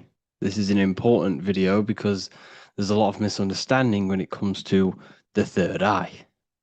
People tend to think that the third eye is the pineal gland. The pineal gland is not the third eye. It is the radio receiver for our eye. It's not the third eye, it's the first. It's the eye where everything begins. So the pineal gland acts as a radio antenna or a radio receiver, because the pineal gland has crystals on it. And crystals are used in your phone, they're used in radios, because they pick up and transmit frequency. So the pineal gland is the radio receiver for the higher consciousness, for the thoughts, for the commands that come from within. Before you move your body, it begins mentally, in the eye. Before you say something, before you kick a football, it all begins in the eye. What happens above happens below. What you think, you manifest into the body. Whatever you think, your body reacts. You see, this eye is the universal cosmic intelligence, the higher consciousness, which is controlling the physical body. Like I said, you have the Buddhic, mental, astral, etheric plane. This is a page from the brand new Book of Wisdom, Volume 2. You have the Buddhic plane, the nothingness. Then you have the mental plane, infinite potential. This is the I, the singular consciousness. This is the infinite potential within you. The I is where the thoughts are. This is the mental plane. And it is this I which experiencing everything. It's the I behind the body. It's the I behind the thoughts. Yes, the mental plane is the plane of thoughts, but you are the I experiencing the thoughts. You are the I behind the thoughts, behind the emotion, behind the words. Deep, deep down within your being, there is the all-seeing I, which the body obeys. Everything the I says, the body does. This is the I in between the two pillars, or the pillars, or in between the sun and the moon in the Masonic artwork. Sun, masculine, left brain. Moon, feminine, right brain. The all-seeing eye in the middle, consciousness, the I, the order, the intelligence, the infinite potential within you, the creative force within you that can create the good and the bad, the left and the right. So you are either creating negative or good. You're even doing good, which is God, or evil, or the devil, which is do evil. You have this creative ability within you, which is God, the consciousness, and you have the choice to do the devil or the God. So the third eye is the human mind. It's the mind. It's the infinite awareness, infinite potential within you. And when you see it in the triangle, it represents the ethereal plane. This is the ethereal, the triangle. This is the eternal. This is the material. Because the physical plane is the box. It's the square. That's why we say think outside of the box. Because you got to think outside of the box to awaken your divinity. You see, humans have been given the tools to awaken to their true divinity. No other animal on this planet, or whatever you think it is, on the earth, has the ability to have self-awareness. Humans have been given the tools to understand the very, very complex things and understand who we are, and what the universe truly is on a higher level, not just physical. We have the ability to access planes beyond the physical world, which is unlike any other animal. This is why the humans are gods. So when you see the pyramid with the capstone on top, it's cut off, it's separate from the rest of the pyramid. This is the consciousness that is looking through the ether into the material plane. It's like I discussed down here with these planes. This is the I, the mental plane. Your consciousness, your I, is looking through the ether. It materialized through the ether into the physical plane, and you are now the I looking into the material realm. And when you come here, you lose that divinity, but you have to awaken. So you don't lose the divinity, you forget your divinity while you are incarnated in physical. So when you see the triangle with the eye in it, this represents the eye looking through the ether. It's materialized, but it also represents, when you see it's illuminated like this and it's separate, because this is separate from the physical plane. The consciousness within you, the thoughts within you, that intelligence within you, that voice is separate from this physical world. And everything above manifests below. Everything what happens in this realm of consciousness, of thought, manifests into the physical plane. It's separate. So you see the illumination. This represents the awakened self, because the mind is the third eye. So when you have a closed third eye, this just means that your mind has not experienced things other than physical.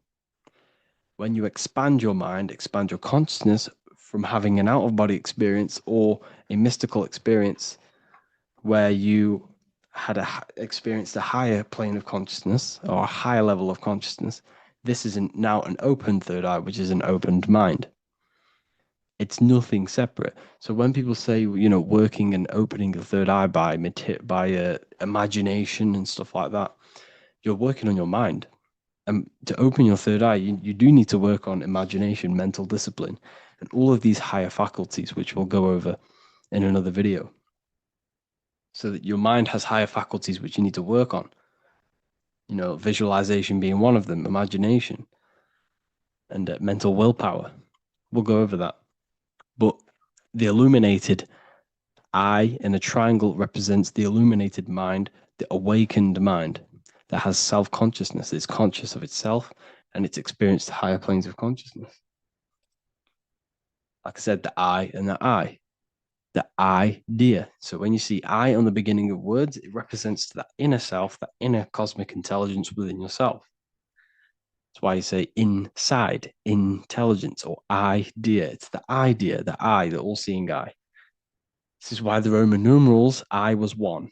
And what is one? It's one line. The I is also one line. Because we are all the same intelligence with the same consciousness.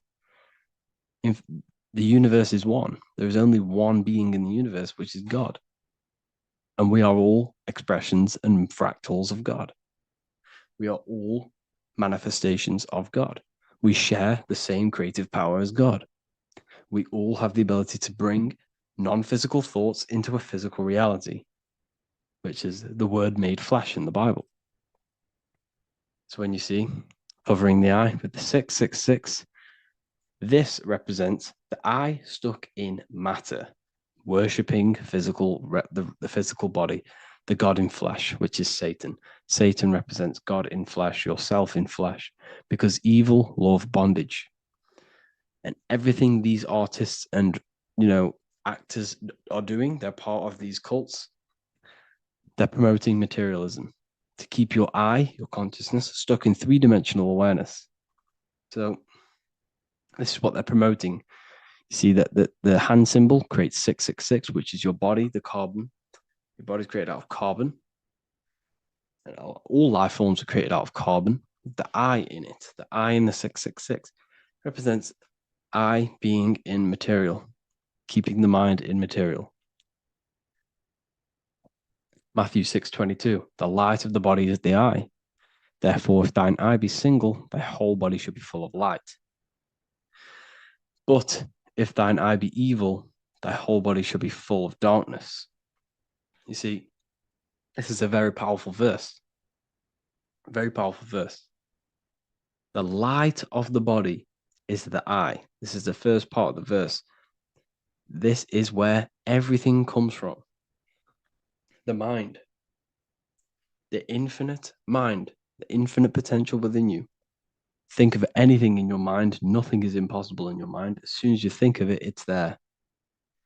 Infinite potential. It's the light of the body, because the mind is what gives life to the body. It manifests its will through the body. It's the light. All the things that the body does happens mentally before it happens physically. Before you move your hand, it is a mental power. Just like when you astral project. When you astral project, you use your mind to move your body. It's mental. If therefore thine eye be single, thy whole body should be full of light. So what does that mean? Becoming one with the consciousness within you. The single eye. Instead of being divided between the left and the right, the masculine and the feminine, instead of being divided between the high and lower self, when you combine all the aspects of yourself to be balanced and connect with the true self, that's when the whole body should be full of light, which is the good, the enlightenment. But if the eye be evil, which means what? Because your eye, your consciousness, your mind has the ability to create positive or negative, devil or the God. And when you think negative, what happens? Darkness goes through the body.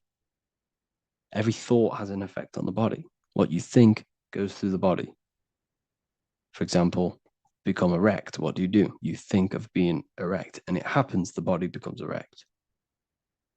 What happens in the mind happens in the body. So if your eye is evil, if you are thinking negative, if you feel negative, you're going to produce negative. Your body will be full of darkness. And this is what the all-seeing eye is. It represents you, your consciousness within you that can create anything in this physical world. So yeah, if you have any questions, make sure to contact me, and I will get it created for the university. Thank you all for joining, and see you in the next one.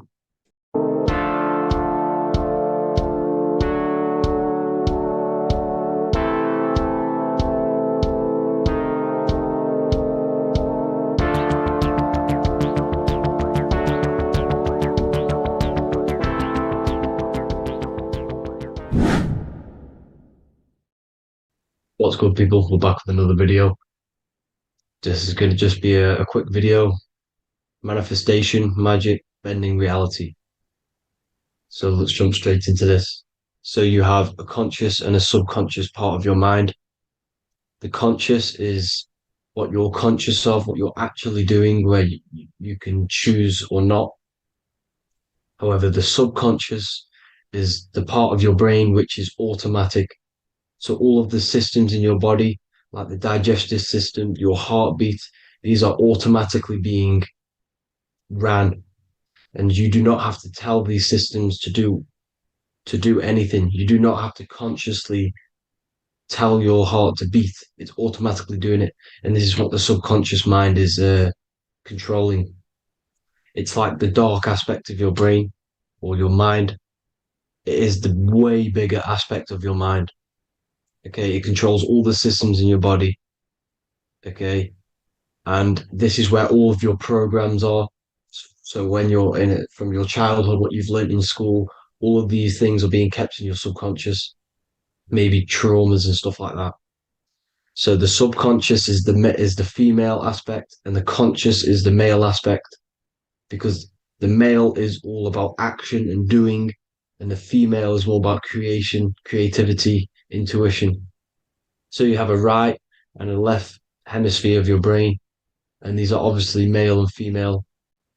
The right side of your brain is your female. It's to do with creativity, imagination, intuition, insight. Okay. And this is one of the most important sides of the brain. This side of the brain is the most attacked by the elites, whatever you want to call them. This side is one of the most important, because obviously your intuition is a massive part of reality. And if you don't have intuition, then you lose track of the things around you. You can't consciously feel if things are wrong or right. They don't want you to have intuition or creativity or imagination.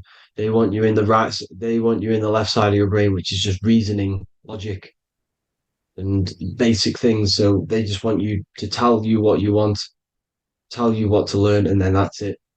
They don't want you thinking for yourself, which is the right side of the brain. So whatever the conscious side of your mind impresses the subconscious side of your mind. So if you do affirmations, for example, if you consciously do affirmations every day, you're reprogramming your subconscious mind. You're impressing a vibration and a word into your subconscious mind, and therefore it will reprogram it. So the male and female aspect are symbolized by the Star of David as well. The male being the upside triangle, the female being the downside, connected all in one, because we both have male and female energy. So every thoughts are electric, which is the male aspect. Emotions are magnetic, which is the female. Each thought creates a wave of vibration in all directions. So think of it like a water drop in a pool, but it going out in every single direction. It's not just flat. And these thoughts have a certain frequency, has a certain vibration. That vibration has a certain frequency. And this affects your aura. Every thought, every emotion directly impacts your aura and the strength of your aura. So if you're angry all the time, your aura in the astral plane will look red. However, if you're happy, it'll be more like blue and green. So it's very important. Your electromagnetic field is created out of your emotions and thoughts, and that affects reality, because you're 60% water, and frequency and vibration create certain patterns and has a certain effect on water. We'll get into that after this slide. So each thought that people are thinking around you, you are actually subconsciously picking up these thoughts, because it's emitting this vibration in all directions. So this is why you can pick up thoughts of other people on the odd occasion. However, when you're more in tune with your intuition, your right side of your brain, you can start to pick up on vibrations, thoughts, and other people's auras. You can pick up on the energy once your third eye is open, and you know whether you should be in that environment or not. This is what we call an atmosphere. When we go into a room and you can feel the tension, if someone's been arguing, for example, This is the atmosphere. This is the vibrations. These are people's auras emitting these certain frequencies and vibrations. Okay. So our aura is contained of multiple layers. Obviously, we have the physical body. This is the electromagnetic layer. However, you have the different planes of existence, the spirit, mental, astral, etheric, and then physical. The physical is the lowest plane of existence. And the physical plane is a product of all of the planes above. So the mental impresses on the astral impresses into the etheric, and then the etheric creates the physical object. So the mind is the root cause of reality. The mind is the cause of everything. Your consciousness is pure cause. There's no effect. Everything you see in this reality is the effect. Everything that you experience is the effect, because the root cause was the mind. The decisions you made you experience that certain experience. And that decision was created on the mental plane. And this is just pure thoughts. And thoughts are things. If it exists in your mind, it is a thing. It's a certain frequency. So if you have a certain level of thoughts, if you're thinking positive, for example, you're going to have a strong aura, you're going to have a higher vibration, and that attracts like. Like attracts like when it comes to thoughts and vibrations and electromagnetism. So if you're thinking positive all the time, speaking positive, doing positive, you're then creating a higher vibration, and that's going to attract people on that similar frequency to you. Everything is electromagnetism, frequency, and vibration. Everything. You see, so this is why, for example, if I put my hand to a TV screen, if my finger was the same vibration as the TV screen, it would go straight through it. However, the particles in my hand and the particles on the TV screen are two separate vibrations, and this is what causes the friction to stop, and not my finger to go straight through it. So like I said, when you don't feel the vibe of someone, when you don't feel right, you don't really get along with someone, this is a vibration. Your vibrations are not matching, they're not similar, they're two complete different vibrations, and they're not aligning properly. So music has a massive part on this. Music is a massive, massive tool for the elites, because music is frequency. And in 1975, the musical instrument are all tuned to 440 hertz. So Spotify, Apple Music, most of the music on YouTube is all set to 440 hertz. And 440 hertz is not divisible by 3, 6, or 9. And when you can't divide a frequency by 3, 6, or 9, it's not a natural frequency. As you can see here, this is 432 hertz. This makes a nice geometric pattern. However, 440 hertz is a distorted pattern. So when you listen to this, this actually shuts off the whole right side of your brain. Like I said at the start, this is the most attacked side of your brain. It's to do with creativity, imagination, intuition. When you listen to 440 hertz, it shuts off the whole right side of your brain. And obviously shutting off all of these forms of your brain. Music is a very, very powerful tool for the elites, because it's the only thing which can enter your soul or your ears without consent, your body without consent. Everything else has to be through consent. You choose whether to eat something, you choose whether to drink something, but frequency, you're going to hear it no matter what. This is why it's so powerful, and music influences the body in many different ways. It's the most powerful imitator of everything. It directly affects all listeners. It directly affects intentions, gestures, movements, and actions. It stimulates your mind, and certain songs, certain catchy songs, can reprogram your subconscious mind, invoking certain emotions. This is why when you listen to slow beat songs, it makes you feel more sad. When you listen to upbeat songs, you feel more energetic. This is because these frequencies have a profound influence on reality and on how you feel. Because like I said, you are 60% water And as you can see here, each frequency creates a different geometric pattern. And inside of you is 60% water. So like I said, 440 hertz is going to make a distorted pattern in your water. And this is going to have a profound effect on your emotions and your reality. So like I said, health is not just the body. You are made of body, mind, and spirit. You need to look after what you put in your body. You need to look after your spirit and look after your mind. It's very important to keep all these in balance, because once one of these are unbalanced, it affects the other two. So if you're eating wrong, it's going to affect your spirit and mind.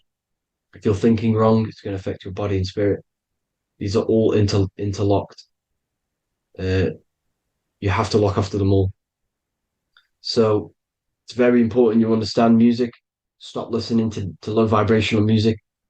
To be honest, you want to listen to music without any sort of speaking inside of it. You just want pure frequencies, which are the solfeggio scale, like one of these, for example, 432, 528 hertz. These are all good frequencies. It's called the solfeggio scale. And these frequencies make you more in tune with nature. 528 hertz is what the earth vibrates at. So it's very important. And the Rockefellers are the one who changed this to 440 hertz. The Rockefellers, one of the elite families.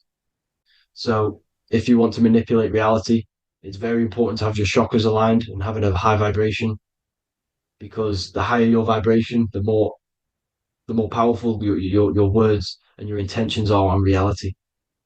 So the lower your vibration, the harder it is to affect reality, because you're on a lower state of consciousness. Like I said, you have the mental, astral, etheric, and physical.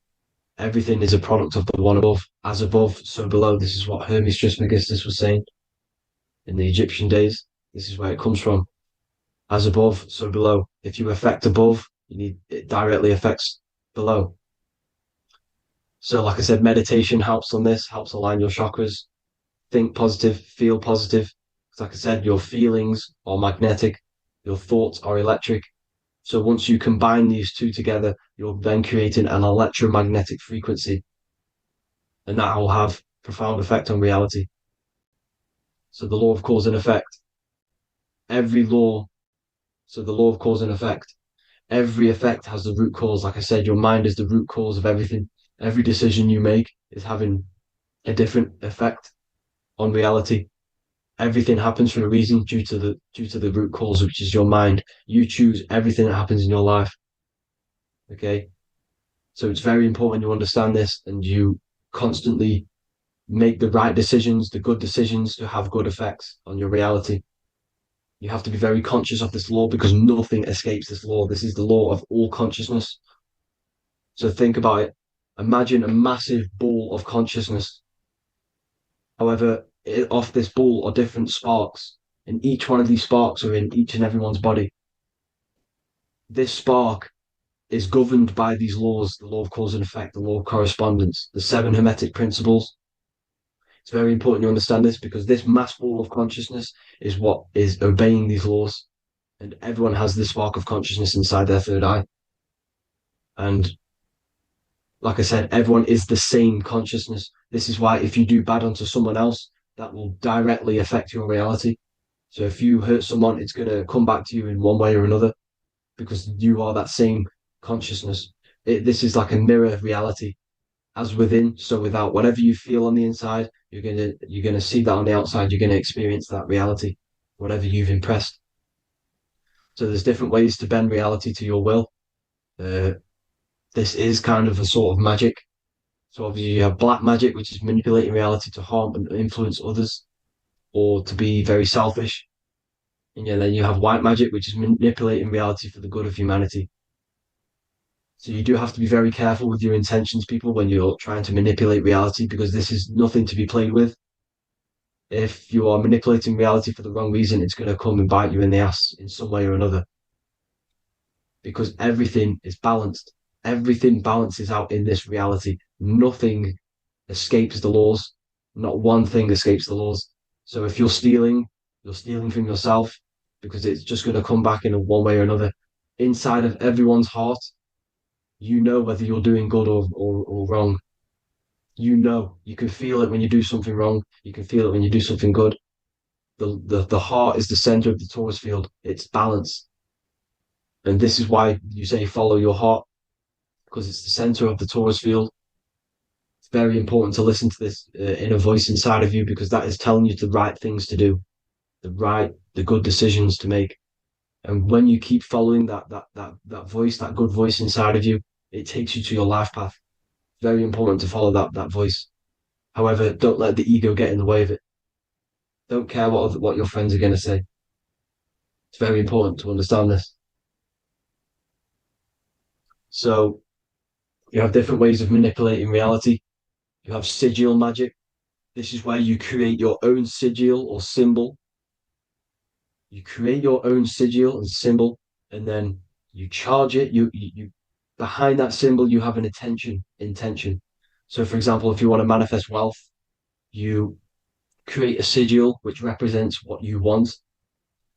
You create that sigil, you draw it out, you charge it, because wherever your attention goes, energy flows. So whatever your attention is, you're sending energy that way. So what you do with your eyes and your hands, you place attention on the sigil. Imagine that it's glowing. Imagine that you're sending energy to the sigil. And then you burn the piece of paper once you've done this. And then after this, you meditate on that symbol. You constantly think about that symbol, because that symbol is the frequency, is the thing that you want to manifest. So that's one way. Or you can just meditate on your reality. So imagine yourself having already what you have. This is what they call a mindset. You must set your mind to the frequency what you want to manifest. Okay? So if you want to manifest wealth, for example, imagine yourself being wealthy. What would it feel like? What would you be doing? Imagine a scene in your mind. Constantly do this, and you're putting out that frequency. Like I said, you must think, because the thoughts are electric, and then you must feel, which is magnetic. Together, this creates an electromagnetic frequency, and this is how you attract things to you. You will attract the certain people to come in your life to bend reality to your will. Okay? Or you've got mirror magic. Stare yourself in the mirror, because a mirror reflects light. It also reflects energy. So you've got to be very careful with what you say to a mirror. You've got to be very, very, very careful, because whatever you send into that mirror is directly sent straight back to you. So if you're thinking negative, you're sending negative energy back straight to you, and that's going to have an effect on your reality. Affirmations are very important, because your words are frequency, your words are vibrations, and each word you say has a certain frequency. If it's positively charged, it's going to affect you positively. If it's negatively charged, because like I say, your brain and your mind is like the director of energy. That's what your brain is. And it directs energy into certain things. You can either positively charge it or negatively charge it. And this brain is creating your reality constantly. It's manifesting your reality constantly in the present moment. So this is what the government knows. The government know your mind is the root cause of reality. This is why they call themselves a government. Government. The New World Order is not being manifested by them. They are controlling the information. They are controlling your perception of this reality. And they know the mind is the root cause of reality. Therefore, if they control your perception of reality and your information, what you believe, you're going to manifest that information, that perception. So we, the people as a collective consciousness, are the ones manifesting this New World Order. You see, so this isn't black magic. They're actually tricking us into manifesting their own their plans, this New World Order. You see, this is how smart these people are. They know how to get around the laws of reality. They know how to bend reality to their will without facing the consequences. They're getting humanity to do it. You see, there is a collective consciousness. As like I said, we all have that same spark of consciousness, right? So as a collective consciousness, we are on a very low vibration at the moment. However, we are waking up rapidly. There are more and more people waking up at the moment, and light always chases away the shadow. Light is a lot more powerful than darkness, you see. So one person waking up has a massive effect than one person being asleep. It has a profound effect. Because like I say, the light always chases away the darkness. It's more powerful. The light is always more powerful. High vibrations are more powerful than lower. So that's it for this, people. I hope you all enjoyed. This is a short, quick video. God bless you all.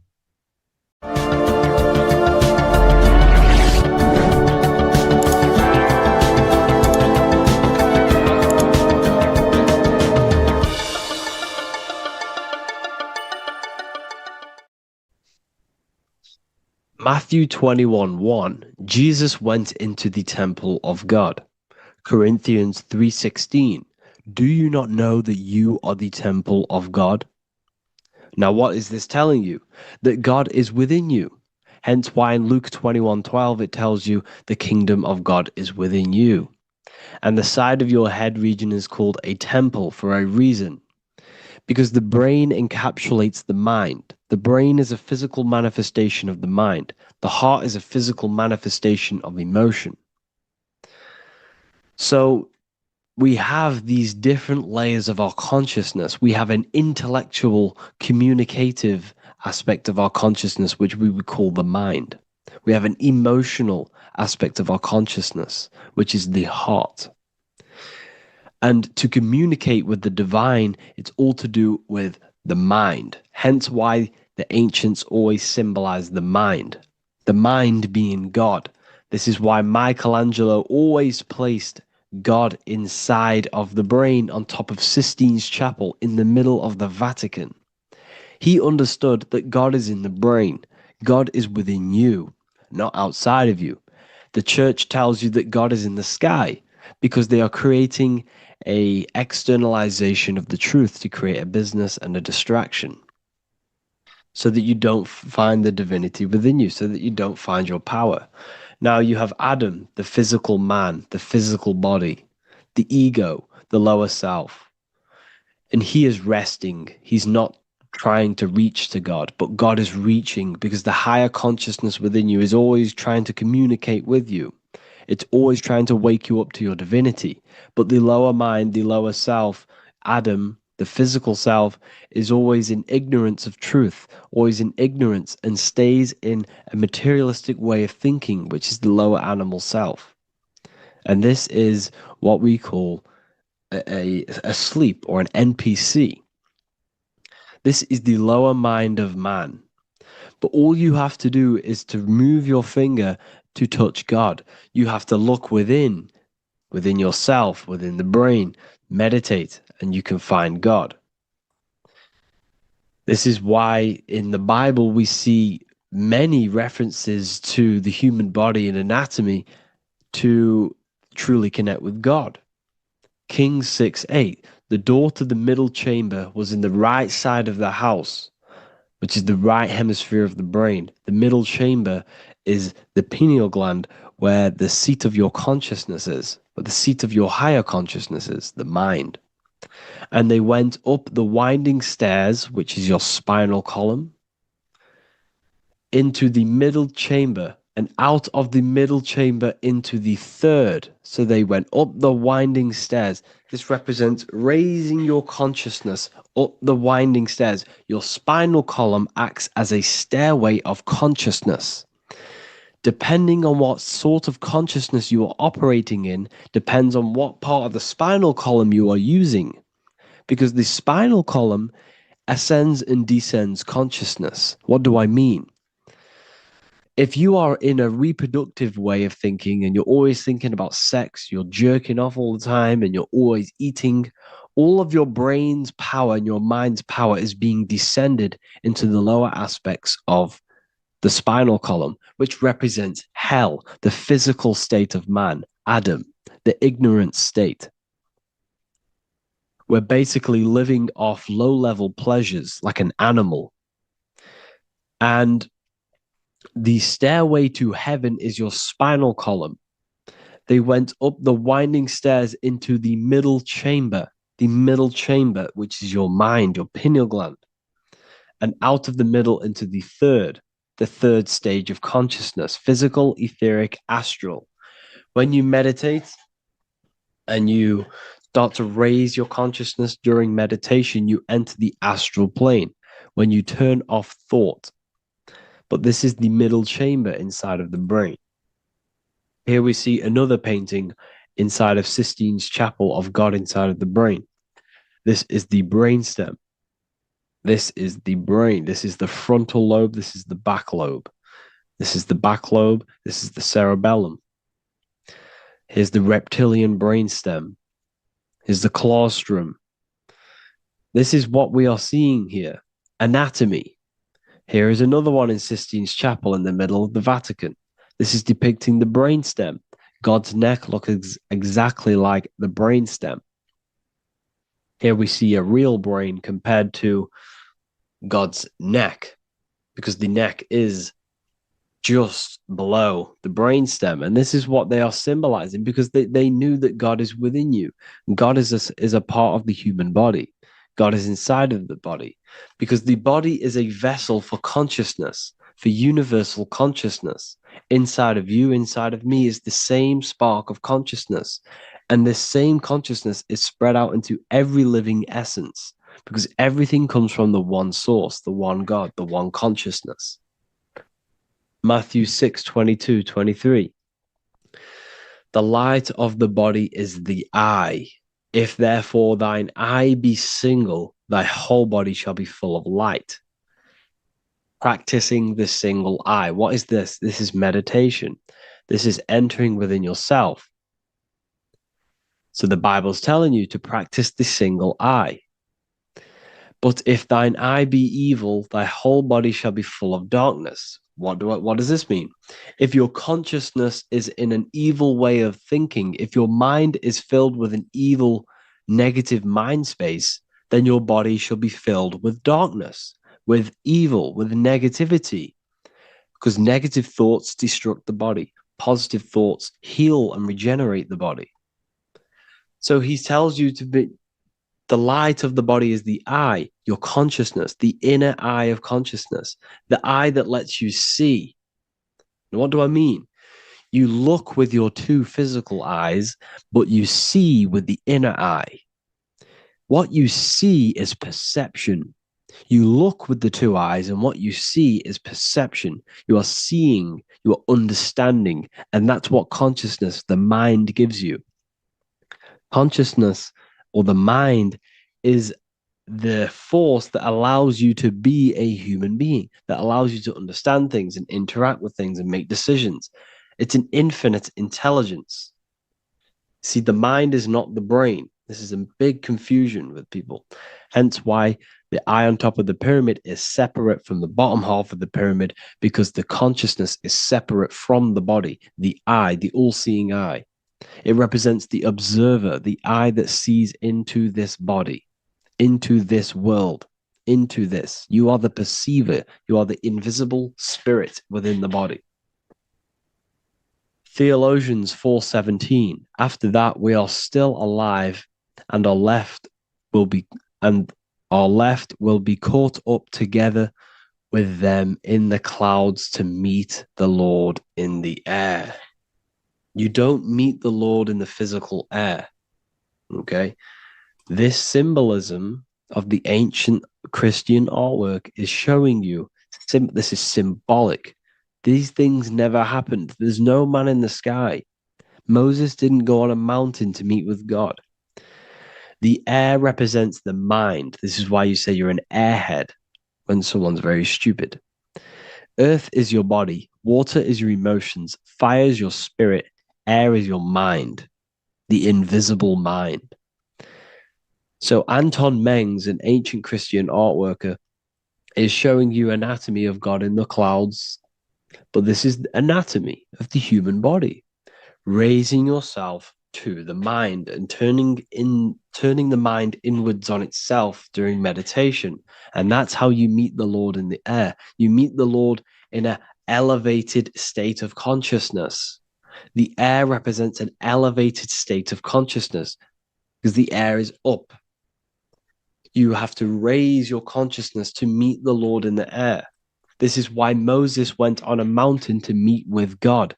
The mountain represents elevation of consciousness, raising the mind up the spinal column, taking all of the mind's attention away from the reproduction and the physical aspects of self and raising it to the brain and turning off the brain and going inward into the air.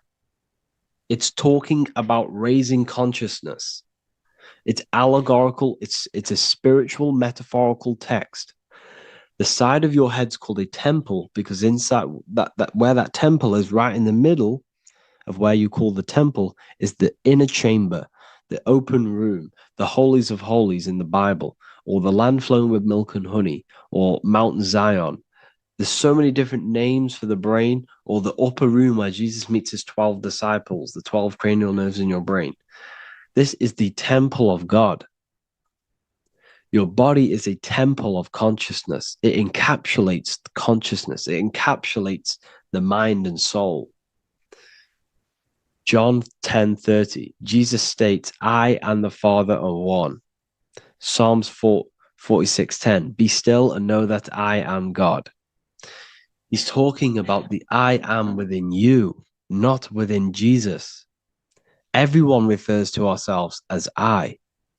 I am God. When you say I, you're referring to the highest aspect of yourself. The aspect that is above all thought, above all emotion, and above all things. When you say I, you're referring to your pure awareness, your pure consciousness, the highest aspect of yourself. And anything after I is egotistical. I is God. The letter I is the Roman numerals for one, because there is one God, one consciousness. The letter I is one line, just like the number one. Matthew 6:3-4, take no thought. Therefore, take no thought. Take no thought. He says this 5 times because you must turn off the 5 senses and take no thought to connect with God. Be still. This is telling you to meditate and know that I am God. The I am within you. I and the Father are one. I and God are one. You, who you think you are, is a completely wrong. The body is matter. Your name isn't you. Your job isn't you. Your reputation, your trauma, your memories, your friends, family, worries, bills, interests, dislikes, goals, passions. Anything to do with the thinking mind is not you.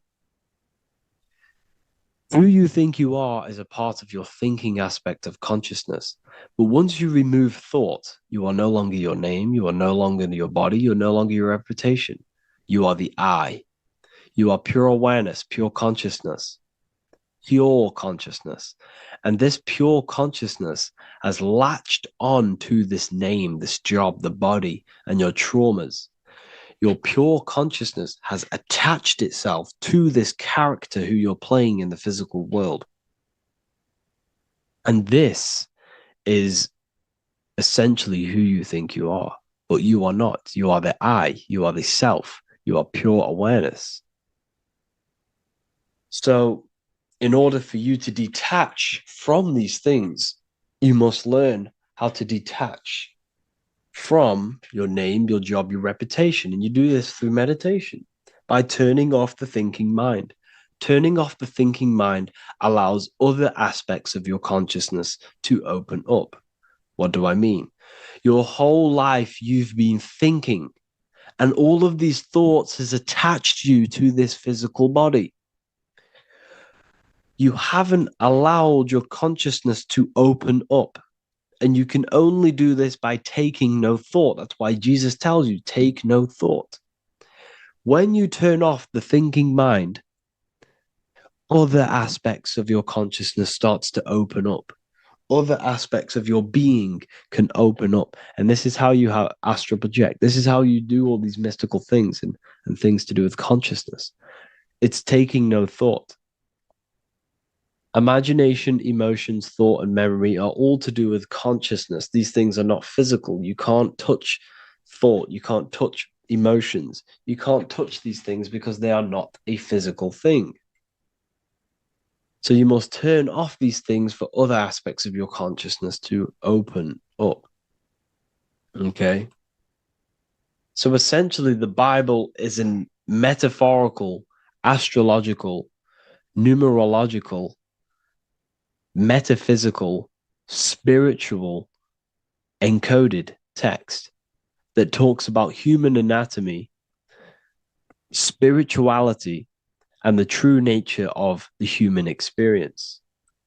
Everything they teach you in school is to make you think that you are this body. Everything they teach you in church is the externalization of the true teachings of Jesus.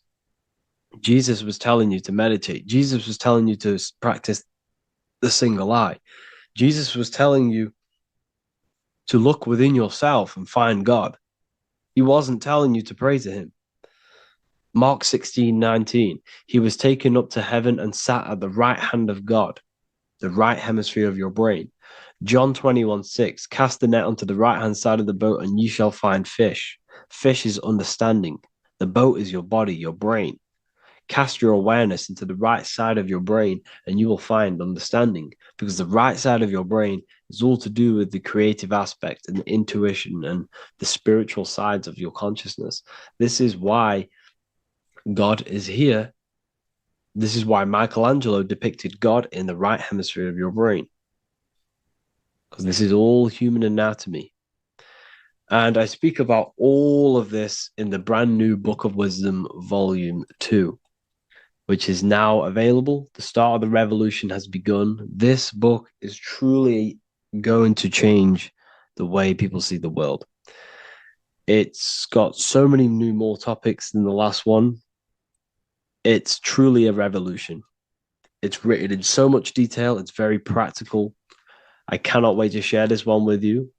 I just want to say thank you for the opportunity for me to create this book, because without you, I couldn't have created this. And I just love sharing my work with you.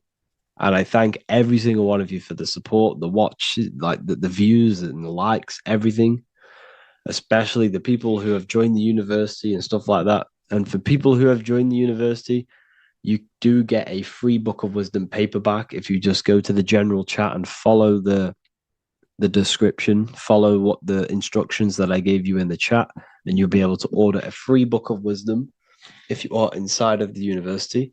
Plus, you get all of my other books, 2 books, and over 45 occult books on occult and esoteric things. You get lectures, live calls, a community, a manifestation mastery course, and a whole library and reoccurring updates every month, every week. So yeah, I hope you all enjoyed this video. Thank you all. Please leave a comment to help the algorithm, and leave a comment on what videos I should make.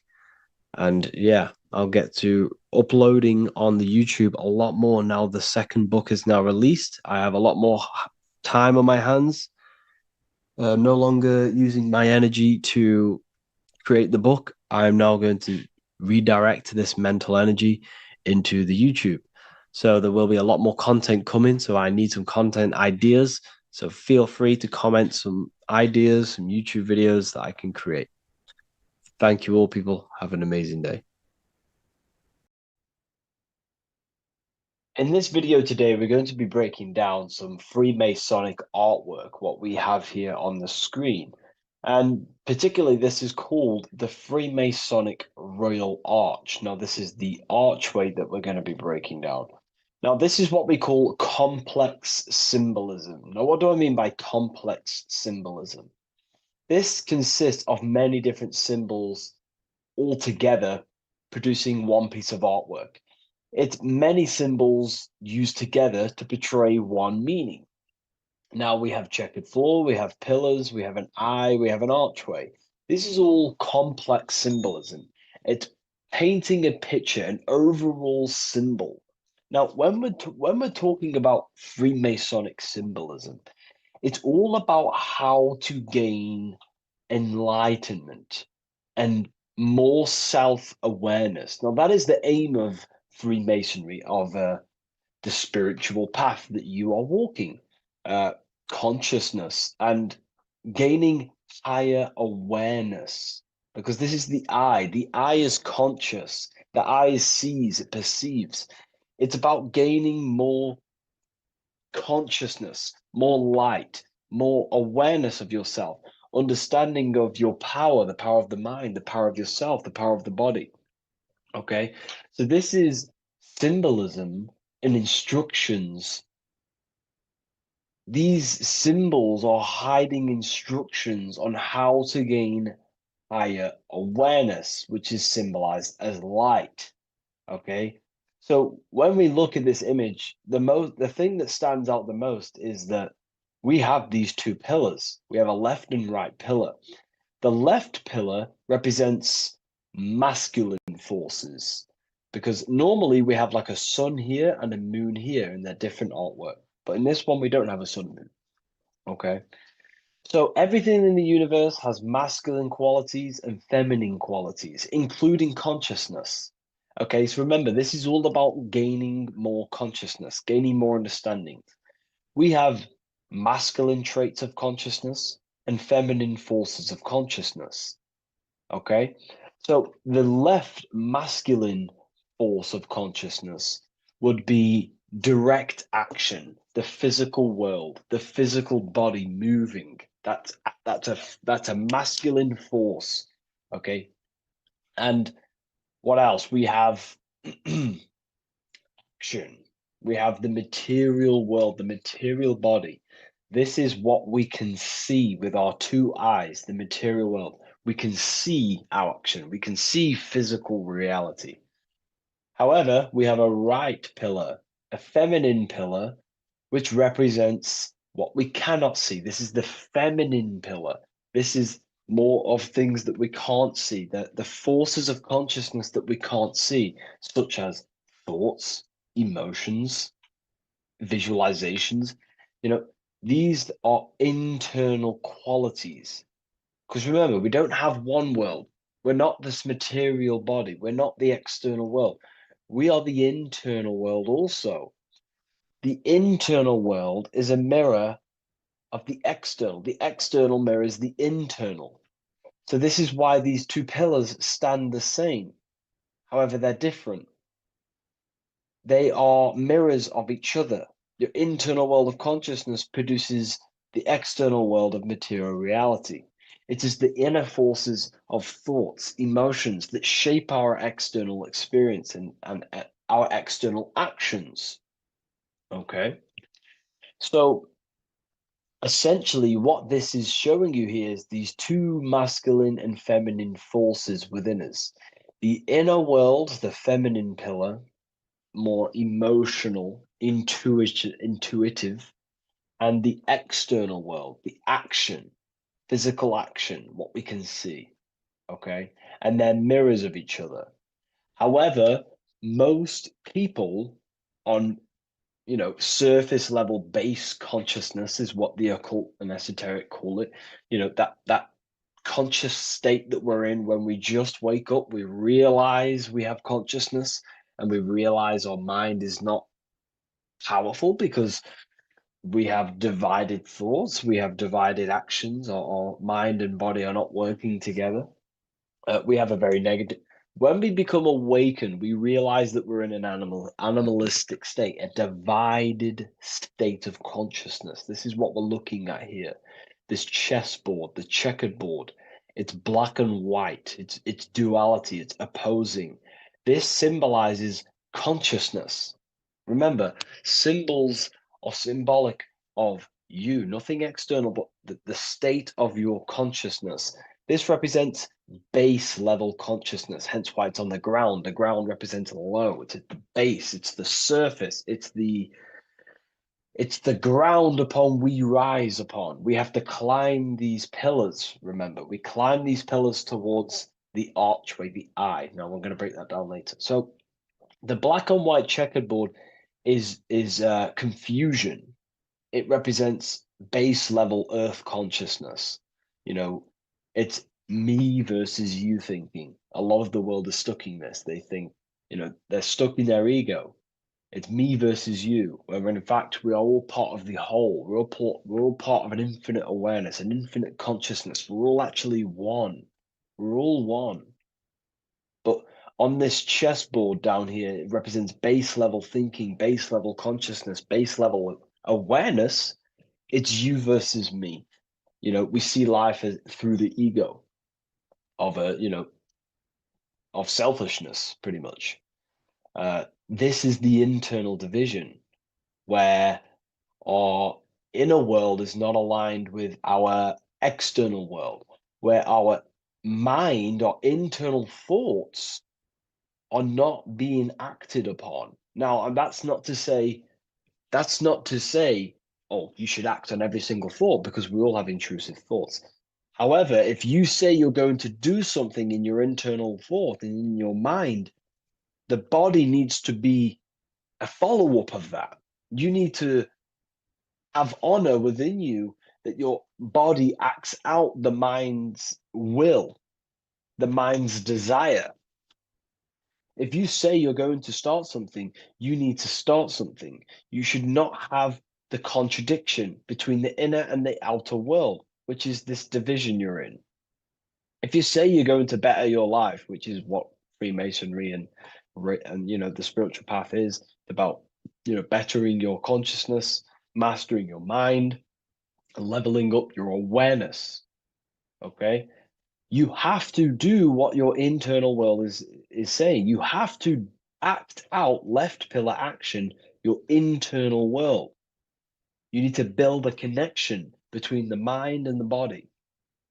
The mind is the monarch. It is the command center. It is it's above all forces. The mind is the force the body needs to obey. If you want to get out of this division, you have to align your mind's will and desire with your body's actions. You have to act according to rise above this base level consciousness. Okay? So what we're looking at here is how to achieve wholeness, singularity, unity consciousness is what they call it in the occult. Unity consciousness, where there is no external physical body and internal mental body contradiction. There is no contradiction between the feeling of doing good and the action, because we all have a feeling in our soul. Our soul communicates to us the right thing to do at all times. We all know the right thing to do at all times, and that is a feminine force of consciousness. That's the right pillar. We must act on what we know and feel is good at all times in order to climb these pillars towards unity consciousness. Okay? We must, upon the feeling of doing good. When we're in an environment, we feel inside whether we should be here or not.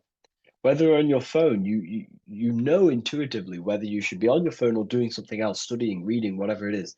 Your higher mind tells you what is right and what to do at all times. You know you shouldn't be on your phone wasting time, subconsciously and on an emotional, intuitive state, which is a feminine internal quality, a right pillar quality. And the body's not acting out this. It's not acting it out. The body's on TikTok. The intuition is telling you to reach the higher mind. That's the division. That's base level consciousness. Okay. And in order to climb these pillars, we have to act according to our internal intuition to build these bridges between left and right. The inner world and the outer world need to be synced, not divided down here. This is the division.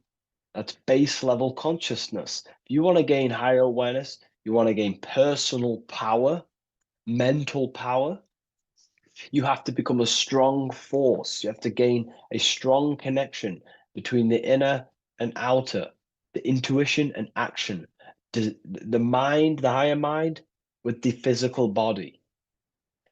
Most people live in this war, and we've all been there. I was in it too. We all begin here in this internal war.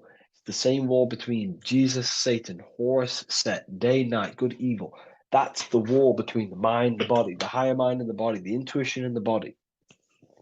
There needs to be bridges built between the two so that you align the left pillar with the right pillar to gain higher wisdom, higher awareness, higher powers. Because when the mind is contradicted, when your mind says it wants to do something, and you want to build the business, you want to study the occult, you want to reach your higher mind, the best version of yourself, but you don't act upon that, that is internal contradiction. The mind is not powerful in that state. The mind cannot direct its creative power, its forces, if it can't direct these forces into manifestation to create things in your life. You know, as you are aware, if you've watched my videos, you are a creator, you are a co-creator, a spark of the mind of God, and you are here to create and expand. In order to use the power of your consciousness, the power of your mind, the forces of your mind correctly, and to direct it with force, direct it efficiently, you have to align the inner and outer world, building the bridges to gain higher awareness, to gain higher power, to find out more about yourself and why you are here. Because remember, we're all being guided by our intuition. That is the true spirit guide. I don't like saying spirit guide. Spirit guides are not real. There's no force outside of you guiding you. It's your own soul guiding you through intuition, through emotional communication, the feeling of goodness, the feeling of what is right. Down here in division, you don't understand right from wrong, light or dark. But when you awaken, you start to understand right from wrong. You gain higher awareness. And this is what you need to act upon to climb these pillars, to align the left with the right, the inner and the outer, the masculine with the feminine, the action with the emotion. Okay? And this is why we have this symbol here. Because remember, let me draw this for you. Upward triangle represents fire, which is masculine, left pillar. The downward triangle is water, which is feminine. And together they combine to create this symbol, which is, again, symbol of unity consciousness. And when you gain unity of the inner and outer world, and you climb the pillar, which takes time, you don't just take one action and you end up all the way here. It takes time. You have to go up and up and up. Then you build the bridge between the left and the right, the inner and the outer, and you gain power. This is the unification. This is why these two angels are holding hands here. They're unifying. They're holding hands. They're working together. This is symbolic of the collective consciousness also. Our life is shaped by the collective consciousness. We need to work together. The elites are using this symbol as chaos. It's a symbol of chaos, internal division, chaos. And they keep us divided. They keep us on the chessboard. Why? Because we're weak on the chessboard. When you have chessboard-based consciousness, you're manipulated by the people who have higher awareness of the mind. You see, life is a mental game. Life's a mental game. We live in a mental universe. Life is mental. Okay? And the ones who use the mind more, the ones who know about the mind more, win the game. It's throughout history. You know, you can moan about this, you can whine about this, and it's okay. But this is life at the end of the day. The ones who know the forces of consciousness, the ones who know the mind, always rule over the ones who do not. You know, we can moan about it. I used to moan about it. However, it gets you nowhere. This is the game we're in. This is the situation we are in. We have to learn how the mind functions. And if we do not, you will be moved by the chess master, by the people with higher awareness, and you will be stuck in division, you versus me, light versus dark, racism, division, all just division tactics for us to be manipulated. Because we're not working together, that's when we're easy to be manipulated. So in this state down here, you're easily manipulated because you don't know how your mind functions. You have a base level awareness. you live to survive. In fact, you're not living. You're just experiencing. Okay, you don't question whether you have consciousness or not. You take consciousness and life for granted. Okay, and you don't realize the power of consciousness and the forces of consciousness and the forces that are shaping your life, such as thoughts and emotions and visualizations. Okay, so I was there too. Everyone begins at this point. It's okay. If you're at this point, that is completely fine. I'm not, saying anything bad. We all start at this base level and we rise up. Okay, and we have to take action. So this is a massive misunderstanding in the spiritual community today is that, most people just focus on the left pillar, meditating, visualizing, trying to manifest things, or they sit around visualizing all day, hoping something's going to change. Action is just as important as visualizing and meditation. It's just as important. They come hand in hand. Masculine, feminine need to be unified. Okay.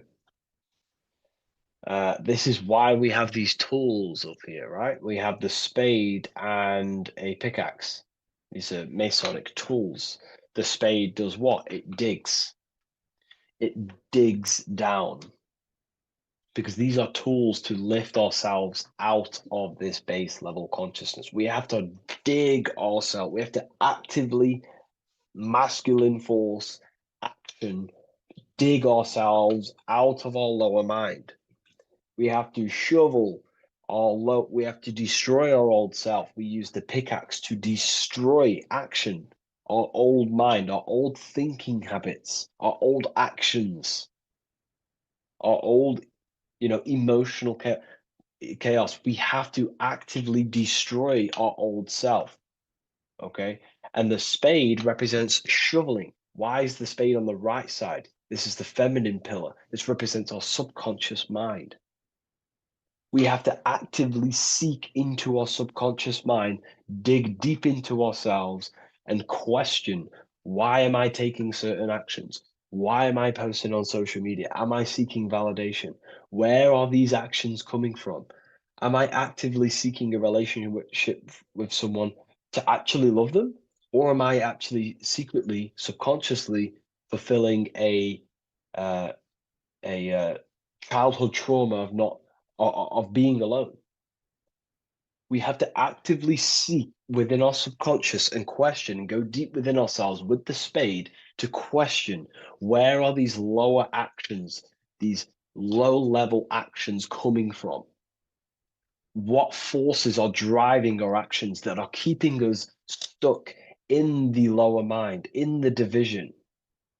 You have to question our subconscious. We actively have to dig within ourselves to build this bridge, this archway, which unifies our consciousness, which unifies the inner with the outer, the left with the right, the body with the mind, the emotions with the action.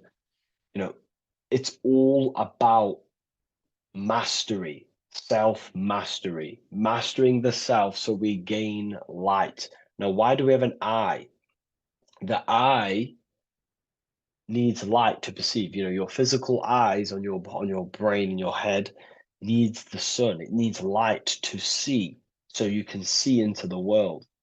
But a single eye represents the mind or consciousness, awareness, right? So it represents light, and the mind needs light. Light is symbolic for information. Okay, light is symbolic for information.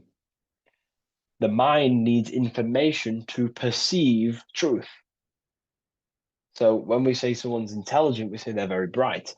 So the physical eyes need light to see, and the mind needs information to perceive.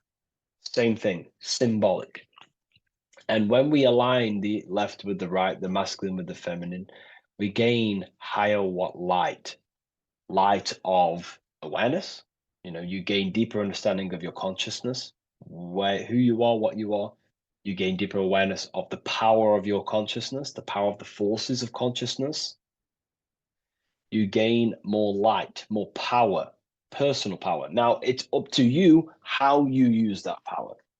Do you use that power to manipulate others because of the others that are not aware of your, forces of consciousness?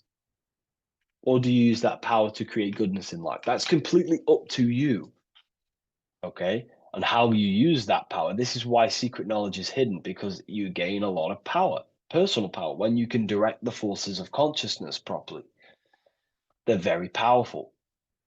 In fact, it's the most powerful force in the universe, consciousness. It is. It shapes all things. It's created all buildings, all creations. Okay, so I hope this has gained you a better understanding. Please leave a like, comment, and a subscribe to the channel, and I'll see you all in the next one.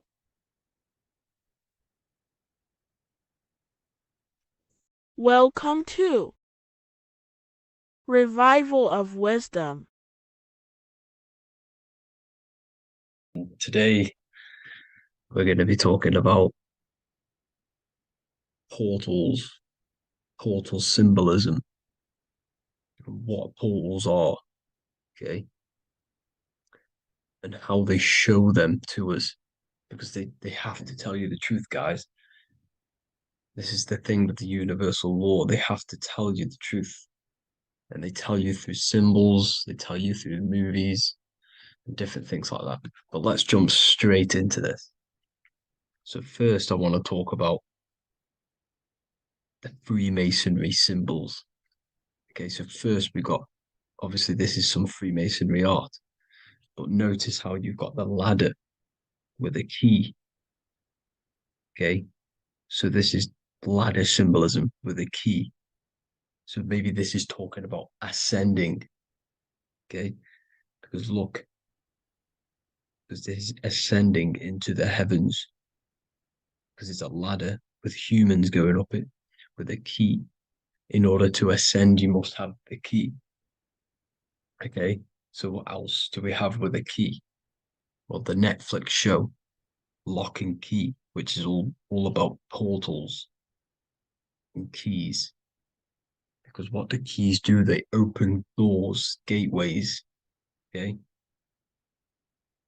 So what's interesting about this is that they've got this key here, which represents the Kundalini energy rising up the spine. Okay, but we'll come back to this. But it's that same portal key symbolism. We've also got the Vatican. The Vatican is in the shape of a key. Okay, so you can see the start of it here and the end. So this is key symbolisms. Keys open doors. And notice how it's got the 8-pointed star. Okay, what is the 8-pointed star? Okay, we'll come back to this. This all ties in, guys. I'll break it all down for you. But then you've also got the god Janus. Janus, okay, is known as the god of the doorways. He's an ancient god of Rome, and they worshipped him. However, he's not a god, he's more like a high-level ranked demon. Because he is the god of the doorways. And notice how he's got two faces. Because doorways always have two sides. You're going into somewhere, there's always two sides of a door. And he's always depicted with two sides of a face and a key, because he holds the key to the doorways, to the portals, to other worlds and realms. Okay, as you can see, he's always got two faces and a key. Okay, so now we have the Sumerians, the Anunnaki, and they are always depicted with the two faces. Why do they have the two faces? Because they're symbolizing doorways, and the Anunnaki come to Earth through doorways and portals. So these are what these gods are symbolizing in their artwork. But they always have the 8-pointed star. Okay, what is the 8-pointed star? You see how they always have, look, let me try to find another one. It's the 8-pointed star. This 8-pointed star is Polaris. Okay? Polaris, just like the Vatican has the 8-pointed star with a key. Polaris is the center star. Polaris is a fixed star. It doesn't move. Okay? So the Anunnaki's symbol is also the 8-pointed star. So this is symbolizing the portals and doorways that they come through in order to get to the earth. But Polaris is that center star which does not move. It's always symbolized with the 8-pointed star, just like a compass. Why is a compass the 8-pointed star? Because at the center of our realm is where the most electromagnetic energy is stored. As you can see, we have an aura field, an electromagnetic aura field. So does the earth. And in the center, so like our heart, for example, is where the most energy is stored. And like the center of the earth, this is why all compasses point to the center, because this is where the most electromagnetic energy is stored. It's at the center of our realm. Okay. So like I was saying with the lock and key series, see this here? The Kundalini energy rising up the spine, just like your Kundalini energy rising up the spine. Let me try. I can't zoom in. But you know what I'm trying to say here. Let's go back to Polaris. Because at the center is where hold. Can you see the pole of electromagnetic energy? Polaris, the North Pole. It's symbolized. The truth is in the words. It's like a pole of electromagnetic energy. And this is where the aurora borealis comes from. Notice how it's got the word aura in it, because it's the Earth's aura, electromagnetic field. Just like you have an aura, also known as the northern lights, because it's coming out of this center hole in the center of our realm, where the black sun is. And this is where the electromagnetic energy is coming up from. And this is what the aurora borealis is, or the northern lights. It's just electromagnetic energy. And it's symbolized through our symbols, the original O. Okay, because it's like a pole through the middle. Polaris. So this Polaris is the sky vault. It's the portal into this realm. Because this is what the Anunnaki are always talking about.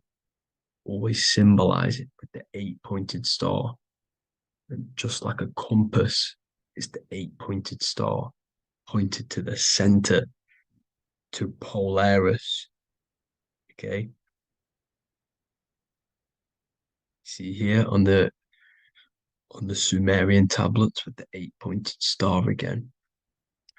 And how we know it's talking about portals with this 8-pointed star is because CERN 666 are opening up portals to the underworld, letting in demonic entities into this realm.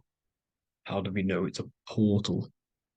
Because their Hydra Collider has 8 points, just like the 8-pointed star. So they are creating synthetic portals to the underworld to let these demonic entities into our realm. But what is the key? Because if we're talking about ascending through Polaris, notice how here on the masonry art, this luminary here, so this is the sun, that's the moon, this is Polaris, because it's a luminary with what? 1, 2, 3, 4, 5, 6, 7, 8 beams coming off the luminary. just like the 8-pointed star. So you see the ladder with the key going up to Polaris. It's symbolizing ascending out of Earth. So what is this key that they're keeping from us? Because it's a human holding a key going up the ladder to Polaris. Well, chakras. We have 7 chakras. Okay, so this is what they are telling us in the lock and key symbolism. The Kundalini energy rising up the spine. Okay, just like they have 33 vertebrae on the back of your spine. Okay, this represents the Kundalini energy going up your 33 vertebrae, just like in Masonry has 33rd degrees. Okay, so what is the key? Your chakras. Your chakras have to be unlocked. Okay, you have to unlock your chakras, and you can't unlock this one without going through this one. You have to go through them all. It's like a ladder, just like Jacob's ladder. You can't go from the bottom to the top. You have to unlock each one. Okay, just like you have 7 chakras, you have 7 layers of your aura. Okay, you have to unlock your chakras to the highest point in order to reach Christ consciousness. And this is the key that they're talking about. They're symbolizing the organic portal within each and every one of us to ascend out of this realm. Okay, so this is the key that they're talking about, and they're holding back this knowledge to keep us trapped in this 3D realm. Okay, so like I was saying with the 33 vertebrae and the Kundalini energy coming up the spine, 33 vertebrae, you can see this sort of symbolism going up to the light, because it's the light. You see here, your crown chakra turns on and becomes enlightened, just like the Illuminati symbol. Can you see it? But also Jesus also died at 33. So this is symbolizing, okay, they're symbolizing the death of the ego, the body.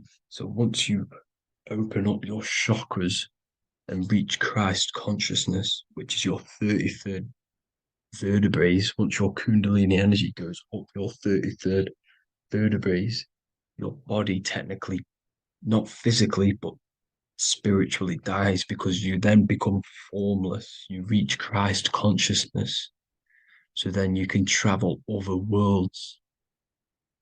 Okay. This is what they're talking about with Vatican, 8-pointed star, and the key. Janus with the key. The Sumerians with the 8-pointed star. Anunnaki, the 8-pointed star. Polaris, 8-pointed star. So Polaris is the way out of this realm, which is at the center. Pole, North Pole. Okay, so the key is that they're hiding from us is the knowledge to unlock our chakras. Okay, and without this knowledge that they keep from us is trapping our souls in this reality to keep reincarnating. Okay, well, thank you all for tuning in. I'm going to leave you all there. Make sure to leave a like and a comment in the comment section. Let me know some topics to talk about so I can break it down for you. God bless you all.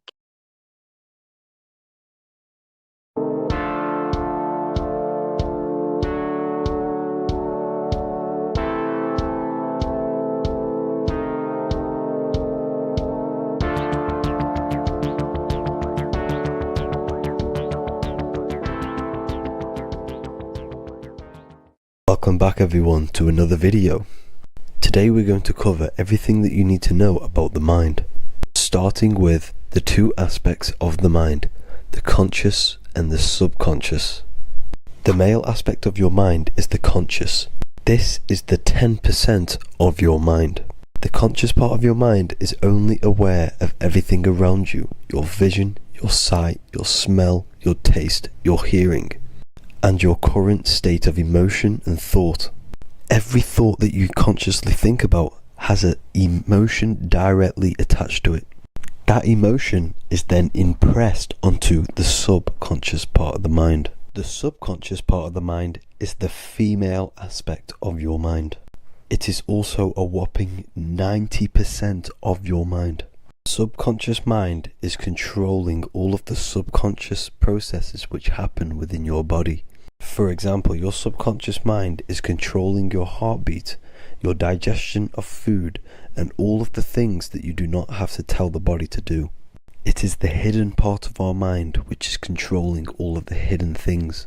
The subconscious mind is like a recording supercomputer.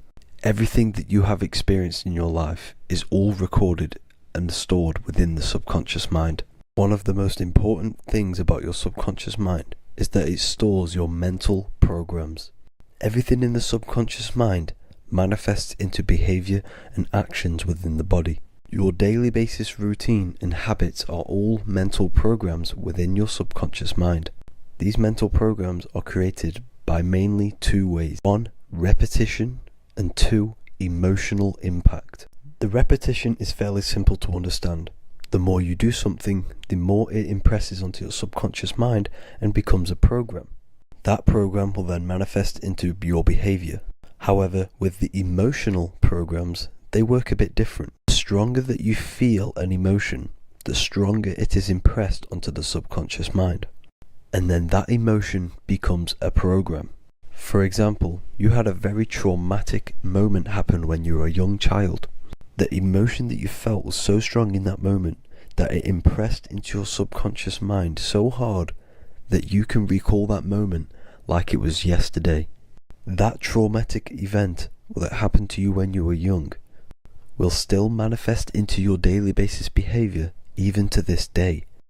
However, it manifests subconsciously. For example, if you were in a car crash, you will be wary to enter cars with certain people. All because of that traumatic emotion that you felt and impressed onto your subconscious mind. Another example of the subconscious manifesting into our behavior is posting on Instagram. Most of the time, the reason why you post is because your subconscious mind is seeking gratification. So before you actually do something, question yourself and find out the root cause of why you are doing this. Another thing that you need to understand about the subconscious mind is that it takes everything you say and hear literally. So for example, if you go and say, "You are an idiot" to someone, your subconscious mind will only pick up the word idiot. It only knows yourself. It doesn't know anyone else. You are casting a spell on yourself just by saying that to someone else. This is why the golden rule is to treat others like you'd like to be treated. Now, you can rewrite these programs which are already in your subconscious mind. However, it does take consistency. You have to change these programs which have been running for years. And by changing these programs, you change your behavior, because these programs manifest into your behavior. The best way to do this, personally, is to listen to affirmations first thing when you wake up in the morning, and do this for 10 minutes every single morning. Then at night time, you want to think and feel that you are becoming the reality that you desire. The more that you feel this reality, the more it will become a program and impress your subconscious mind. For example, you're trying to gain financial freedom. If you trick your subconscious mind into creating a program saying that you are financially free, this will manifest into your behavior. You will start doing more work. You will start looking for ways to make money. Your mind will be set on the frequency of money and financial freedom. Therefore, you will receive thoughts based around this program. If you take enough action, your life will dramatically change because of this program that you created in the mind. This is why we call it a mindset, because your mind is a frequency tuner which sets its frequency onto different thoughts, because thoughts are frequency. If you fill your mind with a specific frequency, you will gain thoughts and ideas based around that frequency. To create a stable mind, you need to master your emotions. You need to change your mindset. Everything that you experience is neutral. Based upon the mindset that you see it, you either give it a positive or negative charge. By understanding this deeply, you will then control your emotions. I hope you gained some wisdom and enjoyed this video. Please, if you can, leave a comment and a like, and subscribe to the channel if you like this content. Love and light to you all.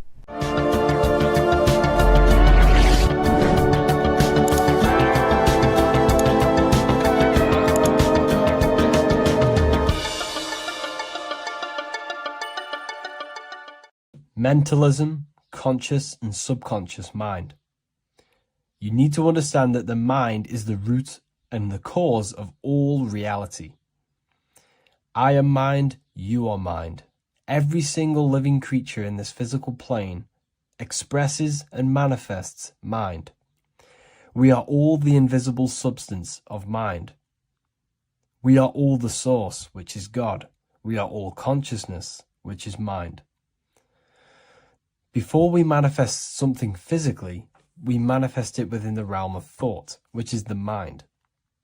Thought then manifests into astral imagination. This then gives energy within the etheric plane. Then we manifest it physically within the material effect world. Everything begins in the mind, and this is why the government are called government. The word men comes from the Latin word mans, which is an English translation for mind. We see this word in entertainment, government, mentality. It means mind. Govern means control. They are controlling the mind through information. Information creates perception within our minds, and so do the words that we use and the language that we speak. It all creates perception within the mind. It is our perception that creates reality, and our reality is a level of realization. Your reality is realization. Everything begins in the mind. This is why they are controlling your mind through many different things. Okay? So essentially, they understand how the mind works. So this is why they manifest all things through mentally and not physically. Okay? You have a conscious and a subconscious mind. The conscious mind is what you are consciously aware of. It is the 10% of your mind. It is the mind that keeps you alert. A part of your conscious mind is for survival.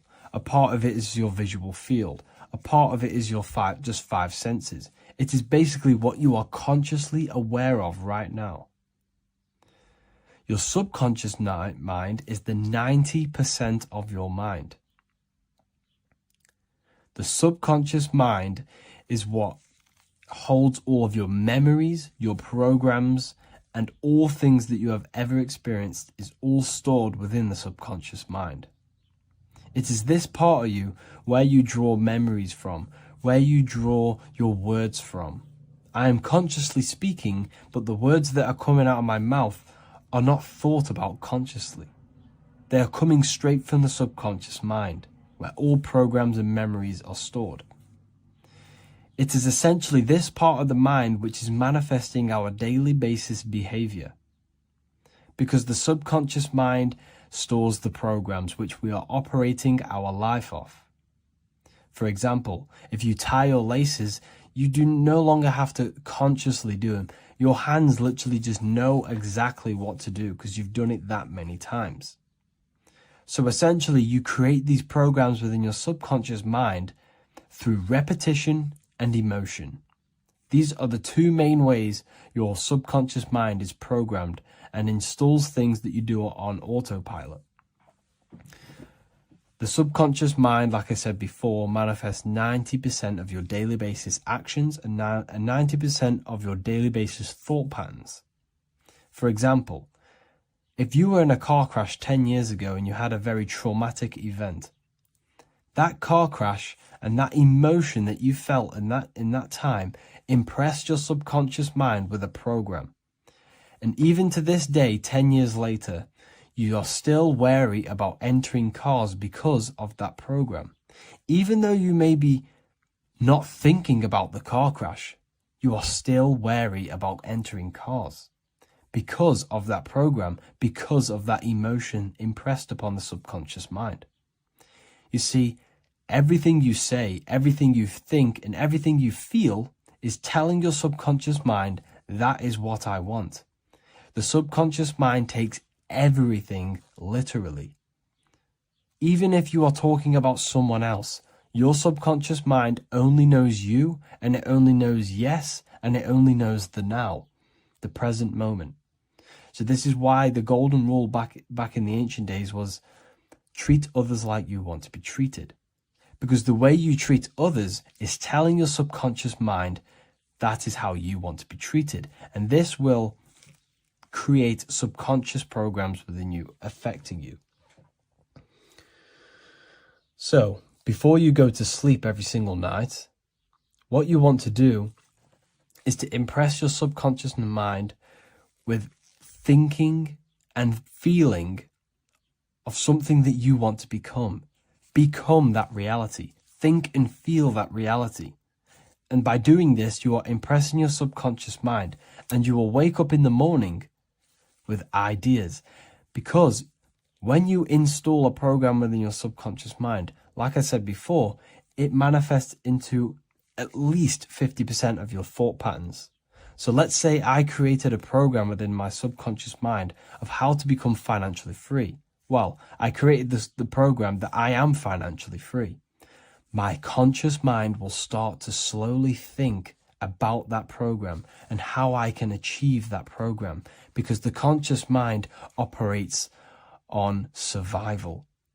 So if you create a subconscious program of I am financially free, your survival conscious mind will start to operate and think and act on this program subconsciously. You won't even know that you are doing it, but you are. And this is the power of the subconscious mind. You have to reprogram it properly. You have to be careful of the things you think, say, and feel, because all of this is contributing towards molding your subconscious mind, which essentially molds your reality. It draws things to you. So this is known as the bag of the gods. This symbolism is widely known, but no one knows what it truly symbolizes. We see this in ancient Sumerian artwork. We see this in the Mayans' artwork. We always see this bag with the gods.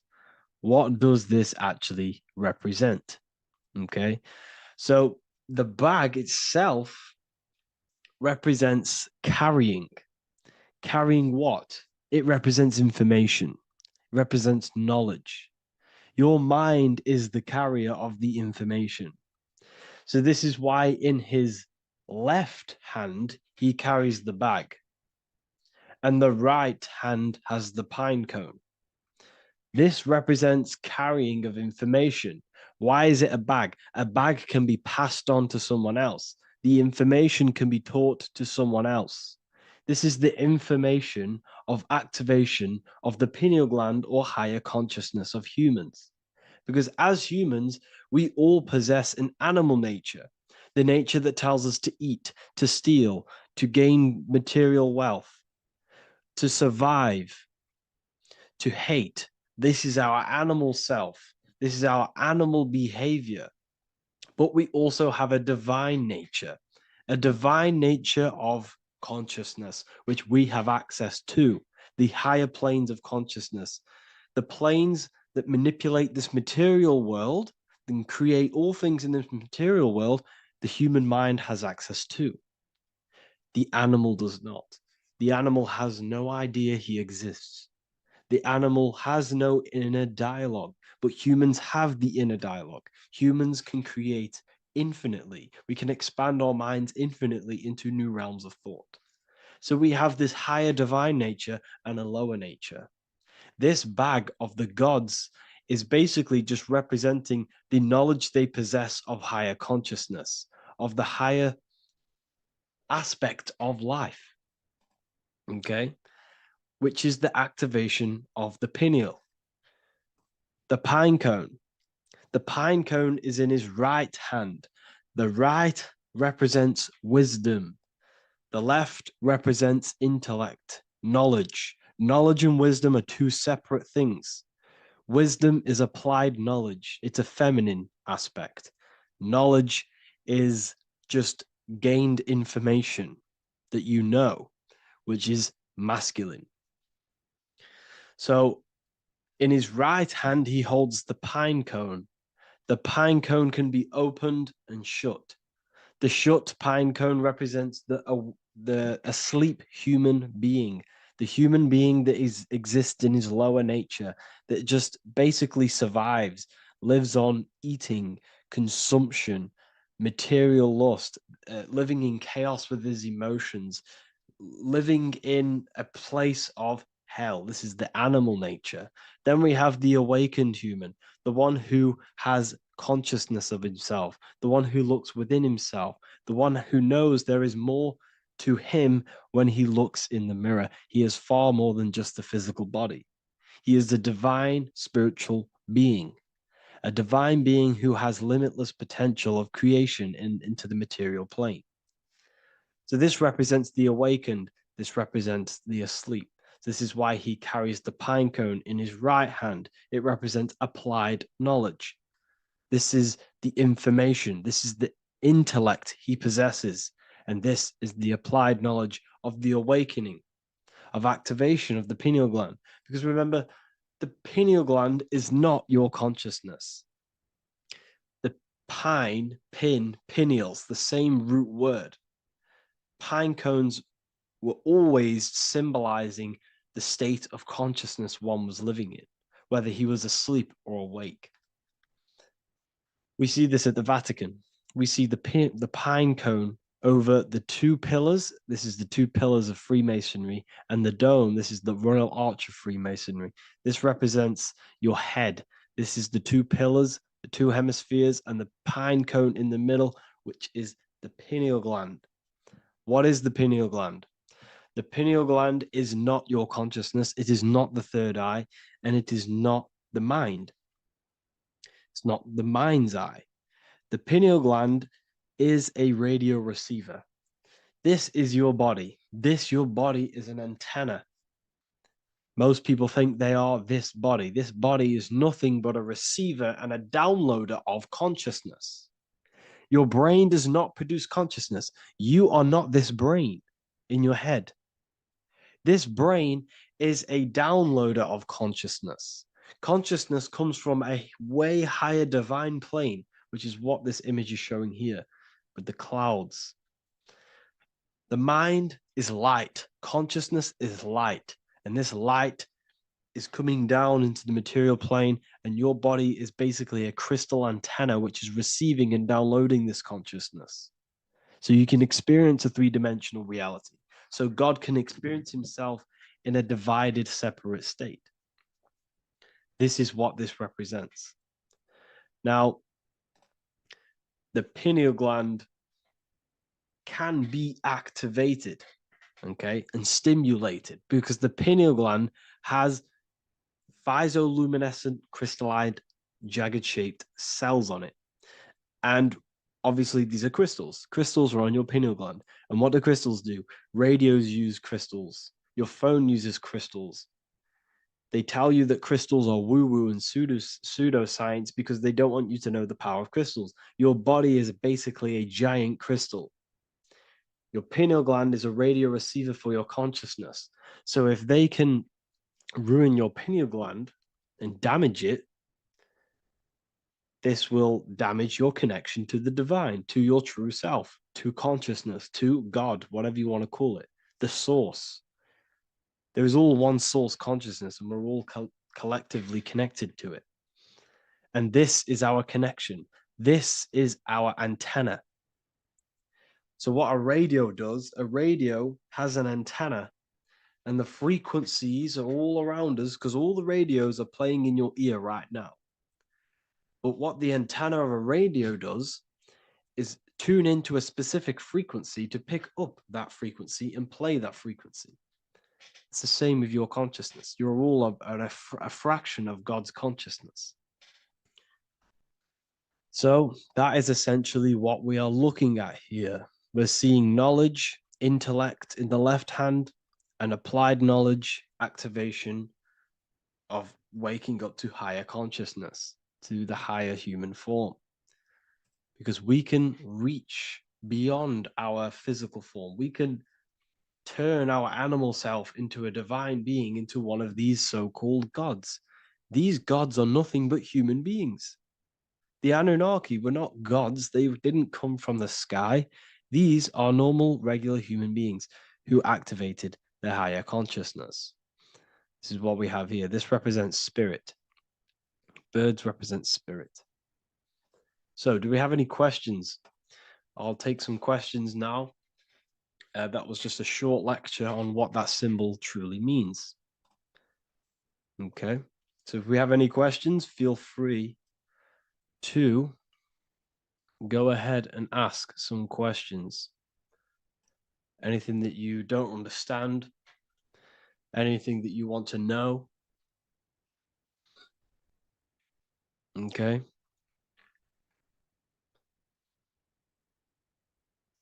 So base reality would be where source resides. Yes, the base reality is your consciousness. Are these lectures available in the university? There's a whole section, basically inside the university, there's a whole section with like over 30 long form lectures like this. So the base reality is where the source resides. Yes, the base reality is your inner world, your consciousness. That is the only thing that exists. Your outer world is just an effect of your consciousness. Your consciousness, everything that has gone on within the mind and emotion is pushed outwards into your reality. You have thought and felt your way into your external circumstances.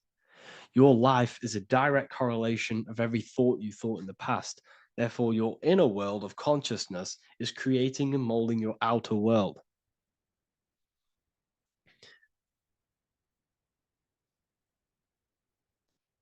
The best way to keep connection consistent, the best way to keep your connection to the divine or the higher planes of consciousness is through meditation and through imagination.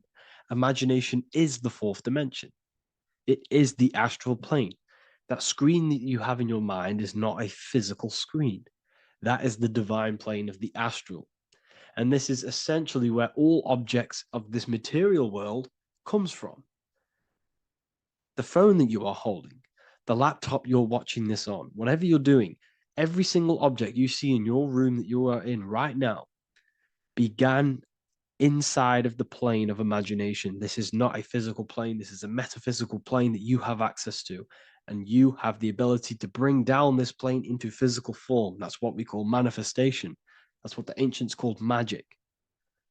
This is what we now call in science metaphysics. It's all the same thing. So yes, you all have access to the divine planes. Unlike animals, this is why humans are so advanced.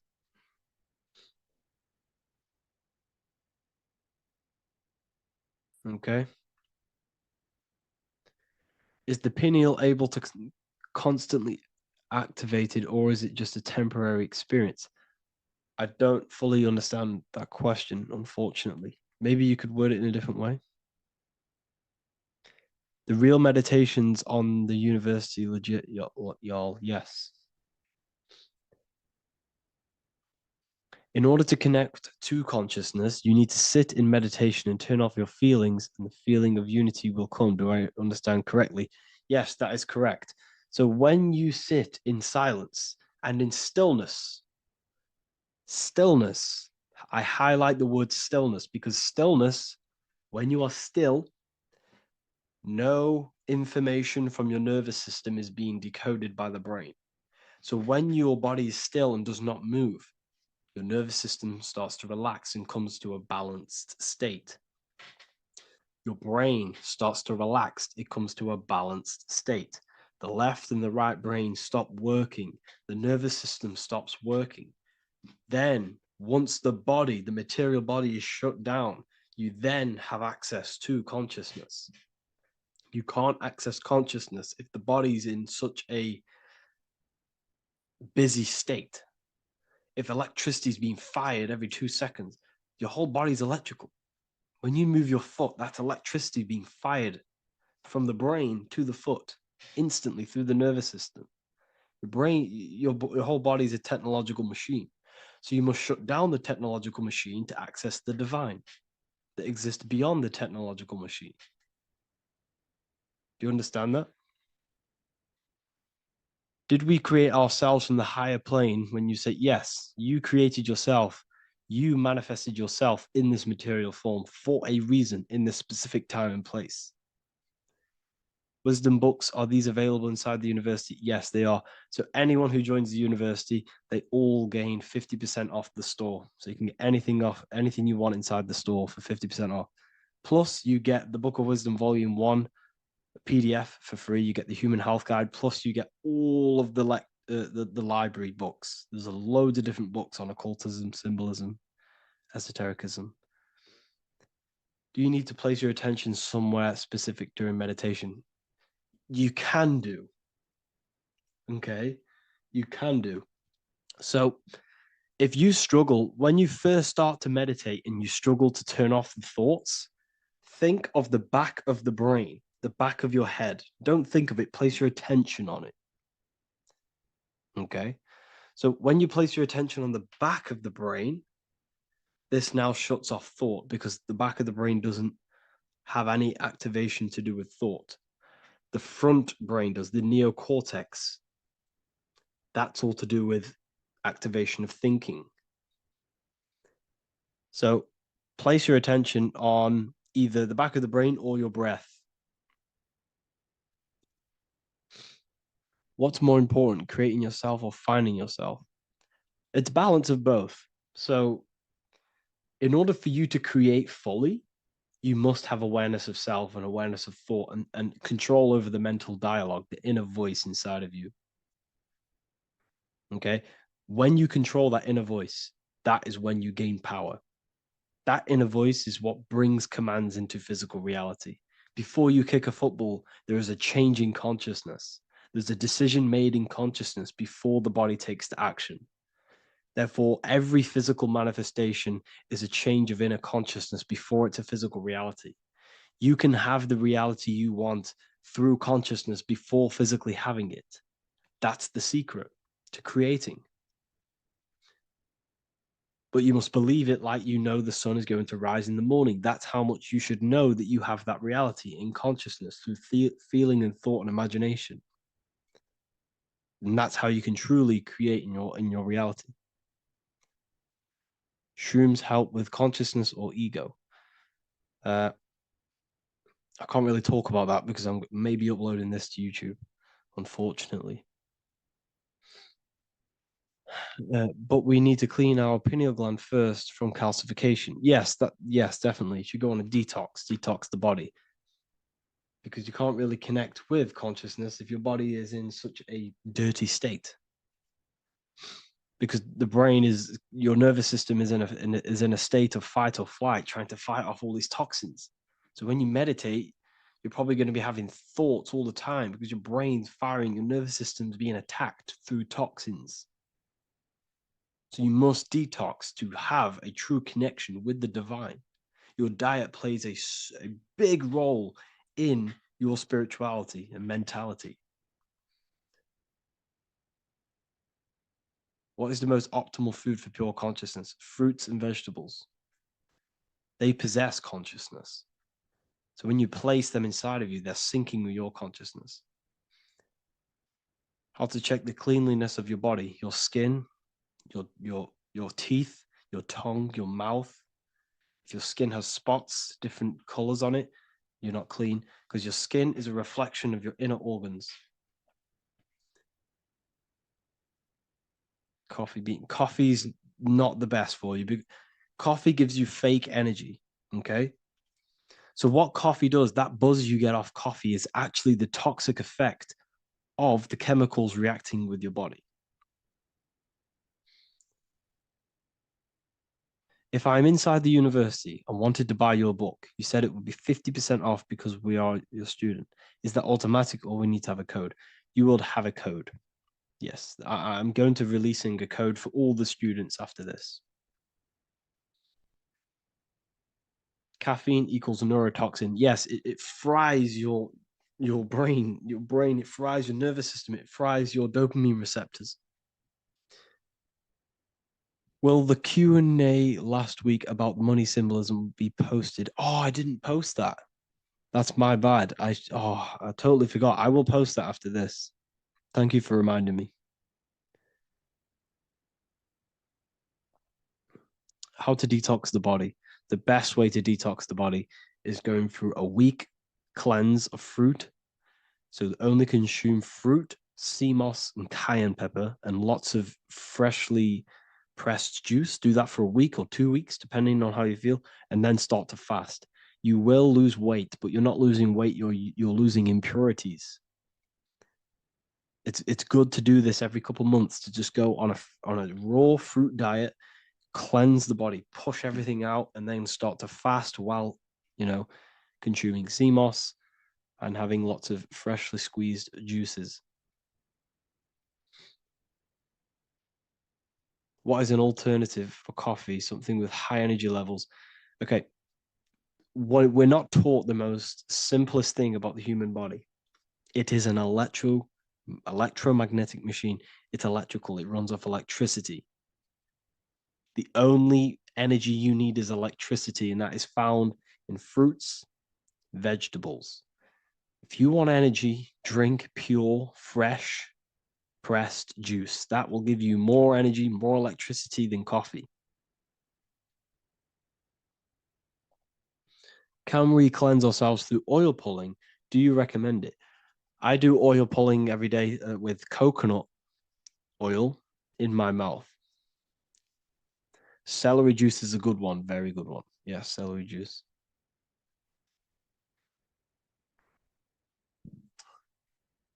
Any more questions? What kind of music do you listen to when lifting? For me, rap, hip hop push me work harder, but I know it's terrible for my subconscious. Yes, very. At least you're aware of it. You should be definitely try and stay away from the hip hop music. Try and stay away from anything that's talking about anything negative, because it's all programming your subconscious. And your belief system is your reality, people.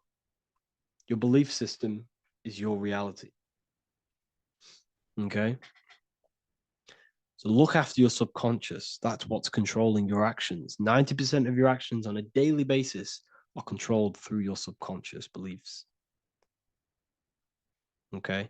I listen to a lot of Pastel Ghost. I listen to a lot of... Let me get my playlist up. It's all like background music for TikTok. Do you know what I mean? Like Pastel Ghost. That's mainly what I listen to. That sort of music. I don't know what it's kind of called. I don't know what that genre is called. Does anyone know what that genre is actually called? Because there's not much words in it. The reason I listen to it is because there's not much words in it. And, it helps the subconscious. And I just love that music.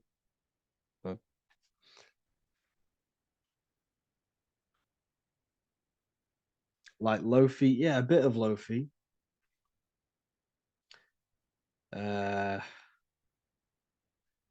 Most people won't even know this type of music.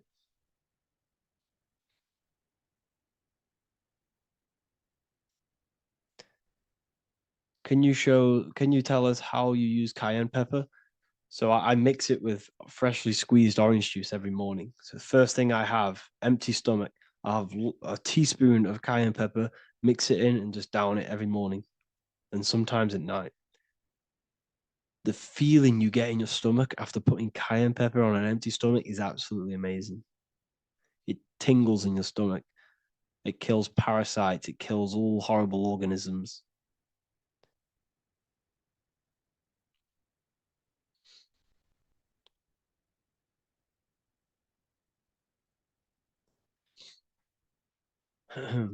Mix it with hot water. Yes, hot water and key lime water. That I bet that's powerful. If you mixed warm water with key lime with cayenne pepper in first thing in the morning, I can imagine how powerful that is. I've never done that, but I'm going to try that.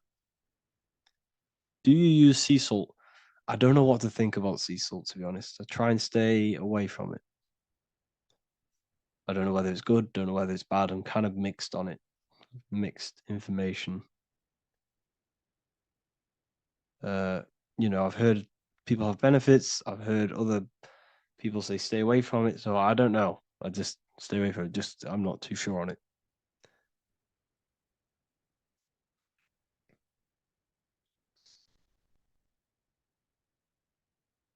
I drink fresh pressed celery juice every morning. Yeah, definitely. Is there any chance we could move to esoteric occult questions? The only reason I say that is because I might be posting this to YouTube, so it's I don't want them. I don't want them thinking I'm giving health advice, because I'm not. This is what I do. I'm not giving anyone medical advice. This is what I would do to myself. Because I can probably get in trouble for that. So the subconscious is the all-knowing. It is the all-seeing eye. The subconscious knows everything. Your conscious mind does not. Your subconscious knows every single cell in your body. Your subconscious is making your heart beat. It's talking to your heart. It's talking to every organ, every cell in your body is being connected and spoken to by your subconscious mind. It is the all-knowing. The subconscious has access to the astral plane, imagination, the fourth dimension. It has access to the mental plane, thoughts. It has access to the ethereal plane, energy. And has access to your physical body. It's the door. It's the portal. The subconscious is the portal to the divine. You must go through the subconscious in order to access the divine. Any coupon codes for book 2? Yes, inside the university, there will be a 50% off coupon code. Speaking of ancient civilizations, why did they use symbols to give us true knowledge? This is a very, very good question. Very good question indeed. The reason they use symbols is because symbols are their keys. They hide meanings. They hide things. For example, if it was written down, if all of this sacred knowledge that I'm speaking now was written down, it can be easily taken. It can be easily misused. Someone can take it, read it, and steal it, and misuse it, and abuse the world and create horrible things. The reason they use symbols is because they're hidden. They hide the teachings. Only the ones who possess the key, that possess the knowledge, can read the symbol.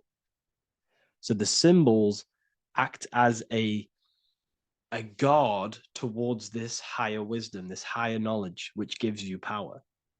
All of the knowledge I teach you gives you power. And you can misuse it. You can misuse your imagination. You have no clue, unless you've put this into action, how powerful your inner consciousness is. You can become a Okay, listen. If you hate your job, it's not the job that you hate. Think about it. It's not the job that you hate. The hate is coming from your inner consciousness. It's the state of consciousness that you hate. So what does that tell you? You can change that inner consciousness to another reality, the feeling of another reality. You can become that consciousness within before you actually externally have it.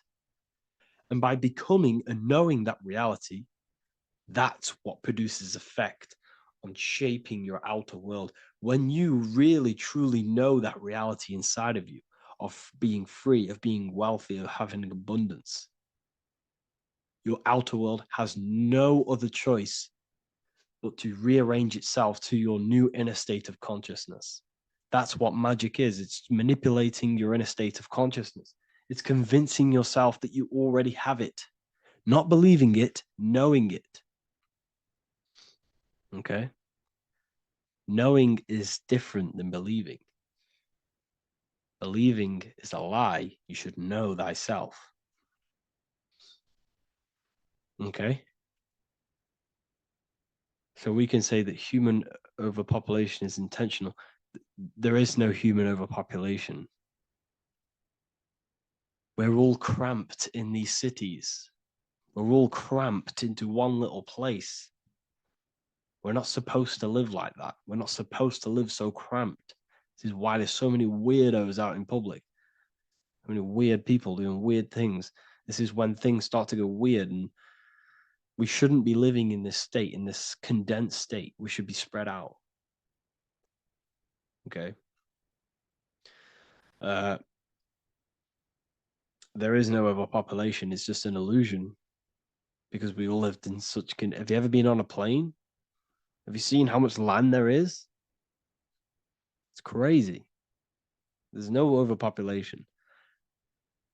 And how many people do they say there's in the world? There's not that many people in the world that they say. I think it's like 8 billion. I think they say there's 8 billion people. There's not 8 billion people. There's probably more like 2 billion. And the reason I say that is because I have a friend who only has like 300k followers. So that's a lot of followers, okay? And he gets recognized everywhere he goes. And he's into all this stuff. And he says, listen, the population is definitely not 8 billion or whatever they say. I think it's like a couple billion. It's probably more like 1 billion. How to properly manifest intentions. Thought, emotion, and imagination are the key. You must know that you have that reality. Don't believe it. Become that reality within your consciousness.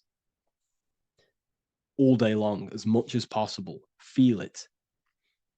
Imagine it. Say it. And have zero doubt. How to have zero doubt. You can't, well, okay, so the doubt, that little voice that will seep into your mind saying, you can't do that. You can't do this. That's your old voice of your subconscious program. Listen, the reason why most people fail in life is because they have trained their subconscious that they will fail. They have told and believed that they will fail. The reason I will succeed for the rest of my life is because I have trained my subconscious to say, I will win, I will succeed, I will solve any problem. That's my belief system. And if my belief system is that, then my external reality, my conscious mind will seek a way to fulfill that belief. It will seek to control and create that belief in my external world. It will seek to solve any problem. I've trained my subconscious mind to know that I already have the reality, to know that I'm abundant, to know that I have everything that I already need. Therefore, if any problem comes, I can sort it straight away. But most people have a different belief. It's not your fault. We've been kind of manipulated and told this, that they will fail, that they can't do anything, that it's too hard. And that basically casts a spell on the conscious mind, where your conscious mind is just like, no, I can't do that, because of this subconscious belief that you hold. So you must reprogram your subconscious that you can do it, that you will solve any problem, and that you are abundant. That's the reason why successful people succeed. It's because they have a complete different mind state, a complete different belief system in their subconscious.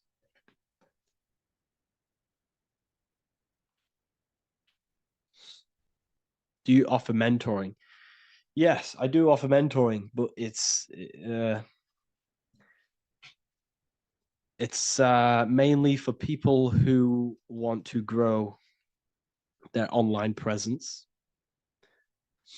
and for the amount of value and transformation that I can place into your life, and the time that, well, the price of my time, it will be a higher price tag, but your life will completely change if you join my mentoring, because I will transmute your life. I will transmute your mind, and I will transmute your whole reality,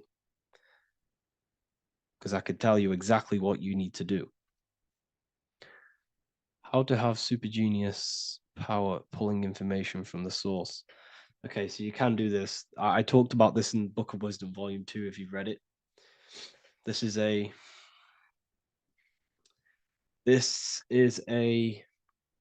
technique that Albert Einstein used. This is a technique that Thomas Edison used. This is a technique that all of the ancient geniuses have used. So you get on a chair, you place metal below you or plates, and you hold a metal ball in your hand, and you fall asleep.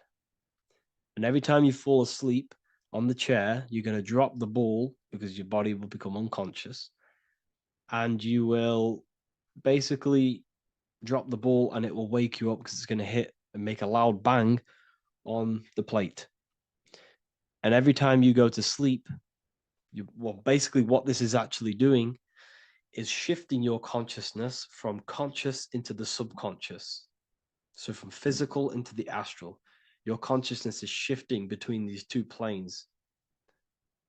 And as you do this, you can bring down great ideas from these higher planes. So when you fall asleep, have an intention. And when you fall asleep, you'll drop the ball. And when you wake back up, you'll have an idea, and you got to write it down.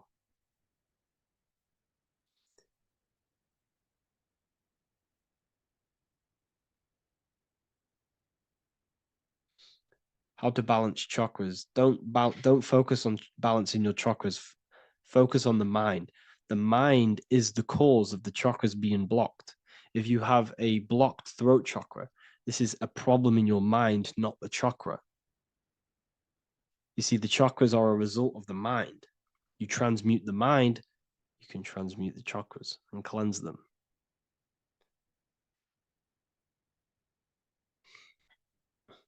So was Jesus a real man that walked?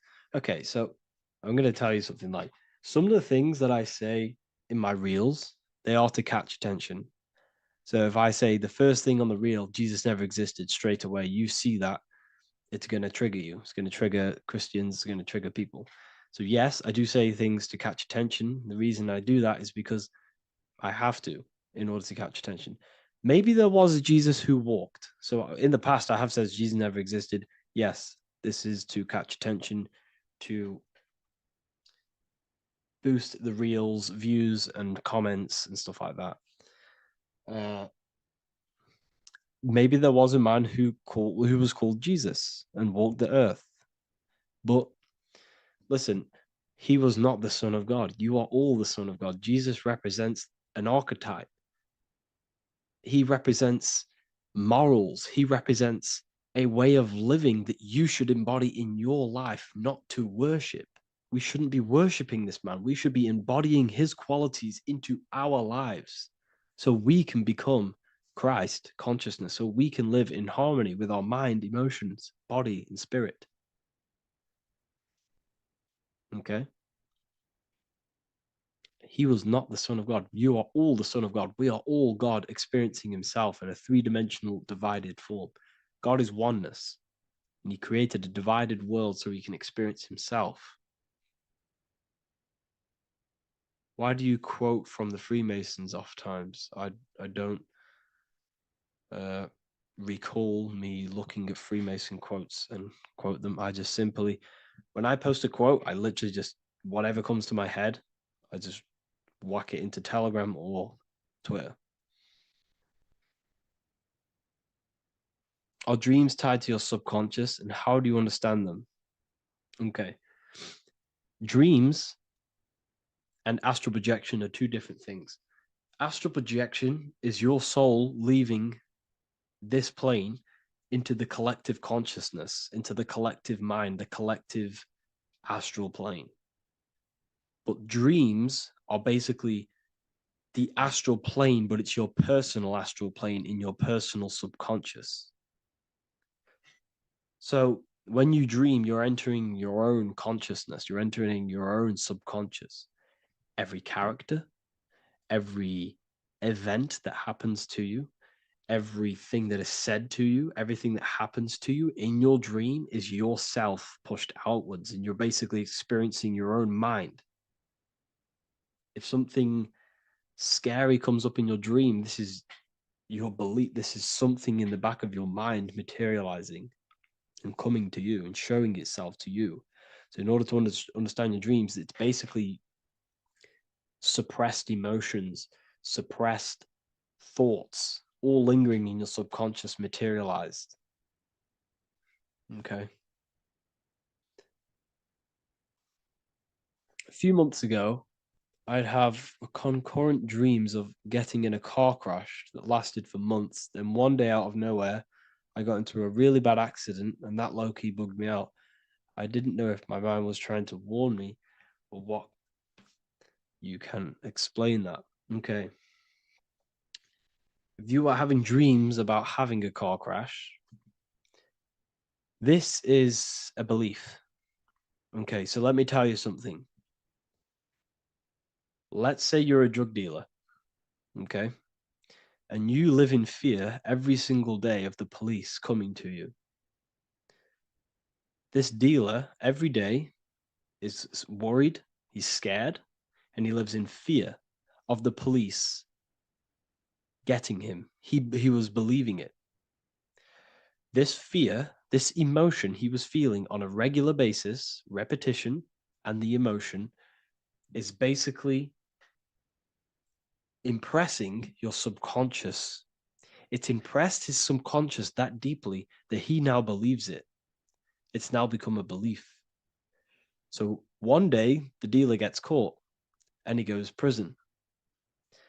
Let me tell you something. He placed himself there because he created a program, a belief in his subconscious of the police.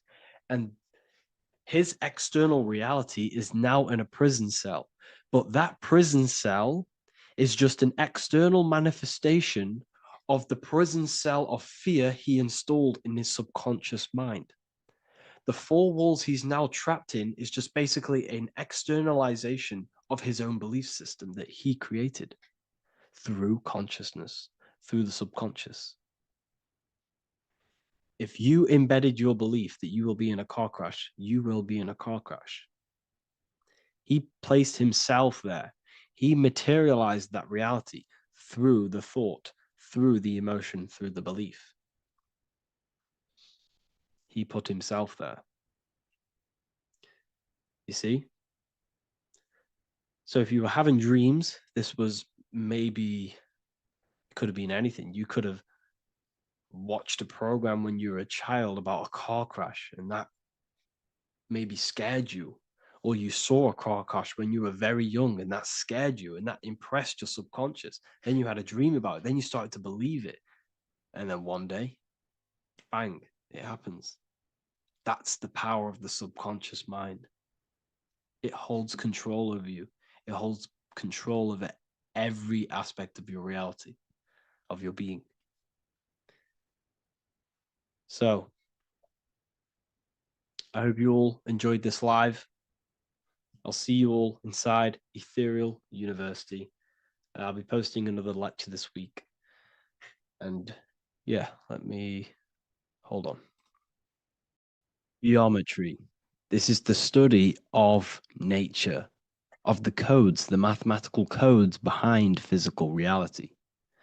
So today we're going to be going deep into geometry and the true esoteric internal geometry, the geometry that no one really talks about, and how geometry relates to human consciousness. So essentially, what we must understand when it comes to geometry, the basics of geometry is everything is vibration. And this vibration is vibrating on a certain frequency. And this certain frequency creates a geometric shape, which is why in nature we see all of these different geometric shapes. All matter takes form in shapes.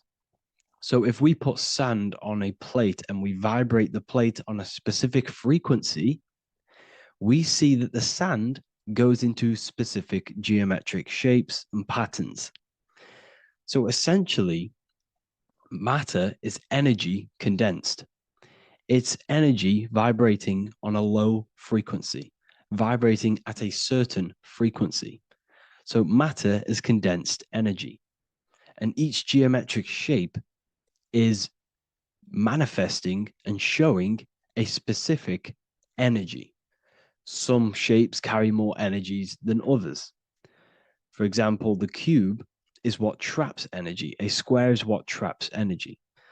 So geometry and the flowers are basically how energy manifests itself into physical matter. We are in a world made out of energy or light. Light is energy. So everything is vibration, everything is frequency, and everything is energy. Even the words, each atom in our body, everything. So everything in nature has these mathematical energetic codes. So geometry is basically the study of nature and the shapes that are in nature and their energetic principles. Because like I said, matter is energy. So this is what we call cymatics, when we place water in a petri dish and we shine light on top and we vibrate the water. And we can capture, this creates certain patterns. Each frequency, like you see here, has its own pattern. So what we are seeing here in the physical plane is essentially energy condensed into physical reality. We see it in the turtle.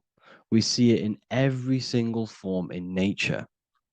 Now, external geometry and normal geometry, we normally get taught that this is God's way of creating physical reality, which is essentially true. However, it's far more deeper than that. Far, far, far more deeper. Okay, so what geometry truly is, it's not God's codes to reality. What we must understand is what the brain truly is. And what we must understand is that we are not in the world. We are not in the universe. The universe is us ourselves. And the world is produced by our brain itself. Okay? So the way you must understand how the brain works, so what you visually see, so geometry is to do with what we visually see. And what we visually see is heavily connected with our eyes, which are an extension of the brain. The eyes are the brain. And essentially how we see is energy enters the eyes, and each eye goes to the optic nerve. And this energy is transferred into electricity, which travels to the back of the brain, to the visual cortex of our brain. And this is where the image is produced, what we see. Therefore, the world outside of us is truly inside of us. It's a projection from within the brain. The brain is an energy condenser, a decelerator, an energy decelerator. Everything outside of us is basically formless energy. It is formless energy vibrating at a certain frequency. So what the brain is, it's sucking in this energy, this light, and turning that frequency, that code, that light code, into a physical reality. It's condensing the energy and turning it into a visual image inside of the brain. Therefore, everything outside of you is not what it looks like. Everything outside of you is basically energy, infinite energy. And our brain is condensing this into a physical reality and projecting it outwardly, which you experience your visual field. Okay? And the ancients knew this. So this is basically called the sigil of Lucifer. Lucifer is known as the light bringer. Lucifer in Latin means to bring the light. This is the sigil of Lucifer, which shows the visual field and the brain. We also see this in the Google Play symbol. It's a powerful symbol showing you the visual field, which is basically a symbol that tells you that reality is inside of the brain. The brain is what produces reality, but consciousness is not produced in the brain. The brain is essentially a consciousness downloader. It's a computer, and it's a reality simulator. The body is a simulation of physical reality. You are inside of the body experiencing the body simulation. The body produces this reality. It's a piece of technology. So Lucifer is to bring the light. Lucifer is the light being produced in our brains. Okay? So this is why they say Lucifer can tempt you. Lucifer can be the devil because it represents physicality. It represents the false light. Lucifer can trick you because it represents the physical world can trick who you truly are. So now that you understand how the brain is basically an energy decelerator and it creates and simulates a reality to your consciousness, you are no longer a person in a universe. You are the universe itself experiencing itself. Therefore, geometry is heavily linked in with the brain.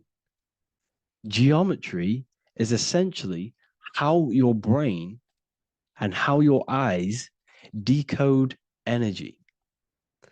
So what you are seeing is the mathematical codes of your brain creating reality.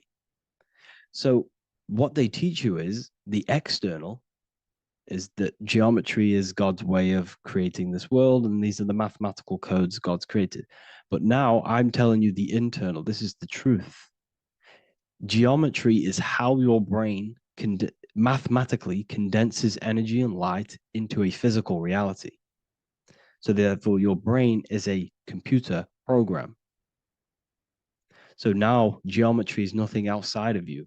Geometry is not something created by something else. It's created by your brain. Your brain produces these patterns through mathematical codes by breaking down energy into physical reality.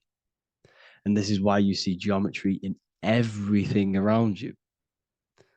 This completely changes your view on geometry.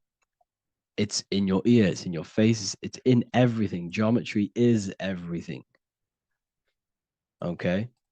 So now that you understand this, now, as we were talking about the visual field earlier, the ancients knew about this. The ancient Egyptians knew about this. We can see this symbolism inside of the casket, the Egyptian casket. See, this crossover represents the visual field. This represents the back of the brain. This is the left hemisphere, the right hemisphere. And now some of the most simplest teachings in geometry is that straight lines are masculine and curved lines are feminine. And we even see this in the human body. The feminine human body is curvy and the masculine human body is liney. And even with the genital reproductive area, we have a line and a curve, 0 and 1, the binary code of all creation, 0 and 1, because that's basically all that exists. Nothingness and one, nothingness and God, nothingness and consciousness. That's all that exists. Now that I've told you that, the basics of geometry and the line and the curve and the feminine and the masculine, what do we have here? You see this stick here? This is a curve. And what's the right hemisphere? The right hemisphere is the feminine, the feminine energy, the feminine aspect of our brain. Then we have a straight line. This is straight lines. Now this represents the left brain. So the Egyptians are showing you the left masculine brain and the right feminine brain because of the curve and the straight line. And this is the visual field, the crossover. So there's a crossover in the brain. The left eye is connected to the right brain. The right eye is connected to the left brain. Okay, so the left eye is connected to the right brain. The right eye is connected to the left brain. The solar and the lunar. So, like I said, everything outside of you is basically energy. Your body is basically a holographic avatar, condensed energy produced by your brain. There's nothing actually outside of you. Your 5 senses are electrical threads of light. And when you touch something, this is basically electrical signals in your nervous system, which are reporting back to the brain. Therefore, what you touch is actually, you're not touching. The feeling that you feel when you touch something is not the true feeling. That's your nervous system you're feeling. You're feeling your nervous system in the brain. It's electrical signals to your brain. So the 5 senses do not decode, well, what you're experiencing as the 5 senses is not outside of you. This is your brain interpreting electrical signals. You don't experience the world, you experience your nervous system and your brain. The nervous system is an extension of the brain. So this is the truth. This is not woo-woo spirituality. This is true consciousness science. But I'm teaching you here. Okay? So nothing is truly outside of you. It is a universe. You yourself are the universe, the fabric of the universe itself. The only thing that exists outside of you is essentially energy. That is it. And your body and your brain condenses this energy into reality. So when we look into architecture, why is architecture, the ancient architecture, so important? Because what did I tell you at the beginning? Shapes and physical matter is condensed energy. Each shape holds specific energy. Some shapes hold more energy, emit more energy. Some shapes condense energy. Some shapes transfer energy. Each shape, each geometric shape has an energetic principle because matter is essentially energy. So when we look into cathedrals and the ancient buildings, they were filled with geometric patterns, geometric shapes, because they understood the energy principle. Architecture is basically solid energy. It's physical energy. If we create this pattern here is an energy code. And if you stand next to it, you're going to gain that energy. It's going to be imprinted on your body. So essentially, they filled their buildings with high energy geometric shapes. Points, triangles, pyramids are very, very energetic.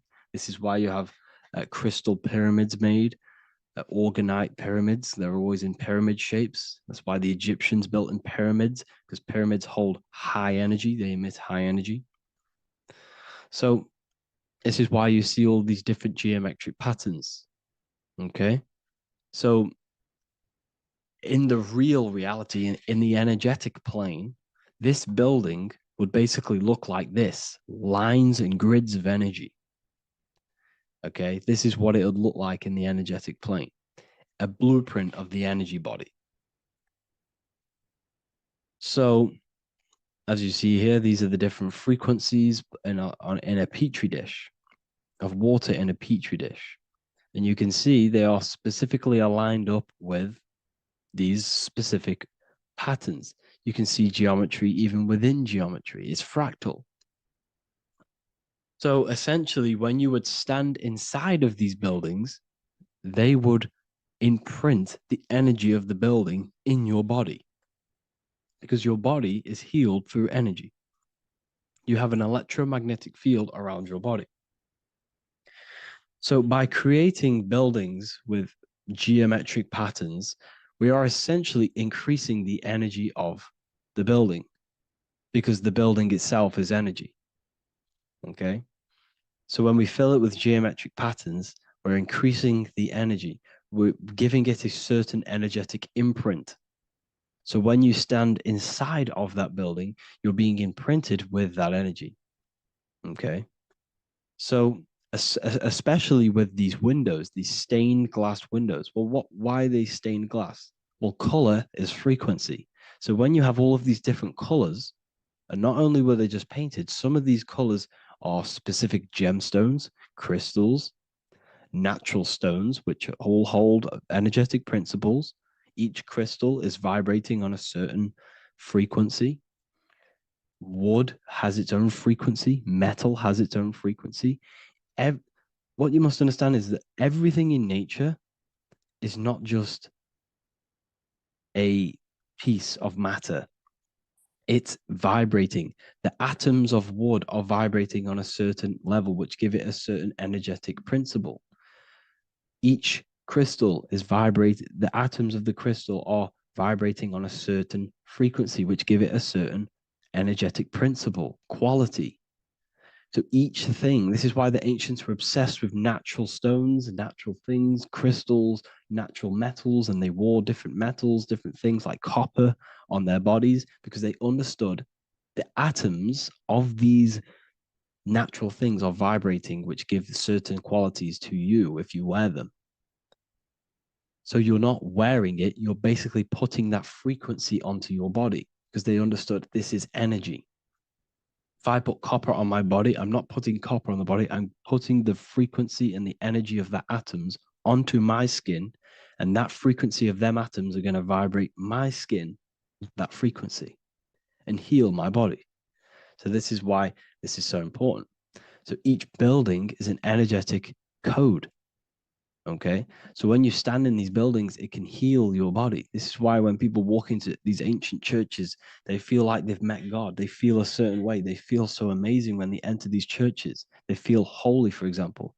It's not because God's there. It's not because these man in the sky dwells in these holy places. It's because the energy of these buildings affect our consciousness. They increase your energy. They raise your vibration.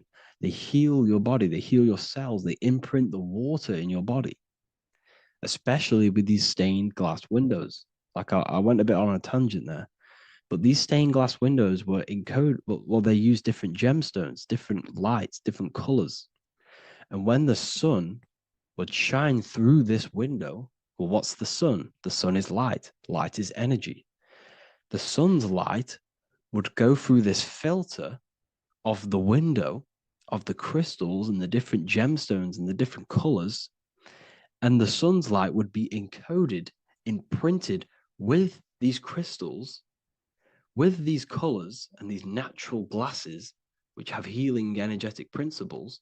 And when you are inside that building, the sun's encoded energy of the window would be imprinted into your body, into your energy field, and it will heal your energy field, and it would heal your body, your cells on a cellular level. Because your body is what? 60 to 70 to 80, some people say 80% water. And water is encoded with vibration. If you say certain things into water, it gives it a specific geometric pattern, like I broke down in the beginning. If you say love to a water and then freeze it, it will go to this. If you say hate, it will go to a distorted pattern. So when you are in these buildings, you're being imprinted by the energetic codes of these buildings, the energetic principles of the windows, of the structure itself. The ancients never used to build in squares. Their buildings, their insides were never square rooms, because they understood squares trap energy. They always had pointed roofs so energy can escape. So there's many little things that we need to look into geometry. For example, when you see magicians, when you look at ancient magic, why do they stand in circles with different geometric patterns? They use different geometric shapes. Why? Because shapes are energy. They hold specific energy. So when the magician stands in a circle with a pentacle, they're working with the energy of that pentacle. You can work with different energies based upon the different geometric shapes that you draw. And you can use this in your structure, in your architecture, in your work, and it can influence everything. So this is the true geometry. I hope you gained a deeper understanding on geometry and how it relates with you and your consciousness. Like I said earlier, your brain produces geometry. It's basically how your brain decodes energy. It's not God, how God creates this reality. And no, you're in this reality. You are the reality itself. Your body produces the reality. Therefore, geometry is one with you. So therefore, if I play with the geometry of the buildings, for example, like the government have, everything's in squares. If you look outside, everything's a square, everything's a rectangle. You go to a city, every window is a rectangle, every building is a rectangle. You live in a box room, everything is boxed and squared off in this reality, in this modern society. Why? Because they're trapping energy. The cube is the most simple geometric shape, which basically condenses energy and it traps energy. And if you subconsciously see squares all the time, your phone's a square, your TV screen, everything's a square, your keyboard, your desk. Go and look at the ancients. They never used to build in squares and cubes. And if you go into nature, you'll never see squares and cubes. Nature doesn't create squares and cubes. Everything in the modern society is squares and cubes to simple your consciousness down, to dumb your brain down. So the ancients built very, very complex structures. Why? Because they understood what we see affects our brains, because our brains decodes reality and creates reality. If you see a sophisticated building, this is going to give you a sophisticated mind and raise your IQ levels over time, subconsciously. I'm not saying if you look at this building, you're going to become smart. I'm saying if every single building in your environment, ment is mind, mental, every single building in your environment was this complex and complicated, it would increase your IQ on a subconscious level. It'd make you more complex, make you more intelligent. So they've dumbed everything down. They've dulled everything down. Look at everything. Everything is being dulled down. So anyways, I hope you all gained a better understanding on this. If you want to gain more occult knowledge and esoteric knowledge, make sure to read the Book of Wisdom, Volume 2. If you're inside the university, you can get this book for free. Go to the general chat area and follow the instructions and you can order yours for free. Truly life-changing stuff. Because the issue is with the world is that no one really understands who they are, what they are, and why we are here. That is the issue for people's depression, for people's wrongdoings. They don't understand who they are, what their emotions are, what their mind is, what their body is, what reality is. This book gives you that. This book gives you the sense of understanding, the sense of well-being that will give you a better life because you understand life and what life is. And if you truly want to take your studies to the next level, we have the Ethereal University. This is the place for truth seekers where you can connect with like-minded people so you don't have to feel insane, because not many people think this way. I've been there when you wake up and not many people around you are thinking the same way and you start to feel a bit insane and you can't really talk to people about these things. That's why I created this, so you can connect with people and learn at the same time and become the best version of yourself by understanding truth and knowledge. If you join, you'll gain access to free live calls every single week, every single Saturday morning. We do live calls. You can ask me questions and all sorts. So make sure to leave a like and a comment. And thank you all for tapping in.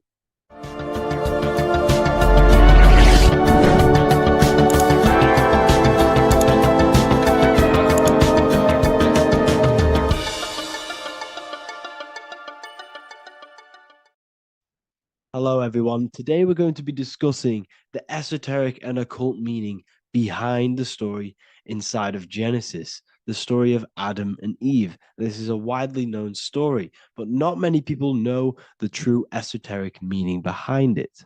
Okay, so today we're going to be breaking this symbolism down. Before we get into this, please leave a like and a subscribe on the channel. I would greatly appreciate it. And please comment below any lectures or anything you wish to know, and I could maybe make it in the future. The first thing we must understand about the Bible is that it is an esoteric and occult book. It is written in allegory. It is written in such a way that we understand the book compared to our level of perception. Now, what do I mean? If a child read the Bible, they would gain a standard meaning and story behind it. They would gain a normal interpretation of the book, of being good, praise God, and be a good person. However, me, who have studied the occult and esoteric and symbolism for a very long time, when I read the Bible, I see a deeper meaning. I can read between the lines of the allegories, which means the Bible is written in such a genius way that it speaks to your level of intelligence. Depending on how advanced you are mentally and with knowledge, will depend on how you decipher this book and how the parables inside the book can speak to you in your personal life. Okay? So the Bible is the greatest psychological book ever written in history. This is why it's known as the greatest story ever told. It's a story. What we must understand with the Bible is that the Bible creates on the surface a logical way of thinking, which is what we call religion. We read the Bible and if we think logically and we take that book literally, then we gain a religion. But if we look beyond the surface, this is what we call esoteric, metaphorical, symbolic. You can read between the lines using our right hemisphere of the brain in deciphering this book and what it truly means to us and the evolution of our mind, body, and soul. What this book actually reveals between the lines is instructions and stories which teach you how to level up your consciousness, how you can sync the mind, body, and spirit and the soul all together so you can live like a god. This is what the esoteric is. It's the purification of consciousness. Now, when it comes to Adam and Eve, okay, what we must understand is that this is the beginning of creation. This represents the beginning of your life in an esoteric way. This is symbolic for the beginning of your incarnation into this physical world. Okay? And we have Adam, masculine, Eve representing feminine. These are the two masculine and feminine energies which create the whole material universe. Okay? And as we are born with a pure consciousness. We are born with pure consciousness. Well, now, what do I mean? As a baby, we have no knowledge. We are pure essence of the soul. You know, we don't gain the knowledge of good and evil. We are pure. Yes, we're not happy all the time as a baby, and we're not sad all the time, but we have no ego. This is what I mean. Our consciousness is not split. As a baby, you are whole. You have a whole consciousness. You are yourself. You have no false identifications, no limiting belief systems, nothing. You are pure awareness and the pure soul and the pure mind. Now, this is what Genesis is representing. As we grow older, the more experiences we gain, the more thoughts we start to think, the more knowledge we gain of this world, the more impure our mind, our heart, our soul, our spirit becomes, the more impure our body becomes. As we grow older, we're infected with negative beliefs, negative thoughts, and society norms. This is a big one. As we grow older, we are molded by society. We shut off areas of ourself and we push them away so that we fit in with society. We all know this. We all did this in school. We pushed away parts of ourselves to act cool or to fit in, whatever it may be. Whatever type of person you were in school, we all went through this because society and culture is programmed. So as we grow older, our consciousness splits. We gain a persona, an ego, and we gain a shadow self, the subconscious. and we gain an ego. Now, the ego is what you show to people. It's that character that you show, that you put on to your culture, to your family, to your friends. This is a false identification. And we also gain a shadow self. The shadow self is gained through experience. This is the subconscious. Our ego is created through experience. And so is the subconscious and the shadow self. Okay? So as we gain age in this material body, we fall from the Garden of Eden. We gain the knowledge of good and evil. This is what the symbolism represents, of us leaving the garden, us eating from the fruit. Now, the fruit represents the knowledge, it represents the insight, the experience, which splits our pure consciousness. Our soul splits. Okay? We lose connection with the divine. We lose connection with our pure self through material experiences. We may lose ourselves in material experiences. We may lose ourselves in lust and material gain, wealth, and all of these lovely things that the material world offers. We lose ourselves in this. Okay? And not only that, there's another symbolic thing that we're missing with being a child. There's another symbolic meaning behind this tree in this story of Adam and Eve. And this is sexual energy. Okay? As we are a baby, we have no ability to create another human life. We have no sexual urges.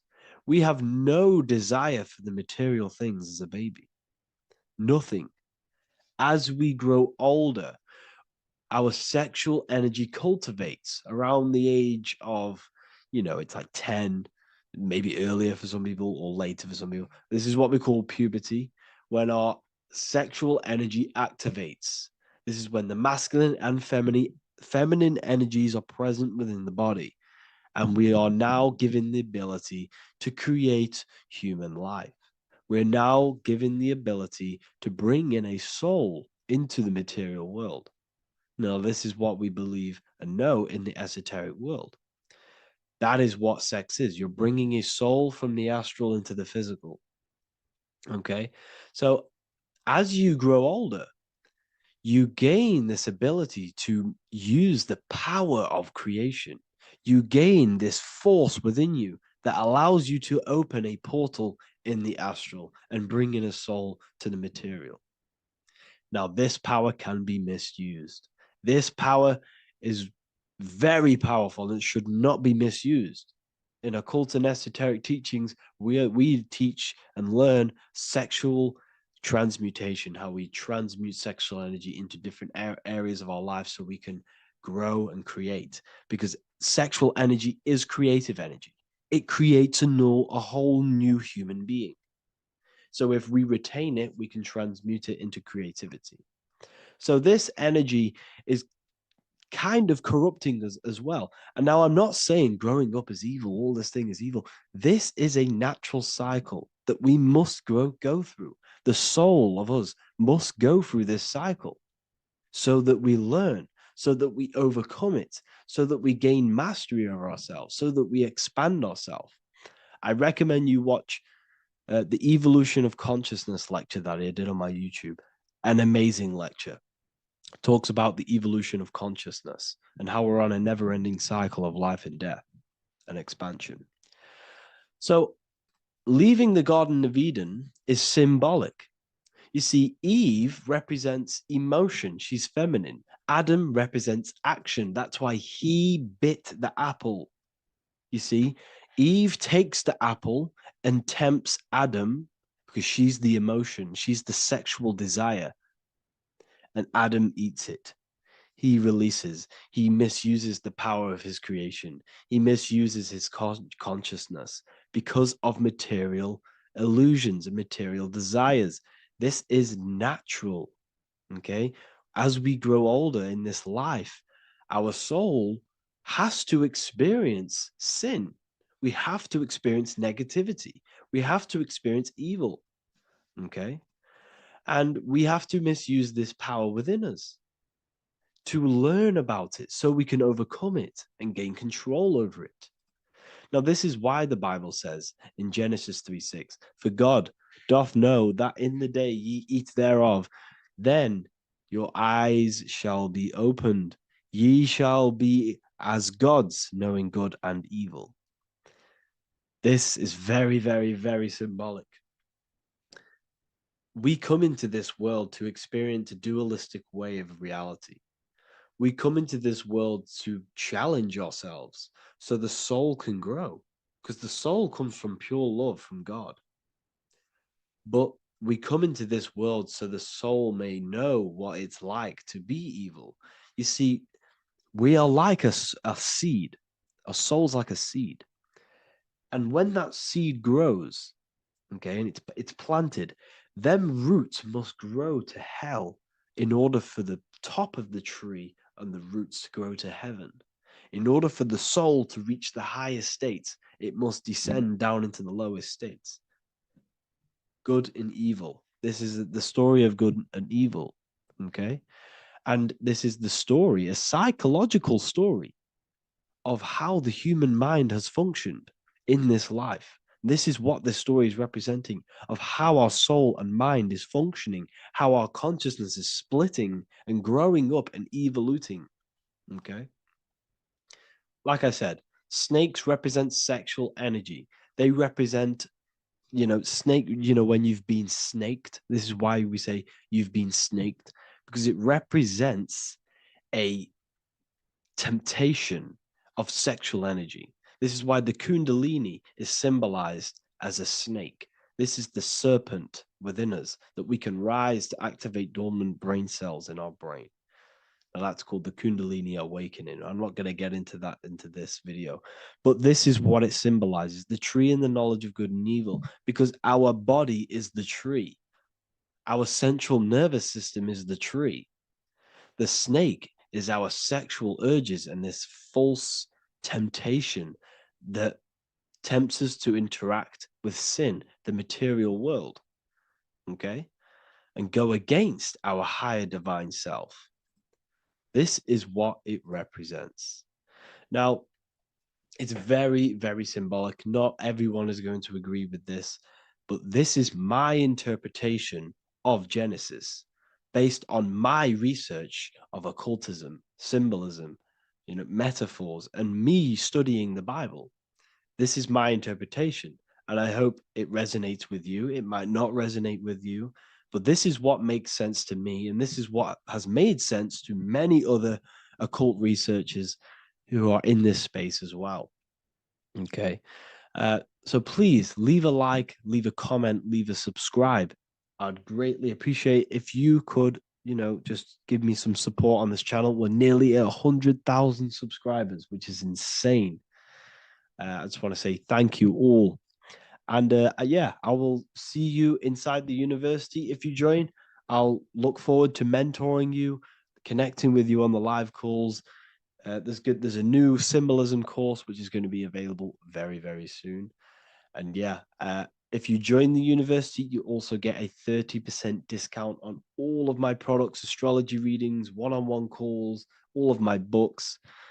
Yeah, so I hope you gain some insight on this video, and I'll see you in the next video, and I'll see you inside the university. Have an amazing day.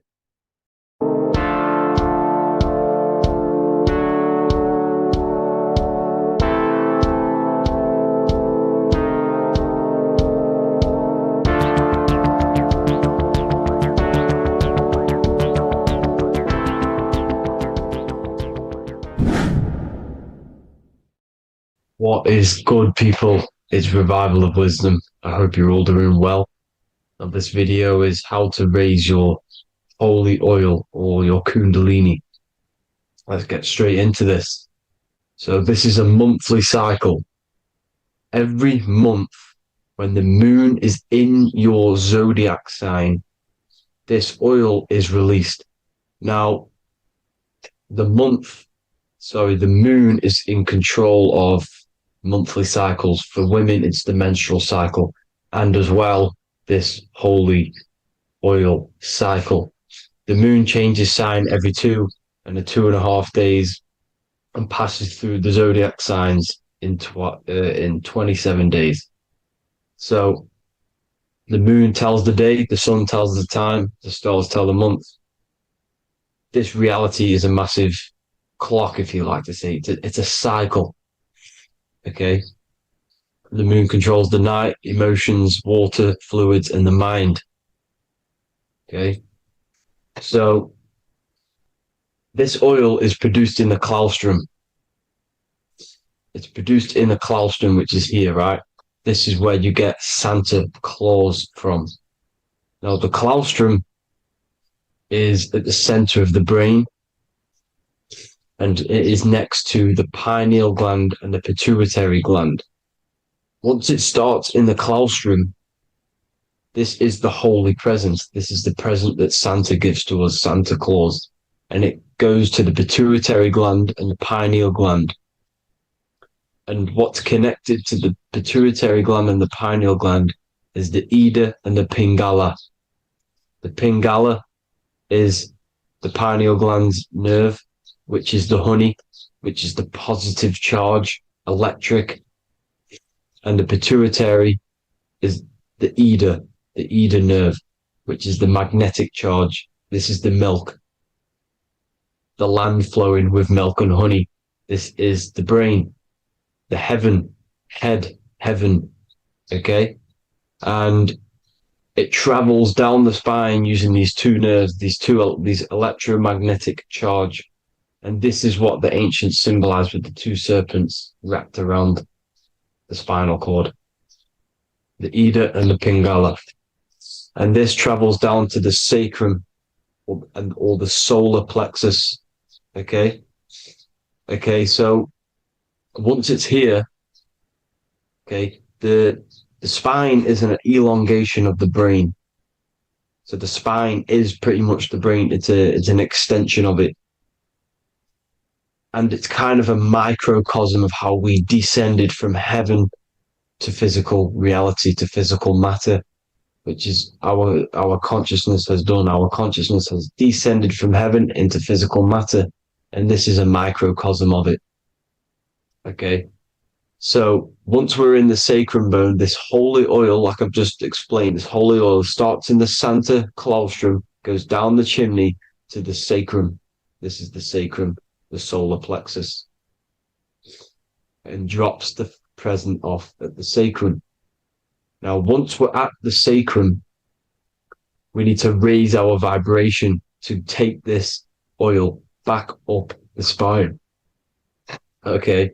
And the River Jordan symbolizes this in the Bible. King Herod wants to kill Jesus in Nazareth, which is here, this is the River Jordan, is Nazareth. He goes to be born in Bethlehem and then goes back up to Nazareth to Joseph and Mary. Joseph and Mary, the pineal gland and the pituitary gland. The Bible is huge symbolism. It's all metaphors for this sacred process which goes on inside of your body. You are the Temple of Solomon. You are the Holy Land. The Holy Land is your brain. Once this oil is at the sacrum, you need to raise your vibration in order to take it back up. Once this oil has gone back up to the pineal gland, it activates the crystals which are wrapped around your pineal gland. Your pineal gland is this tiny little beam here. This is the claustrum. This is the pineal gland. And it's wrapped in crystals. And when this oil travels back up the spine by raising your vibration, back to the upper room where Jesus met the 12 disciples, or the 12 cranial nerves in the brain, and it activates and it turns on this pineal gland. And once it's turned on, it illuminates all the cells and the nerves in your brain and turns them all on and activates the higher God man, the God consciousness, Christ consciousness. And it regenerates the whole body. This is the secret to regeneration. It regenerates all the cells in the body. And this is how the ancients lived for thousands and thousands of years. as talked about in ancient texts. They lived for hundreds and thousands of years because they knew this secret. And this fluid, this brain fluid, the secretion, or the Christos in Greek, which means gold, because this is the alchemical process from turning lead to gold. Your body is the alchemical furnace. Now, the ancients knew about this center of the brain because they symbol that this is the eye of Ra, and it's the brain, and this is what's wrapped around our consciousness. Our consciousness isn't wrapped around the brain. The brain is built around the consciousness. We are the consciousness. You don't have a soul, you are the soul. Okay? Now, the head, heaven, hell, heel at the bottom of your foot, that's hell. Head is heaven and hell. Simple. Now, the pineal gland produces DMT, which is dimethyltryptamine, which is known as the spirit molecule. So, let's move on.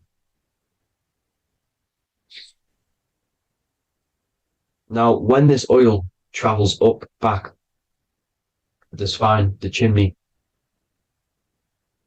it crucifies at the top, which is called the vagus nerve. So when it reaches here, the optic thalamus, it crosses and crucifies once it's raised back up. And this is why Jesus dies at 33. He was crucified at 33. Because you have 33 vertebrae on the back of the spine. And then it's crucified by the cross of the vagus nerve.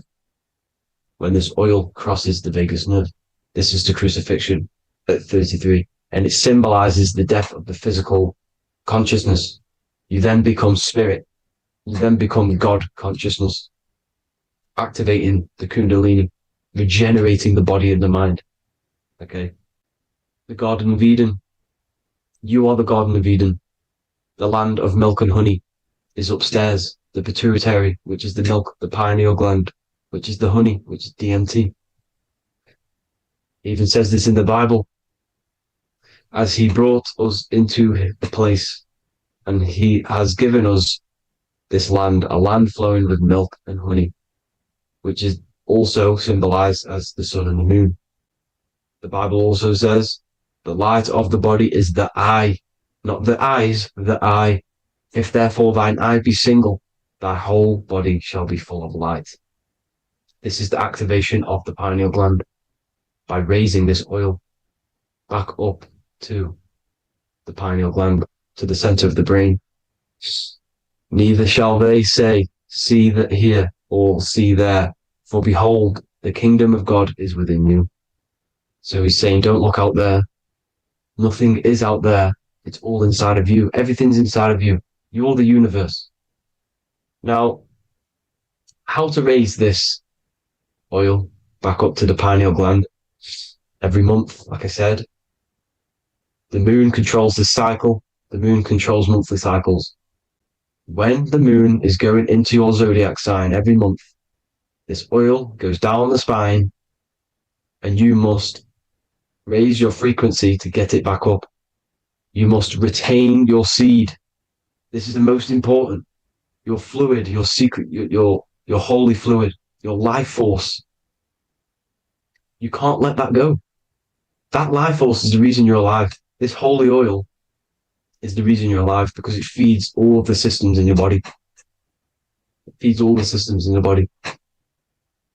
You have to retain your seed, alkaline diet, positive thinking and meditation. Okay? When you retain your seed, you will live longer. The moment you release it, you're killing yourself. You're killing a piece of yourself every time you release your seed. Every single time. You're killing a part of yourself. Okay? Now, this could be why this could be the illumination, the single eye on the Illuminati's symbol, the Freemasonic symbol, the illuminated eye, the triangle, which could symbolize the body, mind, and spirit, but the eye illuminated. Now, in the Bible, it talks about the two trees, the tree of knowledge and the tree of life. The tree of knowledge is the tree of good and evil, which is the most important system in your body, which is the nervous system. The nervous system, the most important. the tree of good and evil, and the tree of life, which is the cardiovascular system. Now, this oil, when it's released every month, feeds these two systems, and these two systems feed everything. Now, it's important you understand that. Okay? The ancients knew all of this knowledge. The Bible's telling you this knowledge. But it's in a metaphorical way. You have to understand the context behind it so you can read it properly. Now, eating of the tree of life, which is when it talks about in the Bible, eating from the tree of life is actually symbolizing a bad diet, ejaculation, because you're eating from these two systems. You're killing yourself with a bad diet. You're killing yourself with an ejaculation. Okay? So, that's important to understand. Now, this is Jacob's ladder in the Freemasons. Jacob's ladder, which is the spinal cord, it's the stairway to heaven. And this is Jack and the Beanstalk when he goes up the beanstalk and finds the golden egg in the grey clouds. The grey clouds symbolize the grey matter in your brain. Now, the Garden of Eden talks about the 4 different rivers in Garden of Eden.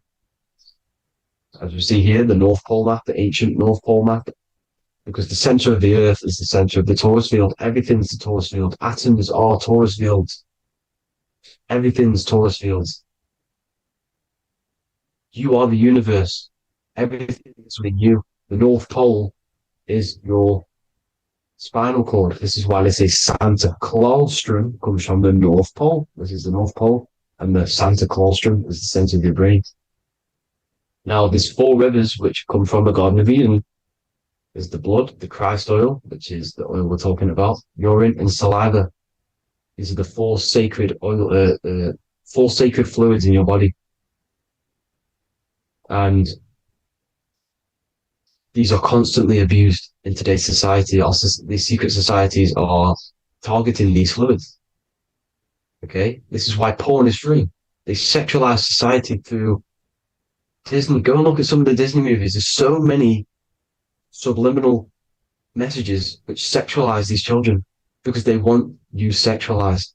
So you release your seed, which is one of the holy fluids in your body, especially your semen, your sexual energy. So important you retain this. So important because it's your life force. It keeps you alive. Okay. Now, let's recap on this. If you want to raise your oil every month, you can't just retain your seed for the month. You have to retain your seed forever. Don't just do it for a couple of days. You have to do it. It's a lifestyle. You want to become God consciousness, you got to do what it takes. It's hard in this society because this society is made around, it's designed to kill you pretty much. It's designed to keep you in these lower states of consciousness with all the bad food, the chemicals in the food, the chemicals in the water, the sexualized TV programs, sexualized adverts, sexualized TikTok and apps, videos, subliminally stimulating you. Because that is your weakness, sex. It's your weakness. Now, you have to retain your seed, meditation, and an alkaline diet. Why alkaline? Because acidic is low vibrational. This is the color spectrum. And what's the highest vibrational color? Violet. It's the lowest, red. You have to have an alkaline body in order to raise this oil. When you drink, when you have a bad diet, when you drink alcohol, when you smoke, this destroys the oil. It destroys the oil in your sacrum, and it can't be raised again, can't be raised up. This is why it's so important. Without that oil, you don't live. That oil makes you live. It feeds everything in your body. It's crazy how we're not taught this. It's insane. But that is how you raise the oil, people. I hope you all gain some knowledge out of this video. And I hope this assists you on your journey, your spiritual journey. And please like and share this video. We need this knowledge out to the public to wake up humanity. Thank you all, people. God bless.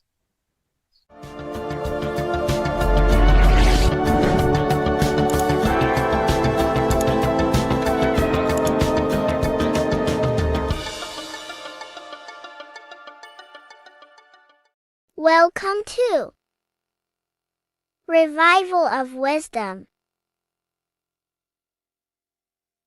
Welcome people, we're back with another video. Please make sure to hit that like button, subscribe, and turn on notifications to never miss a video. The Earth is a giant Taurus field consisting of a positive and a negative pole. The Sun being the cathode with a positive charge and the Moon being the anode with a negative charge. This is why the Sun rules over the day, giving you lots of energy, and the Moon taking your energy from you, making you go to sleep. Now, the plane that we live on is called the plane of inertia, and at the center of this plane of inertia is the North Pole. This is where the two electromagnetical energies meet. Now, this is where the most electromagnetic energy is stored. This is why all compasses will point north, because it's the most magnetic place in this reality. So the Sun and the Moon is spinning around this center point, which is stirring the ether of this reality and making everything move in circles, meaning this is a cycle. Everything's recycling itself. It's an organic simulation. The ancients also knew about this sacred land at the center of this reality, known as the North Pole. As you can see on this map from the 1500s of the North Pole, you can see 4 islands around this center black rock. Ancient civilizations like the Mayans, the Buddhists, and ancient Chinese also depict these 4 islands. The endless symbology of these sacred lands at the center has been going on for thousands of years. These sort of secrets are now kept by the elites, but as always they have to show the truth in plain sight, and this is what they are doing with the Windows symbol and also the Wizard of Oz. Now in the Wizard of Oz, as you can see, there's something called Munchkin Land. Munchkins are these unusually short people. Then on the ancient 1500s map it says Pygmy, and then the Pygmy people in mythology are also these unusually short people. Just like Santa and his elves, they come from the North Pole, and elves are these unusually short people. These stories that we are told about Santa and Munchkins are putting truth in plain sight about this sacred land. This sacred land at the center of the earth is where the aurora borealis comes from and is being emitted from this black hole in the center, also known as the black sun. The aurora borealis is the Earth's aura, hence why it has the word aura inside of it. It is the life-giving essence to all life within this realm. As this dualistic reality we live in consists of both physical and spiritual, the black sun is like our sun for the spirit. It's our spiritual umbilical cord, connecting us to the spirit realm. And the rising sun is the opposite. It's our sun for our physical 666 carbon suits, known as our human body, our physical aspect. As it states in the 40,000-year-old emerald tablets, deep in Earth's heart lies the flower, the source of the spirit. The flower of life is as thine own place of spirit, and streams through the earth as thine flows through thy form, giving off life to the earth and its children. So the North Pole is the core of this spiritual reality, and the closer you get to it, the more spiritual and lucid it becomes. So the elites have covered this up in order for us to forget the true nature of this reality. And they did this cover up by introducing the globe model. Nicholas Copernicus was around in the 1400s, and he introduced the globe model. As you can see, he is a Freemason. He depicts himself with a globe and a Masonic compass in all of his paintings and portraits. Galileo was also a Freemason, as you could see in all of his portraits with a globe and a Masonic compass. He was also a massive part of introducing the globe model after Nicholas Copernicus. So yes, the globe model was a spiritual and political move to gain more control over the masses. After the globe model was then introduced, they introduced the theory of evolution by another Freemason, Charles Darwin. See how these two theories go hand in hand? They both degrade humanity and they make you confused of where we actually came from. By hiding the true form of this divine creation and hiding the true power of each and every one of us, they maintain control over the masses. Now this is order out of chaos, known to be the 33rd degree slogan of Freemasonry. Now this is the Masonic cosmology, and as you can see you have the checkered board for the duality, the 5-pointed star for the 5 elements, the 4 corners for the 4 pillars, the all-seeing eye, which is Polaris, the sun, the moon, and the 7 stars. So even Freemasons are taught the flat earth cosmology and the true form of this reality. Now the true nature of the sun, the moon, and the earth is shown and reflected through the Masonic compass. The Masonic compass is the sun, the moon, Polaris at the top, and the black sun at the bottom.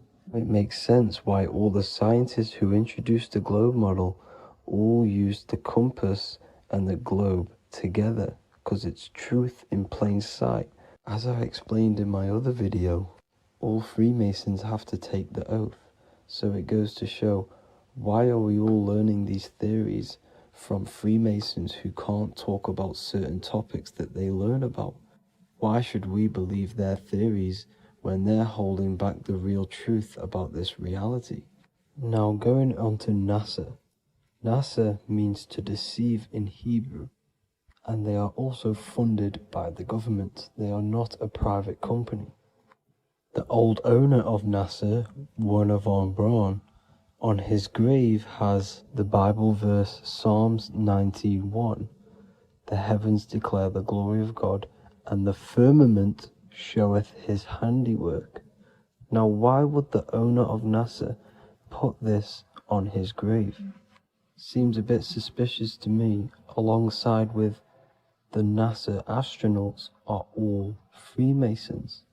And not to mention the countless mistakes they've made on their live videos in space stations, the moon landing, and the CGI footage of the Earth, which is obviously photoshopped.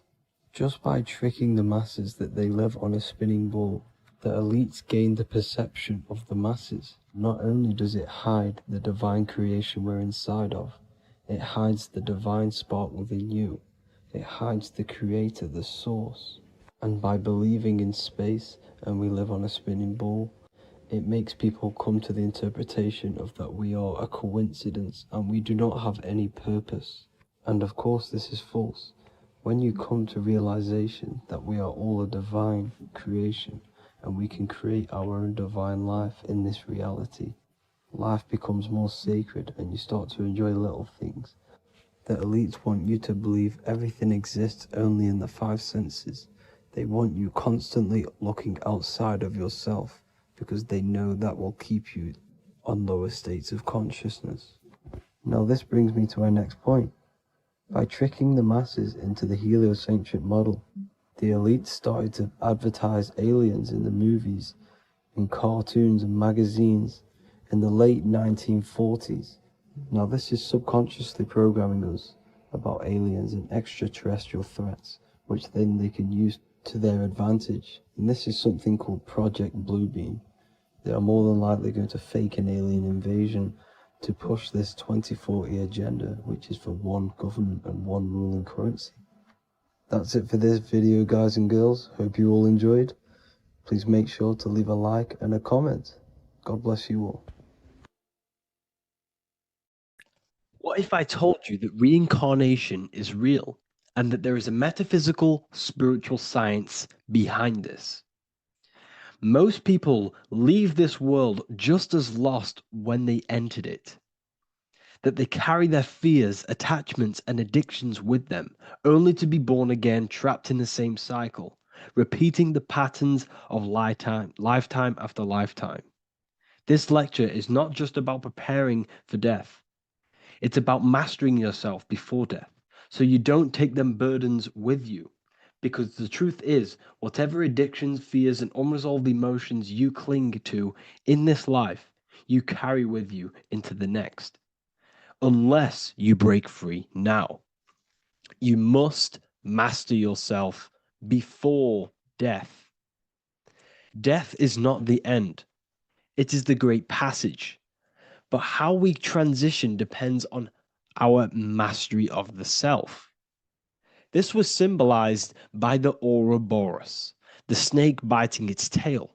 Every ending is a new beginning. It's an infinite cycle of consciousness. Now, your human body is basically an antenna tapped in to a stream of consciousness. Just like a radio is tapped into a specific frequency to play that radio. Your body is basically an antenna, a crystal picking up the consciousness of God. You are on an ever-ending journey, a journey of learning and expansion of the mind into new fields of thought. This was symbolized as the Ouroboros. When you die, it is a new beginning. It's a transitioning, not an ending. Everything is eternal in this universe as consciousness is formless and constantly transforms into new forms of life. Let's break down the word death. Death contains the word ether. Now, the ether can be found in the word heart or earth. Ether. Everything in this plane comes from the etheric plane. The etheric plane is the barrier between the physical plane and the spiritual plane, the astral plane. The astral plane is the screen that you have in your mind that allows you to imagine a red apple, for example. This is the imaginative plane where thought forms start to take form. Everything begins as a thought, then the thought form becomes an imagination, then energy, then physical. Everything in the physical plane is a shadow of thought. All objects manifested as thought. You came from the astral. You came from the stars. This is why we say reach for the stars. Or this is why you say you are a star. Cis star, miss star, fraud star, stir is star. And when you become famous, you become a superstar and you gain a star on the Hollywood floor. You are a star. The ether. The ether is the infinite energy source which all things come out of and return back to. This is the cycle of life and death, summer and winter, day and night, sleep and awake. The ether is the infinite energy source which all things come from and will return back to. Okay, sorry about that little error.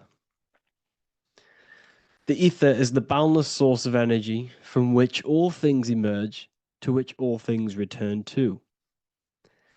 We can see this in the cycle of the sun. The sun does this wave of creation. It rises and it falls. We have the day and the night. The daytime represents our conscious mind when we are alert.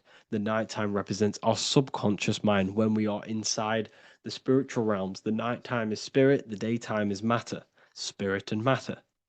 Awake and asleep, conscious and subconscious. We see this in the yearly cycle. Summer is life, winter is death. Spring is the morning, summer is midday, autumn is evening, winter is the night. Everything is a macro and a micro cycle of being born out of the ether and returning back from life and death. Life and death is manifested within the cycles of the sun and everything outside of you, as within, so without. This is why we say sleep is the cousin of death. The macrocosm is death. The microcosm is sleep. Every time you go to sleep, you are essentially it's a miniature death. You're entering into spirit and then returning back into matter in the morning when the sun rises. Everything is a reflection of the macrocosm cycles. Preparation for death. The first thing we must do in order to prepare for death, for life after death, in order to stop being reincarnated in this cycle of materialism, in order to progress as a soul, because remember, you are a soul in a body. Just like the sun gives power and life to the earth, your soul gives power and life to your body. When you say I, you're referring to the soul. And your soul can be stuck underneath layers of false identifications. Who you believe yourself to be is merely a collection of subconscious programs running within your mind. Now that's very deep. That is very, very deep. Who you think you are is a part of your thinking mind. Your name, your job, your reputation, your family, your friends. These things are not you. They're all aspects of the thinking mind. What happens if you meditate and you turn off the mind? Then all these things do not exist. You're left with the pure soul, the pure awareness, the pure observation. If you turn off the thinking mind, you're no longer your body, you're no longer your reputation, you're no longer your friends, you're no longer your job and your labels. You are the soul. That's the true you, the observation of the mind, not the thinking mind. The ego is the echo. It's an echo of your true self. The ego is your mind's perception of itself, shaped by experiences, trauma, emotions, and beliefs. It is merely an echo of your true soul self. The ego is not you. Your mind is not you. You are the soul. And this is the true self that we must express within our life and we must connect with before we die. Because when we die under the echo, under these false layers of the emotions, the traumas, the experiences, the addictions, the emotional attachments, when we die underneath all of this, when we don't know our true self, the soul is still hidden. The true you is hidden underneath these layers of false identification. We must remove these layers of false identifications. We must remove them. We must destroy the echo. Remember the ego, you never had an ego when you were a child. When you were a child, you were pure. You didn't, you didn't show off things. When you were a child, you were pure. You expressed yourself freely with you didn't hide anything. You didn't hide any aspect of yourself. You didn't suppress any aspect of yourself to fit in as a child, as a baby. Because the ego was not here when you came here. The ego grows with experience. The ego is a false perception of yourself while being incarnated in this material world. It's your mind's perception of itself and it's created through your experience. Remember, you are unconditioned consciousness, and your experiences, thoughts, traumas, emotions, and beliefs have conditioned your consciousness into believing you're only a physical body, but you are the soul. We have to remove these layers. How do we remove these layers? Like I said, the best thing, meditation. Meditation. There is a great meditation that you can do every single morning and every single nighttime. You can sit there and repeat over and over before you meditate. You can repeat that you are not this, you are not that, you are not this. You can label them one by one. Start with, I am not my body, I am not my job, I am not my name. And then detach from absolutely everything until you are left with nothingness. And when you start to meditate, detach from everything. Nothing matters. I am here right now. And what will be left? The only thing that will be left is the language that your mind is using. Now, this is very deep. Not many people will tell you this, but I've lingered in meditation many times. And I can tell you from experience that the only thing left once you detach from everything is the language that your mind is attached to. So whether that's English, Italian, French. Once you detach the language of the mind that little voice in your head's using, you're left with the soul. Once the mind is switched off, you're left with the soul, and you have detached from all of these external things. You're left with the soul. That's you. That's the power. That's the source of all creation, where everything you've ever done has come from. Every thought, every idea has come from your soul. Number 2, that's meant to say number 2. Sorry about that. Mental addictions and emotional addictions. Okay. These two are very important. Mental addictions, this could be thought patterns. This could be the labels that we've just been talking about. Then you have emotional attachments, which is maybe you're too attached to an external thing. Maybe you're too attached to your phone. Maybe you're too attached to family. Maybe you're too attached to loved ones. Yes, I'm not saying don't love them, but what I'm saying is do not rely on anything in this world to make you happy, to fulfill your emotional needs. Everything is found within you. You must look within, and if you're looking without, if you're trying to find yourself in the outer world, you'll never find yourself. You'll constantly be looking around in loops. Because nothing, you cannot find yourself in the outer world. Nothing will long-term give you long-term validation. Seeking validation in the outer world will leave you soulless, leave you feeling empty inside and sad and depressed. You have to find yourself within. You have to detach from everything you are relying on to give you emotional stableness. You have to detach from all. Yes, love your children. Yes, love these people, but do not rely on them. Because everything in this world is temporary. Do not conform to this world. The Bible tells you this. Everything in modern society nurtures the body, but neglects the soul. They keep you addicted to as many things as possible. Smoking, you have to detach. Drugs, you have to detach. Alcohol, detach. You cannot rely on anything. This is why this path is very, very difficult to walk. But I'm showing you the way. These are the things you must do before death. You have to detach from absolutely everything. If you die and your mind and soul is still addicted to these worldly things, then you guess what? You're going to reincarnate. You're going to reincarnate because your mind is still thinking about these material earthly things. And if you are operating in that vibration, you're going to project that vibration and come back here.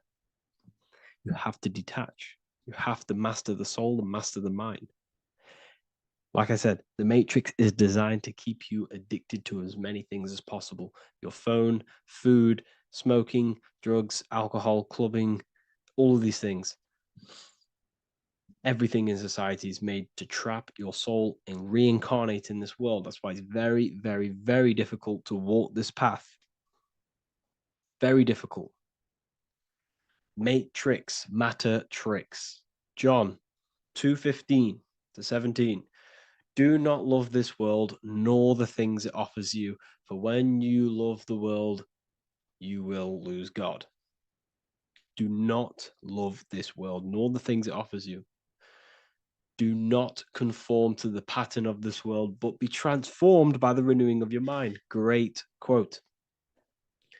Do not conform to the pattern of this world, but be transformed. Let this world transform you. Learn from this, expand from this. But do not be mentally and emotionally attached. Okay?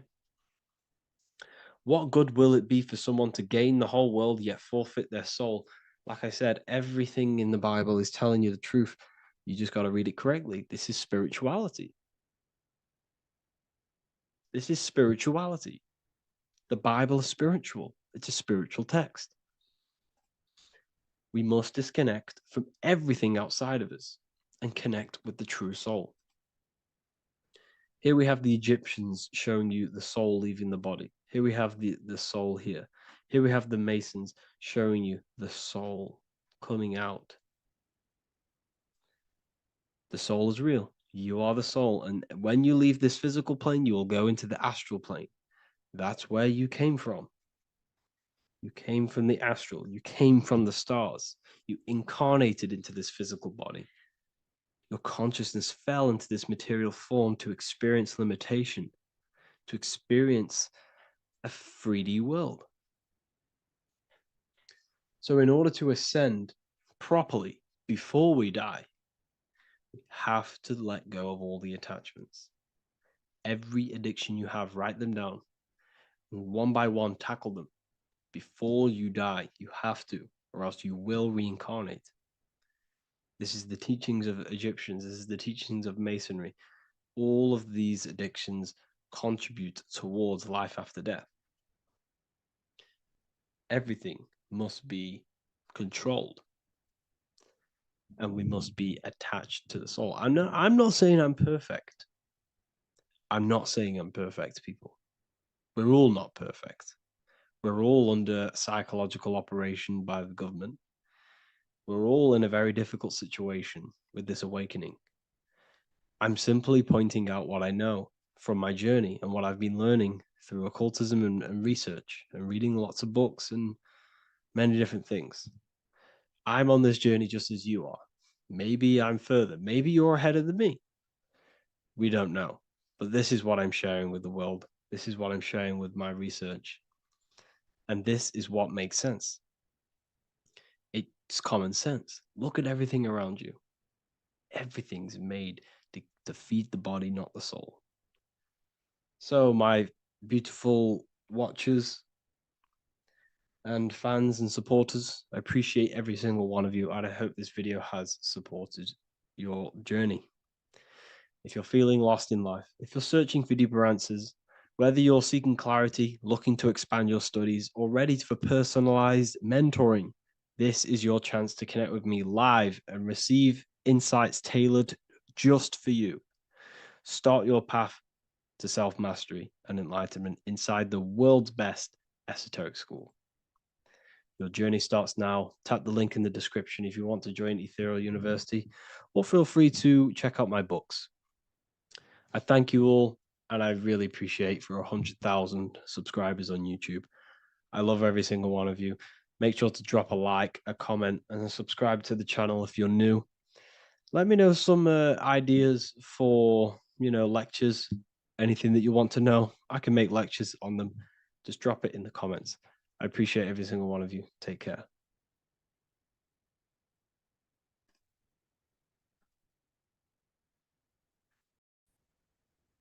Lesson 2, planes of existence. These planes are all aspects of your mind. They are in you, they are outside of you, as above, so below. The Godhead is the sole purpose. This is how spiritual manifests into physical. This is the process that the universe goes through in creating the physical universe. So it starts with the Godhead, the sole purpose, then the mind, then the astral, then the etheric, then the physical. Everything is mental. Everything exists in the mind. These dimensions are not separate. They're all dimensions within your mind. They're different vibrational states, pretty much. So the mind is the realm of thoughts. This is where thoughts reside. There's no form to a thought. It's invisible. There's no physicality to it. It's the most lucid. The higher you go, the more lucid it is. The lower you go, the more solid it becomes. Okay? So the mental plane is the most lucidic. So the mental plane is the thought alone. The astral plane is the imagination of the thought. This is where the thought forms manifest into some sort of form. Not physical form, but some sort of form, lucid form. Like dreams. Then it goes to the etheric, then physical plane. The etheric plane is the blueprint. It's like a blueprint of the astral and the physical form. It's basically the realm of energy. This is where energy is and frequency. And then the physical plane is where physical manifestations happen. So essentially, this physical world is a product and the world of effect. Everything goes through this is a world of effect. You can't change this world by manipulating it physically. You can, but it's not going to last long. It's not long term. This is where we get the saying as above, so below from. You change the higher planes, you manipulate the lower planes. If you manipulate the astral plane, you manipulate the physical plane. This is a mirror effect. You manipulate the mental plane, you manipulate all of the planes. So these planes are how things manifest into physicality. Everything starts in the mind, then goes through the astral. Now, the higher, middle, and lower astral are the vibrational states of the thought, because remember that the mental plane is the thought alone. So, for example, I'm going to give you an example now. This is a chair. Think of a chair. That's just a. Don't imagine the chair. Just think of the thought of a chair. So you have the thought of a chair in your mind. Then now, imagine that thought. What does the chair? What form does it have? This is the astral plane. This is the imaginational plane. This is where you imagine things. So when you hold something in the screen of your mind, this is the astral. This is astral matter. You're creating out of astral matter. That's what imagination is. Depending on the vibration of that thought that you are manifesting in your imagination, depends whether it goes to the higher, middle, or lower astral.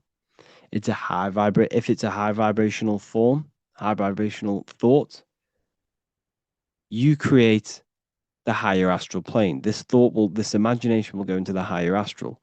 Or if you think of a chair to murder someone on it with spikes and kill someone on it, it will go to the lower astral plane because it's a lower vibrational thought form manifesting. So you got to use these planes to manifest things, to imagine things. You can manipulate the astral plane through astral projection. This is a very, very deep, this is a very occult teaching of astral projection. And that's going to be taught later on in another course because that's not for everyone. But you can still access the astral plane through imagination. And that is how you pretty much get there. You use your conscious mind to project yourself, your consciousness, your awareness into the astral plane.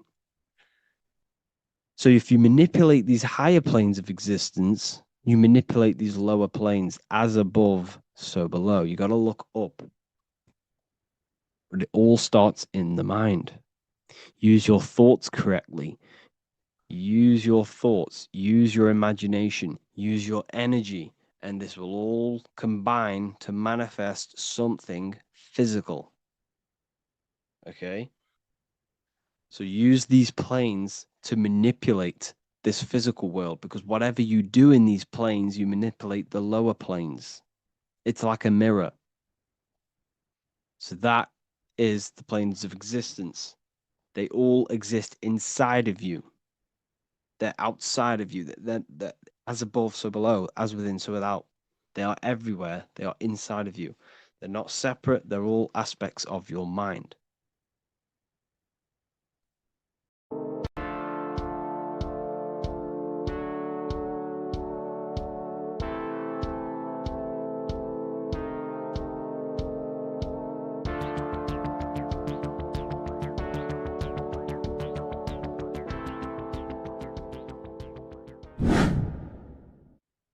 How are we all doing, people? It's Revival of Wisdom from the Wisdom Academy.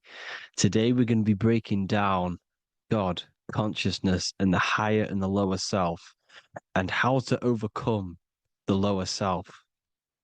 Now, the first thing you need to understand is that you are the invisible intelligence within the brain, within the body. This invisible intelligence is known as the mind. But you are not the mind. You are the observer of the mind, which is the soul, the invisible entity. The mind is your intellect, your intelligence. Now, the mind is, it's hard to put this in words, but the mind is something that gives you the ability to explore the universe. And this inner self is the I am. It's the quiet, the inner self, the voice you see in you hear in your head. This is why within spells high twin, inside, internal. The I is also the number one, which is one line. Because the one and only, is the inner self, which is the I am. This is why you say, my name is Harry. You are not Harry, you are the I, the inner self, the intelligence. Okay, this is why Jesus in French is I am. You look with the two eyes and you see with the inner eye. I and I, the same thing. Okay, because the I inside is what gives you the perception of what you're looking at. So when someone's trying to explain something and then you catch on saying, I see now, it's because you're seeing with your inner eye, the one that gives you perception, gives you intelligence, gives you the ability to understand things. This is the internal eye, the invisible self, which the physical body is nowhere near as complicated as this inner self. Is in infinite potential. Infinite potential. God, G-O-D, generator, operator, destroyer, soul, mind, and body. Brahma, Vishnu, Shiva, the Father, the Holy Spirit, and the Son. They're all, the reason why you see God is always a triad is because it represents yourself. Your invisible intelligence is God. Me and you are the same invisible intelligence. We are the invisible intelligence experiencing the program being run by the central nervous system and the brain. I always say this in my videos, but I have to, in order for you to understand the things that I'm going to say later on in the video, you need to understand this concept, is that you are the consciousness experiencing the nervous system, the tree of knowledge of good and evil, which is you here. You would be in this invisible intelligence right here in the center of the brain. Now, this is why the ancient Christians show God is in the brain. This is the brain stem. This is the brain. This is also the brain stem and the brain. The brain stem and the brain. It's all depictions of the brain because the brain's the computer, the electromagnetic computer, which decodes the demands created by the invisible intelligence, the I, the inner self, you, your true self. The person if you observe what someone moving, this is going to sound, but if you observe someone walking, it's not the body. The body is moving, but the thing telling it to move is the invisible intelligence. Before you kick a football, a decision is made within your invisible intelligence, your mind. And this consciousness, this invisible intelligence, is either stuck between the lower self and the higher self. Okay? When the invisible intelligence, meaning the true self, identifies itself with the physical body, it will trap its mind within physicality. This consciousness that we have is either operating in the lower self or the higher self. It's either feeding the material body or it's feeding the spirit. Okay? But because we are physical and spiritual, we need to be even. We don't want to be meditating all day long because we do have a physical body as well whilst we are here. We are playing a game in physical matter. Okay? Now, the reason that you incarnated here is to learn a lesson because the mind can manifest anything it wants within the astral planes, within the world of imagination. It can manifest anything it likes, but it incarnates into matter, into this game, so we can understand labor, because anything in matter, you have to labor to manifest. But in the astral, you can manifest at the click of a finger. You come here to learn the knowledge of good and evil. And your consciousness, I came out a bit off topic there, but your consciousness is experiencing the lower or higher self. The lower self is manifested in the lower parts of the body. Sex, food, and power, the lower three energy centers. These centers are like mini brains. You are literally thinking with these centers. And when your mind is stuck within these lower centers, you'll think, have you ever heard the term of thinking with your penis or thinking with your, you know what, as a man? even females maybe, but mainly this is a boy saying you're thinking with your penis. This is a truth. It's truth in plain sight. You think with these energy centers. When you're living off the lower three centers, all you care about is sex, food, and power, eating, sleeping, and greed. Power's kind of like greed. Now, when we move up to the higher parts of the body, when we live our life within the higher parts of the body, this is considered heaven, love, expression, intuition, and wisdom. This is what we need to be aiming to do, moving out of the lower half of the body and living our life within the higher self, the higher parts of the body, thinking with the higher energy centers, thinking with love, expression, intuition, and wisdom, spreading love, expression, intuition, and wisdom to others. Heaven is even. This is why Jesus is pointing at the heart chakra, always pointing at the heart. Earth rearranged his heart because in earth you're manifested as a physical being. You're in the heart, good and bad. You need to be balanced between the good and bad. Because love can be a demon too. That's a whole nother video, but love can be a demon. Now the seven chakras are known as the seven seals in the Bible. When the Lamb opened the seventh seal, there was silence in the heaven for about half an hour. This is a verse from the Bible. The Lamb is Aries, which is the higher brain, the cerebrum, the cerebram. Ram, Aries. Because when the Ram opens the seven seals, you enter the kingdom of heaven. Because these chakras seal your invisible intelligence. They seal your true self. You are behind these seven seals, your true invisible self, your true consciousness. Because behind these seven seals, you do not think about anything materialistic. Your intelligence is not material. It's not physical. It's not from the physical world. It does not desire the physical world. The body is the beast. The body's the animal, the lower self, which can corrupt our intelligence. It can corrupt the intelligence. Okay? Now, we need to balance these chakras so that we gain a deeper connection between this intelligence and the brain. Because when there's a strong connection between the brain and the intelligence, your body and the intelligence, you have a strong connection. Therefore, you can manifest what the intelligence is saying at all times. Meaning, when, for example, your higher self, this is intelligence, the higher intelligence is always speaking to you. It's always guiding you. It's always telling you the right thing to do.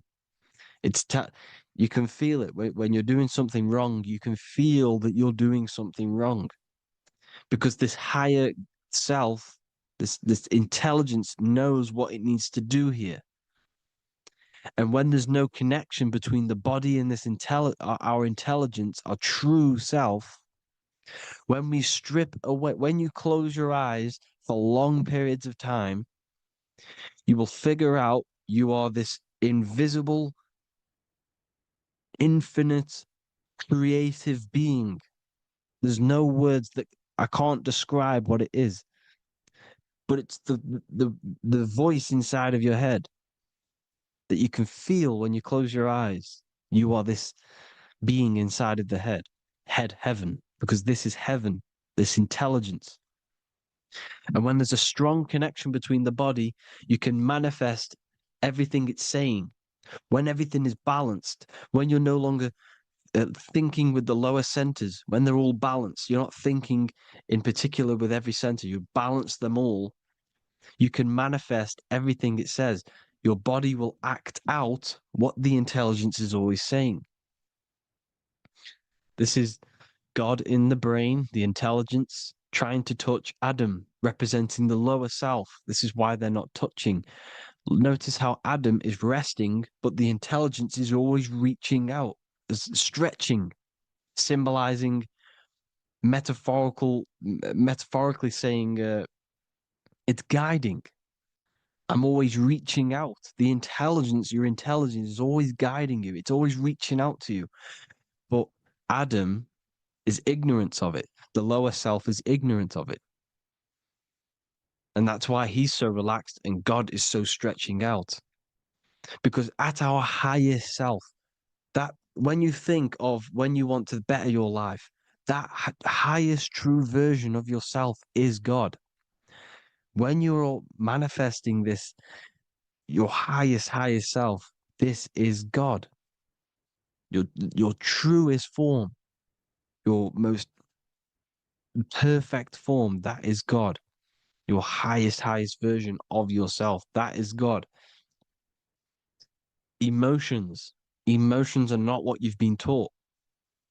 Emotions are not something that should be reactive, okay?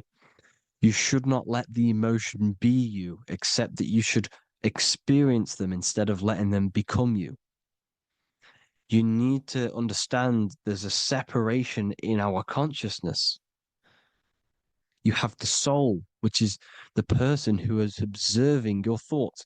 When you think a thought, who's the one observing that thought?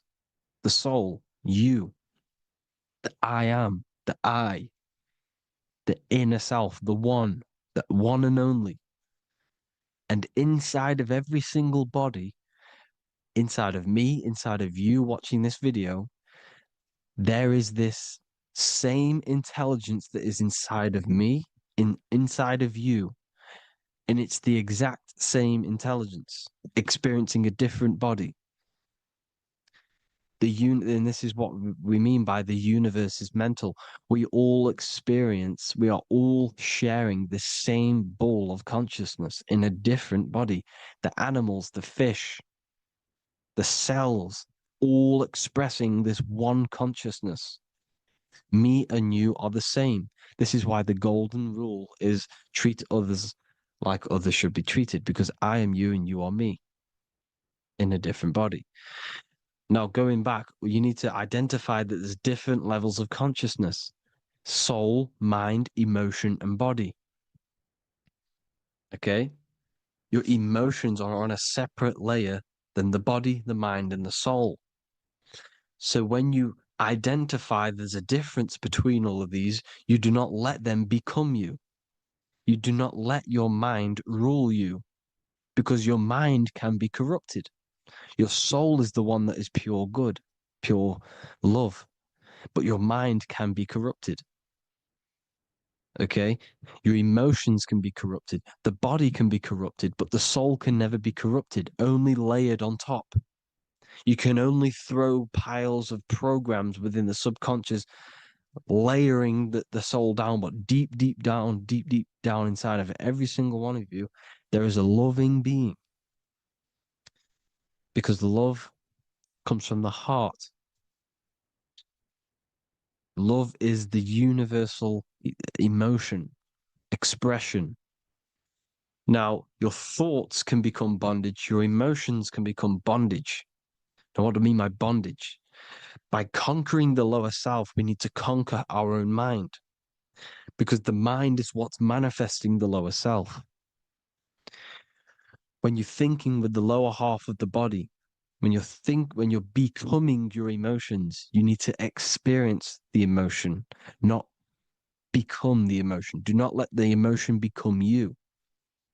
Do not let your thoughts become you, because your thoughts are tools that you can manifest. Your thoughts are the idea. Your emotion is the energy that you can use to manifest that thought. Your emotion is energy in motion, emotion. You use emotion to manifest, to feel as if you already have the thought. Therefore, you become that vibration. Therefore, your emotions are actually a creational force that is given to you to manifest things, because you're a human, a manifester.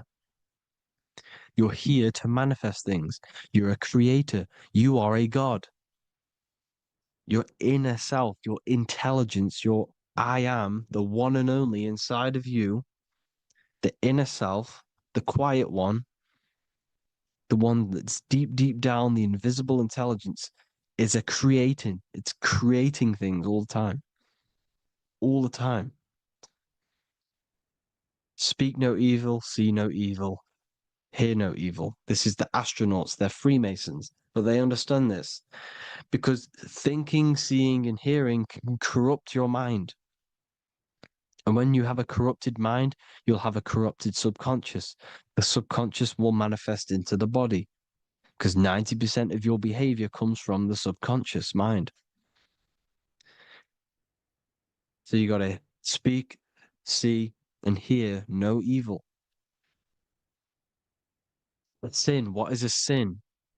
To overcome our lower self, to overcome our lower self, the 7 deadly sins are not something that goes against an external God. A sin is something that goes against your inner guide, your inner conscience, the inner self that's always speaking to you. It's always telling you the right thing to do. A sin is something that goes against this inner guide. And this is why you can feel something where you can feel you're doing something wrong.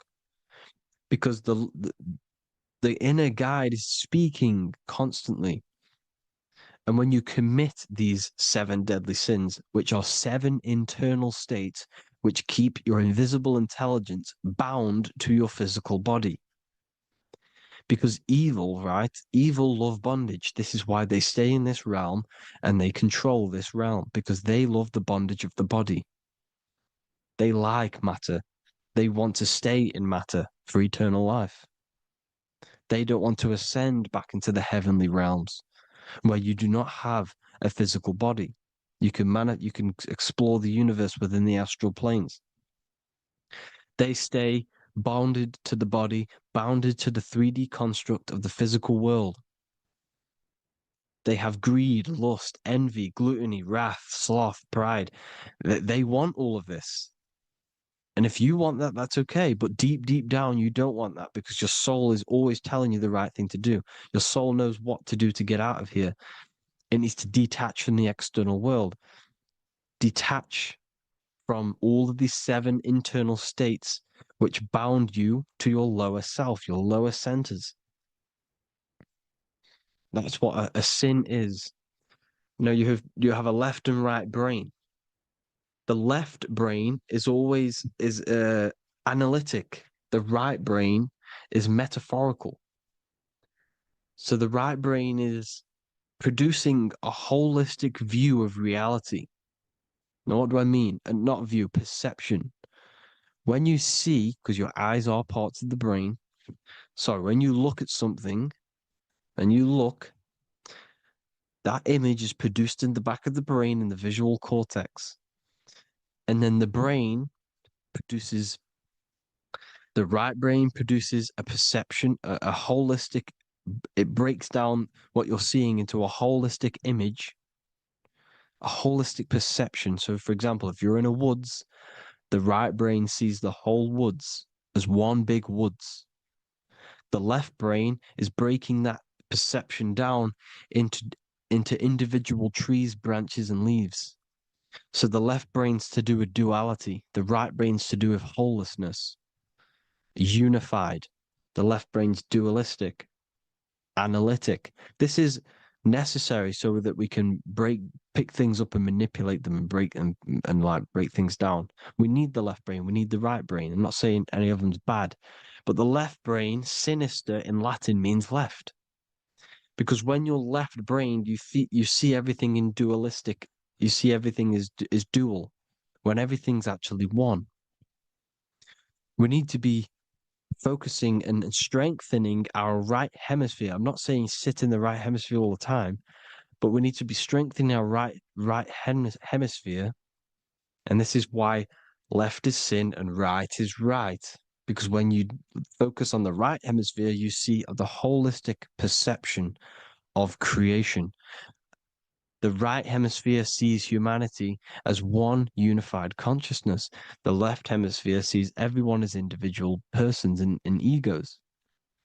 Because the left hemisphere is dualistic. And this is why the Bible says, cast the net onto the right side of the ship and ye shall find.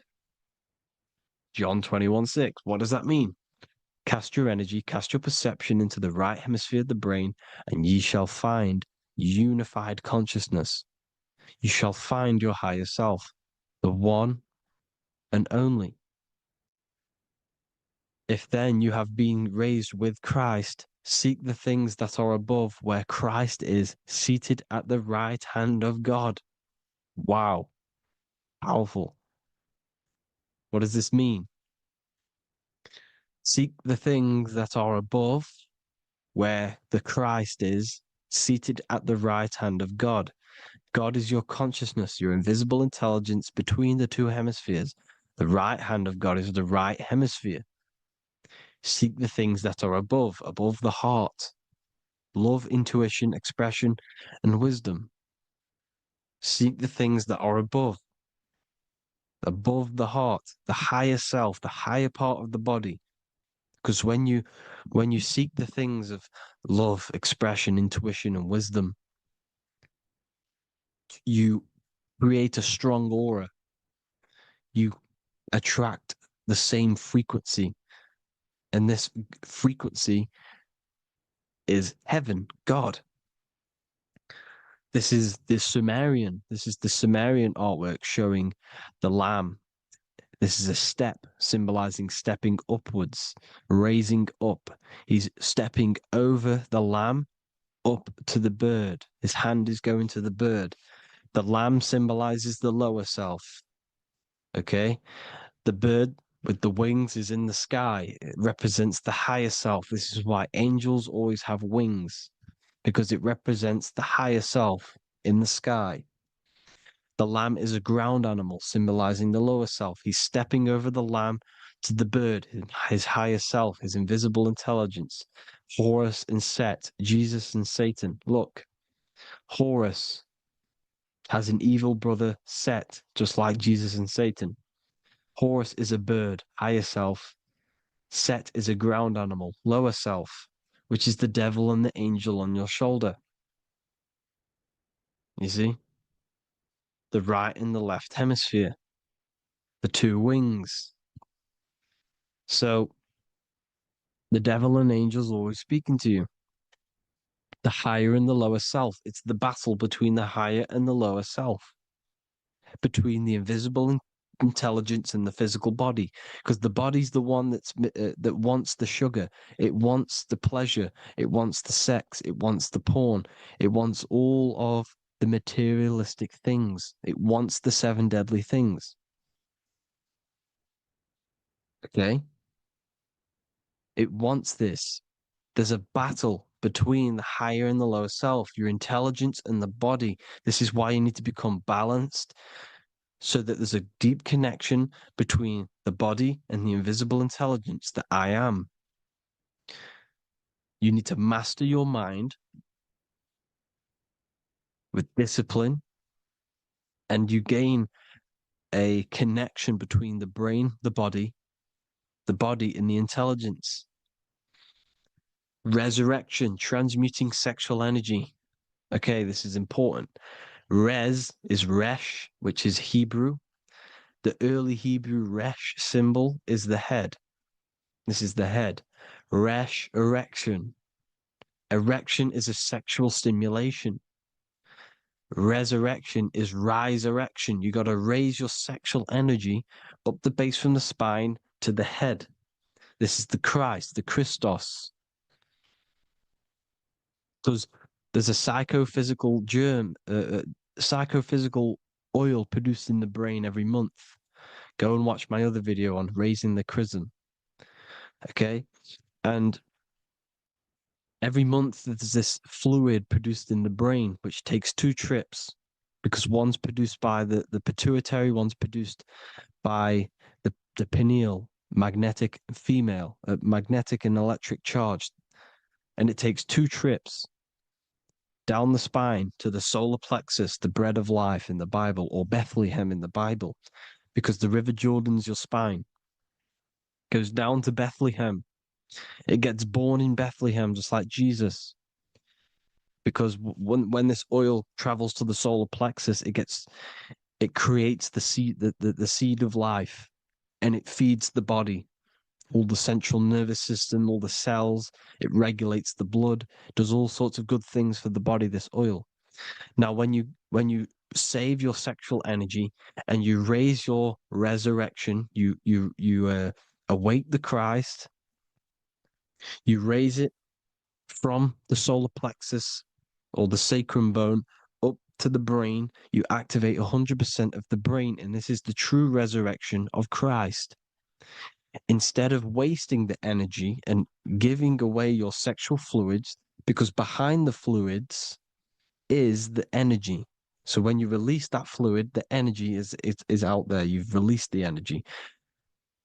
Your sexual energy is the most potent emotional force a human could possibly feel. Same with any animal or anything. The sexual urge, the sexual emotion is the most powerful, potent emotion that you can feel. It takes over the whole body. When you feel sexually aroused, it takes over everything because it's so potent. And when you fight the serpent, when you fight the sexual energy, which is shown here in the Egyptians, the cat cutting off the head of the serpent, or Hercules fighting the serpent, or in the Greek mythology fighting the seven-headed dragon, the seven chakras. The serpent is your sexual energy because it symbolizes your kundalini. When you fight it and you transmute this energy, instead of releasing it, instead of acting sexually on it, you can transmute the energy, transfer it from the solar plexus up to the brain. You can also do this with other tasks. Instead of releasing it, instead of raising it from the solar plexus to the brain, you can use it for other things. So for example, you want to think critically. You can use it for critical thinking. You can use it for going to do exercise. You can transmute sexual energy into anything, but you can do this. You can raise the sexual energy, and you can use this energy to push the cerebrospinal fluid from the solar plexus up through the spine, up the 33 vertebrae to the brain, and it'll activate 100% of the brain. And this is the resurrection of Christ. Jesus was never dead. Jesus was never rose from the dead. It symbolizes the Christ, Jesus Christ. Christ is Christos, which means oil in Greek. The resurrection of the Christ, the Christos, the oil. And when it activates 100% of the brain when it's raised, and it can regulate all the systems, it can regulate all the blood, it can regenerate the body. And this is the true Antichrist. They don't want us doing this process. The Antichrist is not against Jesus. It's against the fluid in our body that makes us live hundreds and hundreds of years and makes us live as gods. This is the true resurrection. And when you fight the serpent, you fight your sexual urges, your sexual emotion, the most strong emotion that you could ever feel. You can do this process. And this is the true secret of transmuting sexual energy. Because when you transmute the sexual energy, you can become a god. And this is why Hercules is fighting the serpent. Notice how the serpent is low. He's reaching down to it. It represents the lower self. Because the lower self wants the lust. It desires sex. The body desires sex. There's a fight between the higher and the lower self. But when there's balance, there's even. Heaven is even. When there's evenness between these, this is the kingdom of heaven. This is when heaven is on earth. So at our highest levels of ourselves, the highest level of our intelligence, this is God. God is something that we manifest. We need to achieve Christ consciousness by battling the body. There is no battle outside of the physical body. It's an internal battle. Jesus and Satan have been externalized. Nothing exists outside of you, because I explained in the beginning, how you are the consciousness experiencing the central nervous system. Therefore, there is nothing outside of you. It's all internal. Jesus and Satan have been externalized. Why? Because it's business. The church is a business. It's all a business. They've created these figures to be historical when they're not historical. The Bible's not historical. It's all externalized. It's called exoteric, when the truth is esoteric, internal teachings. So anyways, people, balance the chakras, balance the two hemispheres of the brain, balance the conscious and the subconscious. Balance is perfect, the yin and yang. You are spiritual and physical. You live in day and night. You need to be balanced. Oneness. Seek oneness. And this is the true kingdom of heaven. And when we all realize that we are all the same intelligence, the same consciousness expressed in different bodies, when we all realize this, we all realize we're all one. Doesn't matter what race you are. It doesn't matter what race you are, where you're from, your nationality, because none of you are actually from here. None of you are from the physical world. You're manipulating the physical world through the physical body. You are the I am. We all have a soul. Every single one of you has a soul. We all have souls. The reason why they say some people don't have souls is because they're trying to suppress your mind. They don't want you to know that you have a mind. That sounds crazy, I know. But a lot of people haven't realized that they have an infinite intelligence called a mind. And behind that mind, if you can observe your thoughts, the person who is observing the thoughts, you have a soul. Everyone has a soul. Don't listen to all these people saying some people don't have a soul, some people do. We all have a soul. Every single one of us. So anyway, you need to break the lower nature of yourself. At our highest levels, we are gods. Our intelligence, our universal intelligence, the I am, the intelligence that's inside of the brain, is God. Our minds are being corrupted within believing that you are the body, and by the result of this is a society like today, because everyone thinks they're the body, and everyone's living in the lower nature of self, where everyone only cares about themselves. But when we realize we're all one big consciousness ball, we're all the same consciousness expressed in different bodies, there will be peace. So thank you all, people. If you do want to learn more, if you do want to read my book, it's called The Book of Wisdom. I'll put it in the description. It's an amazing book, people. It's going to give you the best understanding possible about creation, yourself, and the world. It's amazing. The Bible, everything. I have just launched a new cymatic library. A friend of mine has just added this to the website. He creates beats, and he creates the purest beats. So they are actually the frequency that it tells you. Most of the stuff on YouTube and Spotify and Apple Music it says it's a certain frequency, but we know these major platforms are all playing with the frequencies of the app. So if you want a real binaural beats, solfeggio scale frequencies to meditate on or listen to throughout the day, join the Occult Library. You can get a 2-day free trial. I'll put the link in the description. Thank you all, people. Hope you all enjoyed this video. God bless you all.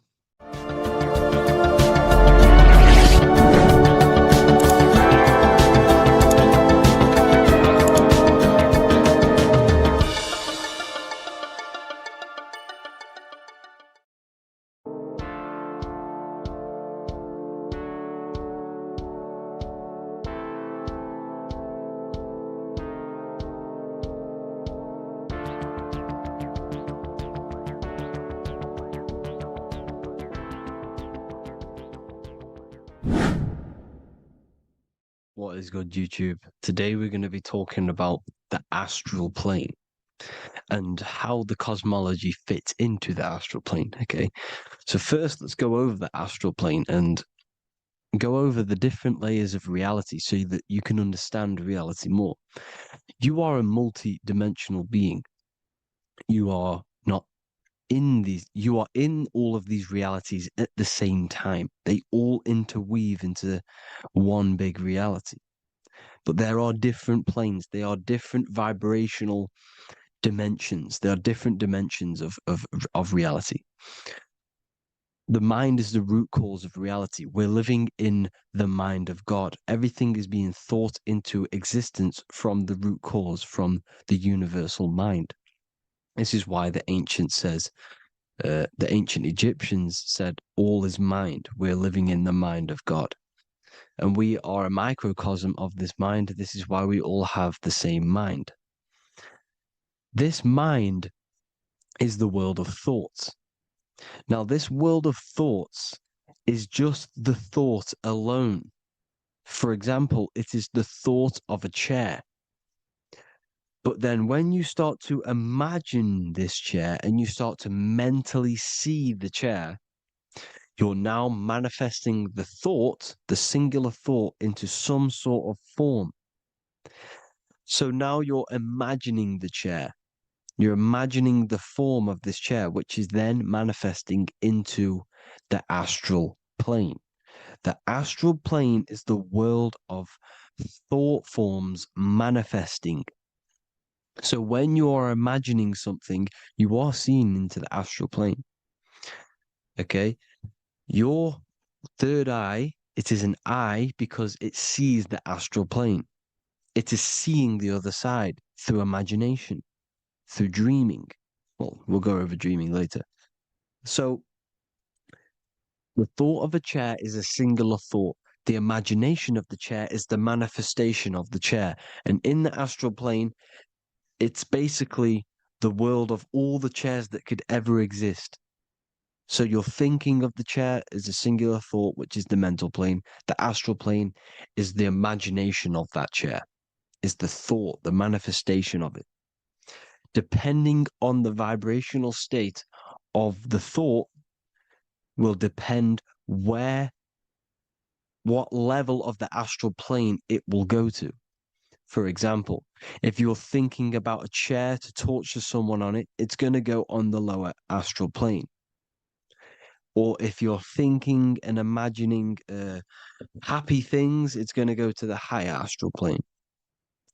So wherever your mindset is, that we call it a mindset because your mind is setting frequencies to certain things. Thoughts are frequencies. And a mindset is setting your frequency, setting your mind to a certain frequency. So when you set your mind to a certain frequency and you imagine something in that frequency, you're going to match everything in the astral plane that are on that similar frequency, just like you would in the physical world. Because we're all in these worlds right now as we speak, but we can't see them with the two physical eyes. We can feel it though. When you're around someone and you've just met a new person, for example, you can feel their vibration, and if you're not on a similar vibrational match, you will not get along with that person, or you just won't not get along, but you won't connect with that person because you're on two opposing frequencies, not matching. And this is something that you can't see, you can only feel, because it's the astral plane. It exists within the astral plane. Everything in the astral plane is made out of vibrations.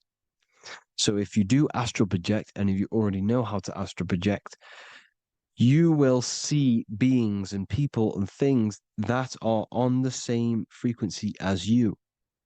This is why before you astral project, you need to sort your vibration out before you astral project, because you are projecting your consciousness into this. It's the mind. The mind is the bridge. It can move between realities. You are a observer. You are a observing soul which observes different realities. And the mind is the bridge between all of these different realities. The mind can choose. If you want to project into the astral, you set your mind to it, you can. Okay? So let's not get off track. The lower astral plane is where demons are. The higher astral plane is where heavenly beings are. Heaven and hell are kind of a real thing. The etheric plane is a powerful substance, the ether, the fifth element that they don't tell us about. If you type in on Google the 5 elements, they will try to remove it with wood or metal because they don't want you knowing about the ether.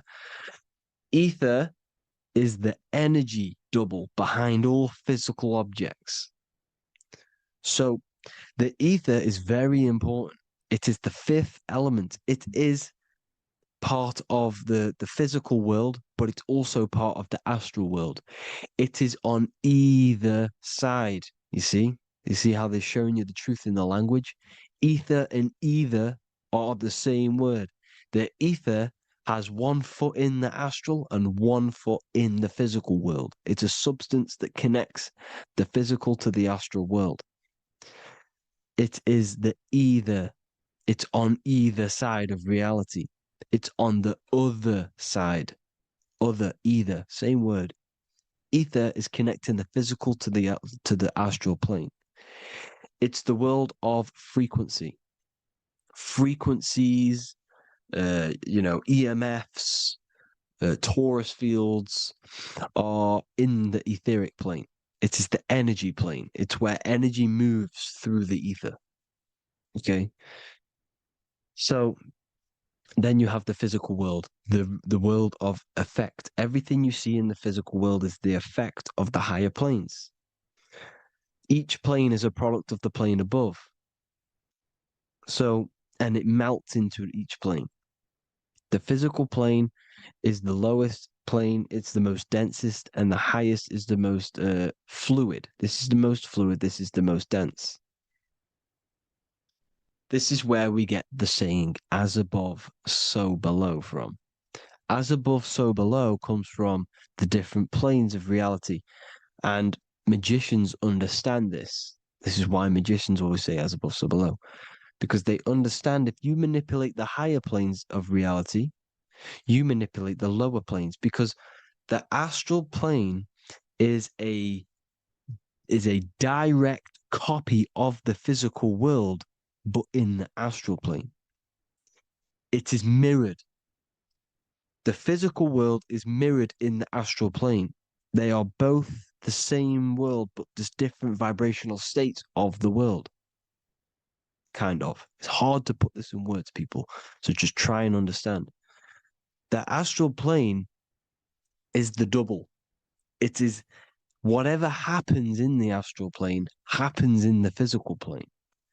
This is why magic works. This is why demons work. This is why spirit communication works. Because if you manipulate the higher planes, you manipulate the lower planes. As above in the astral, so below. Leonardo da Vinci showing you to look up, pointing up. You got to look up. He's telling you to change the mind, you change the physical world. You change your emotions, you're on the astral plane, you change the physical world. You change your reality by changing the higher planes. This is the Masonic 11. The 2 pillars. This is the 11 also symbolizing the 2 hemispheres of the brain here. But the 11 symbolizes the 2 mirrors. 11. 11. 9, 11. 9, 11 adds to 11. 9 plus 1 plus 1 equals 11. The Twin Towers were in 11. Flight 11 was hijacked. Because it's a mass ritual within the astral plane. Now, we're going to go deep into that later, and I'll show you these rituals they do in order to manipulate the astral plane. So, this is what the 11 is. It's the mirroring of reality. If you contact spirits and conjure spirits, you can either summon or attract demons and spirits. Summoning is creating a spirit. You create demons. Okay? like I said here, the mind is the root cause of reality. If you think of if you think of a traumatic event that happened in your life over and over and over and over again for years and years and years, where attention goes, energy flows. The mind is the director of energy. If you are directing energy into the specific emotion, the specific thing that is torturing you in your mind, that will manifest as some sort of being in the astral plane, which is called an elemental. And this elemental being that you have created through your thought forms and emotions will latch onto you and feed off this energy. So it's important that you get your mind right. Okay, it's important that you sort that you file the mind and you discipline the mind. Make sure it's only entertaining positive things, because you are quite literally creating your own demons. Creating the word demon has the word mon in it, and if you've watched my videos to know mon means moon. The moon is your mind, the sun is your soul, the earth is your physical body. Demon is mon means mind, moon is mind. You create demons with your mind, summoning. Now, this is where the rituals come in. 9/11 was a ritual because everyone was thinking about this big fearing, the death of 9/11. Everyone was thinking about it. And all of their minds thinking about this horrific thing will manifest and summon a negative energy spirit elemental within the astral plane. That's how all of this works. This is why it was a mass ritual. Okay, Chris Brown, new album name 11/11, release date on the 11/11. This will be my 11th album and contain 11 songs.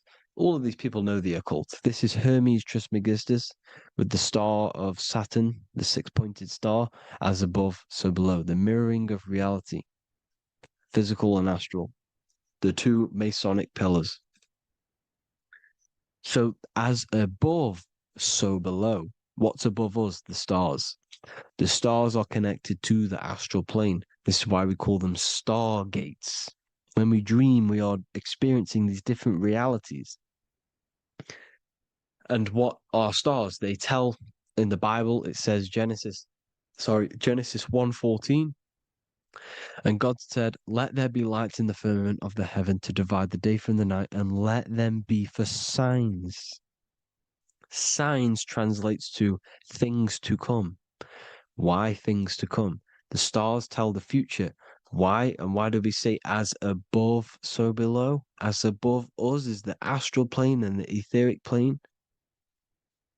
As above, so below. Whatever happens in the stars happens on Earth. The stars are connected to the astral plane. Above us is the astral plane. We are a star in a physical body. This is why we say Mr., sister, stir equals star. The E and the A are interchangeable. We are stars, and the stars are the start of our incarnation.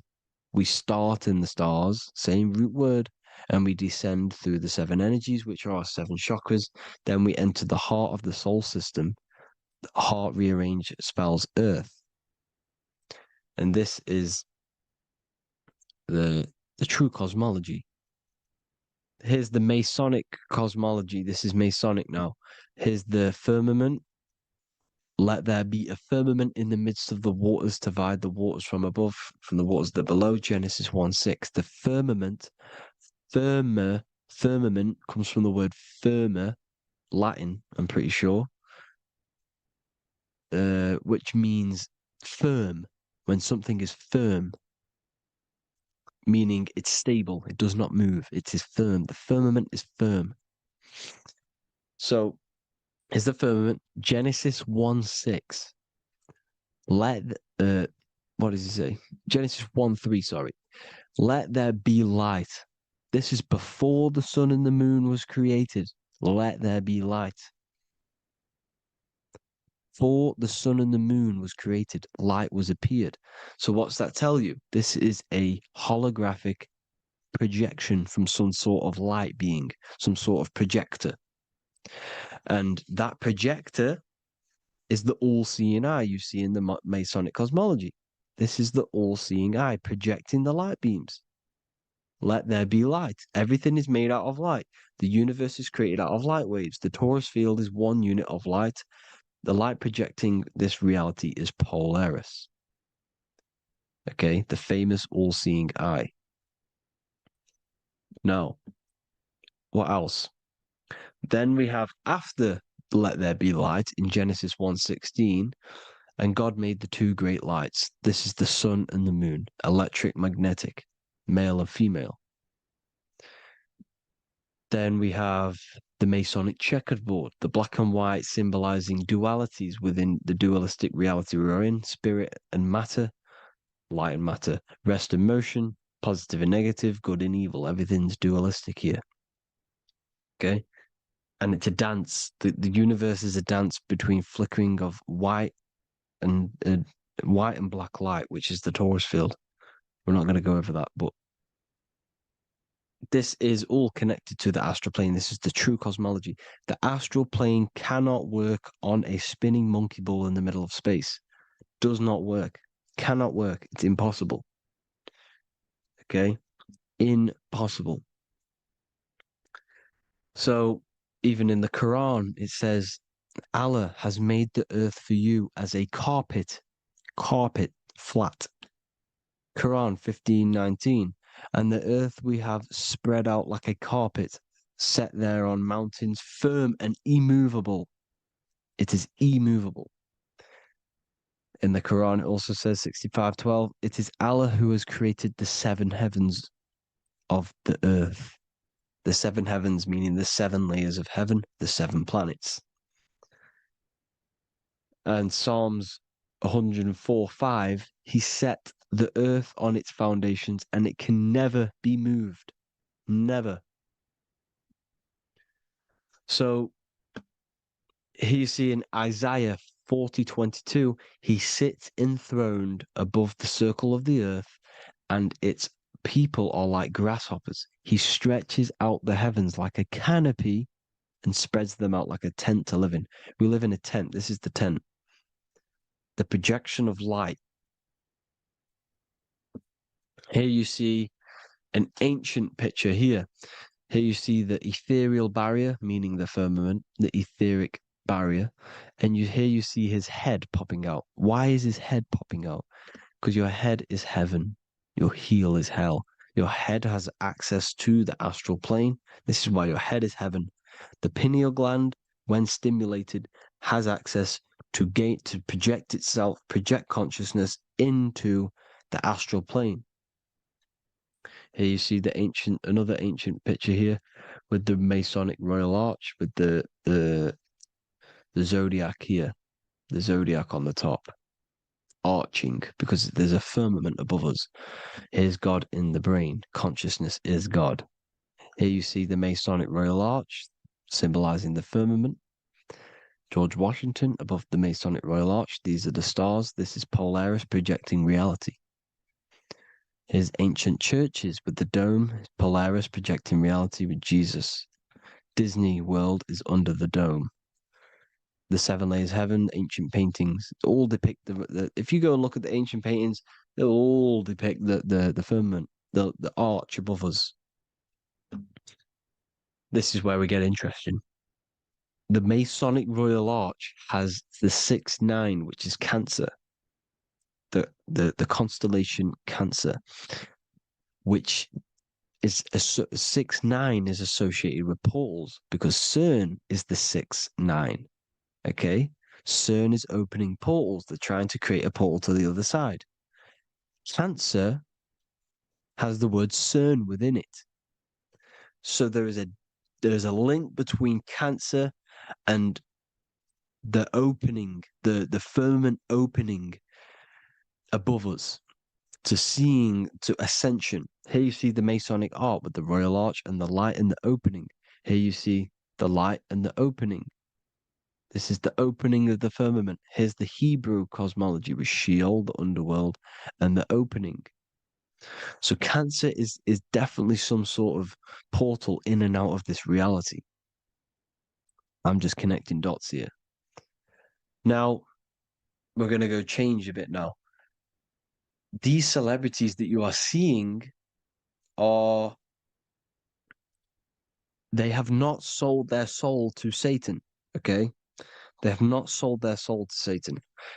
Satan is a demonic, low vibrational energy that has been summoned over the thousands and thousands and thousands of years of evil occult arts. So since Babylon was summoning this demonic energy, and this demonic energy in the astral plane will grow and grow and grow. It has no form. It has no physical form. Okay? But you can see it in the rappers. If your third eye is open, you can see clearly that these people are demonic. You can sense the energy that they're manifesting. Selling your soul is not what you've been told. It is gaining, because your soul is pure love, okay? Your soul does not want to do anything bad. So when you sell your soul, you're gaining physical gain. You're gaining physical wealth, for example. Like for these rappers, they will be given millions of pounds because the people in control of the music industry, which is the dark occultists trying to brainwash the masses, the people in charge, they're dark occultists. They understand Satan and the energy. They are satanic energy, which has been summoned in the astral plane. They see that they have influence over the masses, so they will go to them and say, "I will give you this amount of money forever if you manifest this satanic, demonic energy through the music and through social media to blind the masses, to brainwash the masses into this demonic energy." Because when you listen to music is frequency. Whatever you listen to, you become that frequency. So if you're listening to these people, they're throwing energy, this demonic, satanic energy that they sold out to. Soul, same word. Because when you sold something, you've got your soul involved. They have exchanged money, physical gain, so that they manifest this satanic energy within the astral plane and through the music, through the videos, through social media, to keep us in this vibrational frequency, in this low state of consciousness. This is what it actually is. It's not, you're not selling your soul to some sort of devil. This satanic energy has no physical form it is formless in the astral plane. It's a summoned energy. Now, the root chakra is red. This is why the devil is red, because it symbolizes the animal nature of man.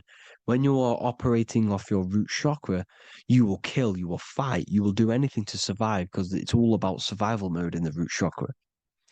They want you keeping in that fighting mode, that surviving mode, so that you are manifesting this low vibrational frequency, this satanic energy, this demonic red energy.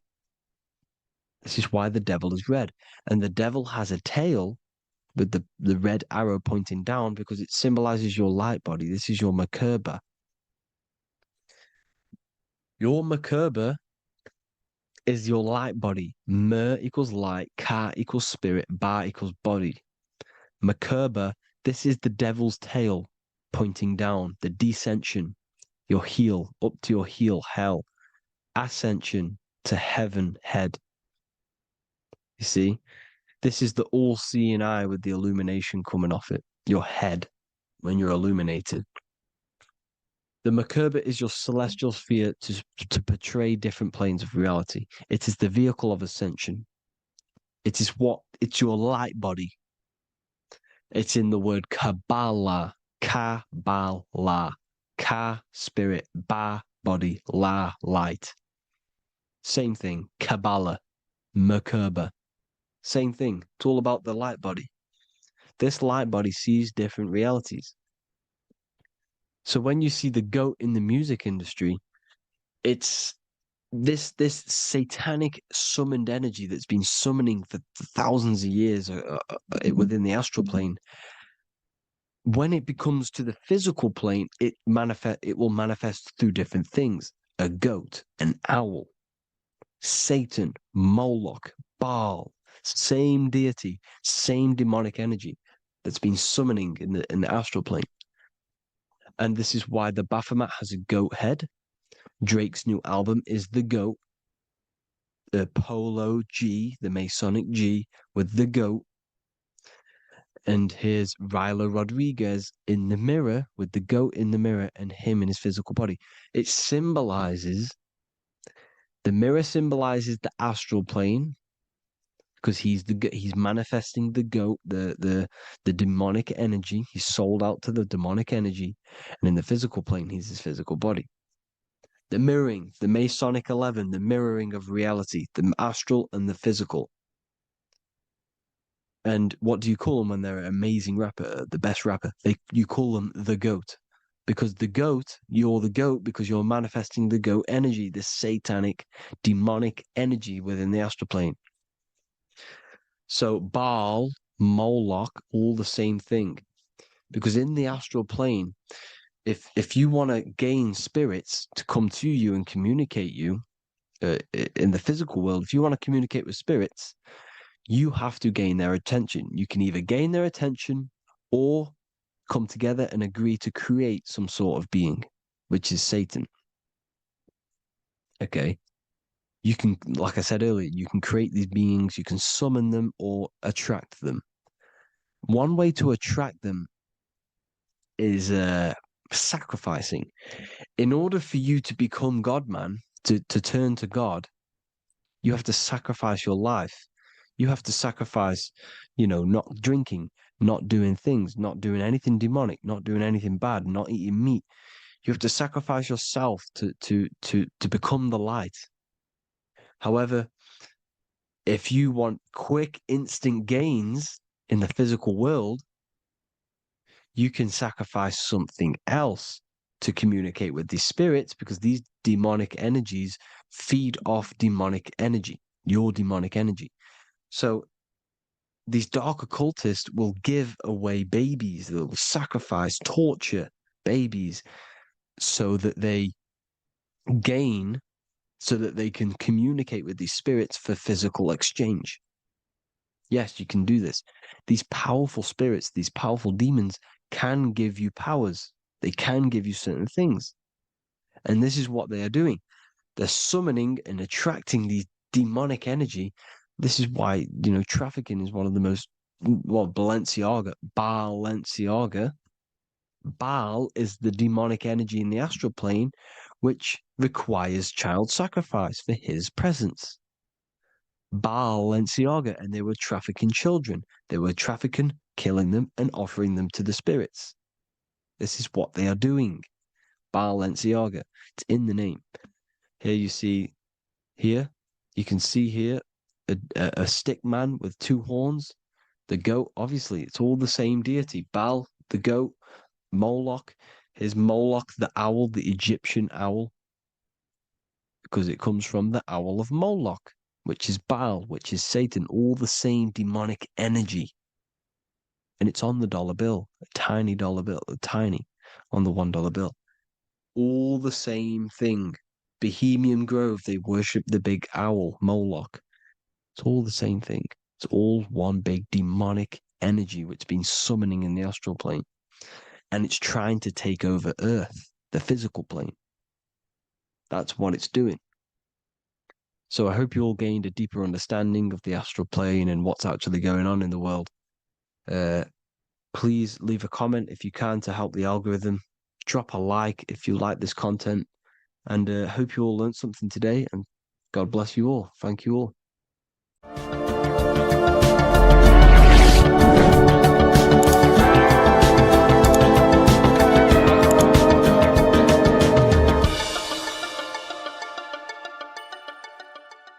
Neo is plugged into the matrix on the back of his neck. And if we look at the human brain, the back of the neck is the reptilian brain stem. And when one operates their life out of the reptilian brain stem, they are unaware, unconscious. They are consciously dead because the reptilian brain does not really critically think. It acts on instinct, fight or flight mode. This is considered in the occult spiritually dead. When one is taking actions without intention, simply very reactive to life. They're not living, they're simply experiencing. When you're walking down the street and you see someone, and in your mind you think me versus them versus me, that is an animalistic way of thinking. I used to be trapped in this way of thinking, always thinking of fight or flight, always judging people, always reacting to the world, never consciously creating and commanding with intention in the world. This could be considered the matrix when one lives unconsciously, simply surviving in the world. Another symptom of living in the reptilian brain could be obsession, a constant need to assert your power over others to feel safe or superior. Views relationships as power hierarchies, not as mutual connections. It could be a conquest for sex, lust, seeking validation through sexual activity. Sex becomes a tool for dominance, escape, and self-worth. Intimacy is avoided. Pleasure is pursued without emotional depth. Seeking pleasure all the time. This is all to do with the reptilian brain. Seeking safety. It could be compulsive eating or food hoarding, driven by craving and not actual hunger. Eats to soothe fear or emotional discomfort, often unconsciously. This is the unconscious. Fear-based decision-making. Every choice is shaped by perceived threat or insecurity or fear within the subconscious mind. Long-term vision is sacrificed for immediate safety and gratification. All the reptilian brain. Territorial behavior overacts when personal space, possessions, or status is threatened. Acts as though survival depends on ownership or status. Addiction repeats patterns to feel safe, even if they are harmful. Avoids anything unfamiliar or unpredictable. Low empathy. No empathy or emotional care for one another and for fellow beings in the world. Sees people as threats, tools, or competitors. This is all to do with the reptilian brain. Intense jealousy or possessiveness. Sees others as rivals or objects to control. Cannot tolerate perceived threats to loyalty or status. Quick to be angry. Slow to reflect. Reacts with rage, withdrawal when challenged. Lacks emotional regulation or deep self-awareness. So this is considered, this brain could be considered the matrix, hence why Neo is plugged into this brain. He's operating the life out of this brain, unconscious, simply navigating life like an animal. I was in this state, and you can only really realize this when you come out of this brain and you start to function from the higher regions of the brain, which we will discuss very soon. And my life was chaos because there was chaos operating internally. I was never thinking about the future. I was always operating life out of fear, out of lack, never had care for another person. When you operate life out of this brain, the matrix, things outside you can easily control you. This is why they keep us in a constant state of fear. So we operate life out of this. So we never gain full control over our reality, over our actions, over our thoughts. So Neo is called Neo, and he works at a place called meta cortex, very symbolic of the neocortex, the higher region of the brain. Now, this brain makes you human. It ultimately allows you to hold control over the animal urges, okay? The neocortex is the brain that allows you to have self-mastery, that allows you to control your urges, your instinctual survival urges. So humans can overcome their reptilian animalistic state and start to operate their life in a conscious mastery state. And Neo is plugged out of the reptilian brain, and he starts to use his neocortex, the human brain. This allows one to learn to have self-control, allows one to create, allows one to think about others, It allows one to critically think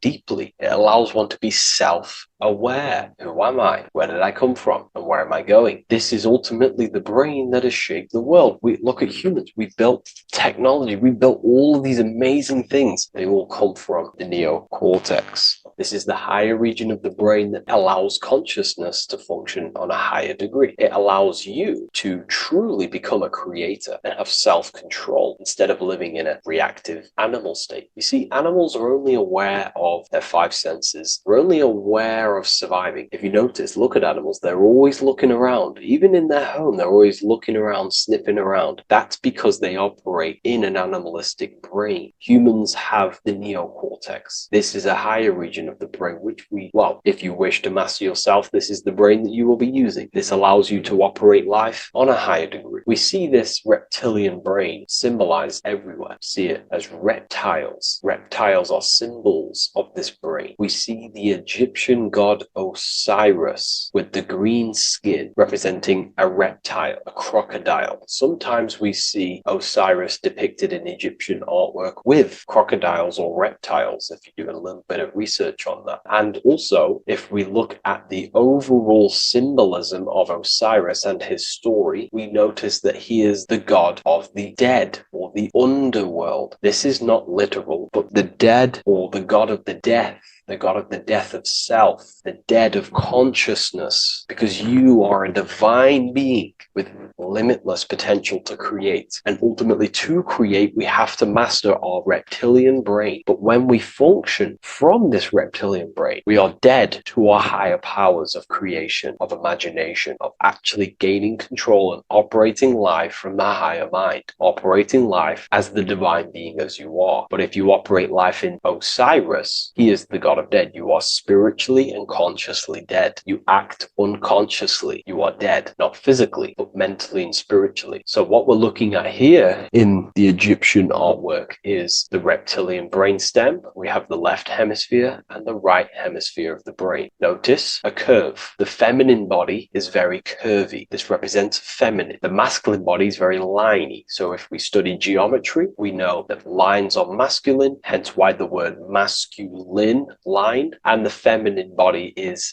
in geometry, feminine is represented as curves. So this is the left masculine brain on the left side, and this is the right feminine brain on the right side, with Osiris, the reptilian brainstem, in the middle. So we're going to go deeper into some Mesopotamian artwork now. Now let's have a look at this. We're looking at the reptile on the very bottom. We see the left brain and the right brain, the Eye of Ra and the Eye of Horus on the left and right. In Freemasonry, we still see the symbolism of the two pillars. Yakin and Boaz in Freemasonry, with the two pillars symbolizing masculine, feminine forces of consciousness, also representing the masculine left brain and the feminine right brain, with the reptile down here. But if we have a little look here, right, we have a little look at these reptiles. This person is standing on top of the reptiles. When you are on top of something, you have power over the below. You are standing atop of something. You have mastery over it. You have control over it, symbolizing gaining control over the reptilian brain, the reactive actions, the sexual urges, the addictions, the territorial behavior, the fear-based decisions, constant internal tension, never being able to focus. It's symbolizing gaining control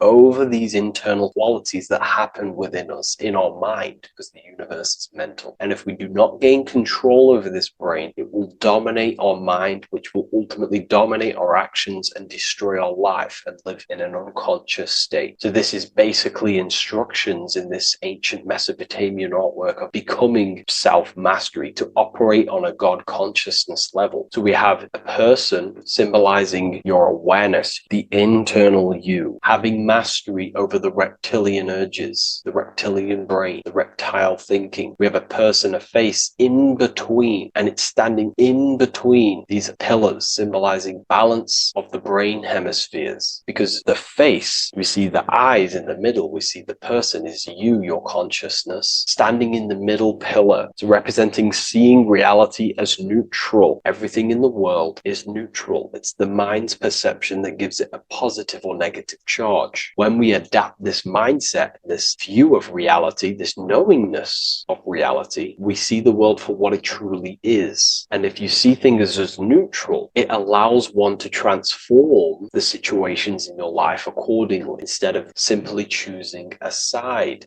This is a major problem in society, and this was a problem within myself also. We like to choose sides, and choosing sides can keep your consciousness locked in a certain mindset, in a certain belief. And belief is what is ultimately destroying humanity. It's about knowingness, and knowingness is in the middle. We want to seek to know things. Knowing things allows you to go out there, directly experience it, and know it for yourself. For example, I know I'm not on a spinning global ball flying through space. Why? Because my senses tell me I'm not doing that. My senses tell me I'm not going 1,000 miles per hour and 360,000 miles per hour through space while spinning around the sun. I know that because I know myself. I know I'm not my body because I've had direct mystical experiences beyond the physical body. So we should seek to know things, and that's what we call gnosis. Direct knowledge obtained through direct experience, knowingness. And that is a middle pillar quality. So in Freemasonry, we see the middle pillar. The matrix is designed to give you two wings all the time. Democrats, Republicans, feminism, and then there's another side. There's always two sides that they're giving you because they want you locked in either way, which is seek the middle pillar, seeing things as neutral, seeing things as the middle pillar, seeking direct experience, gnosis. And this aligns with the brain because the brain gives us these two perceptions also. The right brain sees the woods, the whole woods, but the left brain sees the individual trees and branches and leaves. If we're too left hemisphered, we're going to see everything as divided. If you're too left hemisphered, you're only going to see yourself. You're only going to think about me, myself, my ego, my consciousness, my life. And I'm only going to operate in the world, take actions only towards me without considering the collective, which is the right hemisphere quality. The right hemisphere allows you to see the bigger picture, how we're all connected. We're all one family of consciousness. We're all one being separated in different bodies, one consciousness operating in different bodies. So it's about aligning these perceptions of the brain and standing in the middle, and also conquering the reptilian brain. This allows us to operate in the world and see the world for what it truly is and operate from a place of balance. We also see some more symbolism in Egypt of the ram sphinx in Egypt. Ram sphinx. Please leave a comment and please leave a like and a subscribe onto the YouTube if you like my content. Smash that like button and we'll get straight to this. So this is the ram sphinx in Egypt, also symbolizing the brain. This is my research. These are my conclusions. You can take this with a pinch of salt and go out and do your own research. This is what makes sense to me based off my information I've gained, my symbolism that I can read. So take what you can from it. I'm not here to obstruct anything. I'm not here to place anything in your mind. I'm simply here expressing my research. Never take anything off anyone as solid truth. I've never have said everything I say is solid truth. This is my research. If the research aligns with you, that's great. Maybe it doesn't with some people, that's fine. Simply take things with a pinch of salt, go out and collect as much research and information from many different sources and place together your own understanding of symbolism and your own perspective on reality. But like I say, seek to know and not believe.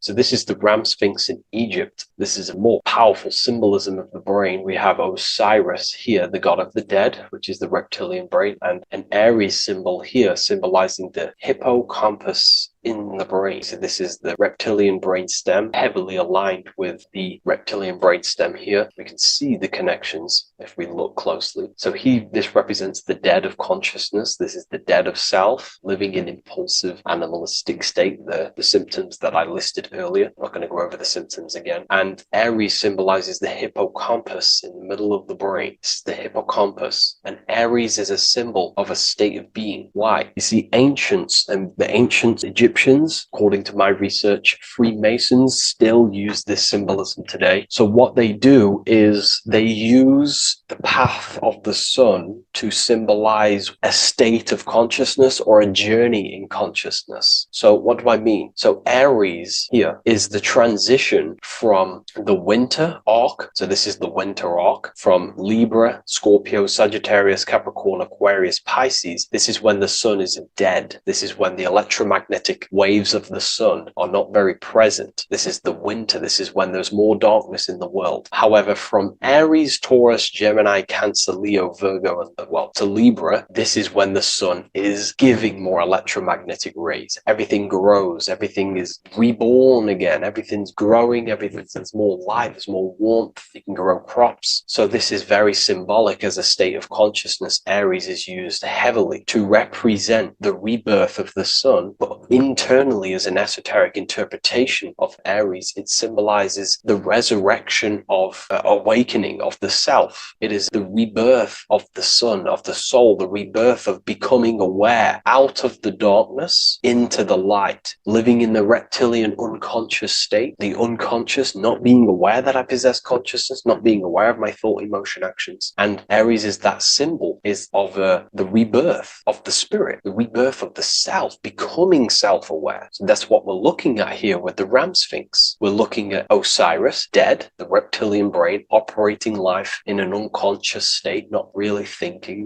not self-aware of thought, emotion, actions, not aware of the soul, not aware of good and evil, not aware of the laws that are in the heart of love, not aware that there's always an intelligence in the heart telling us what's the right thing to do at all times, not aware of anything, just simply reacting to the world. But then we have a symbol of Aries above, which is the resurrection of self. So again, this is symbolizing by the Egyptians, to me and my research, going from darkness to light. This is the resurrection of consciousness when we start to deepen our self-awareness, which is ultimately what I'm doing to you in these videos. Hopefully I can awaken some people's minds and make people think deeper. And that process of internally what's happening within you, that's what Aries represents when you're starting to say, wow, my mind's going deeper and deeper into the self, and I'm realizing more. That is what Aries symbolizes. When the sun returns, it's also a symbol of a sacrifice, because obviously when the sun returns back to Aries, we're sacrificing the winter, when we're transitioning, and all transitions require sacrifice. So in Aries, the Jews celebrate the Passover. It's the Passover of the sun, and what do? They eat lambs in the Passover Aries, because it's all symbolic of this internal process. In Aries, Christians celebrate with the Easter, which is the resurrection of Jesus, the resurrection of the sun. Remember, it goes deeper. There's deeper layers to this. It's the resurrection of the self and the mind deepening into a deeper awakening. So again, we're going from the lower regions of the brain, and when we start to critically think and become self-aware, we're starting to use the mid part of the brain, and the mid part of the brain then expands into the neocortex, which is the resurrection of the self. The mind is no longer functioning in just the reptilian brain, but then it's going into the light of the higher brain, the neocortex, and this is the reptilian brain. This is the midbrain, what we're looking at here with the Ram Sphinx. Yeah. So this is the resurrection. It's the transition point of going from the reptilian brain into the midbrain, into the neocortex. We're now resurrecting ourselves. Now, this is not putting anything negative on the reptilian brain. Without the reptilian brain, we wouldn't be able to live. We need the reptilian brain, but it's an abuse of the reptilian brain that can keep us in a very low state. It keeps us stuck in an unconscious state. But the reptilian brain is what's allowing you to breathe, to eat, to scan the environment for any threats. If there are threats, we do need the reptilian brain. That's not to say it's evil, but what I'm saying is an abuse of this brain, which is what most people are stuck in. They're operating their life out of this brain. And this is what the Egyptians, I think, are symbolizing, trying to tell us to resurrect ourselves, to become self-mastered, to become the highest version of yourself, to actively create in the world. Because when we are only operating from this brain, we're unconscious, well, then other people can use you as a vessel to create their reality. This is how the world is at the moment. The ones who know how to use the mind are controlling the other ones who do not know how to control the mind. So I hope this makes sense to you. Let me know if you have any video recommendations, and I'll see you inside Ethereal University. If you wish to take your research to the next level, I have things inside of there that are very powerful. We happily invite you. I'll see you inside of Join. If not, I'll see you in the next YouTube video.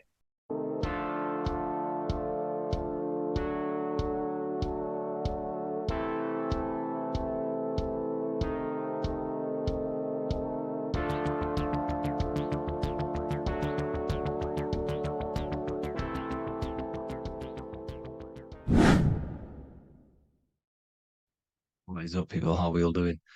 Today, we're talking about the flat earth cosmology. So let's jump straight into this. Please drop a follow and leave a like to help the algorithm. So we live in a Taurus field. Everything's made out of Taurus fields. And every Taurus field has motion. It's what it is. It's the motion of energy. And every Taurus field has a center, which is the black hole. It's a womb of creation. It's counter space. Now, this is why the North Pole is magnetic, because the center of this Taurus field is the most magnetic part, the strongest part of the field. So this is why all compasses will point you to the center. And the Earth's magnetic field is spread across the whole of the Earth. And it's spinning, as you can see here. It's like a tornado at the center.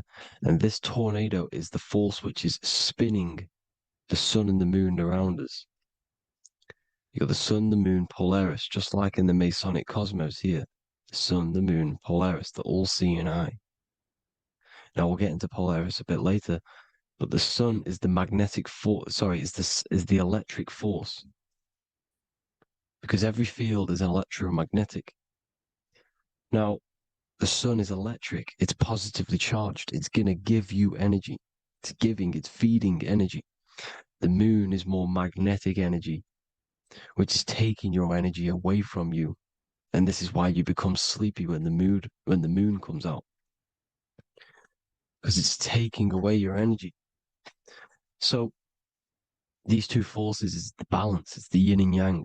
It's the balance. Everything in this creation is balanced, because the Taurus field is the Earth is the plane of inertia, the 0 point within the field, because physical matter is a result of two opposing forces equalized on the plane of inertia. And that is where matter crystallizes into physical results. And this physical plane is the plane of inertia, planet Earth. And at the center of this plane is the black hole, the womb of creation. And outside of this black hole gives birth to light. So the Taurus field is constantly rotating, going into counter space, the black hole, and then out of counter space gives birth to the white hole, white light. You see?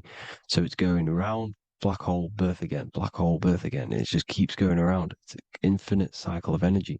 And this is where the infinity sign comes from. This is the motion, this is the force which is creating everything to spin inside of this circle. Okay? And it's making the stars spin. It's making the sun and moon spin around us, around this center point. Now here you see Horus and Set putting their feet inside of this dome. This is the royal arch, the arch of the dome above us, which is like you see in the Masonic cosmos, the royal arch of Freemasonry. This is the dome above us, the firmament that the Bible talks about.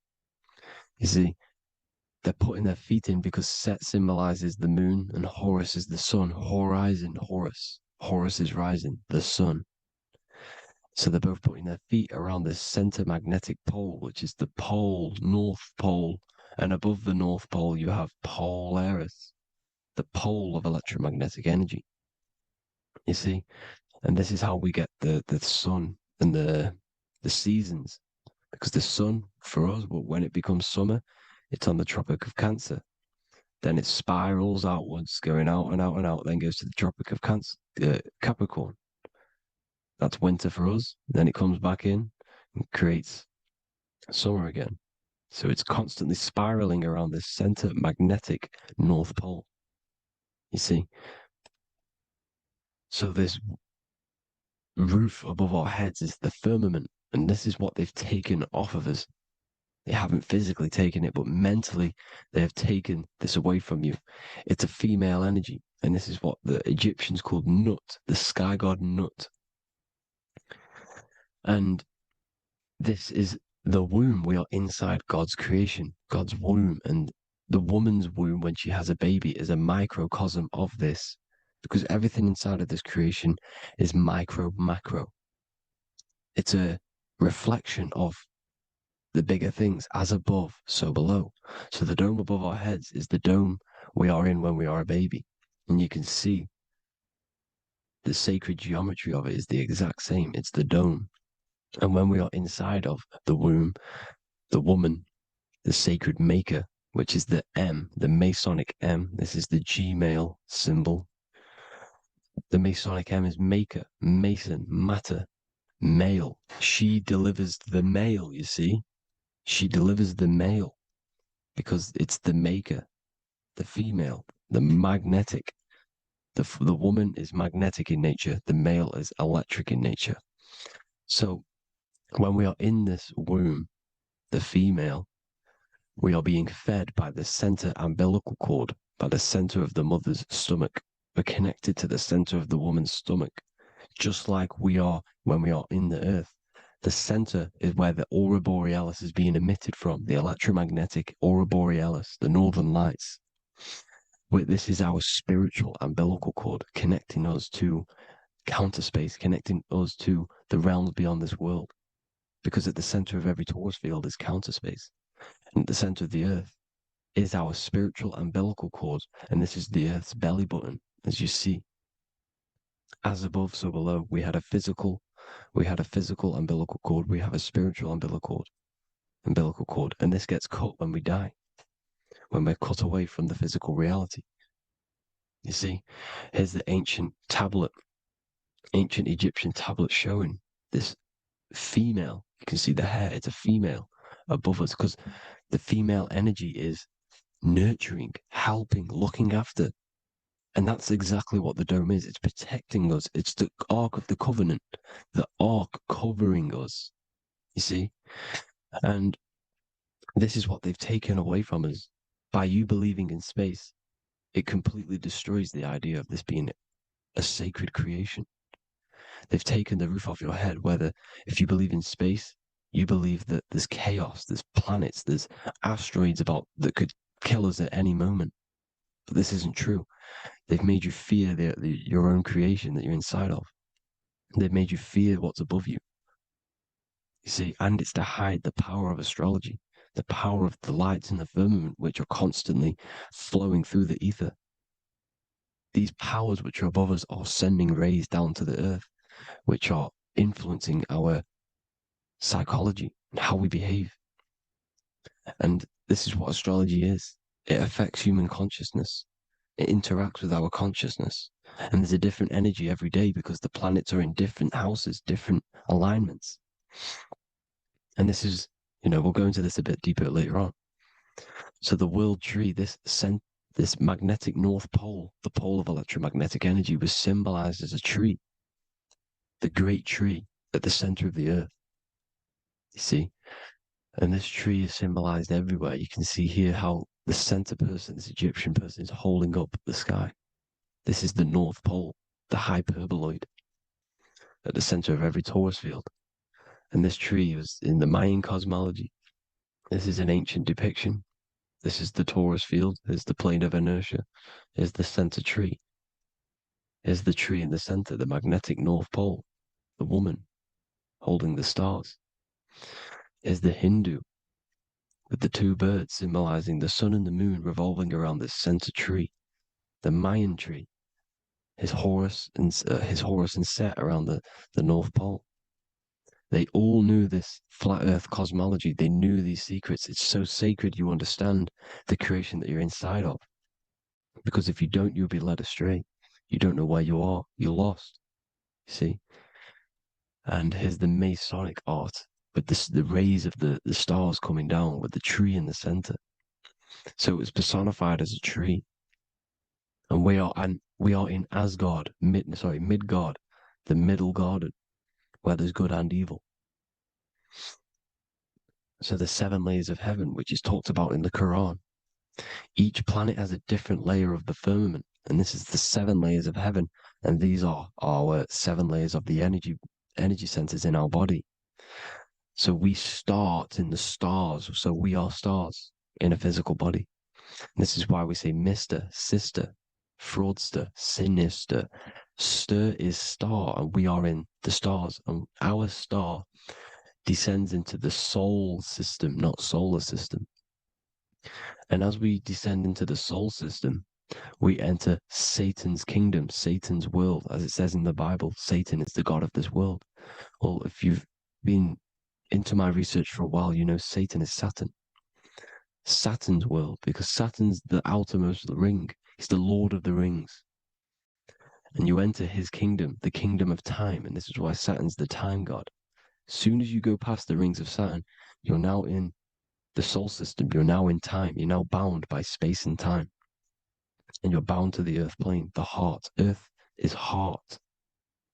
It's a rearrangement, it's an anagram for heart. And the heart of the electromagnetic color spectrum is green, and that's why the earth is green. And above green is blue, and this is why the sky is blue. In order to go to heaven on the macro scale, you have to go through the blue sky, through the 7 layers of heaven. In order to reach heaven in your body, whilst you're here, you have to go through the blue chakra to your head, which is heaven. It's micro, macro. Everything is micro, macro inside of this creation. It's an ancient. I think this is a French image, piece of art from the ancient French, with obviously the 7 layers of heaven, which they all depict. And notice how it's like a dome. We'll go into this dome symbolization, the Royal Arch of Masonry, which is next. But these 7 layers of heaven give us the 7 metals, the 7 days of the week, the 7 diatonic tones, the 7 chakras, the 7 everything. It's God's favorite number. And this is why the Masons use the G inside of the compass, because the G is the 7th letter, and God starts with G. You see? So it's 7. God is 7. Here's another depiction of the heart, the soul system, the 7 layers of heaven. La fermente. You see, la firmament, with the stars on the outermost layer.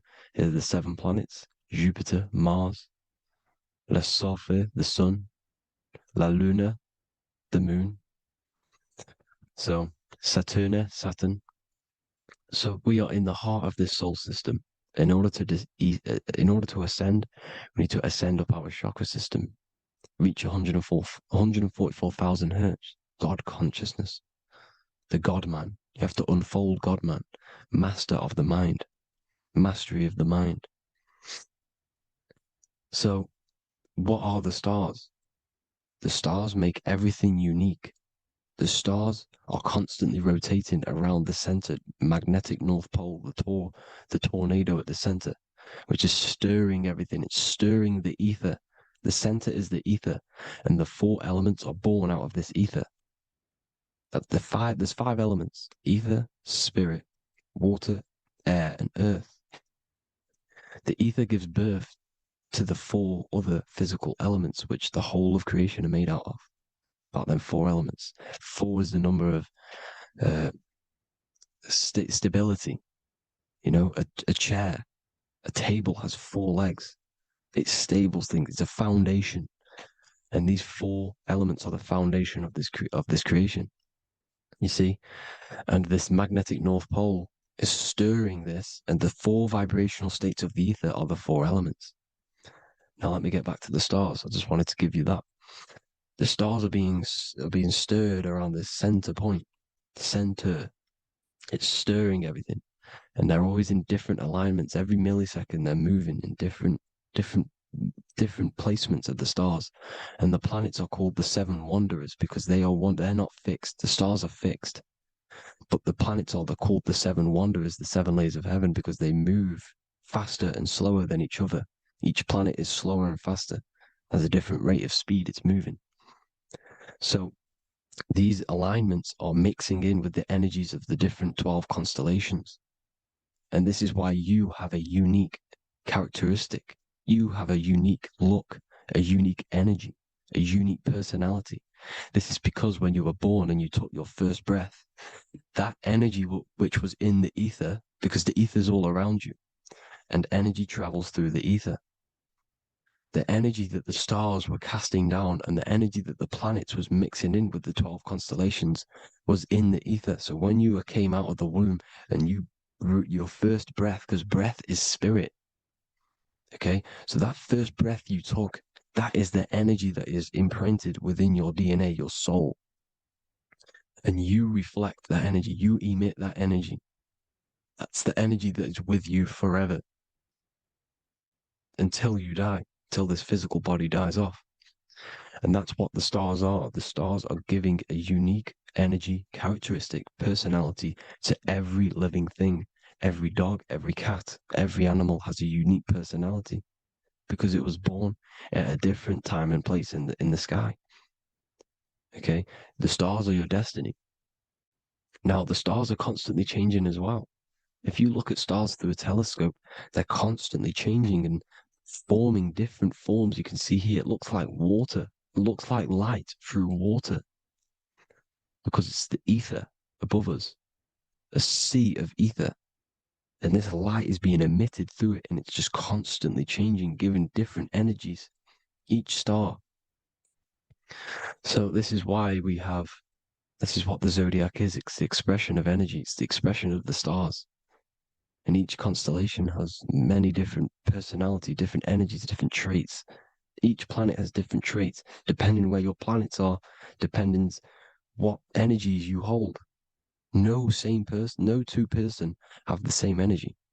There's no one. It could be similar, but no one's the exact same. It's because of the stars. The stars are never in the exact same split place. The planets are always in different houses. So here's some Royal Arch symbolism. Here's the Royal Arch of Masonry, as it says here. The sun and the moon, the constellations. Here's Cancer, the 7 planets, the 7 stars. Here's the Royal Arch. This is the firmament. Here's the duality. Black and white, duality, good and evil, rest and motion. Dielectricity, magnetism. See? So this is what the Royal Arch is. It's symbolizing the cosmic dome above us. The womb we're in. We're inside God's womb. And here's George Washington, the Freemason, inside of the Royal Arch. You see? With the G, the Masonic G, God, 7.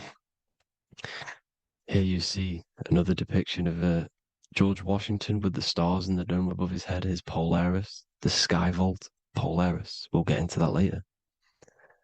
Go inside of all of your ancient churches, you will see the dome. Go to the Vatican, you'll see the dome. All of your ancient churches have this dome because it's the dome above your head. The ancients knew this. This was known. We did not live in space. It was known back then. They all knew. This is Crown Court, which is one of the most important courts in the UK. You can see it's clearly so much Masonic symbolism. You've got the 4 pillars of Masonry. The Royal Arch is like an arrow pointing upwards to Polaris. As the Disney World is under a dome. In his Polaris, the sky vault. You see? And also 666 in the symbol. Here's more 7 layers of heaven. Here's an ancient depiction. The firmament. Here's the astral plane outside of the firmament. The Royal Arch. You see? It's everywhere. Here's Polaris, the 8-pointed star. Polaris is in between the sun and the moon. It's at the center of the Taurus field. And Polaris corresponds with the pineal gland as well because it's the all-seeing eye. See? So, is Polaris, the 8-pointed star, which is at the very top. It's the very center. It's on top of the North Pole.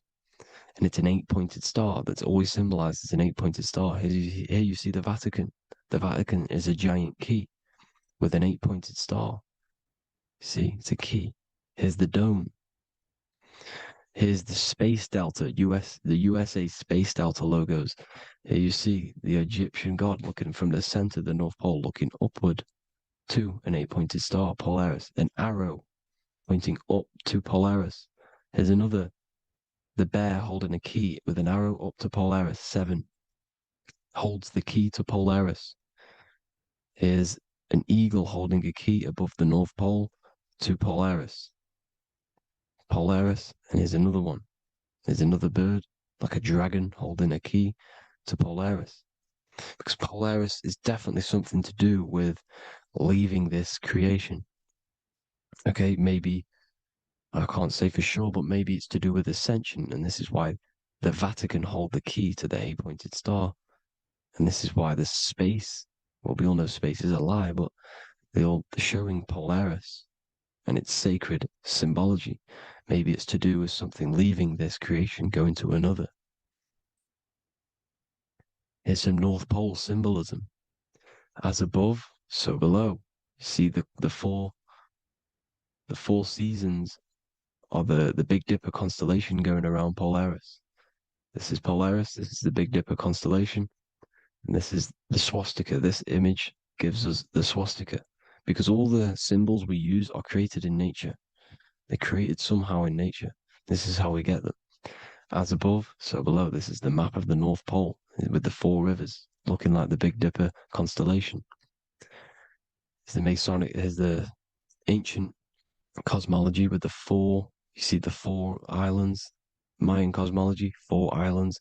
This is the alchemical symbol for Earth, 4 sections. The windows, because the center of the North Pole is a window to another dimension. The 4 lucky 4-leaf clover, which is supposed to be lucky. It's just it's truth in plain sight. And here's Hitler looking at 2 flat Earth maps. So this swastika has been used for thousands of years, thousands and thousands of years. And it's symbolic for the most sacred land on this plane, the North Pole. Shambhala. Do some research on Shambhala, people. It's a it's a Hindu mythology about the sacred lands at the center of the earth. And it's known to be full of enlightened beings. And it's all symbolized at the center. You can see their paintings of Shambhala. It's all at the center, the North Pole. And it's known to be the most godly place ever, because it takes you to a portal to the higher places. And maybe this is something to do with Polaris, connecting you to this sacred land at the very center. But anyways, people, thank you all for tapping in. Hope you all learned something. Have an amazing day. Please follow, subscribe, like, all the links in the description for the courses, the PDF. Please have an amazing day. God bless.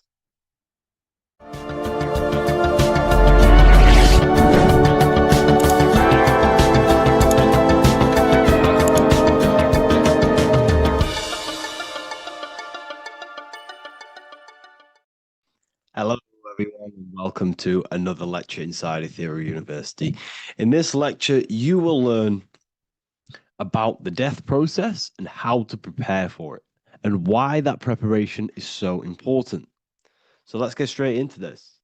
You must understand, as a spiritual creature that you are, you have a visible nature and an invisible nature.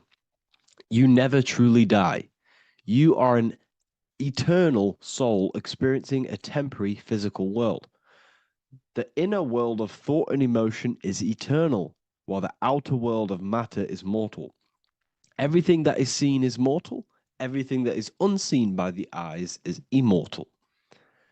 When you die, your external physical world will be stripped away, leaving only your pure consciousness in its raw form, drifting within the astral plane. So here you see your physical external body and your internal world. And your internal world is your state of consciousness.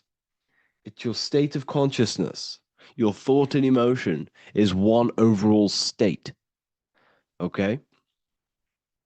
So you must understand these planes. You have the physical body, the etheric double, an astral body, a mental body, and the Buddhic body. When you die, you leave the physical plane. Then you will more than likely leave the etheric plane, because the ether acts as like a portal. Everything comes out of the ether and returns back to the ether. I can break that down in another video in electromagnetism. But electromagnetism is ether, energy coming in and out of the ether. You will, every single day you die, every single day. There's a cycle of life and death occurring all the time. Every single day, you go to sleep, you go back, your consciousness slips back through the ether, and then when you wake up, your consciousness comes back through the ether into the physical plane. Death is just a bigger macrocosm of the microcosm cycle of life and death. So you will return back to the astral, which is the realm of imagination, infinite possibilities, and this is where thought forms start to manifest. Okay, so depending on how advanced you actually are mentally and emotionally will depend how long you stay in the astral. Now, what we must understand is that there is many different components to the astral. We have the higher astral, the middle astral, and the lower astral. These are all vibrational states. So if your mind and soul is operating in lust, lust, desire, hate, food, physical addiction, smoking addictions, then these are quite heavy. These are quite heavy attachments to your consciousness, and they're quite low level desire, which means they have a low vibration. You will manifest in the lower astral when you're stripped from your physical body. The lower astral is not inherently evil. However, there's just low vibrating things going on there. Low vibration does not mean evil. Okay? So, just like bad doesn't mean evil. Okay? In the lower astral, you are going to see lower astral beings. You're going to see spirits, souls with low level desire. Okay? People who are attached to the physical plane, people that lust, people that do these things. Technically, this is hell, but you can escape it by escaping yourself. Now we're going to break all this down. I'll break all this down properly once you understand the full context. So depending on your level of desire, you will manifest in a corresponding layer of the astral plane. If your mind is still attached to the low physical desires, you will find yourself in the lower astral realms. But if you have few desires and have detached from the worldly attachments while you are encased in a body, then you will rise into a higher or middle astral plane, mainly the middle. Okay. The higher astral plane is very formless. So as I broke down here, this is, the physical plane is the lowest dimension. This is the most form, the most matter. It's quite heavy. The higher you go, the lighter it becomes. The more fluid, the more formless it becomes. So you see here, it says denser down and lucidic up. So this is more lucidic in these higher realms. This is more dense in the lower realms. So this is why the ancient Egyptians were always talking about, I'll show you this. This is showing you death. So first of all, we have Anubis, which represents death. Here you have the heart, which represents the soul. And here you have a feather. And this is a scale. You see how this is a balanced scale? So what this is symbolizing, this represents death. This represents your heart, and this is a feather. So when you die, your heart must be as light as a feather, which means your emotions, your soul, should have no attachments to the world. It should be light. It should be detached. This is why the word light and light are the same. Light is in heavy and light is in very bright. Because when you're less attached to the things, your soul shines. You're authentic. You're light. You're very bright soul. And you have no attachments. Your light is in not heavy. So you must detach from the worldly desires. We have to detach from the smoking, the food. This is why we should fast. Smoking, this is why we should detox. We should also meditate. We should also be able to sit with ourselves for long periods of times. Okay? I'm going to break all this down properly. But that's why the Egyptians show you the symbolism here. Okay? So you're stripped of your material body. So that state of consciousness you're in right now, your inside world, if you shut your eyes, that state you're in, that is what you're going to experience when you die. Okay?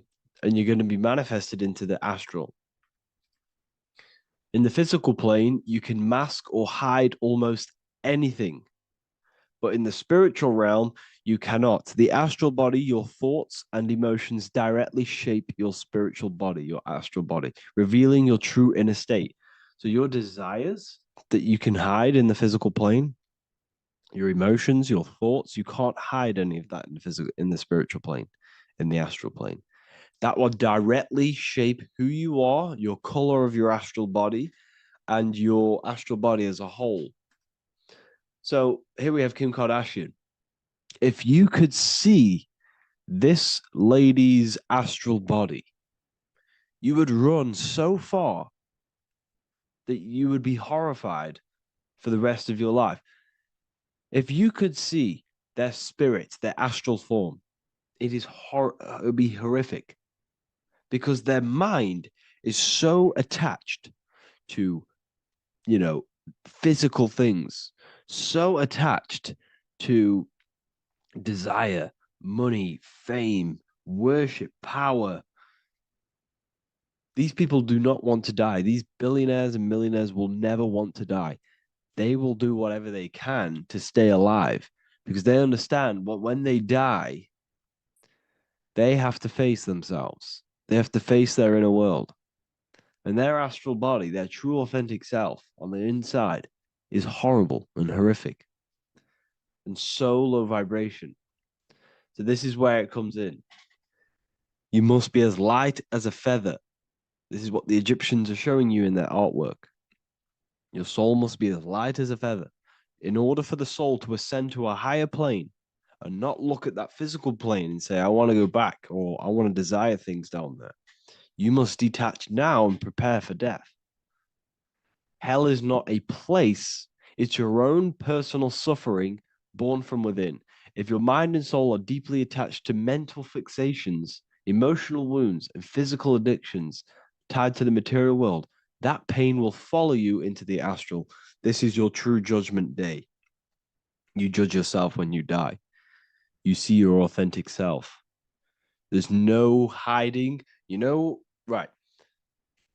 Imagine right now that you that everything you cling to was stripped away.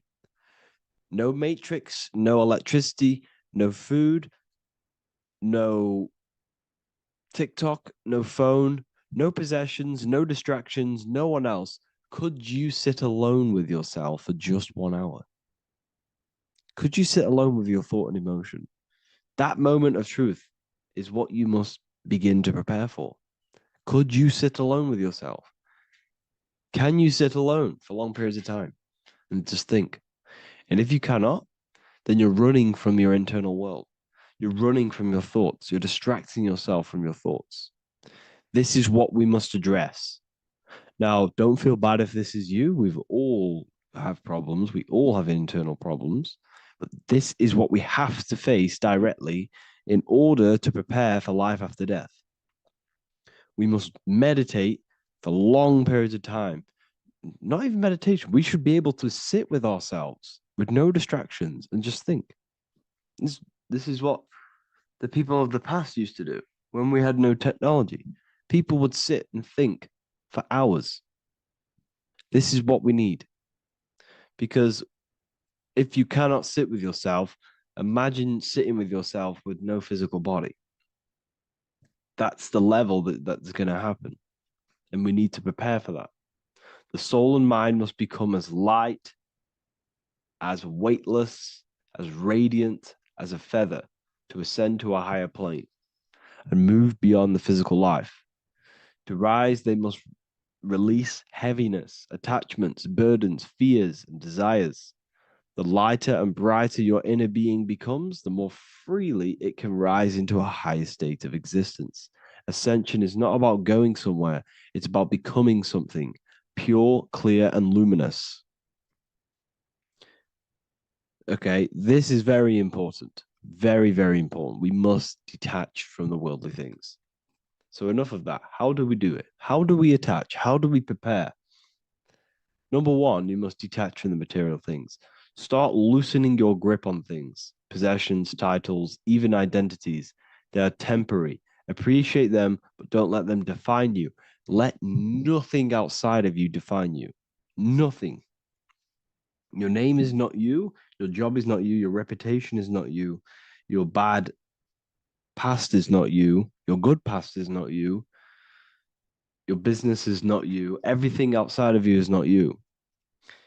Now, what I'm saying is, I'm not saying go full right-hand path and never care about anything physical, never care about your family, don't love your family. I'm not saying that.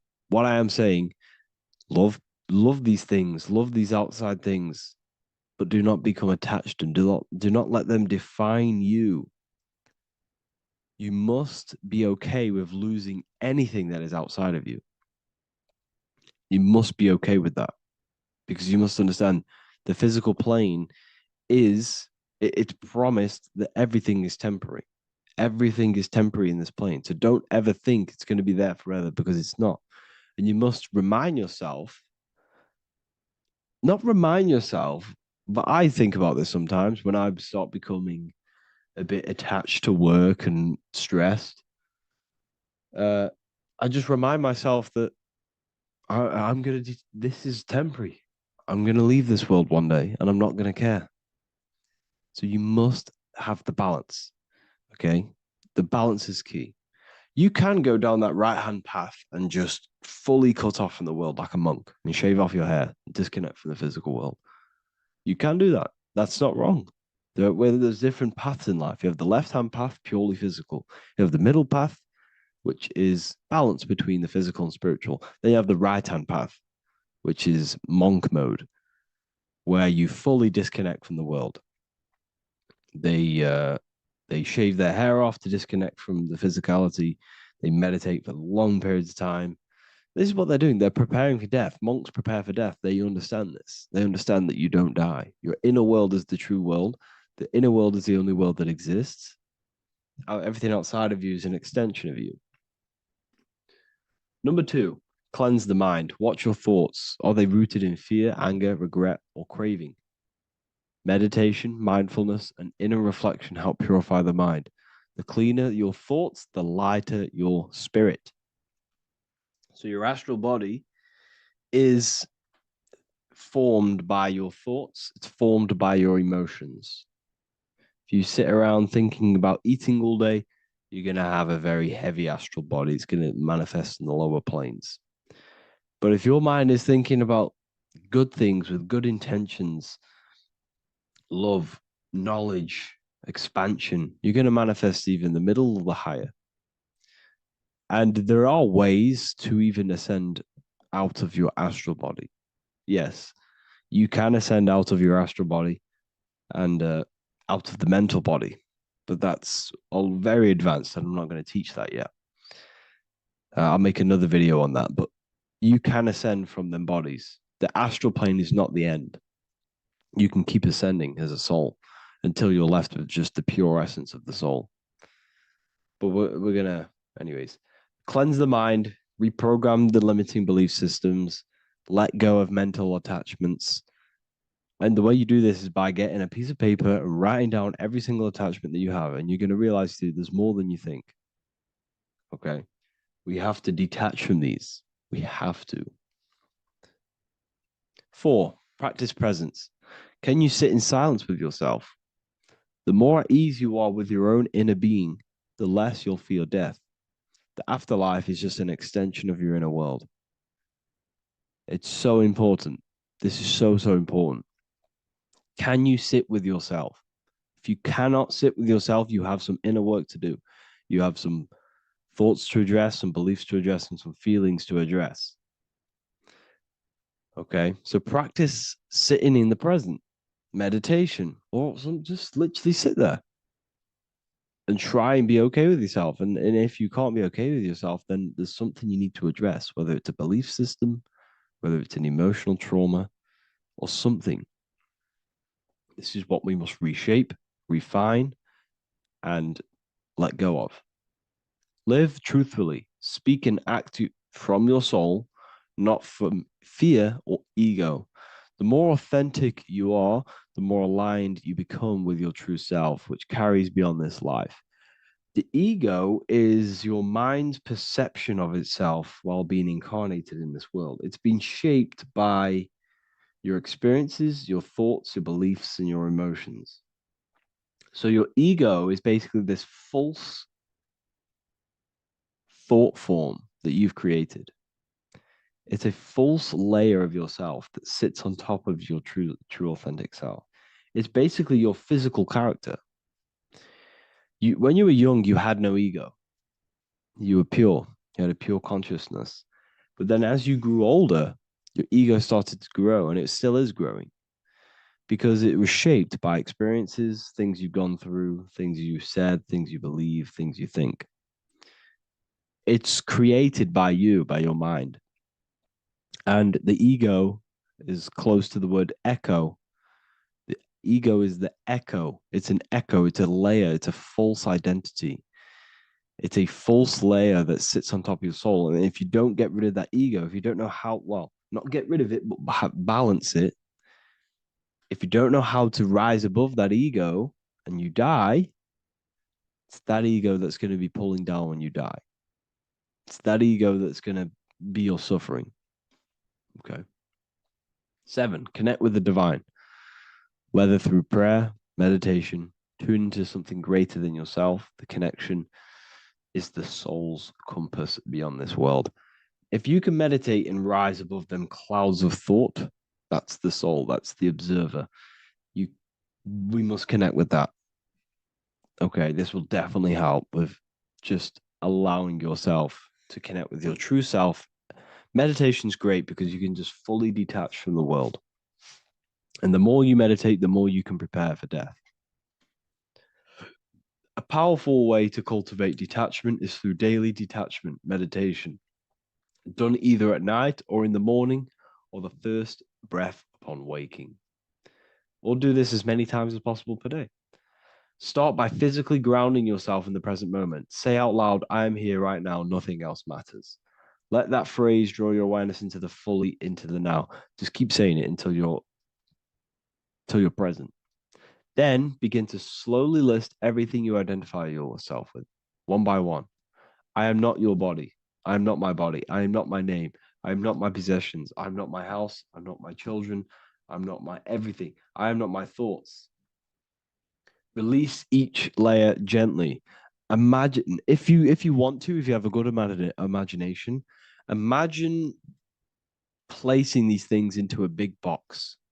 Placing your body, placing your name, placing your possessions, placing your house, your car, your thoughts, your beliefs into a box, and then shut that box.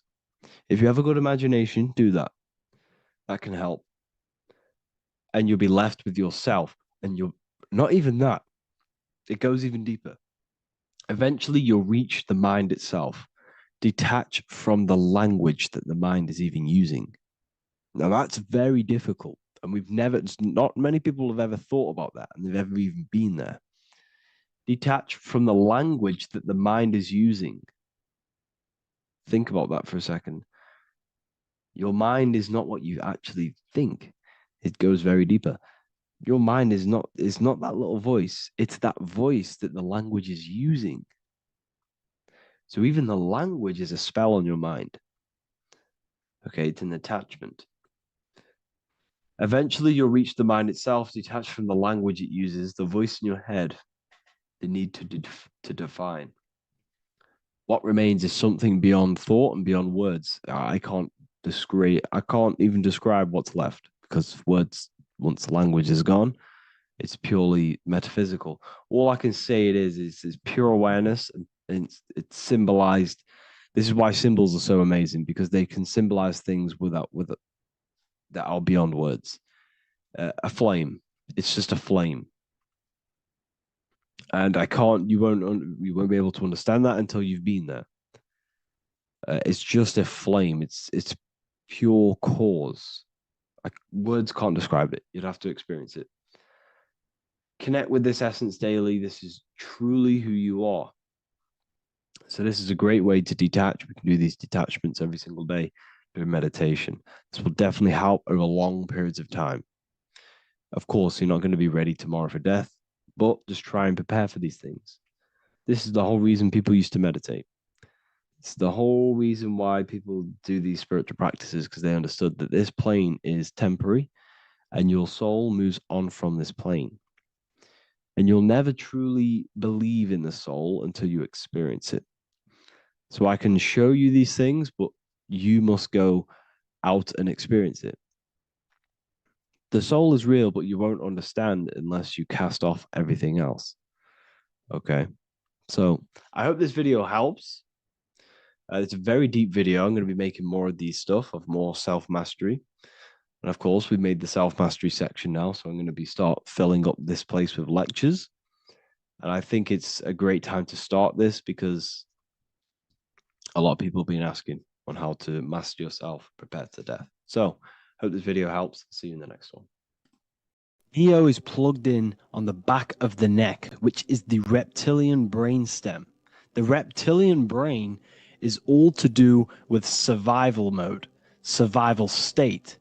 It's always scanning the environment for safety, whether that's physically, emotionally, or mentally. It does not think. It is instant. For example, do I smack the guy or run off? If something happens to you, like a car's coming really quick to you, you do not think about this. The reptilian brain is the animal instinct that will instantly move your body on the instant reactions. Hence why it's the closest brain to the rest of the body. It has instant access to the electrical nervous system to control the body at instant reactions. Now, Neo is plugged in on the back of the neck, which is the reptilian brain.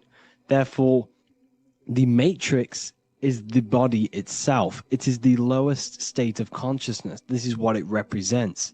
The word matrix means womb. It translates to womb because your body is a womb.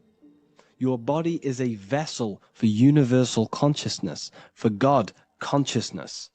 And the body is also a womb where you can be born again outside of this body by raising your consciousness, by awakening the neocortex. This is why Neo is called Neo, because it represents the neocortex. This is the higher aspect of our brain. This is all to do with new things, higher reasoning, higher thinking, new learning.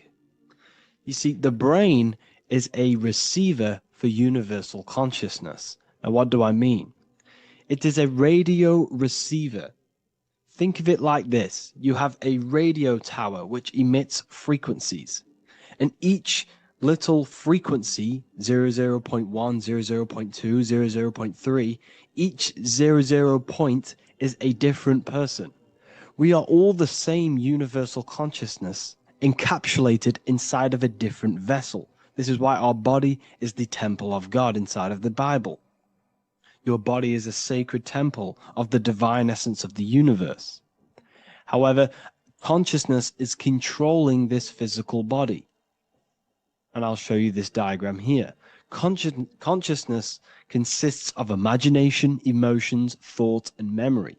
All of these things are not physical. They're not made out of atoms. You cannot think with atoms. If I split open your brain while you are thinking of a cheesecake, I would not see a cheesecake.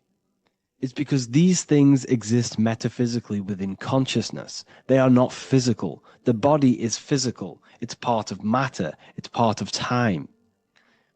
You see the Leonardo da Vinci, the circle and the square.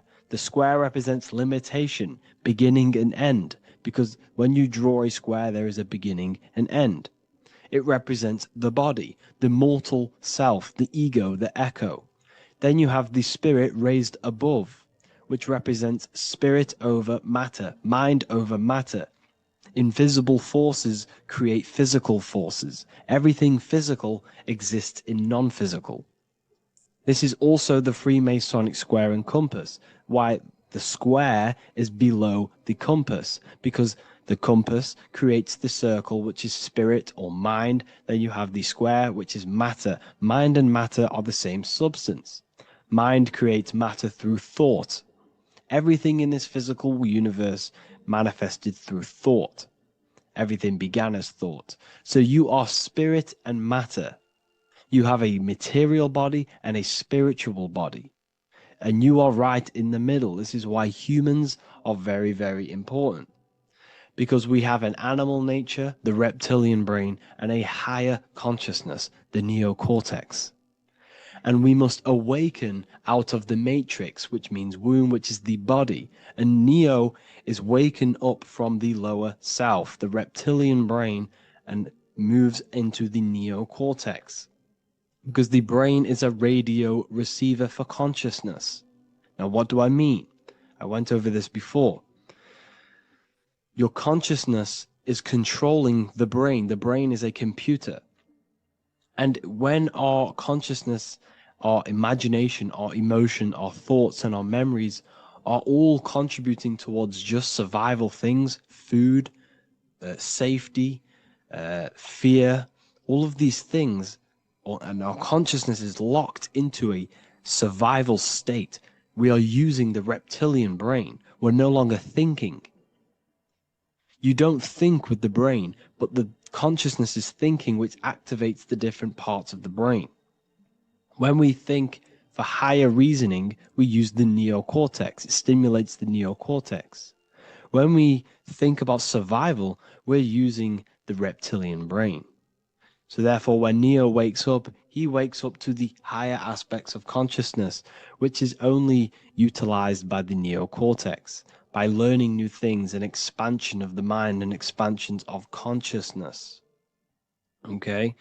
So the whole matrix is to keep you designed, well, the whole matrix is designed to keep you in a survival state, in the three-dimensional awareness. They want you constantly scanning for safety, scanning for food, scanning for emotional safety in relationships in other people. You see, they do not want you to think. They want you stuck in that reptile, that animal state, that beastly state that most people are in. Most people, all they do is eat, listen to music, consume, have sex, lust, desire. This is all the reptilian brain. So when we say the world's being ran by reptilians, it's symbolic. There is no physical reptilian humanoid beings controlling, manipulating human consciousness. We are all the same consciousness. However, there is a corrupted state of consciousness running this world. And this consciousness worships the physical plane. And they control the physical plane. So by doing that, they keep you stuck in a reptilian way of thinking, the animal state, to keep you stuck in the lowest state of consciousness. Now, this is the god Osiris, which represents the reptilian brain. None of the Egyptian gods ever existed. They are all symbolic for the brain and anatomy of the human body. Osiris represents the reptilian brain. As you can see, this anatomy compare to the brain stem and Osiris statue found in Egypt. And we also see an ancient artwork of Osiris with green skin and two reptile crocodile alligators next to him, which also symbolizes the reptilian survival state of human consciousness and the activation of the reptilian brain. This is what it symbolizes. Now, this is what the Matrix is all talking about. It's talking about the awakening, the expansion of consciousness. The word divine is dive in because you connect with the divine by diving inward. There is no man in the sky going to save you. You must connect with the self. Know thyself. Truth comes from within. All of these things I'm telling you comes from within you. I'm just pointing it out. All of this is self-realization. A lot of people say, well, what are my sources? My sources is knowing thyself, observing thyself, using the neocortex of critically thinking, sitting down and thinking about yourself and having deep realization of yourself. You can realize that your thoughts are not of this physical world. It's quite simple. The brain does not think. The brain does not imagine. The brain does not hold memory. All of these things exist in consciousness, the one consciousness, but we are all fractal, infinite parts of. This is the eye on the triangle, consciousness being given down to the rest. This is separate. Consciousness is separate from the rest of the pyramid. The pyramid is your body. Neo is the one consciousness. This is the Egyptians symbolizing the one consciousness giving Ankh, which is life. to all the different life forms. However, you can see that the central sphere is giving a big onk to the humans, because humans, like I said, possess the advanced consciousness, an advanced brain that allows us to turn above our reptilian animal self.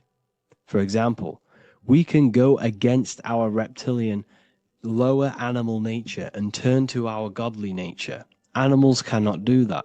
They are stuck in instinct. They are stuck in a reptilian animal way of thinking and operating. Everything they create is to survive. We can turn against our lower nature and create for amazing things like buildings, architecture, technology. We can use our creative consciousness for anything we wish, not just survival needs. And it's the same with your spiritual journey. You can raise your consciousness beyond this animal state that they try to keep you in through fear, consumption, food, and the reptilian brain. We must awaken, start to think critically, and awaken to our divinity, because the mind, the consciousness within you has infinite potential to expand. There are infinite fields of knowledge that you can explore. The mind can never be filled. It can never ever be full of knowledge. It always expands, and that's why you are alive. That's why you are part of this universe. That's why the science always says the universe is always expanding, because the universe exists in your mind, and the mind is always expanding into new fields of thought, new fields of knowledge and information. And that is your whole soul purpose, of expansion of mind and expansion of consciousness, and the exploration of the mind of God. We are living in the mind of God. You are a thought in the mind of God. You must awaken out of this body. This is why Jesus says you must be born again to see the kingdom of God. You must be born again. You must raise your consciousness beyond physical limitation and awaken to your divinity. And this is pretty much it for this video. I hope you all understand this, that this is all symbolic for consciousness.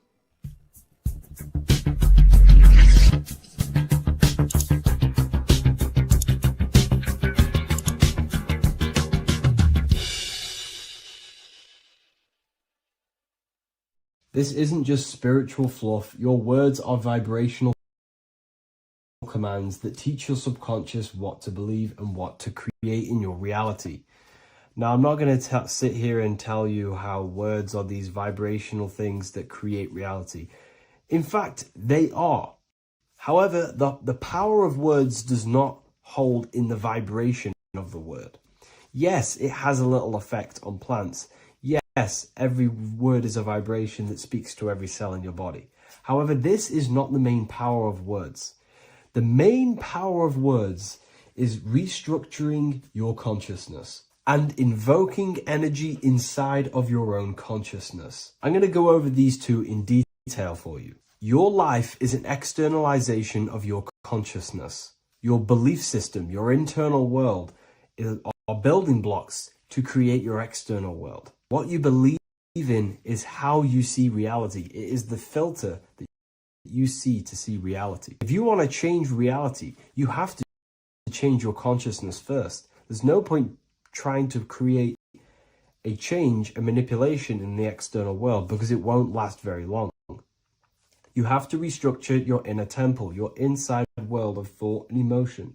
For example, your external reality is an externalization of every thought you thought in the past. Your life circumstances are just a result of every thought you thought in the past. You become what you think about. So if we can control what we think about, we will control who we become.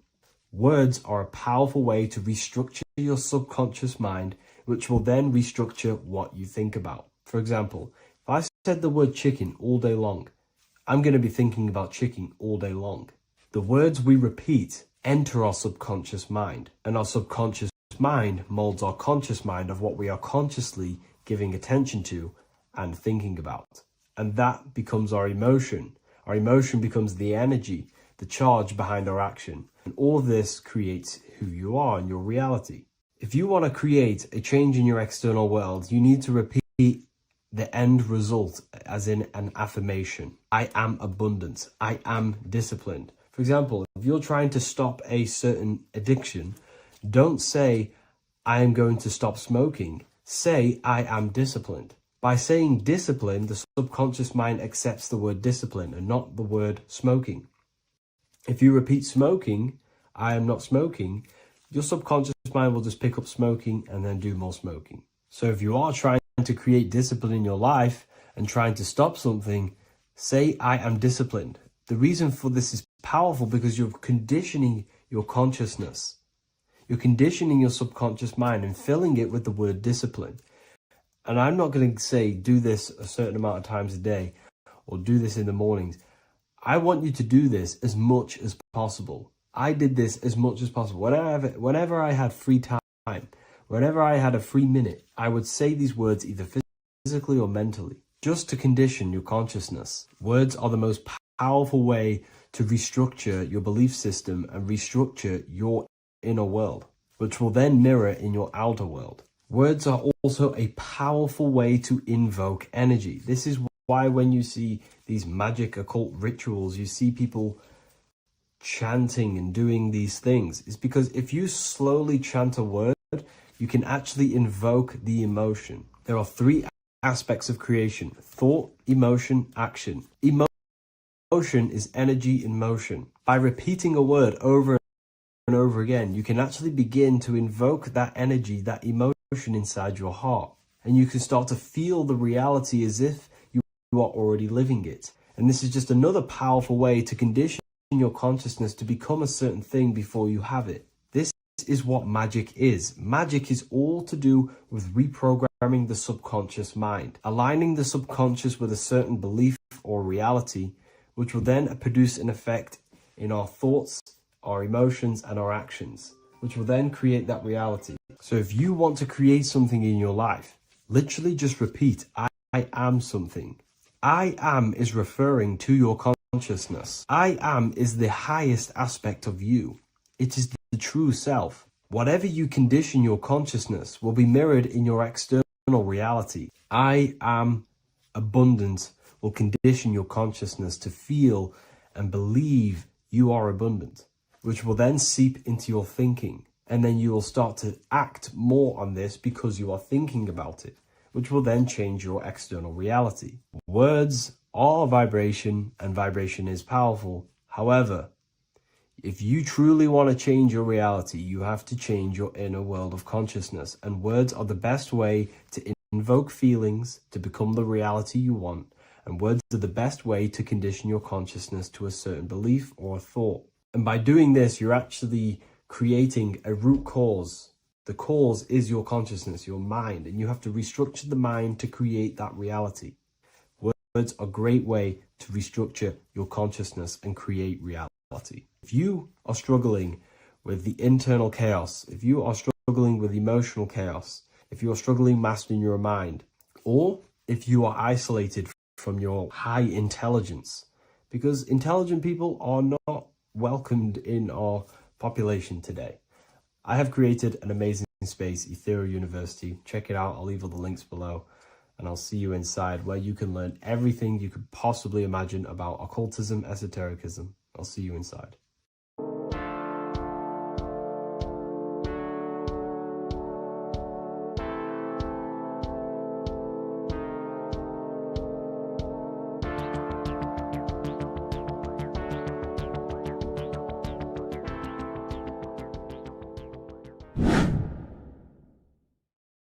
How are we doing, people? It's Revival of Wisdom. We're back today talking about sun worship. Okay? And please enjoy, sit back and enjoy the video. First thing we need to understand is that the sun is the risen savior. It's the light of the world. Without the sun, we have nothing. Now, the sun is the Son of God. We didn't make the sun. No one owns the sun. But who created the sun? Obviously, the Creator created the sun. Therefore, it is the Son of God. And that is what Jesus is symbolizing in the Bible.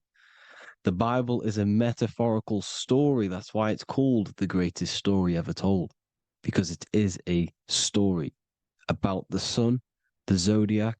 It's about you, the systems in the body. It's about everything that is sacred in this creation. Now you can see the suns behind Jesus' head in all of the ancient portraits, even the ones that are more modern. You still see a sun on the back of his head because he is the sun. He's the light of the world, our risen savior. And this is what Christians are lost because they don't realize it's a symbolic story and they think Jesus was a historical person. He's not a historical person. Okay, this is what we need to get out of our mind. This wasn't a historical person. It's the Son, our risen Savior. The Son is the soul. It's the soul of this creation. Because what is a soul? A soul is pure life force, pure energy. Whatever a soul inhabits, it gives life to. Like our soul feeds our body. The sun feeds the earth because the sun is a soul, and that's why the ancients called it Sol. Because it's the soul and it's in you and it's the light of the world. It's the light of everything. It gives life to all things. Here's Jesus and his 12 disciples. The 12 disciples symbolize the 12 zodiac signs. Aries, it rules the head region because the 12 zodiac constellations rule specific regions of your body. Aries, the ram, you have a cerebrum in your head. This is Aries on the head of the table. His Gemini rules the arms and the lungs. The two twins, Gemini. He's holding up 2 hands for the 2 hands and arms. The twins. Cancer has a knife in his hand. It's not so clear, but he has a knife in his hand. Cancer is the crab. Crabs have claws. And he's pointing at Virgo's Adam's apple, saying there's no Adam's apple there. It's a woman. Who's the 6th sign? The 6th sign is Virgo, the Virgin, the only woman in the painting.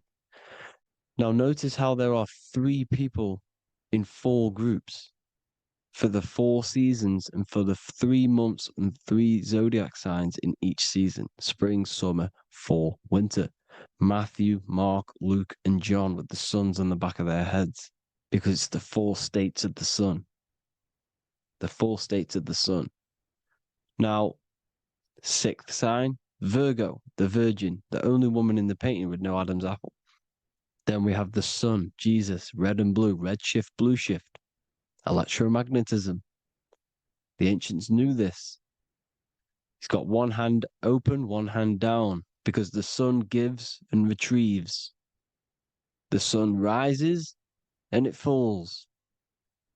It gives, then pulls away. That's what the sun does, and that's what he's doing. His arms are out, symbolizing the rays of the sun, casting down onto the earth, giving and then receiving. Libra, his 2 hands are equal. He's holding his arms out equally because Libra is the 2 balanced scales. Libra is when the sun is balanced between the summer and the winter. It's being judged. The sun isn't balanced. That's what Libra is, the 2 scales. Capricorn is the goat. Goats have 2 horns, and you can see the 2 horns on his head here. See? So this is astrology.